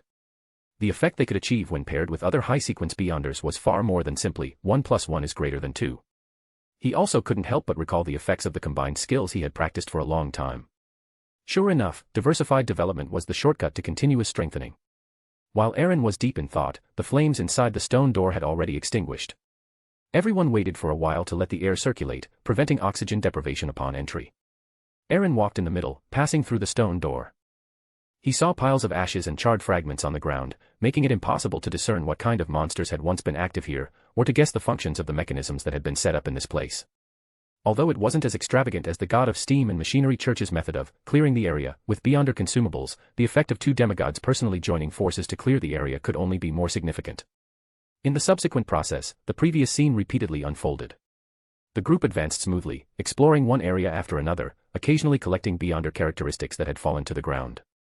Aaron tallied them up and found that they were all only sequence 9 beyonder characteristics, some of which could only be considered beyonder materials, but they were numerous, and their overall value approached £20,000. As the main tomb chamber came into view, Aaron suddenly felt a slight spiritual stir, and a strange sensation emerged. This was an extrasensory perception from a sheriff on the beyonder level, allowing him to detect abnormal factors and grasp subtle traces. Aaron immediately turned his head to look behind him. One of the black-clad team members, who had been walking along the right wall, suddenly became 2. Aaron's pupils contracted slightly, and he was about to speak a warning. However, someone clearly reacted even faster. Joseph, who was at the end of the team, had a dawn-like glow appear on his body. He raised his hand and pointed at one of the black-clad team members, speaking indifferently, "Death." Aaron felt a ripple spread from under Joseph's feet. A piercing shriek sounded, and the figure of the standing team member shattered, turning into a pale human skin with burn marks on its surface. Rays of light shone through the human skin, like the light of the rising sun. The human skin immediately became translucent, then shattered with a boom into dazzling light, and countless ashes fell. They all shimmered faintly, slowly gathering together, and finally formed a large diamond with countless facets reflecting light, and on each facet, a different face was reflected. Those faces were dense and layered, making one dizzy. This was precisely the beyonder characteristic of the human skin wraith. Aaron's eyes lit up. He stepped forward, picked up this beyonder characteristic, and placed it in his portable iron box. Joseph also stepped forward from the back of the team, glanced at Aaron, said nothing, and walked to the very front of the team, standing shoulder to shoulder with Reinhardt. The 2 demigods frowned and searched outside the main tomb chamber for a moment but found no murals depicting the deeds of the Amon family. Everyone had no choice but to gather again and walk towards the passage leading to the main tomb chamber. At the end of the passage to the main tomb chamber, the door that might have originally existed had completely disappeared. The ground was covered in charred debris from the flames. Another diamond-shaped beyonder characteristic reflecting human faces lay quietly at the bottom of the right wall, intermingling with 2 other glowing items. The entire passage, including the side walls and the ceiling slabs, showed charred marks. On the wall opposite the passage entrance were 4 deep pits, each the size of a bowl, still emitting green smoke. Aaron glanced at the beyonder materials on the ground, guessing that the 4 fiery lances from earlier might have directly pierced through to this point, eliminating the door and several beyonder creatures at the end of the passage all at once. However, no one went to pick up the beyonder materials at this time. Everyone's gaze was focused on an item to the side. It was a picture frame hanging 7 or 8 meters ahead, yellowish-brown in color, with clear wood grain. The frame had a transparent glass surface, but there was no painting inside. "This is the ghost picture frame," As long as you walk into its range and are reflected into it, your spirit body will instantly detach from your flesh, becoming a portrait, forever sealed within it. Reinhardt turned to the crowd and explained. Joseph, beside him, took a step forward. A dawn-like radiance appeared on his body, and golden light blazed in his eyes as he slowly spoke. Mystery weakens, reality strengthens. A ripple enveloped the picture frame. At the same time, Reinhardt, wreathed in crimson flames, stepped forward, walking towards the picture frame. A figure wreathed in flames also appeared within the picture frame, but the mirror surface was like water constantly splashing, and the figure remained blurry, unable to truly manifest. Reinhardt stopped, took out a large piece of almost opaque black cloth he had prepared earlier, and covered the ghost picture frame. The picture frame trembled a few times, but was eventually completely covered by the black cloth, returning to stillness. Aaron took the ghost picture frame, covered by the black cloth, recalling the scene just now, somewhat puzzled. Since there was a picture frame, where did the painting that should have originally been there go? Was this an incomplete sealed artifact? There was no time to continue pondering. The team continued forward, heading towards the main tomb chamber entrance at the end of the passage. There was a black stone door there, covered with patterns like knife cuts and axe chops, with a grayish-white disc inlaid in the center. The surface of the disc was divided into 12 sections, with a black pointer, just like an ordinary clock. However, those sections were not evenly distributed across the disc, varying in size and being extremely uncoordinated, and half of each section was painted with a shadow. Reinhardt stepped forward and pushed open this stone door, revealing an extremely spacious tomb chamber. In the very center of the tomb chamber, a high platform was built, upon which lay a deep black coffin. Iron-colored lampstands protruded from the surrounding walls, holding white candles that were still quietly burning. All the candle flames did not flicker, remaining as still as a frozen picture, completely devoid of any traces of having endured 1,000 or 2,000 years of time. On the straight path from the stone door to the coffin, 3 corpses lay. Judging by their attire, they somewhat resembled the popular fashion of Loen from over 200 years ago. Their beyonder characteristics had long since precipitated, and the spiritual fluctuations they emitted were at least at sequence 6 level. After all, without high-sequence beyonders leading the team, low-sequence beyonders would not be able to pass the previous checkpoints of the Mosselum, and they still tightly clutched their respective weapons. All 3 corpses had sparse white hair, dry and wrinkled skin, and obvious blemishes, like old people in their 80s or 90s. There were no obvious wounds on their bodies, they seemed to have simply died of old age. Aaron and the 2 demigod powerhouses all turned their gazes to the black coffin on the high platform and the inverted picture frame at the bottom of the high platform. Reinhardt raised his right hand, pressed it down, and said, "You all stop here." Joseph exhaled lightly and took a bronze charm from Reinhardt's hand. The charm had lines of crimson and silver intermingling, emitting strong spiritual fluctuations. Uncertain of what was inside the black coffin on the high platform, Joseph only cast the "mystery weakens, reality strengthens" decree over the inverted picture frame at the bottom of the high platform.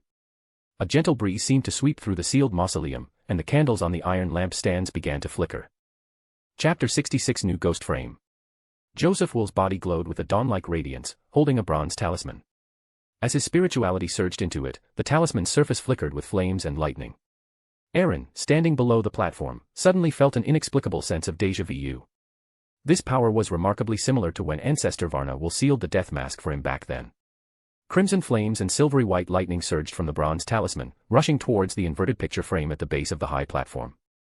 Only bronze dregs remained in Joseph Will's hand. The inverted picture frame at the base of the high platform was immediately engulfed by crimson flames and silvery white lightning. The gentle breeze within the sealed tomb suddenly intensified, dispelling the invisible restraints and silence. The candles on the iron lampstands quickly burned down, becoming exceptionally bright, but soon reached the end of their life, melting away completely. However, the main tomb chamber was still illuminated as if it were daytime by the churning flames and lightning. The 3 aged corpses on the ground rapidly decayed, emitting a foul stench, leaving behind only 3 skeletons, a pool of pus, 3 beyonder characteristics, and their weapons. The storm of intermingled flames and lightning gradually subsided, and the base of the high platform slowly returned to peace. Aaron saw from a distance that the picture frame, originally inverted at the base of the high platform, had completely vanished, leaving behind only a square scroll made of an unknown material, its surface covered with intertwined crimson and silvery white patterns. Its size was surprisingly consistent with the ghost picture frame, covered in black cloth in his hand, which made Aaron's imagination run wild. Aaron turned to look at a gentleman carrying a suitcase behind him. The gentleman immediately understood, put down the suitcase, pulled out a small white rabbit from inside, and with precise force and distance, skillfully tossed the rabbit near the painting. Everyone stared at the rabbit. Seeing that it was fine after its nose nudged the painting on the base of the high platform, Reinhardt Will and Joseph Will stepped towards the high platform, and Aaron followed behind. The other team members dispersed to collect the scattered Beyonder characteristics and various Beyonder materials. Joseph picked up the scroll from the ground and flipped it over, revealing the front of the painting. It was a portrait of a young man with a smile on his lips. He had black eyes and black curly hair. He had a wide forehead and a thin face. His right eye wore a crystal-polished monocle. He was dressed in a black classical robe and wore a black pointed soft hat. Amon. Before Aaron even got close, he felt the ghost picture frame, covered in black cloth in his hand, tremble slightly. Then he stopped, looking at the picture frame in his hand and the painting in Joseph's hand, his suspicions growing stronger. Joseph, who had put away the painting, seemed to have thought of something, and looked back at Aaron with a strange gaze, making Aaron feel a bit bewildered. The three silently ascended the steps to the high platform, arriving before the black coffin. Joseph sensed for a moment, then suddenly extended his right palm and pushed forcefully. With a creaking sound of friction, the heavy coffin lid cracked open a gap, seemingly not nailed shut at all. The three simultaneously saw that the inside of the coffin was empty, with only a layer of light golden soft cushion at the bottom. The cushion was embroidered with a worm of time with 12 rings. Worm of time. Not only Aaron, but Michelle and Reinhardt also clearly knew something. None of the three went to take this seemingly harmless worm of time, silently exchanging glances. Reinhardt was the first to break the silence, looking at Aaron and saying, "The letter you sent to Michelle was ultimately directly handed over to Ancestor Varnner. It was she who personally instructed me to come and assist with this exploration. Before I left, Ancestor instructed me to hand over all items related to Amon in the Mausoleum to you for your disposal." Aaron blinked, looking at the serious faces of Reinhardt and Joseph and instantly understood the Ancestor's meaning. Passing the buck. No, more accurately, it was to gain the Evernight Goddess's protection. Aaron's expression remained unchanged, but he secretly grumbled in his heart, "So I'm just a tool. I wonder what price I'll have to pay to ask for the Evernight Goddess's protection." After the family Beyonders below the platform finished collecting and sealing all the Beyonder materials and other gains, Reinhardt and Joseph placed the scroll with Amon's image beside the coffin. Immediately following Aaron's request, all family Beyonders, except for Aaron himself, exited the underground mausoleum. Aaron also placed the ghost picture frame, covered in black cloth, on the other side of the coffin. Aaron surveyed the empty and silent mausoleum, as well as the various murals depicted on its inner walls and ceiling, and the stone door leading to the abyss hidden behind the murals. Aaron exhaled lightly, composed himself, took out the prepared spiritual materials, and skillfully arranged the ritual. Spirituality surged into the red moon mark on his wrist, while he solemnly chanted in ancient Hermes language. "You are the Evernight Goddess, more exalted than the cosmos, more ancient than eternity. You are the Lord of Crimson, the Mother of Secrecy. You are the Empress of Calamity and Fear, the Lord of Slumber and Silence. I implore your help, I implore your protection." After chanting the honorific name, Aaron switched to normal Loenese, and with refined language and a respectful tone, recounted the general course of events. He particularly emphasized Amon's mischievousness and danger, the hardship of his search for this underground mausoleum, and his noble act of eliminating hidden dangers for the people of Backland. At the same time, he arranged a sacrifice and bestowal ritual above the coffin, using the worm of time inside the coffin as the main offering, and placing the ghost picture frame and the image depicting Amon on either side. Gritting his teeth, Aaron took out the human skin shadow characteristic he had kept from his embrace and placed it on the altar as well, reverently chanting the sacrifice incantation in ancient Hermes language. The originally dim underground mausoleum was only illuminated by candlelight from the coffin on the high platform. In an instant, red moonlight suddenly lit up the entire underground mausoleum, casting a red moonlight glow over everything. Aaron clearly felt a gaze watching him. Before Aaron could speak further, an invisible force lifted several items from the altar. The ghost picture frame and the image depicting Amon were both covered in a dark mist. Blackness gradually enveloped both items, then quickly receded. Aaron keenly noticed that two slightly illusory worms of time, much smaller than the worm of time in the coffin, were stripped from the ghost picture frame and the image depicting Amon. Interestingly, the original image depicting Amon, after the worm of time was forcibly stripped, transformed into a special symbol composed of a disc, 12 grids, and a pointer. This scroll depicting the special symbol seemed to be drawn in, directly entering the ghost picture frame beside it, and a new, ancient and mysterious picture frame, its surface covered with intertwined crimson and silvery white patterns, appeared on the altar. The door of sacrifice and bestowal then opened, sucking in the three worms of time, one large, two small, and the human skin shadow characteristic from the altar, leaving behind the picture frame. Immediately after, Aaron felt as if everything around him was covered in a dark mist. The high platform where the coffin was located and the stone door leading to the abyss hidden nearby seemed about to be engulfed by the mist. Chapter 67 Dividing the Spoils. In a flash, Aaron appeared at the entrance of the passage leading to the main tomb chamber. The new, ghost picture frame, was covered with a layer of gray and fell at his feet. Aaron did not pay attention to the ghost picture frame that had fallen at his feet. Instead, he looked at the scene in front of him with shock. A large hole with a radius of several tens of meters appeared in front of him. The place where the main tomb chamber was originally located had completely disappeared, as if it had been erased by an eraser. Was it directly concealed? Could it have been teleported to that hidden town? Although he thought it was impossible, Aaron still couldn't help but secretly think. If Amon takes the passage of the abyss and opens the door to find himself in the goddess's hidden town, that would be a lot of fun.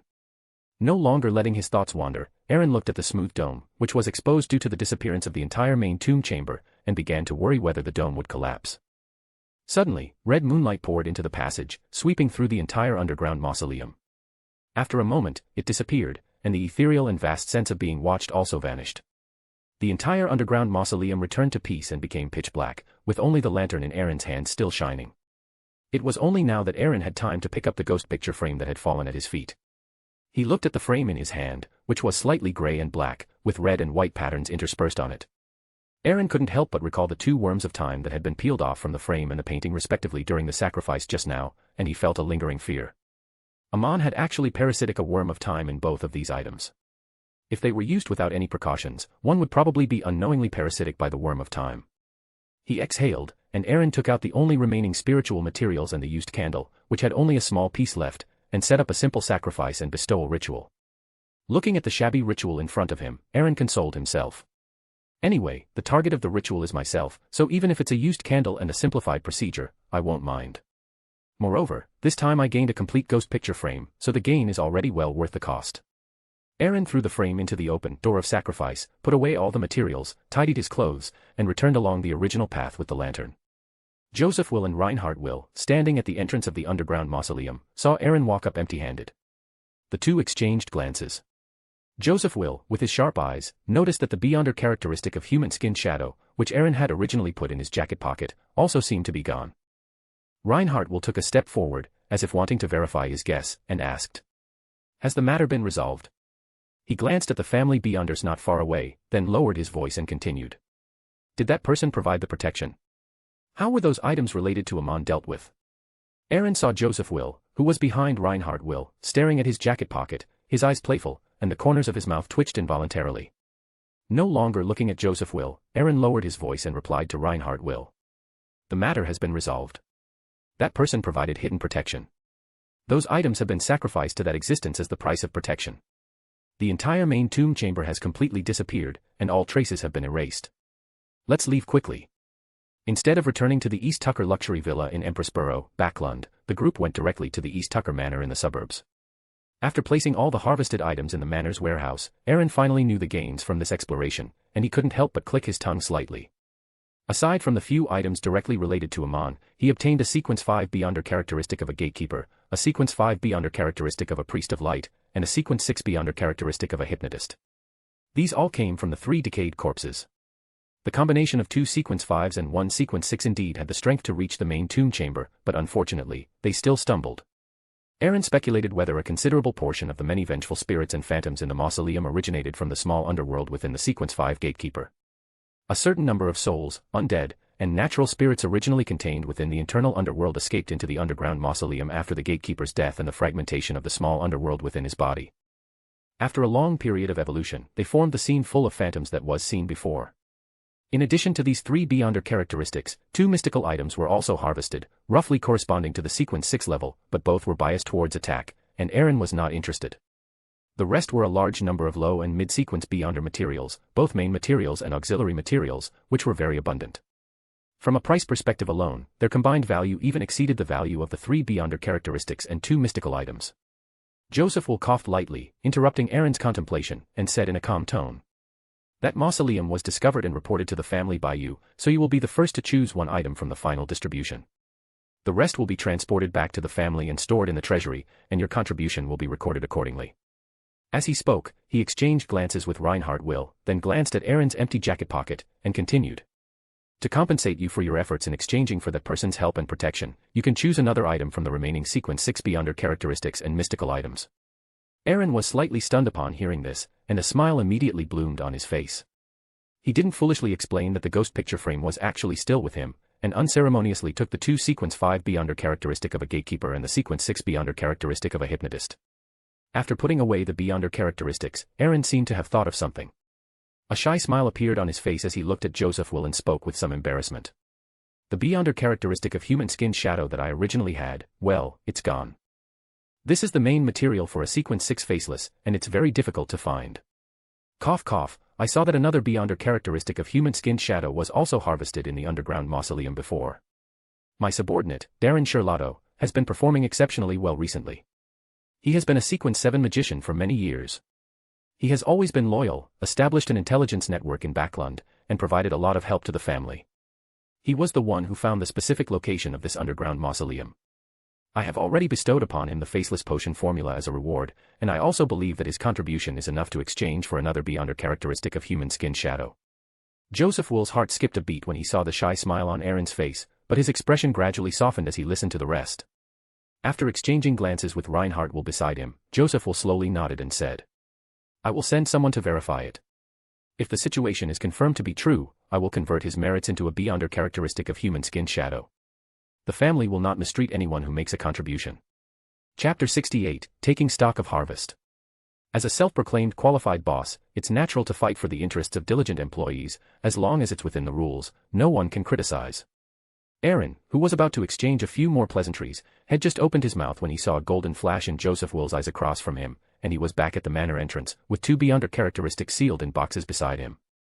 Joseph Will's slightly ethereal echo reverberated in his ears. This batch of beyonder materials is very valuable.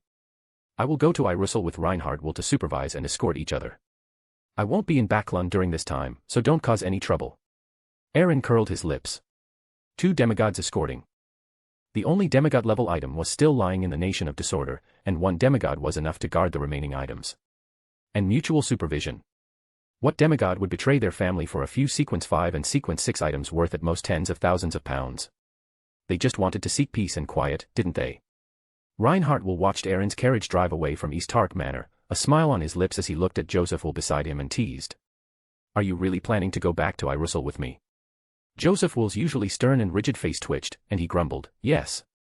After a few seconds, he added, I've been on duty in Backland for 12 years, and it's always been peaceful, but this kid has been here for more than 3 months, and the number of times I've personally taken action is almost equal to the total of those 12 years. It's good to go back and rest. I haven't been back for 12 years. The clatter of hooves diminished, and the carriage remained parked at the entrance. Aaron stepped out, holding 2 iron boxes. Unknowingly, it was almost dawn. The sky was still covered with a faint layer of morning mist, and the eastern horizon was tinged with a warm orange. Aaron hadn't slept all night. The thrill of exploring Amon's tomb and the excitement of his gains had faded, and now he only felt physically and mentally exhausted. Aaron pushed open the bedroom door and saw Evelina sitting elegantly on the desk, her pale silver eyes fixed on him, an open book beside her. Aaron glanced at it, feeling something was off. He instructed Evelina not to come in, walked into the cubicle, set up a spiritual wall, and sacrificed the 2 boxes in his hand to the Nation of Disorder. Aaron walked out of the cubicle, surprised to find Evelina still sitting at the desk without moving. Although he was surprised, he was too tired to ask and lay down on the bed. A scene flashed through Aaron's mind, and a question arose. That book seemed to be open to that page when I left yesterday. How is it still on the same page after a day? Evelina saw Aaron lie down and his breathing steady. A hint of cunning flashed in her pale silver eyes. She tiptoed onto the windowsill and ran out again. In a deserted alley in the East Borough, a group of stray cats gathered, quiet and orderly, as if forming a small family. Evelina sat in the center of the cat group, full of imposing aura. Aaron's figure appeared at the alley entrance, staring dumbfounded at the scene. He hadn't expected to see this when following Evelina.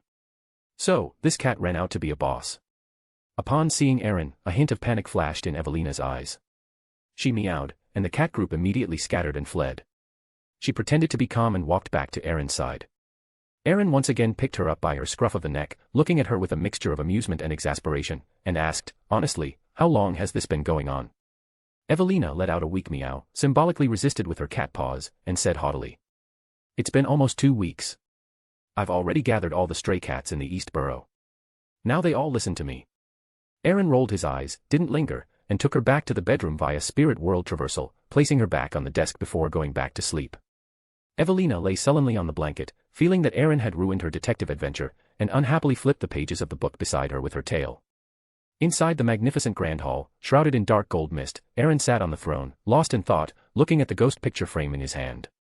A moment later, his right hand lowered, and the divining pendulum floated quietly above the ghost picture frame. Aaron murmured softly, closing his eyes to divine. Ghost picture frame, in concealment. Ability 1, excluding the holder. As long as one enters its range and is projected into it, their spirit body and physical body will be forcibly absorbed, becoming a portrait. It can hold a maximum of 3 portraits. Ability 2, after approaching within a certain range, by consuming spirituality to make the clock hand of the painting rotate clockwise, one can extract and store the time of enemies who have lost their ability to resist. By consuming spirituality to make the clock hand of the painting rotate counterclockwise, one can select a target and bestow the stored time upon them. One full rotation of the clock hand represents 120 years. Each clockwise rotation will form a slightly smaller and more blurred special symbol, composed of a dial, 12 grids, and a pointer, in the corner of the painting. The symbols formed by time provided by divine beings are pale gold, while all others are grayish-white.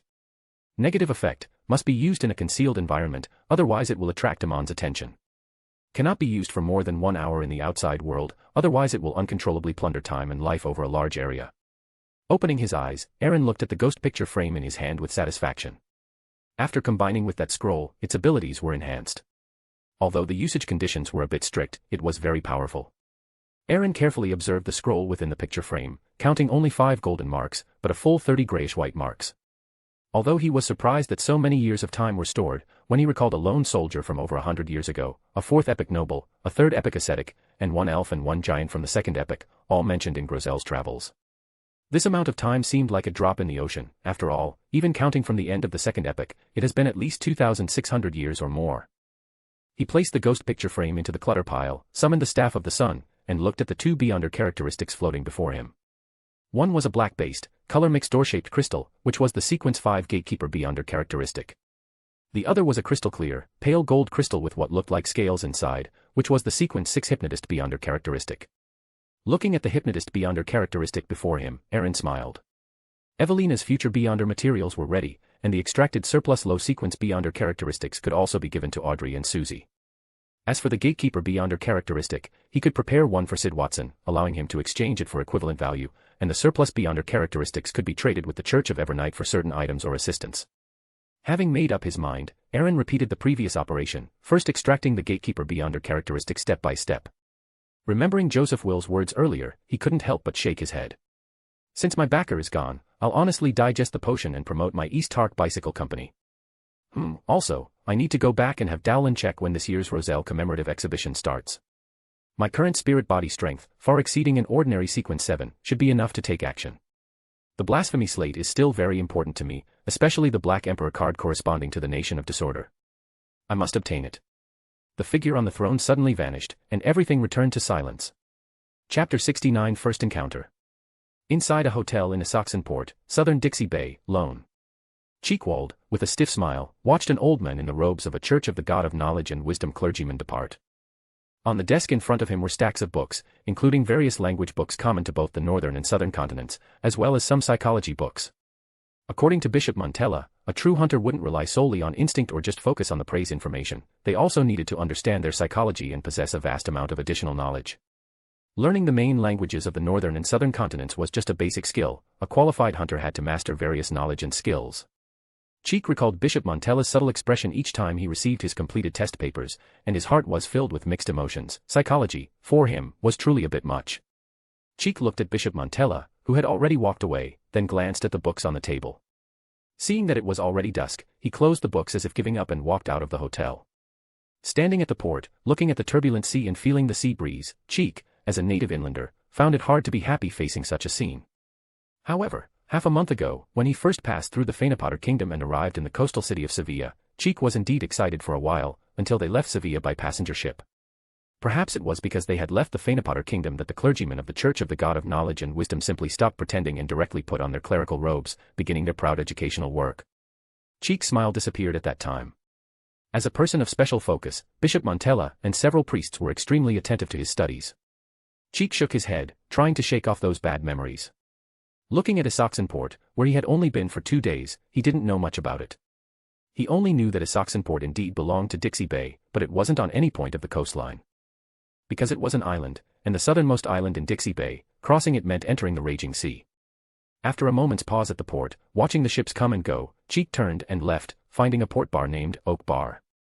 As soon as he stepped into the bar, his hunter's intuition told him there were several faint spiritual fluctuations nearby. Out of caution, he ignored them and called a waiter to order food. The bar was extremely noisy, with a group of drunkards chatting, but not all of it was nonsense. A stubble-faced drunkard dressed as a pirate said excitedly. Someone saw blazing Dannets in Harmonport, east of U.S.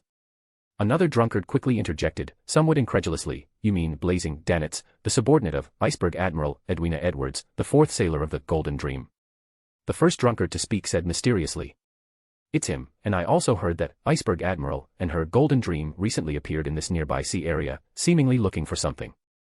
A drunkard nearby excitedly added, indeed, and not only Iceberg Admiral, but several other pirate admirals also seem to be searching. The rumor is that it's a key from ancient times. TSK, but these things have nothing to do with us, and they wouldn't dare to come here directly. Don't we have some kind of lone military base here? Towards the end, the drunkard's topic gradually veered off, and they began to argue about which lady in the Red Theater was the most attractive. Seeing that he couldn't get any useful information, Cheek withdrew his attention and began to enjoy his dinner. Dixie pies use much more ingredients than Isala's, but they like to add some local spices. Although the first few bites might feel a bit strange, once you adapt, it has a unique flavor. Cheek sat near the bar counter in the tavern, secretly evaluating the dinner. He nodded to himself, deciding on his staple food for the next few days, took a bite of the oily pie, and finished the last bit of cool and refreshing sweet iced tea. Just as Cheek was about to get up to pay, he felt a slightly violent aura appear behind him. He suddenly turned his head to look at the bar entrance. A young man with deep features, rugged contours, and bronze-colored short blue hair stood at the entrance. There was a scar on his face, seemingly a knife wound, and his eyes were fierce. He wore a black leather jacket and carried a gleaming battle axe on his back, exuding a violent aura. The entire bar instantly quieted down. Many people recognized him, Felon Edas, a recently renowned adventurer. It was said that he came from Dixie Bay more than a month ago and had continuously hunted down several wanted pirates in the past month. Even though they were all small pirates under 300 pounds, this was enough to deter the rabble in the bar. Cheek listened to the whispers around him, always feeling that he was very similar to the person in his memory, the same mixed-race appearance, the same sailor pathway. However, due to the obstruction of the dark golden mist, he could only see the general outline and features, unable to clearly see the specific appearance, which prevented him from confirming the other party's identity. Felon Edas clearly felt the gaze as well. He frowned and turned his head, and a strange sense of familiarity also surfaced in his heart. However, due to the teachings of those clergymen these days, Cheek's temperament and attire had already changed, and Felon merely felt familiar. Feeling the faint sense of threat emanating from the other party, Felon concluded that the other party was at least a sequence 8 beyonder. Since arriving at Isaacsenport, Felon had also undergone several life and death struggles and hunted numerous pirates, so he was very confident in his intuition. Especially after he officially became a sequence 8 folk of rage last week, his intuitive premonition of danger improved again, which also helped him avoid many fatal dangers. Felon did not provoke him. After a simple nod, he walked directly to the bar counter, tapped the counter, ordered a glass of fierce lonchi, and drank it in one gulp. Staring at the smiling bartender opposite him, he said in a deep voice. Inat, you know why I'm here. Give me information on your other rivals. Remember, I only want those with bounties. Inat Kim, the owner of this oak bar, doubling as a bartender was just his bad habit, and he was also an agent for a pirate crew. Felon was able to complete multiple hunts within a month, largely thanks to the information provided by this owner. Inat Kim took out the pre-prepared slips of paper from under the counter and handed them to Felon with a chuckle. For them, such a no-capital business was naturally a welcome sight. Chapter 70 Transmission. Fei Luan took the note, scanned it, and memorized the information on it.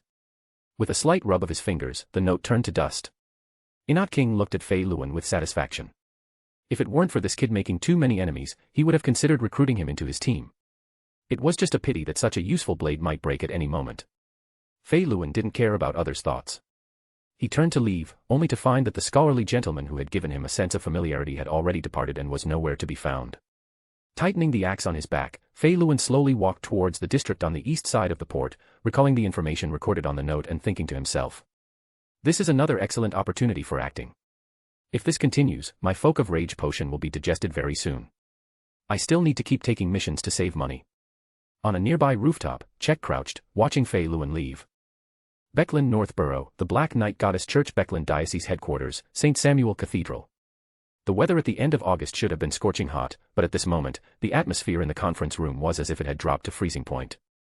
St. Anthony Stevenson, with a clean-shaven face, deep-set eyes, and dressed in a black and red archbishop's robe, angrily slammed the telegram in his hand onto the table. In the dull and oppressive atmosphere, several Red Gloves team members sitting opposite him held their breath, facing the demigod's pressure, and were all somewhat breathless. A moment later, Saint Anthony slowly sat down and closed his eyes. Seeing that the atmosphere was no longer oppressive, urged by the other Red Gloves team members' gazes, the Soul Assurer Sauce bit the bullet and stepped forward. After respectfully saluting, he picked up the telegram on the table. Sauce just glanced at it and couldn't help but constrict his pupils, exclaiming, "Archbishop Nzangwil has defected from the church with a sealed artifact of Sequence 0. All the Red Gloves below looked at each other, their faces filled with disbelief. Anthony opened his eyes, black flames seemingly burning within them, and coldly uttered 2 words, "Traitor." Backland Empress Burrow, inside the luxurious villa of the East Taker family. As a favored one of the Evernight goddess, Aaron was naturally qualified to know about this matter. He casually scanned it and then threw the telegram in his hand into the distant fireplace. Watching the paper turn to ashes, Aaron couldn't help but shake his head. What a grand play. He then ignored the matter and picked up a newspaper that Diren had just given him this morning from the table. The newspaper had specially highlighted the title in red, Roselle the Great Memorial Exhibition to be held at the Royal Museum on September 15th. Hosted by the Church of Steam and Machinery, the exhibition would feature Roselle's original inventions and various relics, open for only 1 day.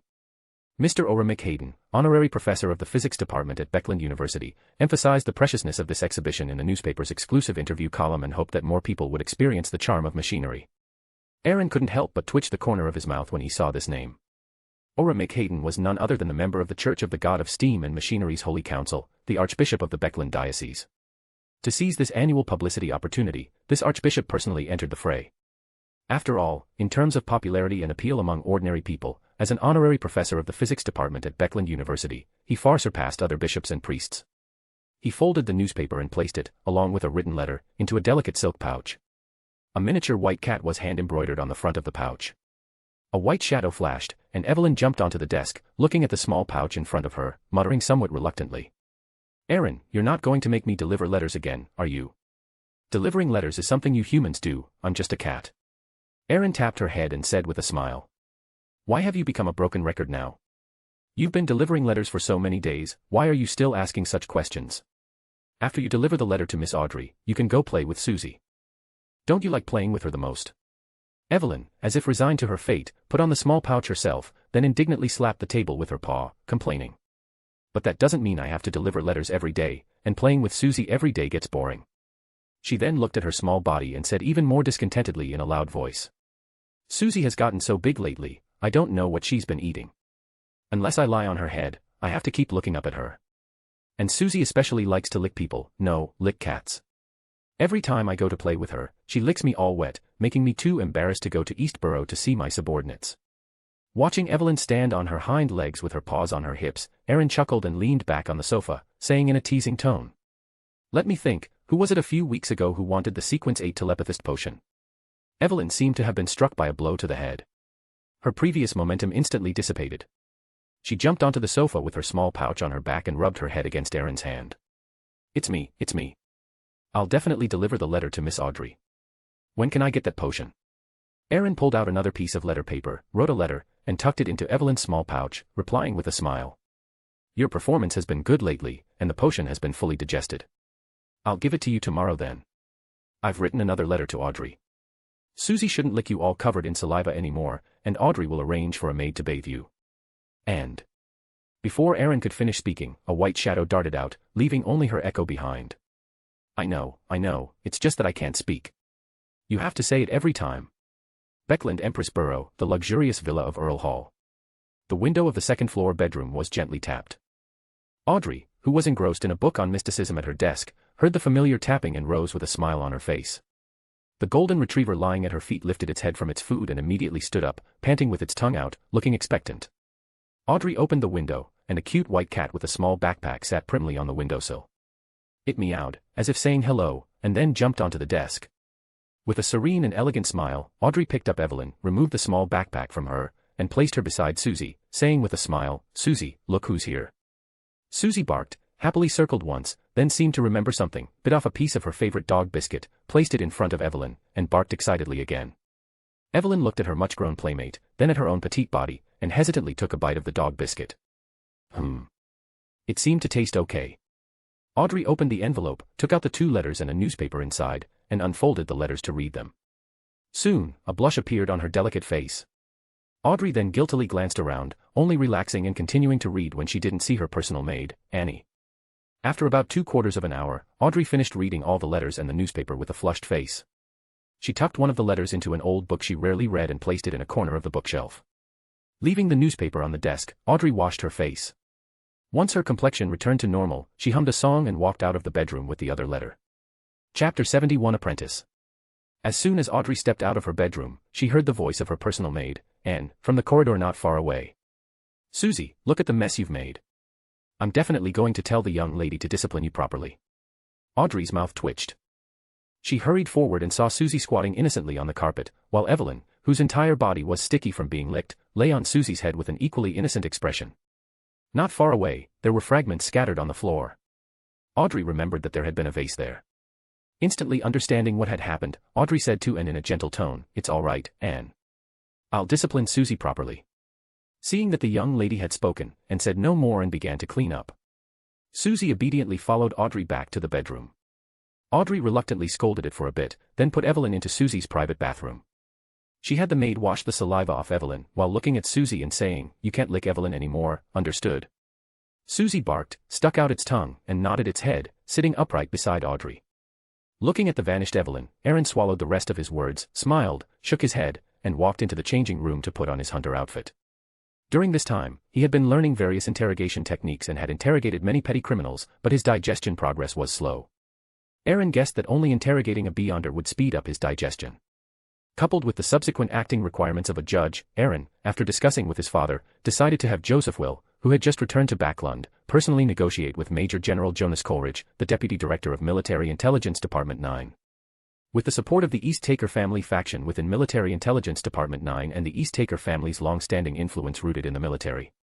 After some wrangling and exchange of interests, Aaron was granted the rank of major and joined the Abnormal Affairs Tribunal within Military Intelligence Department 9, specializing in handling beyonder cases. Actually, with his identity as a favored one of the Evernight Goddess, joining the Nighthawks team to handle beyonder cases could also aid digestion, but gaining military rank and position now would be more helpful for his future actions in the South Continent. Weighing the pros and cons, he still chose to join Military Intelligence Department 9. Next week, Aaron would officially assume his post.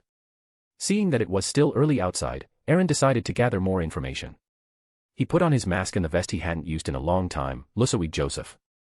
Aaron's figure became ethereal, and he arrived at the Brave Bar deep within Iron Gate Street in the Backland Bridge area.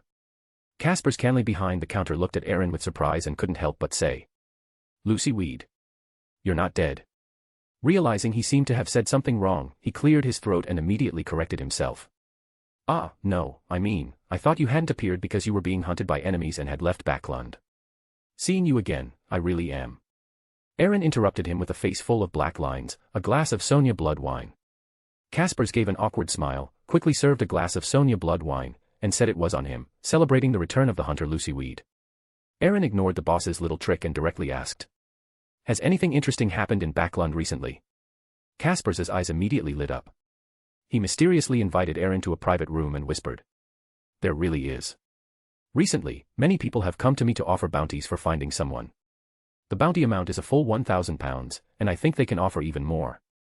Saying that, he took out a portrait from a cabinet in the room. The painting showed a thin old man with completely white and messy hair, wrapped in a thick overcoat. Caspers looked at Aaron, who was frowning and staring at the painting, and smiled. The person offering the bounty also provided a piece of information. He is very afraid of cold, and even now he wears very thick clothing. He loves to eat sugar, as if he is a steam engine and candy is high-quality coal. Listening to Caspers' introduction, Aaron finally understood the source of that inexplicable sense of familiarity in his heart, and he secretly thought to himself, "This should be Tirani Vaughn. Helmos Hugh In, the greatest scientist, mathematician, and mechanician after Emperor Roselle, the father of the second-generation differential engine. He is also the human incarnation of Orange Light Hilarion. Could it be that this person is in Backland now? 2 years later, his third-generation differential engine manuscript will be fiercely contested by the Loen military and Intis spy organizations, involving many parties. I hope he doesn't get discovered this time, or it will definitely cause a big mess and affect my plans." Seeing that there was no other news, Aaron walked out of the room and met a short lady with short golden hair. Aaron nodded slightly and walked straight past her. Hugh was stunned for a moment, clearly recognizing this once very famous hunter. Feeling the pressure emanating from the other party, Hugh couldn't help but feel a wave of frustration. She quickly walked to the counter, without any pleasantries. Hugh directly handed in the mission, exchanged for the bounty, and left the brave bar. After circling twice to make sure no one was following her, she walked towards the house she shared with Furs. Arriving at the doorstep, Hugh found a letter for Furs in the mailbox and took it out. As soon as she pushed open the door, a strong smell of mixed cigarette and alcohol assailed her, making Hugh frown. Hugh quickly opened the window, threw the empty wine bottles and cigarette packs aside, and somewhat helplessly woke her friend who was slumped on the sofa, stuffing the letter into her hand. Furs, still groggy, mumbled about how she had destroyed an author's inspiration while tearing open the letter in her hand. Suddenly, Furs's hands began to tremble. Hugh quickly noticed her friend's abnormality and hurried over to look at Furs. On the envelope, there was a single sentence: "Mrs. Annalise is critically ill and wishes to see you one last time." It was raining continuously. Furs wore a beige, long dress with a ruffled stand-up collar, her brown hair slightly curled and draped, and her light blue eyes revealed sorrow. Looking at the emaciated old woman on the bed, whose hands tightly clasped hers, Furs's heart couldn't help but feel a pang of sadness. Mrs. Annalise had once brought her, who had lost her mother, an unforgettable period of warmth. That was also the happiest time for her before she met Hugh. The old woman on the bed had a serene expression, even a hint of detachment that comes from seeing through life and death. She looked kindly at Furs and said weakly, "Child, don't be sad for me. It is my blessing to see you before I go. After I die, take a glowing item from my body. That is my last gift to you. Take this bracelet on my hand as well. It can protect your safety, but you must never use it unless your life is in danger. The method of use is in a black-covered book in the cabinet. If someone claiming to be my relative comes to find you, you can give him a bronze-green hard-covered notebook from the cabinet and other relics." The old woman seemed to say something else at the end, but her voice was already as faint as a wisp of smoke, making it impossible to hear clearly. The tightly clasped hands slowly lost their strength. Furs felt as if a part of her heart had become empty, and a crystalline light appeared in Mrs. Annalise's palm. Before she could release her inner emotions, that light merged into her and Mrs. Annalise's clasped hands. Immediately, indescribable whispers assailed her. Furs, who was unclear about the situation, felt her brain twitching, and could only grit her teeth and endure. After an unknown amount of time, Furs opened her slightly blurry eyes and found herself on the ground, drenched in sweat. Furs gritted her teeth and stood up, planning to go to the next room to change into clean clothes first, then deal with Mrs. Annalise's funeral arrangements and consider what had just happened. Just as she was leaning against the wall, trying to catch her breath, a slightly ethereal door opened with her hands as the two ends. Furs directly fell through, landing squarely on the floor of the next room. Furs's forehead was swollen. She looked incredulously at the illusory door on the wall that was about to close and at her own hands, momentarily forgetting to even cry out in pain. Chapter 72 Taking Office. Backland, Green Cemetery. It had been raining for 2 days, and a faint dampness rose from the bluestone slabs. The tombstones and stone carvings in the cemetery seemed even more ancient and solemn due to the rain's cleansing. First changed into an elegant black dress, holding an umbrella in her left hand and a fresh flower in her right, the kind Mrs. Annalise liked best when she was alive. The priest of the Church of the God of Steam and Machinery softly recited the eulogy. After thanking the priests, Furs placed the flower before the new tombstone and stood there for a long time. Her fingers fumbled with a silver bracelet on her wrist. It had 5 dark green, rough stones, their surfaces covered in burn marks and uneven. After discovering she possessed peculiar abilities, she found the black-covered book Mrs. Annalise had mentioned.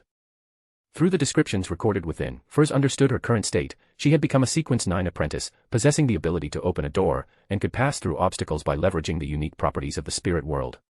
She also learned the ability of the bracelet on her wrist. By tearing off a stone and chanting "Door" in ancient Hermes, she could travel to her desired location via the spirit world, thereby escaping irresistible dangers.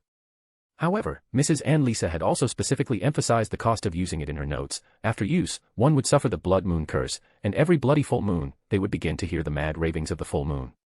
After handling Mrs. Annalise's funeral arrangements and taking her belongings, including the bronze-green hard-covered notebook, she boarded a carriage back to her rented apartment.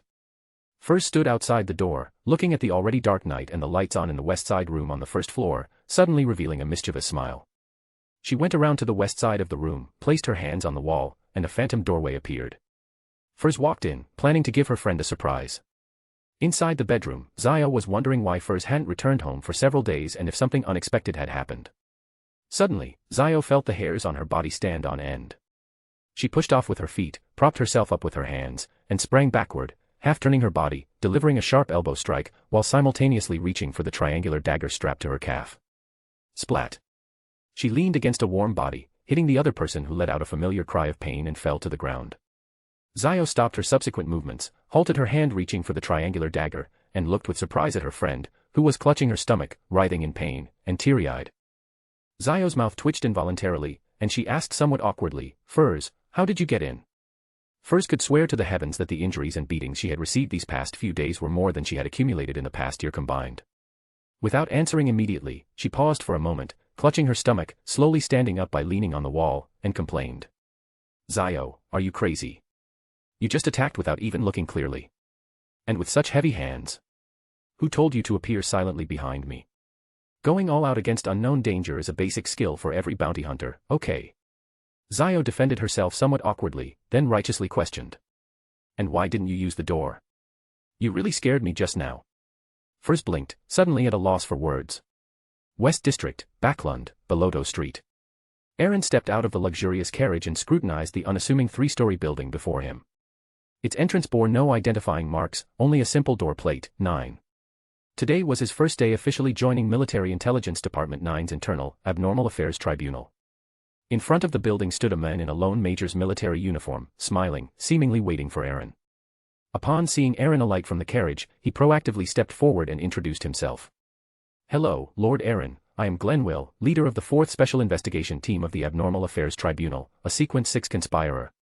I will be guiding Lord Aaron today to tour and familiarize himself with Military Intelligence Department 9 and our department, the Abnormal Affairs Tribunal." Under normal circumstances, joining Military Intelligence Department 9 was equivalent to joining the military system. When military officers met, they would typically address each other by their rank, not their noble title. Therefore, hearing the other party's address, Aaron asked with interest. "Are you also a member of the East Taker family? How did you end up joining Military Intelligence Department 9 in Backland?"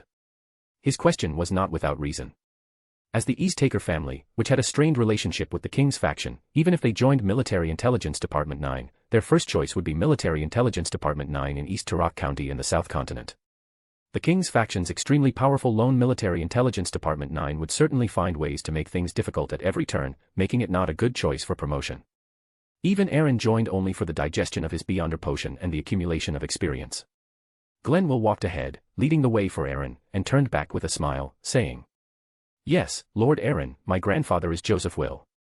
I joined Military Intelligence Department 9 at 21, went to the South Continent for training, became a captain at 25, was promoted to major for excellent performance, and was seconded back to Backland. I've been working here for 5 years now." Upon hearing the first part of the sentence, Aaron's expression immediately became a little strange. Looking at the smiling, enthusiastic Glenwill before him, it was hard to see any blood relation to the rigid and serious Joseph Will. Aaron muttered in his heart, perhaps it was due to the Beyonder pathway. The Hunter pathway seemed to enjoy smiling. The Glenwill before him was like this, and so were Danitz and Anderson Hood. The Red Angel evil spirit still smiled every day even after turning into that monstrous appearance. However, the ancestor wore a mask, so it was impossible to tell if he was smiling. He probably was, if mockery counted. Each and every one of them was a smiling tiger, skilled at scheming. No, except for Danitz, he didn't have that kind of brain. Hearing the latter part of the conversation, Aaron glanced at the major's military uniform he was wearing. A young, experienced officer had made no progress for 5 whole years, which was clear evidence of the King's faction's suppression of him. Glenwill seemed to have just said it casually, but Aaron could clearly sense the bitterness beneath his smile. Entering the main door and arriving in the corridor, he continued to explain. The core part of Military Intelligence Department 9's office building is underground. The upper floors are mainly for clerical staff, responsible for collecting and forwarding documents and other tasks. Of course, most Beyonders affiliated with Military Intelligence Department 9 don't stay underground after work, as the environment there isn't good, the atmosphere is oppressive, and accidents can happen at any time due to improper supervision of sealed artifacts. I'll take you to meet Deputy Director General Jonas, who is in charge of the Abnormal Affairs Tribunal. Then you'll be officially employed. Glenwill added with a smile, this Deputy Director General Jonas has been very hard to see recently. He's often on missions, and each one lasts for 1 or 2 months. Aaron's lips curled into a mocking arc. He was busy transporting people for George III and building his mausoleum all day. How could he have time to manage Military Intelligence Department 9's affairs? However, human trafficking involving a demigod personally was extremely covert. It was likely that the population loss was too severe to continue concealing. Of course, the King's faction's interference and concealment also played a part, to the extent that the Church of Storms only noticed and began investigating the missing population in the South Continent 2 years later. Chapter 73 Military Intelligence Section 9. Glenn will lead Aaron to a room on the second basement level. The sign on the door read, Major General Chunas, Deputy Director. Glenn will step forward and knocked on the door. When a deep voice from behind the door said, "Come in," Glenn will actively open the door for Aaron. Aaron nodded slightly and walked in. Glenn did not follow, but gently closed the door and waited outside. The room was exceptionally luxurious. The floor was covered with a thick, pure wool carpet woven with ornate patterns. All the tables and chairs were crafted from exquisitely carved mahogany, emitting a faint fragrance. Major General Chunas Kaljar, the Deputy Director of MI9, outwardly a Sequence 5 mentor of Disorder of the Lawyer Pathway, but actually a Sequence 4 Earl of the Fallen, sat behind a mahogany desk, scrutinizing Aaron with his deep blue, almost black eyes. He had thick but neat black eyebrows, short, stiff, dark hair, a high nose bridged like a mountain peak, and a large patch of beard extending around his mouth. His features were sharp, his face long, his lines cold, giving him a tough guy aura. His shoulders were exceptionally broad, making his clothes stretch tightly. He held a chieftain cigar from the Mikanti region of East Biro, widely recognized as the best cigar in the world. Chunas took a deep puff of his cigar, his deep blue, almost black eyes narrowing slightly, and Aaron felt a sense of pressure wash over him. Looking at the accomplice of the Backland Great Smog incident, who was now puffing smoke in front of him, Aaron couldn't help but sneer inwardly. Only revealing the strength of a Sequence 5, trying to give me a warning. A fool's dream. Seeing Aaron's calm expression, a hint of surprise flashed in Chunas's eyes. He no longer used his intimidating presence to give the young man a warning. After all, outwardly, he was only a Sequence 5 mentor of Disorder, and his ability to contend with a demigod relied entirely on a powerful sealed artifact. He slowly began, "Welcome, Major Aaron, to MI9. You have been assigned to the 4th Special Investigation Group of the Abnormal Affairs Tribunal as Deputy Group Leader. I hope that in your future work, you will uphold the principle of loyalty to Loen and loyalty to His Majesty the King, and achieve great accomplishments." Chunas emphasized the words, "loyalty to His Majesty the King." Seeing Aaron still maintain a deadpan expression, he waved his hand, dismissing him. Waiting outside the door, Glenn saw Aaron walk out expressionless. With an "I knew it" look, he said nothing more and led Aaron to the office of the 4th Special Investigation Group. Aaron pushed open the door. The interior was simply yet elegantly furnished, with light wood tables and chairs that exuded a rigorous yet friendly atmosphere. He stood at the doorway, scanning the room, and found that the large office contained only 3 people. Group Leader Major Glenn coughed lightly, walked in, and pointed to a rugged man closest to the door, introducing him to Aaron. "This is Captain Klaus Reinhers, our group's Executive Commissioner, a Sequence 8 folk of rage, who previously served in the Navy." Then, he pointed to the blonde young man beside him and said, "This is Captain Inat Jean, a Sequence 8 barbarian." Finally, he pointed to a silent but extremely diligent brown-haired woman sitting furthest inside and introduced her. "This is Lieutenant Maya Zanoni, who has recently been seconded to our group. She is a Sequence 9 mystery prior, responsible for the analysis and decryption of Beyonder clues." Aaron stood at the doorway, understanding the abilities and divisions of labor of the members. He also noticed the surprise in his team members' eyes, realizing they had recognized him. After all, whether it was killing the serial killer, or establishing the East Taker Bicycle Company, plus his own identity, he was definitely a well-known figure in Backland, especially in a place like MI9. "Everyone, I am Aaron, the new Deputy Group Leader." His voice was steady, his words concise yet full of confidence. "In the days to come, let us face the challenges ahead together and begin our work." Backland, East Borough, the dilapidated Thorso Street. Mia Khalifa, with bloodshot eyes, sat blankly on the bed.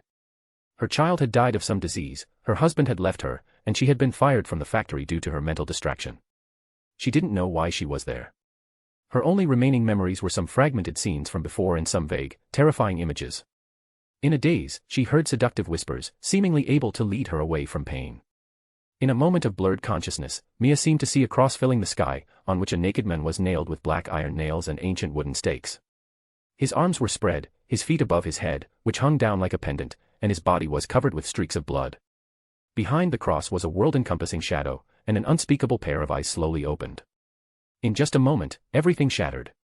The room seemed like a mere illusory facade, crumbling inch by inch. In her last moment of consciousness, Mia desperately reached out her hand to the inverted figure on the cross. In a dim basement on Thorso Street, Mia, lying on the bed, suddenly flushed crimson, her eyes wide open. Before the several black-robed figures nearby could step forward to check, crimson fleshy tendrils sprouted from Mia's eyes, mouth, ears, and every pore on her body. Mia's body was covered in cracks, yet not a single drop of blood flowed out. Her body rapidly shriveled, and the crimson fleshy tendrils swayed without wind, eventually intertwining and coiling into a blood cocoon. The black-robed figures around them instantly became silent, their faces trembling with fear, all showing expressions of repentance. Drip, drip, drip. Accompanied by footsteps, a person wearing a hooded black robe, with a beautiful and eerie, unmasculine face, walked into the basement. One of the black-robed figures timidly stepped forward, trembling as he spoke. Esteemed Mr. A, the Lord's attempt to descend has still failed. The fragile body of a mortal simply cannot bear the great Lord, not even a trace of its power. I suggest we can choose beyonders of different sequences for the next attempt. Mr. A prostrated himself on the ground with a devout expression, muttering in a low voice. Several thick, bloody tendrils immediately extended from beneath his black robe, slowly and carefully removing the blood cocoon from Mia's corpse. The tendrils retracted, dragging the blood cocoon into Mr. A's black robe. Accompanied by a scream, the left arm of the black-robed figure who had just spoken was severed at the root. Mr. A, who had already stood up, stared at everyone with an evil gaze, a look of intoxicated pleasure on his face. He opened his mouth and slowly swallowed the still bleeding arm in his hand. He smacked his lips, extended a crimson tongue, and licked his lips, seemingly savoring the taste. He looked at the crowd and spoke in a cold tone. I agree with his suggestion for the next attempt, and you should also be glad that this woman ultimately chose to embrace the Lord. The Lord's power was not lost because of this. Otherwise, it wouldn't have been just one arm.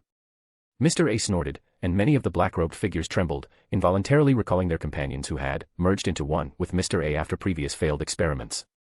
Chapter 74 Cooperation. A suppressed and suffocating atmosphere spread, with only the sound of pounding heartbeats and heavy breathing. Tick-tock, tick-tock. A rapid series of footsteps came from outside the basement, breaking the oppressive atmosphere. A trace of surprise flickered across Mr. A's beautiful and demonic face. He turned his head, his indifferent eyes fixed on the doorway. A black-robed figure, looking disheveled, stumbled into the doorway, his face pale, his body even showing a certain degree of mutation. Mr. A's eyes narrowed. He recognized him. This was exactly the lookout he had arranged for the Aurora Order's Backland underground gathering, a Sequence 9 secret supplicant. Before the secret supplicant could speak, Mr. A's figure flickered, and he appeared beside him, gripping his neck. He asked in a cold voice. You shouldn't be here. What happened? Where is Quinlan Eunice? Quinlan Eunice, a Sequence 7 shadow ascetic, was the second in command of the Aurora Order's Backland diocese. Due to the special nature of the secret supplicant pathway mastered by the Aurora Order, the probability of Sequence 8 and Sequence 9 beyonders losing control and dying was extremely high.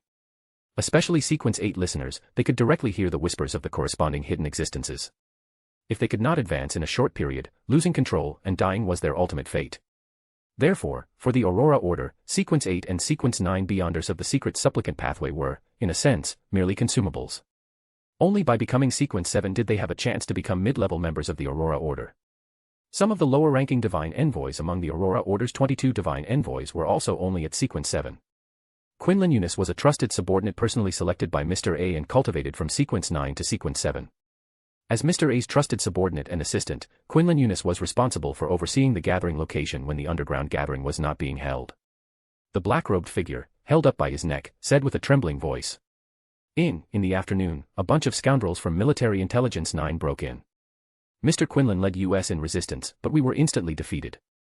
Mr. Quinlan couldn't escape. He was injured by them and captured as a hostage. The leader of those scoundrels claimed to be Major General Vice Director Chunis Korg of Military Intelligence 9. He let me go and told me to deliver a message to you, saying that he wanted to discuss something that would be mutually beneficial to both our sides. I didn't dare to hesitate, fearing they would follow me, so I used the shadow charm Mr. Quinlan gave me earlier and directly performed Shadow Leap to get here. Listening to his subordinate's explanation and seeing his body corroded and mutated from the Shadow Leap, the fierce light in Mr. A's eyes receded, and he repeated in a cold tone, Military Intelligence 9, Chunis Korg. He then released his hand and said with fanaticism, the Lord will bless us. As soon as he finished speaking, Mr. A's body twisted and collapsed into a mass of shadow, disappearing from the spot. In Backland, in a detached villa only a dozen minutes carriage ride from Empress Borough. Chunis Korg sat leisurely on the sofa in the living room, one foot resting on the coffee table, holding a chief cigar in his right hand. The entire living room was in disarray, with traces of a fight everywhere.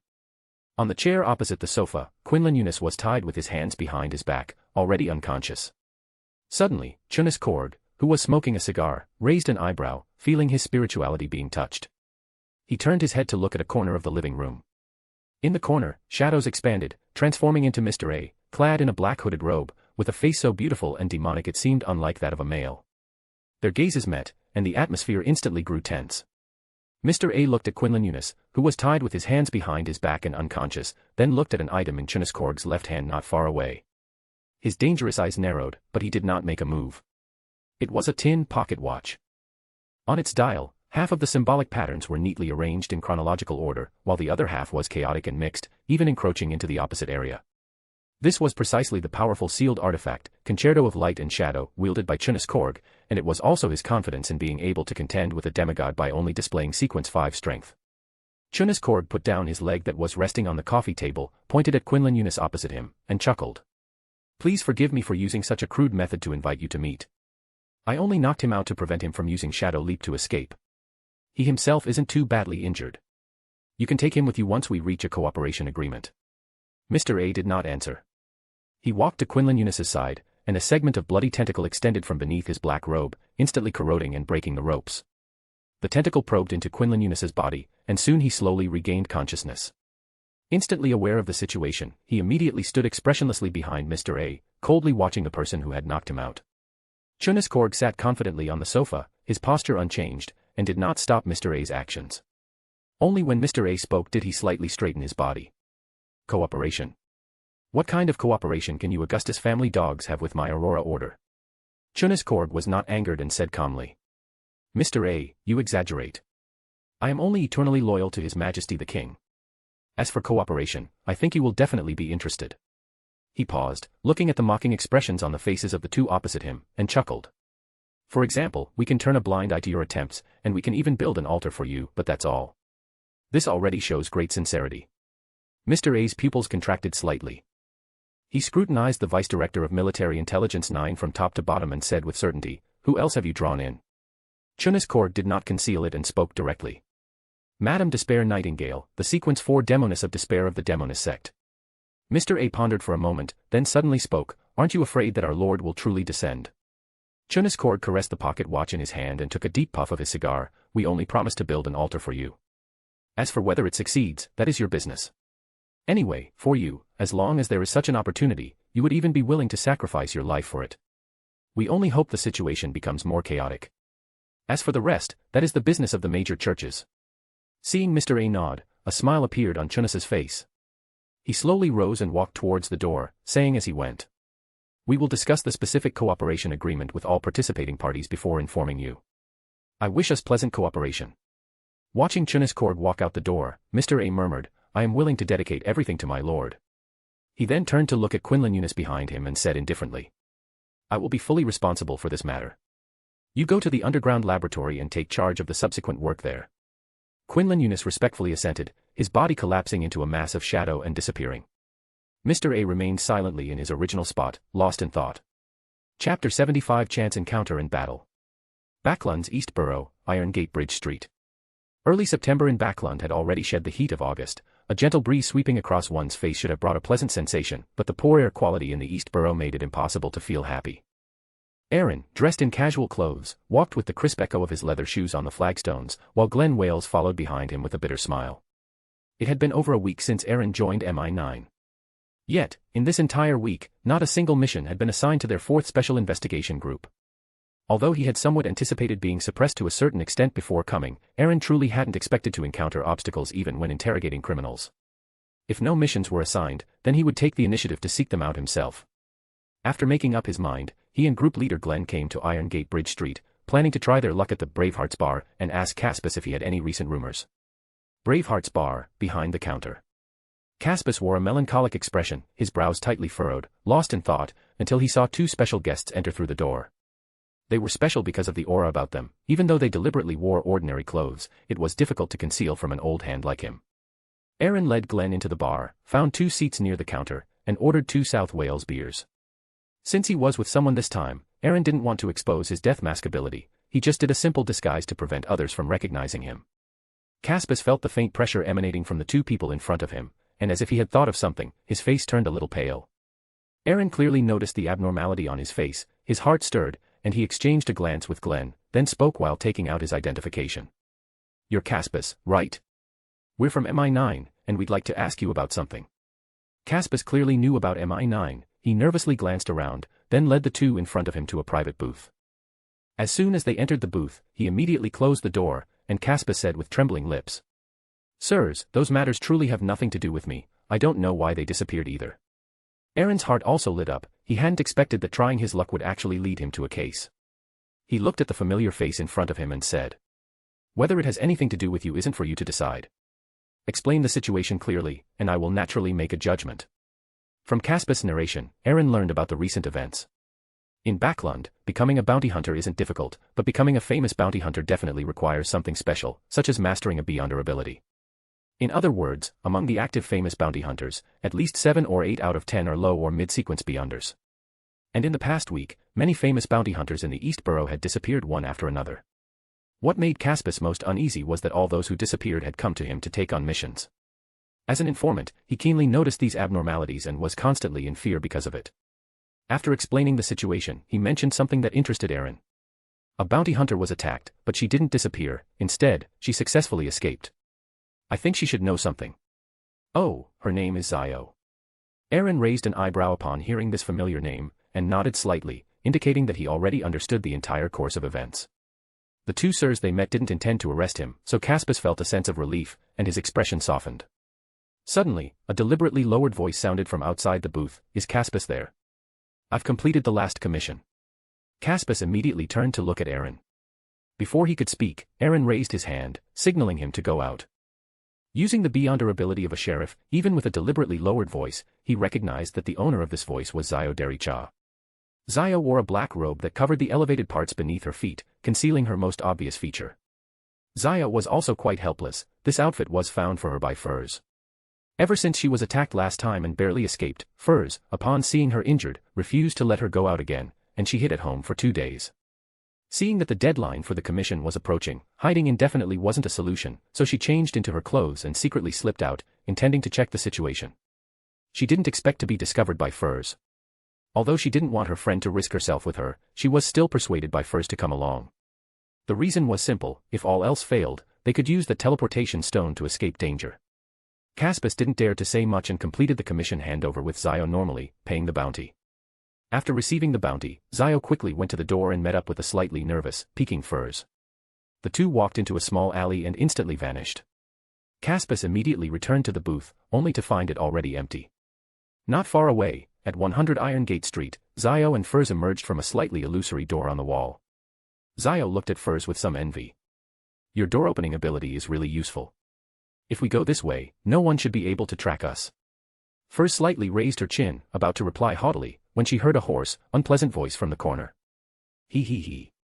A shadow rose, revealing 4 black-robed figures within. The leader was Quinlan Eunice, a Sequence 7 shadow ascetic. After Mr. A took full responsibility for the liaison with MI9, the subsequent task of capturing beyonders for experiments fell to him. Behind him, a black-robed man with a severed arm named Barry Gazar was the one whose arm was torn off by Mr. A last time. A cruel smile appeared on his face as he stared at Zio. Last time, I wasn't careful and let you slip away. This time, with Lord Quinlan making a move, you two definitely won't escape. Zio and Furs looked at the 4 people opposite them with somewhat pale faces. The leading black-robed man gave them a fatal sense of danger, and the other 3 were also clearly beyonders. Furs let out a bitter laugh, no longer holding onto any lucky, her fingers tightening around the stone on her wrist, preparing to take Zio and flee. Suddenly, a sword of light and a flaming spear formed from light appeared abruptly, shooting directly towards the leading Quinlan Eunice. Quinlan Eunice was too slow to dodge and was hit directly. A burst of black smoke rose, and his black robe was melted away, revealing a body covered in various strange symbols and twisted patterns beneath the robe. In the alley on the other side, Aaron and Glenn slowly walked out, and the sword of light and flaming spear in their hands recondensed. Furs immediately shivered, somewhat fearfully retracting her gaze, grabbing Zio's arm, and pulling out a rough, dark green stone. She quickly chanted a word in ancient Hermes, door. The figures of the two quickly became illusory and shattered, disappearing from their original spot. Aaron's eyes slanted slightly as he saw this scene, also feeling a bit speechless. Do I look like a bad guy or something? They ran away so fast. Chapter 76 Lenevus. Suddenly, a flaming spear appeared in front of Aaron, blocking a black longsword that extended from the shadows. A sizzling sound arose as black smoke billowed from the point where the flaming spear and the black straight sword collided. A faint sense of ominousness emerged, and Glenn's vision suddenly blurred. The black smoke seemed to cling to his eyes, making him increasingly irritable. Aaron only felt a slight discomfort. He decisively activated his spiritual vision and found that an invisible shadow was lingering around him and Glenn. Aaron immediately felt a chill and instantly understood that this was a shadow curse from a Sequence 7 shadow ascetic. He immediately activated his spirituality, and the sun ring on his hand burst forth with warm, pure light, dispelling the shadow. A man covered in strange patterns appeared in front of Aaron's right side. Aaron raised his hand and fired a cleansing bullet, but it only dispersed a shadow substitute. After Glenn recovered his senses, his flaming spear pointed directly at Barry Ghazal, who had only one arm left. Among the remaining people, his sequence was the highest. As long as he was dealt with, the other two would not escape. Barry's face was ashen. Realizing he had been locked on and had nowhere to hide, his body rapidly distorted, extending tentacles and letting out a strange roar. The flaming spear instantly dimmed and was shattered by the tentacles. As a Sequence 8 listener, Barry could directly hear the whispers of corresponding hidden existences, and he gained this twisted, unique ability while listening to the teachings of the Great Bishop. However, the corresponding price was extremely severe. If he could not end the battle within 5 minutes, he would forever remain in his current state, and his body would continue to mutate into a pile of rotten flesh. As the four confronted each other, the other two black-robed figures raised their pistols. Just as they were about to cock and fire, they suddenly felt a chill throughout their bodies, a cold aura filling them, making them stiff and unable to move. A slightly ethereal spiritual body, similar to a spirit world creature, appeared behind the two, extending its hands into their bodies. This was the wraith possession used by the Sequence 7 spirit world creature from within the Death Mask, whom Aaron had named Astolfo. After controlling the two, Astolfo's body instantly dematerialized and appeared behind Quinlan Unua, whom Aaron had forced out of the shadows, instantly merging into his body. Quinlan Unua only felt a chilling aura sweep through his body, preventing him from using his shadow leap. A golden light flashed in Aaron's eyes as he used spiritual penetration, taking advantage of Astolfo's momentary lapse in control after leaving the body. Without giving him time to breathe, an even more brilliant light enveloped Quinlan Unua, followed by 3 cleansing bullets that accurately struck his glabella and other vital points. Amidst an unwilling lament, Quinlan Unua's body exploded directly, and a pale gray light condensed on his incomplete left hand, forming a special sealed artifact. Without hesitation, Aaron quickly turned to look at Barry Ghazal, who was in a stalemate, slightly surprised by his current state. His actions did not stop, however, he changed magazines and reloaded. Looking at Barry Ghazal, who was almost completely mutated, Aaron shook his head, used spiritual penetration to briefly stun him, and then ended his life with a cleansing bullet. After the battle, Aaron quickly went to Quinlan Unua's shattered corpse, using his body to block Glenn's line of sight. His wrist hung down, and the Divination pendant slowly floated above the pale gray, incomplete left hand. Aaron's spirituality surged into the Divination pendant, and he closed his eyes, accompanied by low divination incantations. In the hazy dream fragments, Aaron saw, from Quinlan Unua's perspective, a man in a black hooded robe with a face so beautiful it was demonic, unlike a male's. Aaron extracted from Quinlan Unua's fragmented consciousness that this man was Mr. A of the Aurora Order, and the person sitting on the sofa in front of him was Jonas Coleridge. The dream divination scene, forcibly constructed with a mystical item, was very unstable. Aaron could only barely see the moments most deeply imprinted in Quinlan Unua's memory. Scene after scene skipped by. Aaron barely managed to extract a few keywords: cooperation, military intelligence department 9, demoness despair nightingale, and then the dream shattered with a bang. Opening his eyes with some regret, Aaron helplessly watched his spirituality dissipate and the Beyonder characteristic coalesce from the corpse. If he could take it above the dark gold mist for divination, borrowing the higher authority, he would certainly be able to divine more detailed information, but unfortunately, the current situation did not allow him to do so. Putting away the hand-shaped Beyonder characteristic, Aaron quickly stood up and met with Glenn, who had already collected Barry's Beyonder characteristic and was tying up the other two black-robed figures not far away. Aaron did not explain what he had just been doing, but instead looked at the 2 men Glenn was holding with interest, nodding in satisfaction.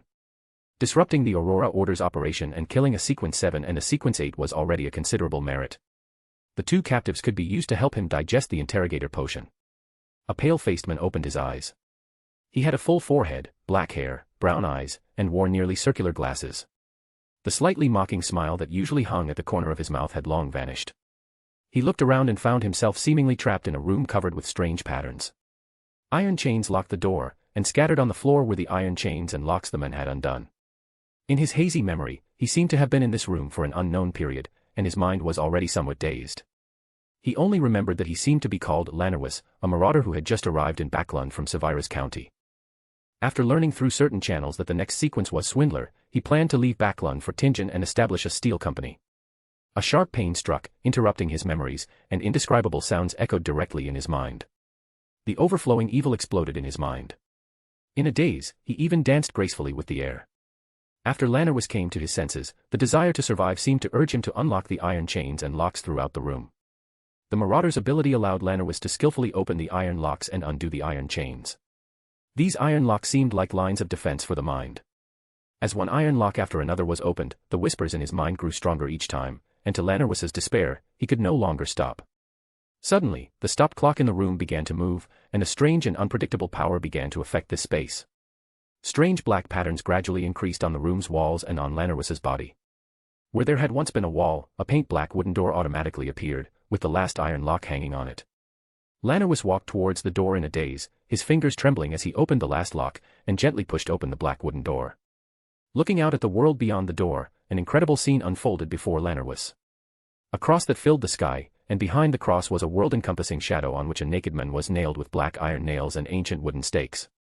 His arms were spread, his feet were above his head, which hung down like a pendant, and his body was covered in streaks of blood.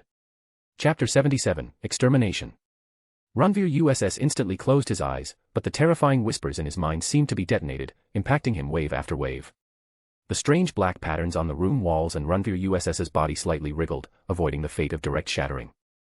The patterns gradually converged on Rafter USS's chest, forming a pitch-black seed that deeply embedded itself, leaving no trace. Immediately after, the room, the chains, and various indescribable scenes began to become illusory, then shattered. Backland East Borough, in the gloomy basement of Torso Street. A group of black-robed figures were nervously recording something, observing the 4 wooden beds in front of them. 3 men and 1 woman lay on them, all pale-faced with tightly closed eyes. Among them, the man on the second bed, with a full forehead, black hair, and brown eyes, wore nearly circular glasses. Even in a coma, the corners of his mouth were slightly upturned, as if mocking everyone. It was Rafter USS.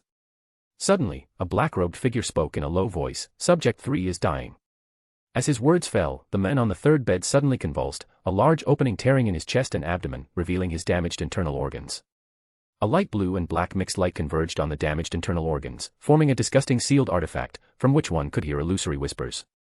He walked forward indifferently, tore off the glowing internal organ, put it away, and then waved his hand. 2 burly men immediately stepped forward, moving the bed and the corpse on it to the corner, covering it with a white cloth. There were 5 other beds covered with blood-stained white cloths in that corner. The black-robed figure standing in front of bed number 2 suddenly raised his eyebrows, looking with wild joy as black patterns appeared on Rafter USS's exposed body, gradually converging towards his chest. The others also clearly noticed this, and excitedly exclaimed, as expected of the person Lord Cunlin personally captured, he can actually bear a trace of the Lord's divinity. That's right, but this is only the initial stage. The Lord's consciousness is still relatively weak. We must focus on him and let Lord Cunlin decide the subsequent arrangements after he returns tonight. Backland East Borough, Iron Gate Bridge Street, in a dim room. Aaron had 2 black-robed figures tied in front of him. He did not immediately return to Military Intelligence 9. The Aurora Order deploying so many people to capture and hunt Beyonders must have a motive. He had to seize the opportunity now, before they reacted. Aaron looked indifferently at these lunatics from the Aurora Order, interrogating them sternly, and incidentally experimenting with the Beyonder abilities of an interrogator on them. A moment later, the 2 black-robed figures were already in tears, their bodies convulsing non-stop. As peripheral members of the Aurora Order who had not yet become secret supplicants, their faith was clearly incomparable to those fanatical believers brainwashed by the true Creator. Under Aaron's continuous spiritual stab and spiritual whip interrogations, accompanied by painful screams, one black-robed figure finally confessed what had happened. Aaron frowned as he listened, not expecting that group of lunatics from the Aurora Order would secretly attempt to use Beyonders in the East Borough to contain the true Creator's divinity. However, according to the confession, the experiment had not been successful and had failed many times. Exchanging a solemn glance with Glenn, who was beside him, Aaron's hand glowed with a brilliant light that condensed into a sphere. Under the slightly horrified gazes of the 2 black-robed figures, he continued to ask, "Where exactly is the basement where the experiment is being conducted? And how many people are still guarding it?" The first person to confess, ignoring the other person's threatening look, quickly responded with a trembling body. "It's in the basement of 112 Torso Street, Backland East Borough. But there aren't many people left, only a few researchers and 1 listener and 2 secret supplicants are guarding it." As if afraid Aaron wouldn't believe him, he hurriedly added, "Many people have been transferred by Mr. A, and we didn't dare to ask." Aaron nodded with satisfaction, and casually gave the other fierce-looking person a spiritual stab, making him convulse all over. Then he looked at Glenn and chuckled. "I'm going to the restroom." Ignoring Glenn's strange gaze, Aaron walked into the washroom, stood before the mirror, his divining pendulum hanging down. His spirituality pulsed as he silently chanted, his words just now are true. After chanting 7 times, Aaron opened his eyes, and after receiving the correct revelation, he nodded in satisfaction and walked out of the washroom. Without giving the 2 black-robed figures a chance to react, Aaron directly knocked them unconscious, tying them into a pretzel with a rope, and said to Glenn, "Go to the nearest police station and gather all members of our 4th investigation team. Tell them we have work tonight, and everyone should assemble." Glenn instinctively nodded in agreement. Just as he was about to turn and leave, he suddenly remembered that he seemed to be the team leader. He then shook his head with a smile and disappeared into the night. Aaron looked at the 2 unconscious figures on the ground, put on his death mask, and his figure vanished from the spot. After the colorful surroundings returned to normal, Aaron had already appeared on a rooftop near 112 Torso Street, Backland East Borough. Looking at 112 Torso Street not far away, even with careful observation using his spiritual vision, he couldn't detect any abnormalities. Aaron guessed that a large-scale spiritual wall might have been set up in the basement, isolating any unusual aura. To catch everyone in one swoop, Aaron did not act rashly. His figure flickered as he scouted the environment near 112 Torso Street, finally arriving in a small alley not far away, quietly waiting for his team members to arrive. About 3/4 of an hour later, accompanied by rustling footsteps, Glenn and the remaining team members met up with Aaron. Glenn had already briefed the team members on the way, so Aaron didn't say much. He cleared his throat and began to assign their respective tasks. The Beyonders who were captured and became experimental subjects, their condition is difficult to ascertain. Although their sequences are low, the danger is significant. Therefore, I and the captain will directly enter to eliminate dangerous targets.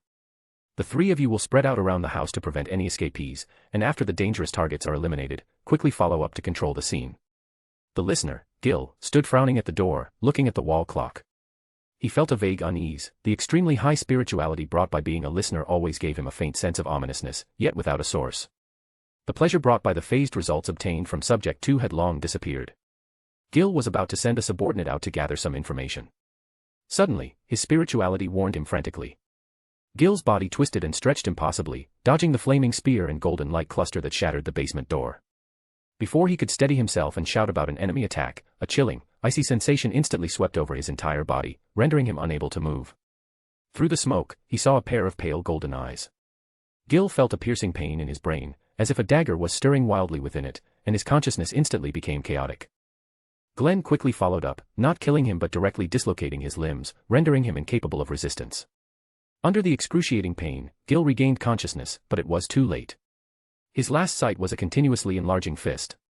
Looking at Gil, who lay on the ground, his body twisted and deformed, already unconscious, the 2 secret supplicants only recovered from the pervasive spiritual whip, their expressions instantly changing drastically. What no one noticed was that on bed number 2 in the deepest part of the basement, the previously unconscious Rundra USS suddenly opened his eyes, which were filled with black lines. His entire body was covered in shadow, and he vanished from the spot. The figures on the other beds seemed to be stimulated, and their forms began to mutate. Chapter 78, Lenus escapes. Aaron and Glenn were about to step forward to finish off the 2 struggling secret supplicants and then deal with the researchers writhing in pain on the ground. Suddenly, Aaron had a strange feeling that flashed away, and the red moon mark on his wrist also warmed slightly at that instant. Aaron looked solemnly into the depths of the basement. Aaron gestured to Glenn, indicating for him to deal with the 2 secret supplicants. Smelling the stench of blood wafting from the depths of the basement and feeling the increasingly rich malice, Aaron reached into his pregnant to take out the sun-chasing scepter. Ever since learning from that Aurora Order member that the ultimate goal of this underground experiment was to receive the true creator's divinity, even though he knew the experiment was far from successful and had produced very few results. Considering the risks involved and its restraining relationship with the sun pathway, Aaron prayed to himself and bestowed the sun-chasing scepter from the Nation of Disorder. Holding the staff, which was comparable to a sealed artifact in a semi-sealed state, Aaron felt the burning sensation in his palm and his body's rejection reaction. He exhaled, and his spirituality began to pour frantically into the staff. The staff, which seemed entirely made of gold, flickered with light, condensing into a ball of scorching white light at its tip. Aaron felt the consumption of his spirituality, his eyes still fixed on the depths of the basement. Suddenly, 2 shadows were thrown from the deep darkness. Aaron raised a finger and did not easily use the staff. 2 beams of light from deep within the sun ring struck the 2 shadows, sending them flying against the wall. Aaron looked closely and saw that they were 2 charred lumps of flesh. Even though they were somewhat blackened, one could still vaguely distinguish that they were made of 2 arms, with protruding finger bones faintly visible. A twisted, massive figure, accompanied by an indescribable roar and emanating shadows, slowly wriggled out from the depths of the basement. 2 heads, 1 male and 1 female, were strangely twisted and stitched together, both mouths emitting eerie, painful roars. Internal organs were exposed, and bloody tendrils of flesh adhered to the surface like down. The monster's lower body was shrouded in shadow, turning into a dark gray, sticky, unidentifiable fleshy carpet. If Barry Gazar were standing here, he would surely recognize that these two heads were experiment subjects number 1 and number 4. Looking at the monster before him, and the distorted, evil thoughts emanating from the black patterns covering its entire body, Aaron immediately abandoned the idea of letting Astolfo's vengeful spirit possess him. In this situation, he would only be directly corrupted. The researchers who had been writhing in pain on the ground due to spiritual penetration suddenly rose with blank expressions after hearing the eerie, painful roars and walked towards the monster. Even the two secret supplicants who were about to be subdued seemed to have their potential unleashed, their eyes turned blood red, shadows gathered at their feet, and various bizarre abilities were forcefully unleashed. Glenn was temporarily unable to take them down. Aaron activated his spiritual vision and saw even more clearly. A curtain of shadow surged from the black patterns on the monster's body, spreading outwards. And at the center of all the black patterns was a mottled, incomplete seed located on the monster's chest. This product of failed mutation from containing the true creator's divinity seemed to want to envelop the entire basement. Without hesitation, Aaron risked his spirituality being corrupted and used his remaining spirituality to unleash spiritual penetration with all his might, striking the monster along with the holy light from the sun ring. The shadows were temporarily dispelled, and the monster's twisted, wriggling figure also paused noticeably due to spiritual penetration. The mottled, incomplete seed on its chest glowed faintly. Seizing the opportunity, Aaron raised the sun-chasing scepter in his hand, activating his spirituality and pointing it remotely at the mottled, incomplete seed on the monster's chest. The scorching white light ball condensed at the tip of the sun-chasing scepter suddenly solidified and contracted into an extremely pure, scorching white spear, emitting waves of pressure as it shot straight out. The spear of no darkness struck the monster's chest and expanded into a miniature sun bright enough to illuminate the entire basement. Pure, scorching light dispelled the filth and gloom. Waves of hot air carrying a burnt smell swept over, making Aaron's weakened body stumble slightly. The originally expressionless researchers directly fainted on the ground, blown away by the hot air and hitting the wall. Without the monster's boost, the secret supplicants were quickly dealt with by Glenn. Aaron, pale-faced, condensed brilliant light in his palm and picked up the crystalline skull on the ground, which was covered in dark patterns and exuded a strong ominous aura. With a sizzling sound, he placed it into a specially prepared iron box. Aaron felt that his spirituality was almost exhausted, and when he used spiritual penetration to attack the monster, his spirituality inevitably came into contact with the black patterns, thus accumulating a lot of pollution. Without explaining anything to Glenn, Aaron simply gave a few instructions, reminding him to bring the two black-robed individuals from Iron Gate Street back to Military Intelligence Department 9. He quickly exited the basement, came to the corner, Aaron cut his wrist, and a large amount of fresh blood poured into the sun-chasing scepter, calming its side effects. He then did not linger, activated spirit world teleportation, and returned directly to his bedroom. Ignoring Evelyn's coquettishness, Aaron held his aching forehead and entered the partition. After a series of practiced operations, Aaron appeared on the throne in the magnificent palace. He put the sun-chasing scepter back into the pile of miscellaneous items. With the surging dark golden mist, a pure black mist surged from Aaron's body, turning into tiny particles that were crushed and disappeared by the dark golden mist. After quickly clearing the pollution, Aaron, whose spirituality was almost exhausted, immediately returned to reality, exited the partition, and immediately collapsed onto the bed. Just as the monster's chest was struck by the spear of no darkness, in East Backland, in a dark alley a full 8 kilometers away from 112 Torso Street. A dense, pitch-black shadow suddenly expanded and transformed into Ranlis, who had a full forehead, black hair, brown eyes, and wore nearly round glasses. He abruptly stopped, no longer heading to another Aurora Order stronghold guarded by Mr. A, and turned to look in the direction of 112 Torso Street. At this time, Ranlis's eyes were not as pitch-black as when he first awoke in the basement, only his left eye was completely dark without any white, while his right eye gradually returned to normal, revealing cunning and treachery. The black patterns on Ranlis's body also receded and disappeared, and the full black seed that had been integrated into his chest became shriveled. The moment Aaron stepped into the basement, the true creator's divinity, which was sustenance on Ranlis, keenly sensed the aura of the darkness. It actively stripped off part of its power and integrated it into other carriers in the basement, attracting the attention of the person related to the darkness, and forcefully used shadow jumping to leave the basement. It was also because the loss of power was too great, and the part of the divinity that had been integrated into the monster's body was destroyed, leading to a backlash. It was even forced to fall into slumber, no longer able to suppress Ranlis's consciousness. Chapter 79, Russell Memorial Exhibition. Ranlis's right eye had returned to normal, revealing cunning and sinister intent, and the pitch-black left eye, which previously had no whites, gradually faded. All the black texture converged towards the shriveled seed at his chest, then disappeared without a trace. Ranlis regained control of his body, having fully recalled his experiences during this period.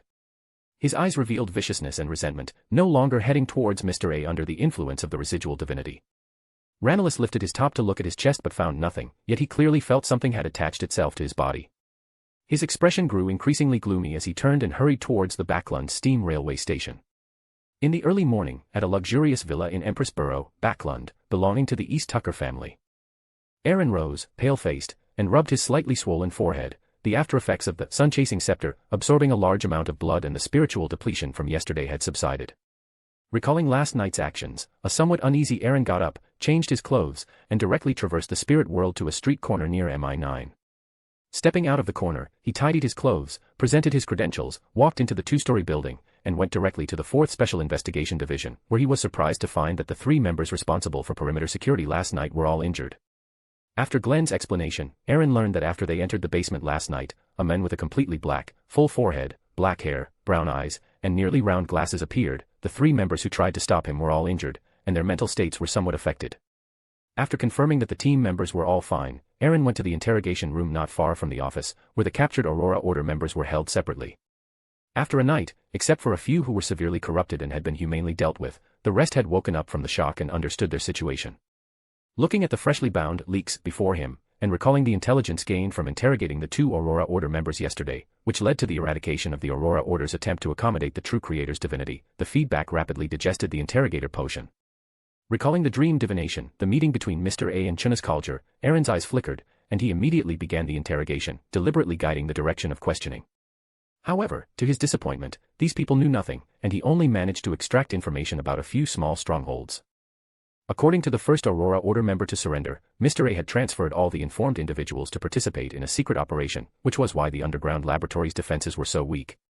Chunus Culture picked up the 4th Special Investigation Division's action report and interrogation records with a gloomy expression, and after reading them carefully, he finally breathed a sigh of relief. They did not involve the plan he was responsible for. Closing the report, he pondered for a moment. To prevent the 4th Special Investigation Division from digging deeper and causing a major problem, he heavily red-marked the report. Commend the 4th Special Investigation Division. Furthermore, subsequent investigation of this incident will be taken over by the 1st Special Investigation Division, and the 4th Investigation Division will transfer to the Factory District case. On Wednesday morning, after Aaron put on the death mask and changed his appearance, he went alone to 2 Kings Avenue, West District, the Kingdom Museum. Today was the annual Roselle Memorial Exhibition, and although it wasn't the weekend, when Aaron arrived, a long line had already formed at the entrance. At exactly 9 o'clock, Aaron, dressed as a gentleman with a semi-tall silk top hat and a black cane, held his ticket and followed the people in front of him, step by step, into the museum. He did not listen to the guide's explanations. Aaron already knew Roselle's life and secrets inside out. His purpose in coming this time was to confirm in advance whether the bookmark containing the blasphemy slate was currently in the Kingdom Museum and its exact location. Quickly heading to the first exhibition hall, he moved through the crowd of visitors. Aaron looked around, searching for Emperor Roselle's study, where the book with the bookmark was located. Looking at the velvet blankets, various glass vessels, and the golden-laid flushing toilet in the surrounding display cases, as well as the excited expressions on the faces of the surrounding tourists. Aaron had been suppressing his expression until he saw the open notebook in the display case and the simplified Chinese characters so familiar to him. Aaron's expression finally broke. Although there was no valuable information on it, looking at the somewhat crude complaints and Chinibi remarks, Aaron felt a strange sensation. After pausing for a moment, he composed himself and continued forward. Suddenly, his spirituality subtly pulsed, and Aaron felt a gaze, instinctively turning to look. He saw a woman over 1.7 meters tall standing in front of a display full of what were clearly children's toys and educational textbooks.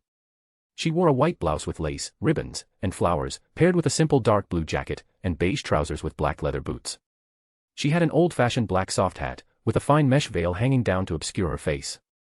She had long, waist-length chestnut hair that fell naturally, and her figure was perfectly proportioned, neither fat nor thin. Even with the veil, her deep blue eyes, as if concentrating an ocean, seemed still visible. What made Aaron somewhat silent, however, was that these blue eyes were currently staring at him, seemingly because his intention to search for something upon entering the Kingdom Museum was too obvious, and his abnormal behavior in front of Roselle's diary. These things were nothing, at least for other visiting tourists, but for certain people who cared deeply about this matter, they seemed extraordinary. Feeling the oppressive gaze, Aaron could now confirm the woman's identity, Roselle's eldest daughter, Queen Mystic Bernardet. However, what made Aaron even more frustrated was that he had already found the location of the restored Emperor Roselle's study, and inconveniently, the entrance was not far behind the lady. Aaron hesitated for a moment. Since he had already been noticed, whether he returned the way he came or took a detour, it would only deepen suspicion. So, he simply pretended not to see her gaze and walked straight past. Entering the restored Emperor Roselle's study, Aaron clearly felt Bernardet follow him in. He resisted the urge to look back and pretended to stroll indifferently. Finally, in a corner of the study, he found a hardcover book with a bookmark tucked inside. The exposed part of the bookmark depicted childlike scribbles. After a quick glance to confirm the exact location, Aaron walked directly to the Kingdom Museum's evacuation passage. Feeling the gaze seemingly glued to his back, Aaron's mouth twitched, and he headed straight for the Backland Northern District, the Evernight Goddess Church's Backland Diocese headquarters, St. Samuel Cathedral. Chapter 80 Bernardet. Outside a small plaza in front of a purely black church with two symmetrical bell towers, in an uninhabited alley, Bernardet, wearing a slightly old-fashioned soft hat with a fine black veil hanging down, appeared out of thin air. Her azure eyes narrowed slightly as she watched Aaron stride into St. Samuel Cathedral. Even with her immense courage, she wouldn't follow him in at this moment. Originally, she only wanted to see what this person, who had acted strangely at her father's memorial exhibition, would do next. After Aaron's figure disappeared into the church, Bernardet stood silently for a long time, her figure becoming ethereal and barely visible to the naked eye. Feeling the disappearance of that gaze, Aaron, who had already entered the church and was sitting on a black wooden chair, pretended to pray and thought to himself. Given Bernadette's personality, she would never give up easily. I should just teleport away later. Meeting Bernardet at my current sequence 7 level is too risky. If I do meet her, it can't be in my true form, I must maintain a safe distance. Having made up his mind, Aaron looked up at the bishop preaching on the platform and the Evernight holy emblem behind him. He immediately felt a little guilty, quickly sat up straight, performed a complete and standard prayer, then stood up and walked to a nearby offering box, taking out £200 and putting it in. The bishop on duty, with a smile on his face, nodded and drew a crimson moon on his chest, praising, "Praise the goddess, generous sir, you will surely have a good dream tonight." Aaron also returned the gesture with a pious attitude, deliberately revealing the red moon mark on his wrist. The bishop's expression froze slightly, clearly recognizing Aaron. He gave a strange look at the unfamiliar attire before speaking, "Generous sir, please follow me to the back. Someone will continue to explain the sermon to you." Aaron followed the bishop to the area behind the prayer hall. Aaron also removed his mask, returning to his original appearance, and secretly decided never to use that previous face again. The bishop led Aaron to a large door carved with the Evernight holy emblem, then turned and saw Aaron had returned to his original appearance. After a slight surprise, he said, "Your Excellency, Archdeacon Anthony is inside." Aaron nodded slightly, took out a black iron box with strange patterns carved on it from his pocket, and pushed the door open. The air in the room was oppressive. One of the 13 archdeacons of the Evernight Goddess Church, the head of the Backland Diocese, St. Anthony Stevenson, was leaning back in a chair in the middle of the room, his face gloomy, his eyes tightly closed. Aaron's eyesight was excellent. With a slight contraction of his pupils, he saw a telegram on the desk. "The renegade in Zangwil has appeared in Emart Port. Red Gloves team, 1 dead, 3 injured. Heads of all dioceses are to intensify search efforts." Hearing the sound, Archdeacon Anthony opened his eyes, and an indescribable sense of oppression emerged. Aaron immediately felt an inner tremor, as if his spirituality was being dominated by fear, or as if he was facing an unknown existence staring at him from the depths of darkness. However, this feeling disappeared in an instant. As expected of a Sequence 3, Horror Bishop. Aaron's breathing became erratic for a moment, and he couldn't help but sigh in his heart. Archdeacon Anthony's expression softened considerably. He did not conceal anything, pointing to the telegram on the table and saying, "This is a telegram from the cathedral, sent to all dioceses. The cathedral has dispatched one of the 9 senior deacons of the Nighthawks, Sword of the Goddess Crested Sesama, to pursue in Zangwil. This traitor will ultimately pay the price for his blasphemous actions." Aaron bowed his head slightly, silently responding in his heart. It's a pity that in Zangwil used that grade 0 sealed artifact to successfully survive the Evernight Church's pursuit for over 2 years, and he orchestrated the evil god's offspring incident in Tingen City, taking Mr. Fool's first blood. He even fought his way to the door of Nice in Tingen, stole St. Serina's ashes, and used it to advance to Sequence 4. Although this was due to the Evernight Goddess's transaction with Adam, which meant that Ms. Ariana, the abbess of the Evernight cloister, who held part of the concealed authority and was extremely restrained in her perception of 0-08, never appeared from beginning to end. But the Evernight Goddess and the Evernight Church are not equivalent. Some things only the Evernight Goddess knows, even the Pope and the abbess of the Evernight cloister are unaware, such as the transaction with Adam, or George III secretly preparing for the ritual of becoming a god. Archdeacon Anthony didn't pay attention to Aaron's contemplation. After speaking, he no longer brought up the traitor, turning instead to Aaron and asking, "Is there something you need this time?" Aaron reined in his wandering thoughts, looked up, and quickly responded. He naturally wouldn't say it was to avoid being tracked by someone, as that would appear too opportunistic, and he did indeed have something to discuss with the Archdeacon. Aaron picked up the box in his hand and placed it on the table, informing Archdeacon Anthony about the Aurora Order's attempt to accommodate the true Creator's divinity. He didn't forget to stir the pot by mentioning the way Chunus Kolg of MI9 handled it. Anthony looked at the black box on the table, felt the evil god's divinity contained within, and couldn't help but frown. With a flick of his finger, darkness surged like a tide, engulfing the black box. After becoming part of the tide, it disappeared. Archdeacon Anthony drew a crimson moon on his chest and praised in a low voice, "The goddess will remember your contribution." Seeing that His Excellency the Archdeacon had accepted the box, Aaron coughed lightly, revealed the red moon mark on his wrist, and slowly said, "Archdeacon Anthony, I wish to use the goddess's grace to create a charm that can provide a secretive effect for spirit bodies. I wonder if you can help me." Anthony looked at Aaron without asking further, silently nodded after a moment, and took out a small piece of black gauze of unknown material, saying, "Ordinary materials cannot carry the power of secrecy. This gauze can merge into a spirit body, enhancing its strength. You can attach the power of secrecy to this, and once merged with the spirit body, it will be in a secretive state." After receiving the gauze and chatting for a few minutes, feeling that enough time had passed, Aaron bid farewell and left. When he reached the corner, he put on his mask, deliberately did not enter a secretive state, and initiated a spirit world teleportation. On a bell tower not far from St. Samuel Cathedral, green vines hung down from above, intertwining to form a hammock, upon which Bernardet sat. Suddenly, Bernadette's brow twitched slightly. Her spirituality sensed a fluctuation in the spirit world. As if she had thought of something, she was about to raise her right hand, but seeing St. Samuel Cathedral not far away, she curled her lips and lowered her hand again. The verdant pea vines gradually withered, and Bernadette's figure had long since vanished without a trace. Loan, Southern Dixie Bay, Eskison Port, Southbury Street. The blood moon hung high. Ferran Edis was covered in wounds. The illusory scales beneath the skin of his left arm had been pierced by a dagger, creating a deep wound that exposed the bone. Ferran had long been accustomed to such pain. Ever since he became a folk of rage over 2 months ago, whenever he became angry, he could unleash attacks far exceeding normal, with greatly enhanced strength, speed, and recovery abilities. Thanks to this, a fierce-looking man lay at Ferran's feet, his prey for the night, a notorious pirate, a Sequence 8 pugilist. Ferran gradually calmed the anger brought on by the battle. He tied up the unconscious man on the ground, felt the digestion of the Folk of Rage potion, and secretly rejoiced. Chapter 81 Flame Dannets. Suddenly, applause erupted from the street corner, and a man in a black cloak walked out with a somewhat irritating smile. He appeared to be around 30 years old, with yellowish-brown eyebrows, deep blue yet bright eyes, and not overly sharp features, resembling people from the southern Intis and the Ruin and Seeger regions. Felon vigilantly looked up towards the sound of the applause, gripping the axe in his hand, ready for a fight. Under the crimson moonlight, Felon clearly saw the man's appearance and his eyes immediately lit up as he blurted out. "Flame Dannets, bounty 3,000 pounds. As the most prominent adventurer in Eskson Harbor in recent months, he was very interested in pirates with bounties on their heads, both to digest his potion and to raise funds. Especially since rumors had been circulating recently that Vice Admiral Iceberg's Golden Dream had appeared not far from Eskson Harbor, seemingly searching for something. At the previous Chaos Council, Felon, who had only briefly learned about Vice Admiral Iceberg from Mr. Attendant, had specifically gone to research the Golden Dream. He hadn't expected Vice Admiral Iceberg to have such a good reputation among all pirates. Her crew was a pirate band composed of adventurers, but they only plundered merchant and passenger ships when they were particularly poor, and they never harmed innocents, focusing primarily on searching for treasures, making them seem less like pirates and more like treasure hunters. This completely overturned Felon's stereotype of pirates. Only after understanding the conduct of other pirate generals and pirate kings did he realize that Vice Admiral Iceberg's Golden Dream was merely a pirate anomaly.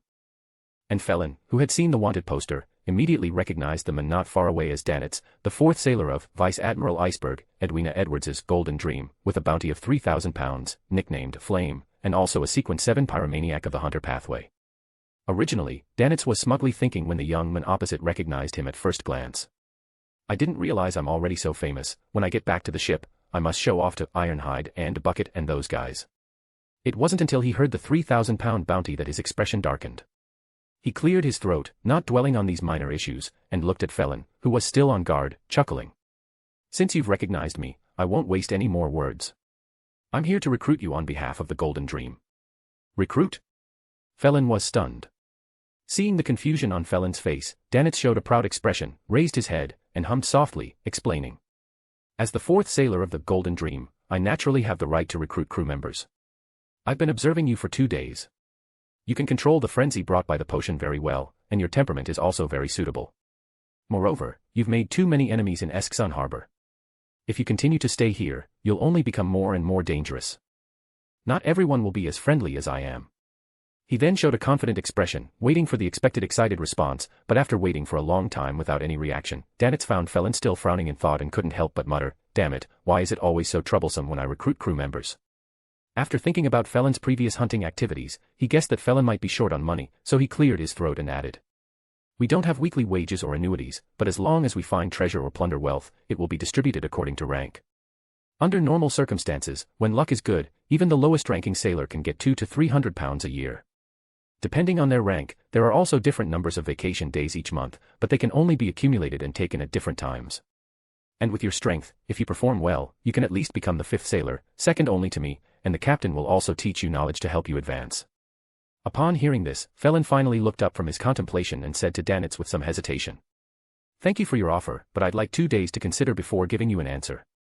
During the previous Chaos Council, he had already learned that the next Sequence 7 was a seafarer, and he had originally planned to go to sea himself to seek opportunities to digest it, but joining the highly reputable Golden Dream seemed to be even more effective. However, out of caution, he still wanted to consult everyone at Friday's Chaos Council, especially Mr. Attendant, before making a decision. Danitz frowned, muttering in a very low voice, "Damn it, I hate trouble the most." He then looked at Felon and raised his voice. "I can't stay here indefinitely. I can give you 2 days. If you decide you want to join, pack your things and come to the dock on Saturday to find the White Gull. I'll come to you." After saying that, he pushed off the ground and vanished without waiting for a response. Aaron rubbed his forehead, feeling a headache as he recalled the day's events in front of the French window. He had been careless. After all, he hadn't expected to encounter Bernardet, and to be noticed by her, and in the end, he could only go to St. Samuel Church to shake off her tail. Aaron's original plan was to set up a ritual in a room near the Kingdom Museum. By summoning himself and responding to himself, he would transform into a spirit world state and infiltrate the Kingdom Museum. Using Klein's original method, he would divert attention, secretly enter the study, and as soon as he got the Black Emperor card, he would immediately end the summoning, return to the room, and then teleport away via the spirit world. But after trying several divination methods with his pendulum in the Nation of Disorder to determine if Bernardet was still in Backland, and getting no results, he decided to modify his original plan out of caution. Aaron decided to hold the ritual directly at home, reducing intermediate steps, so that Bernardet would have no way to investigate. Moreover, the Empress Borough and the West District are very close, and at the speed of a spirit world, it would take at most only 10 minutes to arrive. After obtaining the item that could merge with the spirit world, Aaron, following Archbishop Anthony's teachings, infused it with the power of concealment and roughly estimated the power consumption. With his spirit world strength, which far exceeded that of an ordinary Sequence 7, it was sufficient to provide 2 hours of concealment, enough to cover the duration of the operation. Under the protection of the concealment effect, even if there were many high-sequence powerhouses or some peculiar sealed artifacts in Backland that could monitor certain areas, they would not discover his strange spirit world before the concealment effect disappeared. After thinking for a moment and confirming that there were no omissions in the plan, he glanced at the clock on the wall to confirm the time. He walked into the compartment, took out the thin veil, set up the ritual, and began the ritual of summoning himself and responding to himself. Chapter 82 Tarot Divination. Aaron, still within the spiritual wall, skillfully took out a sandalwood-infused candle and placed it in the center of the desk. Following the procedure, he ignited the candle flame with his spirituality, sprinkling in wisteria, pure dew, and herbal powder, symbolizing order. He watched the flickering flame alternate between dim and bright, and smelled the tranquil and soothing fragrance. Aaron stepped back 2 paces, gazing at the candle on the table, and chanted in ancient Hermes. I summon in my name. The origin and shadow of order, the great emperor of the Nation of Disorder, the Lord of Order who controls rules. In an instant, the constantly flickering dim yellow candlelight and the tranquil, soothing fragrance intertwined and merged into an illusory vortex, a vortex that frantically absorbed spirituality. By the time Aaron finished chanting the incantation, the vortex had solidified into a palm-sized ring of dark golden mist. After a few glances, with no doubt whatsoever, Aaron quickly sank his consciousness, returning to the Nation of Disorder. Immediately, he saw circles of dark golden light ripples spreading from the throne deep within the palace, making the complex pattern carved behind the throne, a balance representing order and a scepter symbolizing dominion, appear even more solemn and majestic. Aaron took a breath, stabilized his mind through meditation, and reached out to touch the target. Almost simultaneously, he heard the summoning incantation he had just chanted, and saw the surging spirituality and ripple-like light patterns merge and stretch out an illusory door. Feeling the consumption of his spirituality, Aaron concentrated his mind and gave a strong push of intention. Once again passing through layers of dark golden mist and illusory murmurs, Aaron opened his eyes again and saw himself sitting with closed eyes before the altar, with the ring of dark golden mist in front of him. Aaron withdrew his gaze, raised his right hand, and activated his own spiritual body, which was mixed with some dark golden mist power. Whoosh! A slightly chilly wind picked up, swirling around the bedroom. The black gauze with the red moon symbol next to the altar flew up and merged into Aaron's spiritual body. A slightly cold sensation quickly spread throughout his body, yet it made his spiritual body more stable and his thoughts clearer. Aaron pondered for a moment, used the dark golden mist to condense a mask over his face, then no longer hesitated, slipped into the nearby mirror, and left the villa. Finding a random exit, he left the mirror world. Aaron oriented himself, and flew rapidly towards the Kingdom Museum in the West District. On a street corner in the West District, a thin, small boy, no more than 7 or 8 years old, sitting on the ground, looked up in a certain direction, a silver gleam flashing in his eyes, as if an illusory silver ring appeared. A moment later, he mumbled softly, "So it's a favored one of the night. Is a spiritual body really that bold?" He then boredly flipped through the tarot cards in his hand, and a moment later, 3 tarot cards lay flat on the ground, face up. In the middle was the Judgment card, with the Star card and the Wheel of Fortune card on its left and right, respectively. The little boy raised an eyebrow slightly and drew a 4th tarot card from beneath the middle Judgment card. The card face showed an emperor wearing a crown seated on a throne. It was the Emperor card. He gently placed the Emperor card below the Judgment card, and looking at the 4 tarot cards in front of him, the little boy murmured softly, "It's really getting more and more interesting." Number 2 Kings Boulevard, Kingdom Museum. On the polygonal hip roof, 4 security personnel in overcoats stood, enduring the night wind, carefully scrutinizing their respective directions. Once someone approached the museum, even with the cover of trees and building shadows, it would be difficult to escape their eyes. Inside the museum, the remaining security personnel were divided into 4 groups, patrolling the various exhibition halls at intervals along different routes.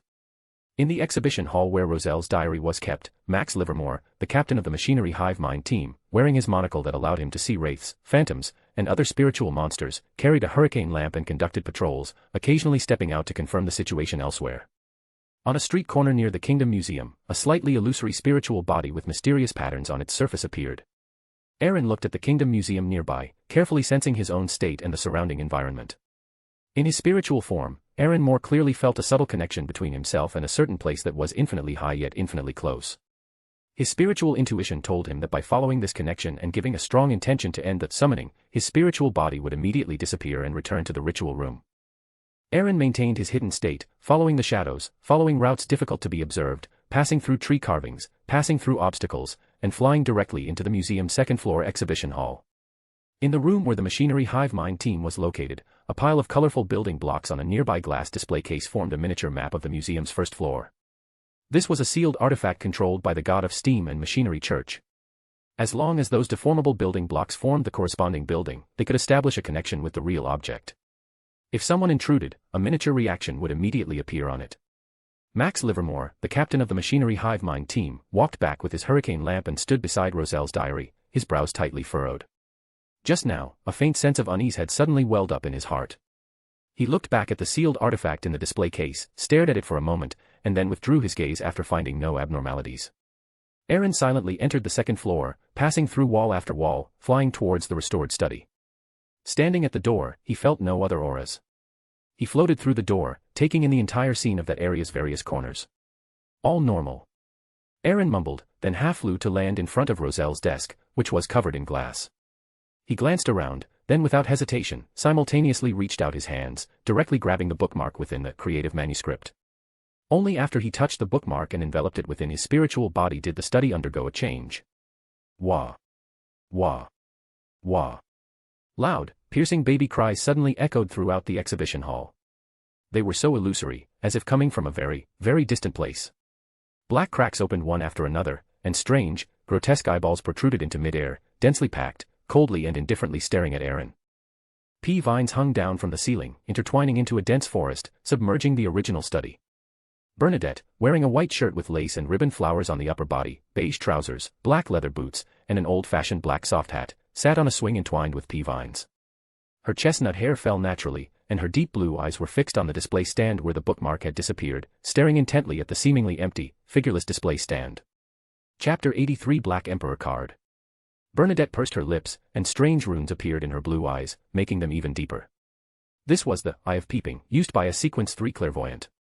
It was a deep darkness. Enduring the slight stinging sensation in her eyes, Bernardet stared intently at the empty space and finally saw a strange spirit with a dark golden mask. Aaron watched Bernardet activate her Eye of Peeping, but he didn't panic.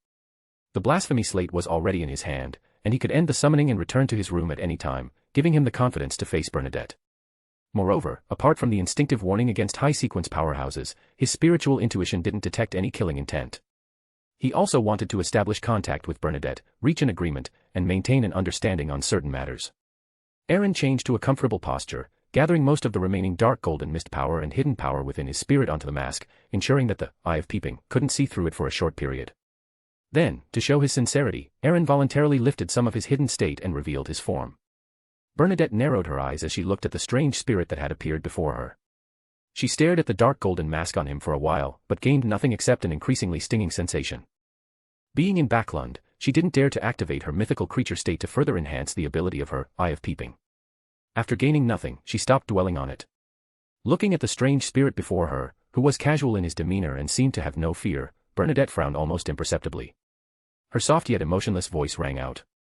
"Why did you take that bookmark? Who is behind you?" Seeing that Aaron didn't respond, her voice rang out again, this time with a hint of sternness within its softness. The bloodshot eyeballs around them rapidly expanded, seemingly wanting to occupy the entire space. "Why did you only take the bookmark? How did you know to take the bookmark?"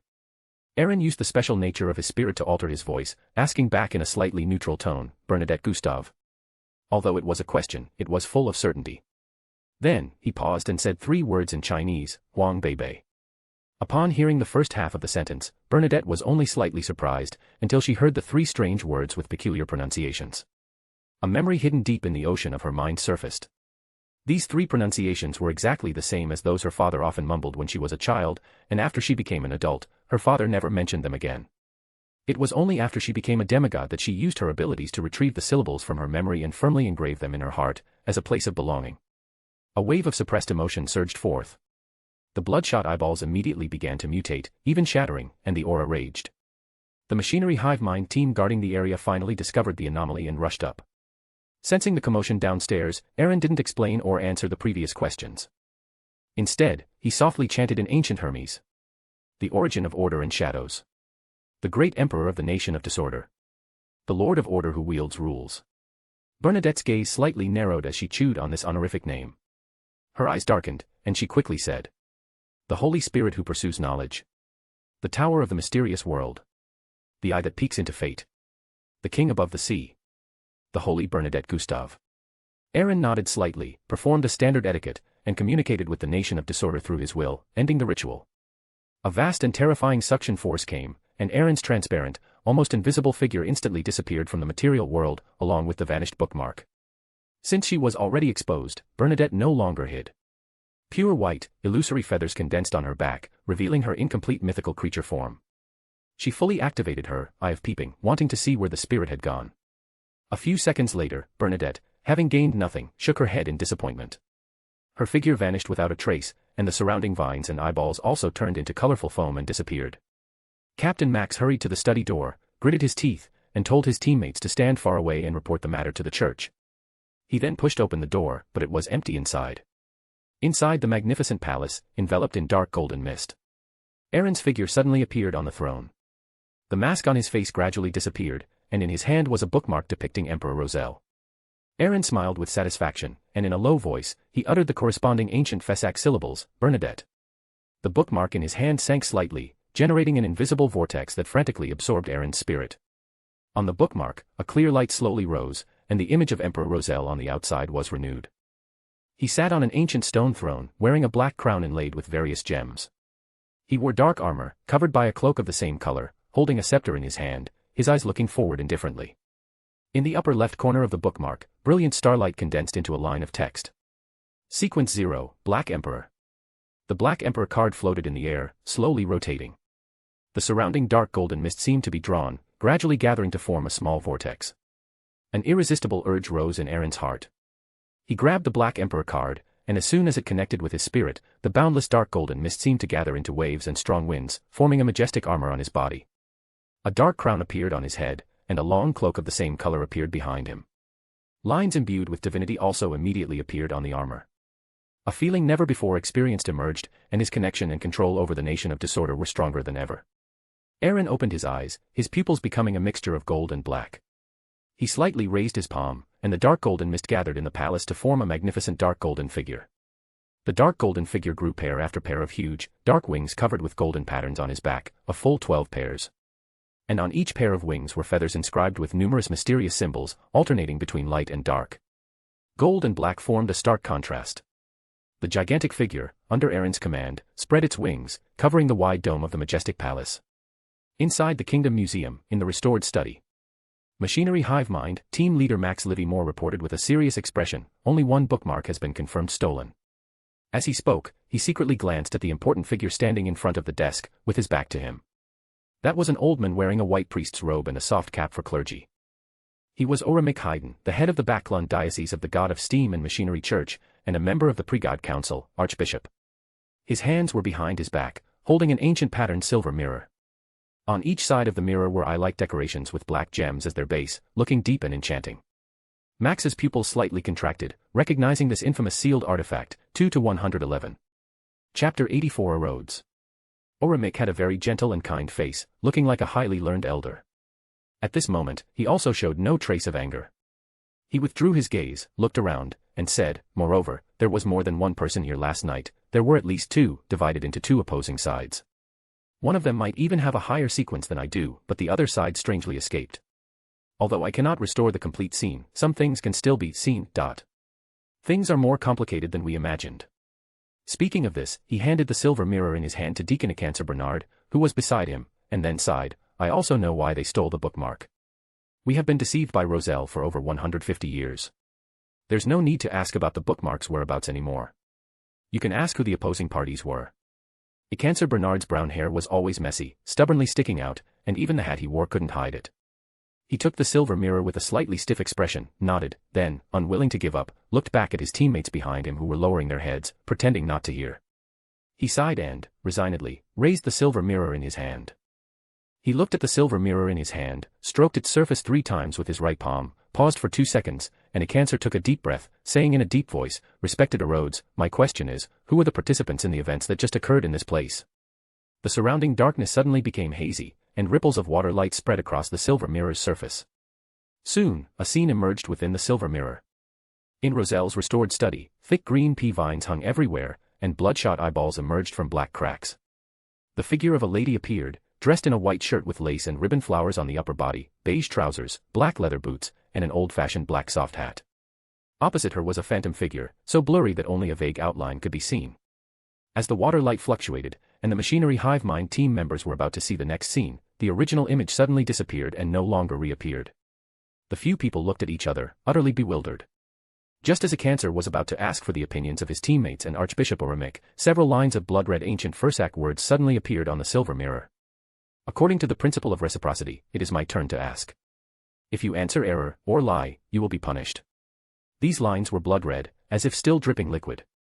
As a deacon who frequently used sealed artifact, 2-111, he clearly knew that this mirror had living characteristics and a considerably high level of intelligence. And from the color of the font alone, he felt the mirror's anger. Unaware of the reason, he merely attributed it to the sealed artifact's occasional madness. Cancer's expression first twisted, then became extremely solemn. Immediately after, water light shimmered on the silver mirror, and a new line of blood-red words appeared. "Who is the object for whom you gave your all, tried your best to please, but only received the outcome of being discarded?" Cancer was stunned, feeling all of his teammates' gazes on him, and even the kind-faced Archbishop Oramic inadvertently glanced over. With a buzzing sound, Cancer's face first lost its color, then turned crimson. This question both pierced a hidden wound deep within his heart and left him at a loss. If he said who it was. Cancer swallowed hard, imagining the possible scenarios, closed his eyes in pain, and said in a desolate tone, "I choose punishment." A bolt of lightning immediately struck, but unlike before, it was no longer silvery white, it was tinged with a hint of blood red. It struck Cancer directly on the head, making his hair stand on end and reflecting the color of the lightning. He shook violently like rolling dice, as if he had been given a hallucinogenic drug. Archbishop Oramic sighed, closed his eyes, recalling the previous scene, and muttered to himself, "Queen Mystic Bernardet, and a phantom, eerie figure." Max Livermore, the captain of the Machinery Hive Mind squad, looked at Deacon Cancer, who was still trembling, with a clear struggle in his expression, but ultimately stepped forward. After all, regardless of whether a high-sequence powerhouse had acted, the church had lost an important item this time, and he was largely to blame. He was also willing to contribute to the investigation. Taking the mirror from Divination still trembling hand, Max stroked its surface 3 times with his right palm, paused for 2 seconds, swallowed with difficulty, and said in a deep voice, "Respected Rhodes, my question is, who exactly was the phantom figure in front of that lady just now?" As soon as he finished speaking, no text or image appeared on the mirror's surface. A silvery white bolt of lightning materialized out of thin air and struck Max's head. Zzzzz. Max's hair stood straight up, and his body fell with a thud, with some black smoke rising from him. However, the mirror did not fall with him. Instead, it floated up on its own and landed on the table. Shouldn't it display the image first, then answer the question, and only then punish? The surrounding machinery hive mind squad members looked at each other, bewildered, and hastily helped their captain to a nearby chair. After 2 seconds, Max shakily stood up, leaning on the chair, trembling and gasping for breath. Archbishop Horamic's eyes narrowed. He beckoned and drew the silver mirror to him, questioning it personally, but the silver mirror no longer reacted, like a dead object. As the head of the Backland diocese, Horamich knew this magic mirror well. It was a living sealed artifact. Although its personality was poor, it would follow its own rules and answer questions normally. Unless, the matter being asked touched upon existences of extremely high status, causing the magic mirror to choose to passively resist. Horamich was silent for a long while, then handed the magic mirror to Divination, who had regained his composure. The latter quickly covered the magic mirror with a black cloth and placed it into a box inscribed with complex symbols, entirely made of gears. What no one noticed was that after the box closed, the magic mirror, which had previously looked like an ordinary mirror, showed 3 lines of pale text on its fluctuating surface. The origin of order and shadow. The great emperor of the kingdom of chaos. The lord of order who wields rules. Immediately, a faint, dark gold mist spread across the mirror's surface, concealing and making everything disappear. Backland, West District, 9 East Villa Street, Earl Mistral's residence. Red moonlight streamed through the window. Under the bright lamplight, a lady with black hair and red eyes sat at her desk, carefully examining the open book before her, a general history of the Northern Continent's 5th epoch. This was a book personally recorded and written by a prominent figure within the Sanguine. The copy in front of Louise Sills was naturally just a reproduction, but even so, it could only be borrowed within the Earl's residence. Ordinary Sanguine could not see it at all. Chapter 85, Battle of Broken Oath. A comprehensive history of the Northern Continent in the 5th epoch meticulously records the more significant events that have occurred in the Northern Continent's nation since the 5th epoch. It begins with the Northern Continent's governance by the 7 Orthodox deities and the 4 nations of Loen, Fasak, Intis, and Fainapotter Kingdom, and concludes in 1198 with Roselle's assassination and demise at White Maple Palace. It documented events including the 20 Years' War between the Loen Kingdom and the Fasak Empire, and the White Rose War between Loen and the Intis Empire. It also recorded the conflict in which all nations of the Northern Continent participated, and all accused each other of betraying the sacred oath from the end of the 4th epoch. Thus this 5-year conflict was called the War of Betrayal. It continued to record until Roselle, as regent, promoted reforms, established an empire and declared himself emperor, until his demise. The War of Betrayal occupied the most space, and as a Sanguine born in the Fainapotter Kingdom, Louise often heard of Sanguine being forced to join the Earth Mother Church. Therefore, she harbored some animosity towards the Earth Mother Church, always feeling that the Earth Mother was encroaching upon the authority of the ancestor. Despite her dislike, she was extremely interested in the War of Betrayal, in which the Earth Mother Church personally participated. Thanks to the significant increase in her spirituality after her advancement, Louise silently memorized several pages of content, intending to share her knowledge at this week's Chaos Council. On Friday evening, Aaron sat upon the throne. The Black Emperor card was placed face down on the left armrest of the throne. Aaron discovered that as a blasphemy slate corresponding to one of the 2 pathways of the Nation of Disorder, even if it wasn't integrated into his spiritual body, he could still use it to elevate his status and mobilize more dark golden mist. Feeling that the time was right, Aaron returned to the position where Mr. Dependence should be. He raised his right hand, and 4 figures immediately appeared on the stone chairs below. After the customary greetings, Ferran Edda spoke first, exchanging £750 for the Sequence 7 Seafarer Potion formula. He quickly glanced at the materialized parchment, main ingredient, 100 milliliters of ghost shark blood.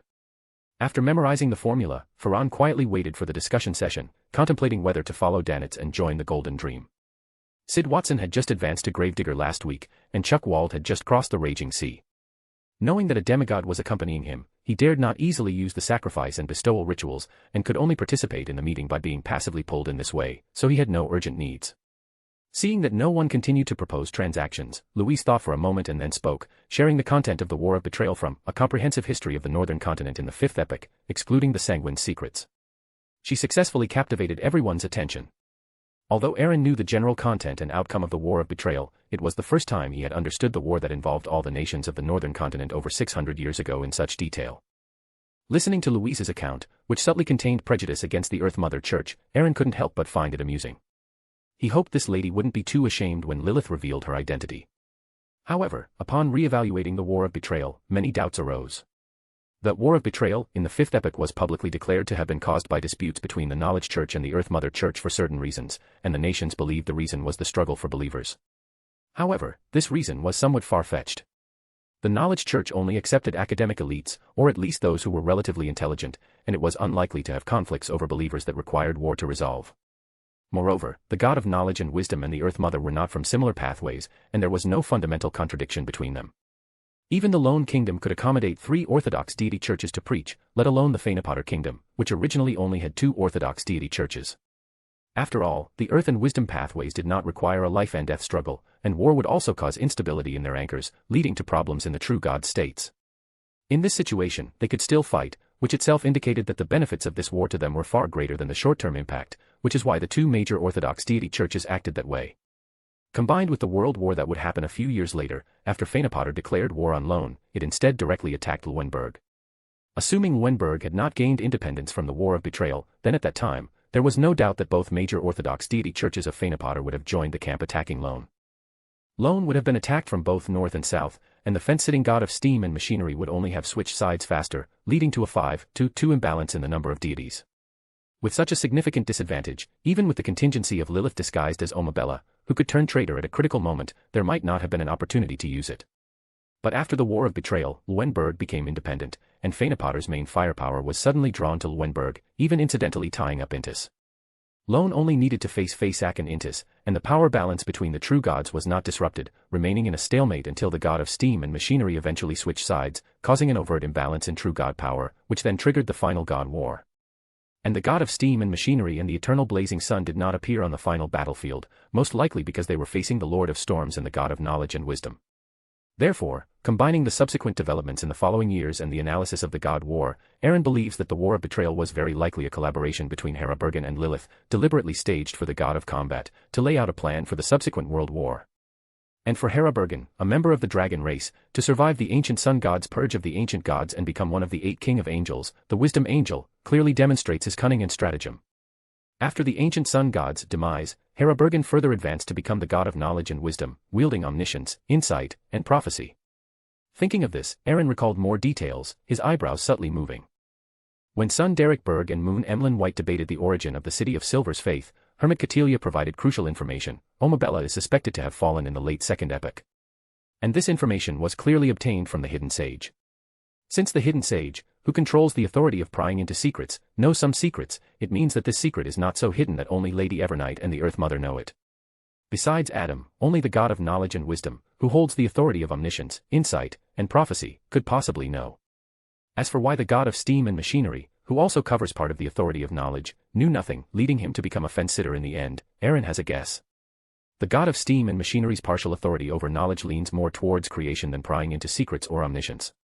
Coupled with the fact that he advanced to Sequence 0 Paragon too late and was not well informed about many historical secrets, and his advancement was too hasty, the potion was not fully digested. It wasn't until Roselle promoted the steam revolution that he truly reached his peak strength.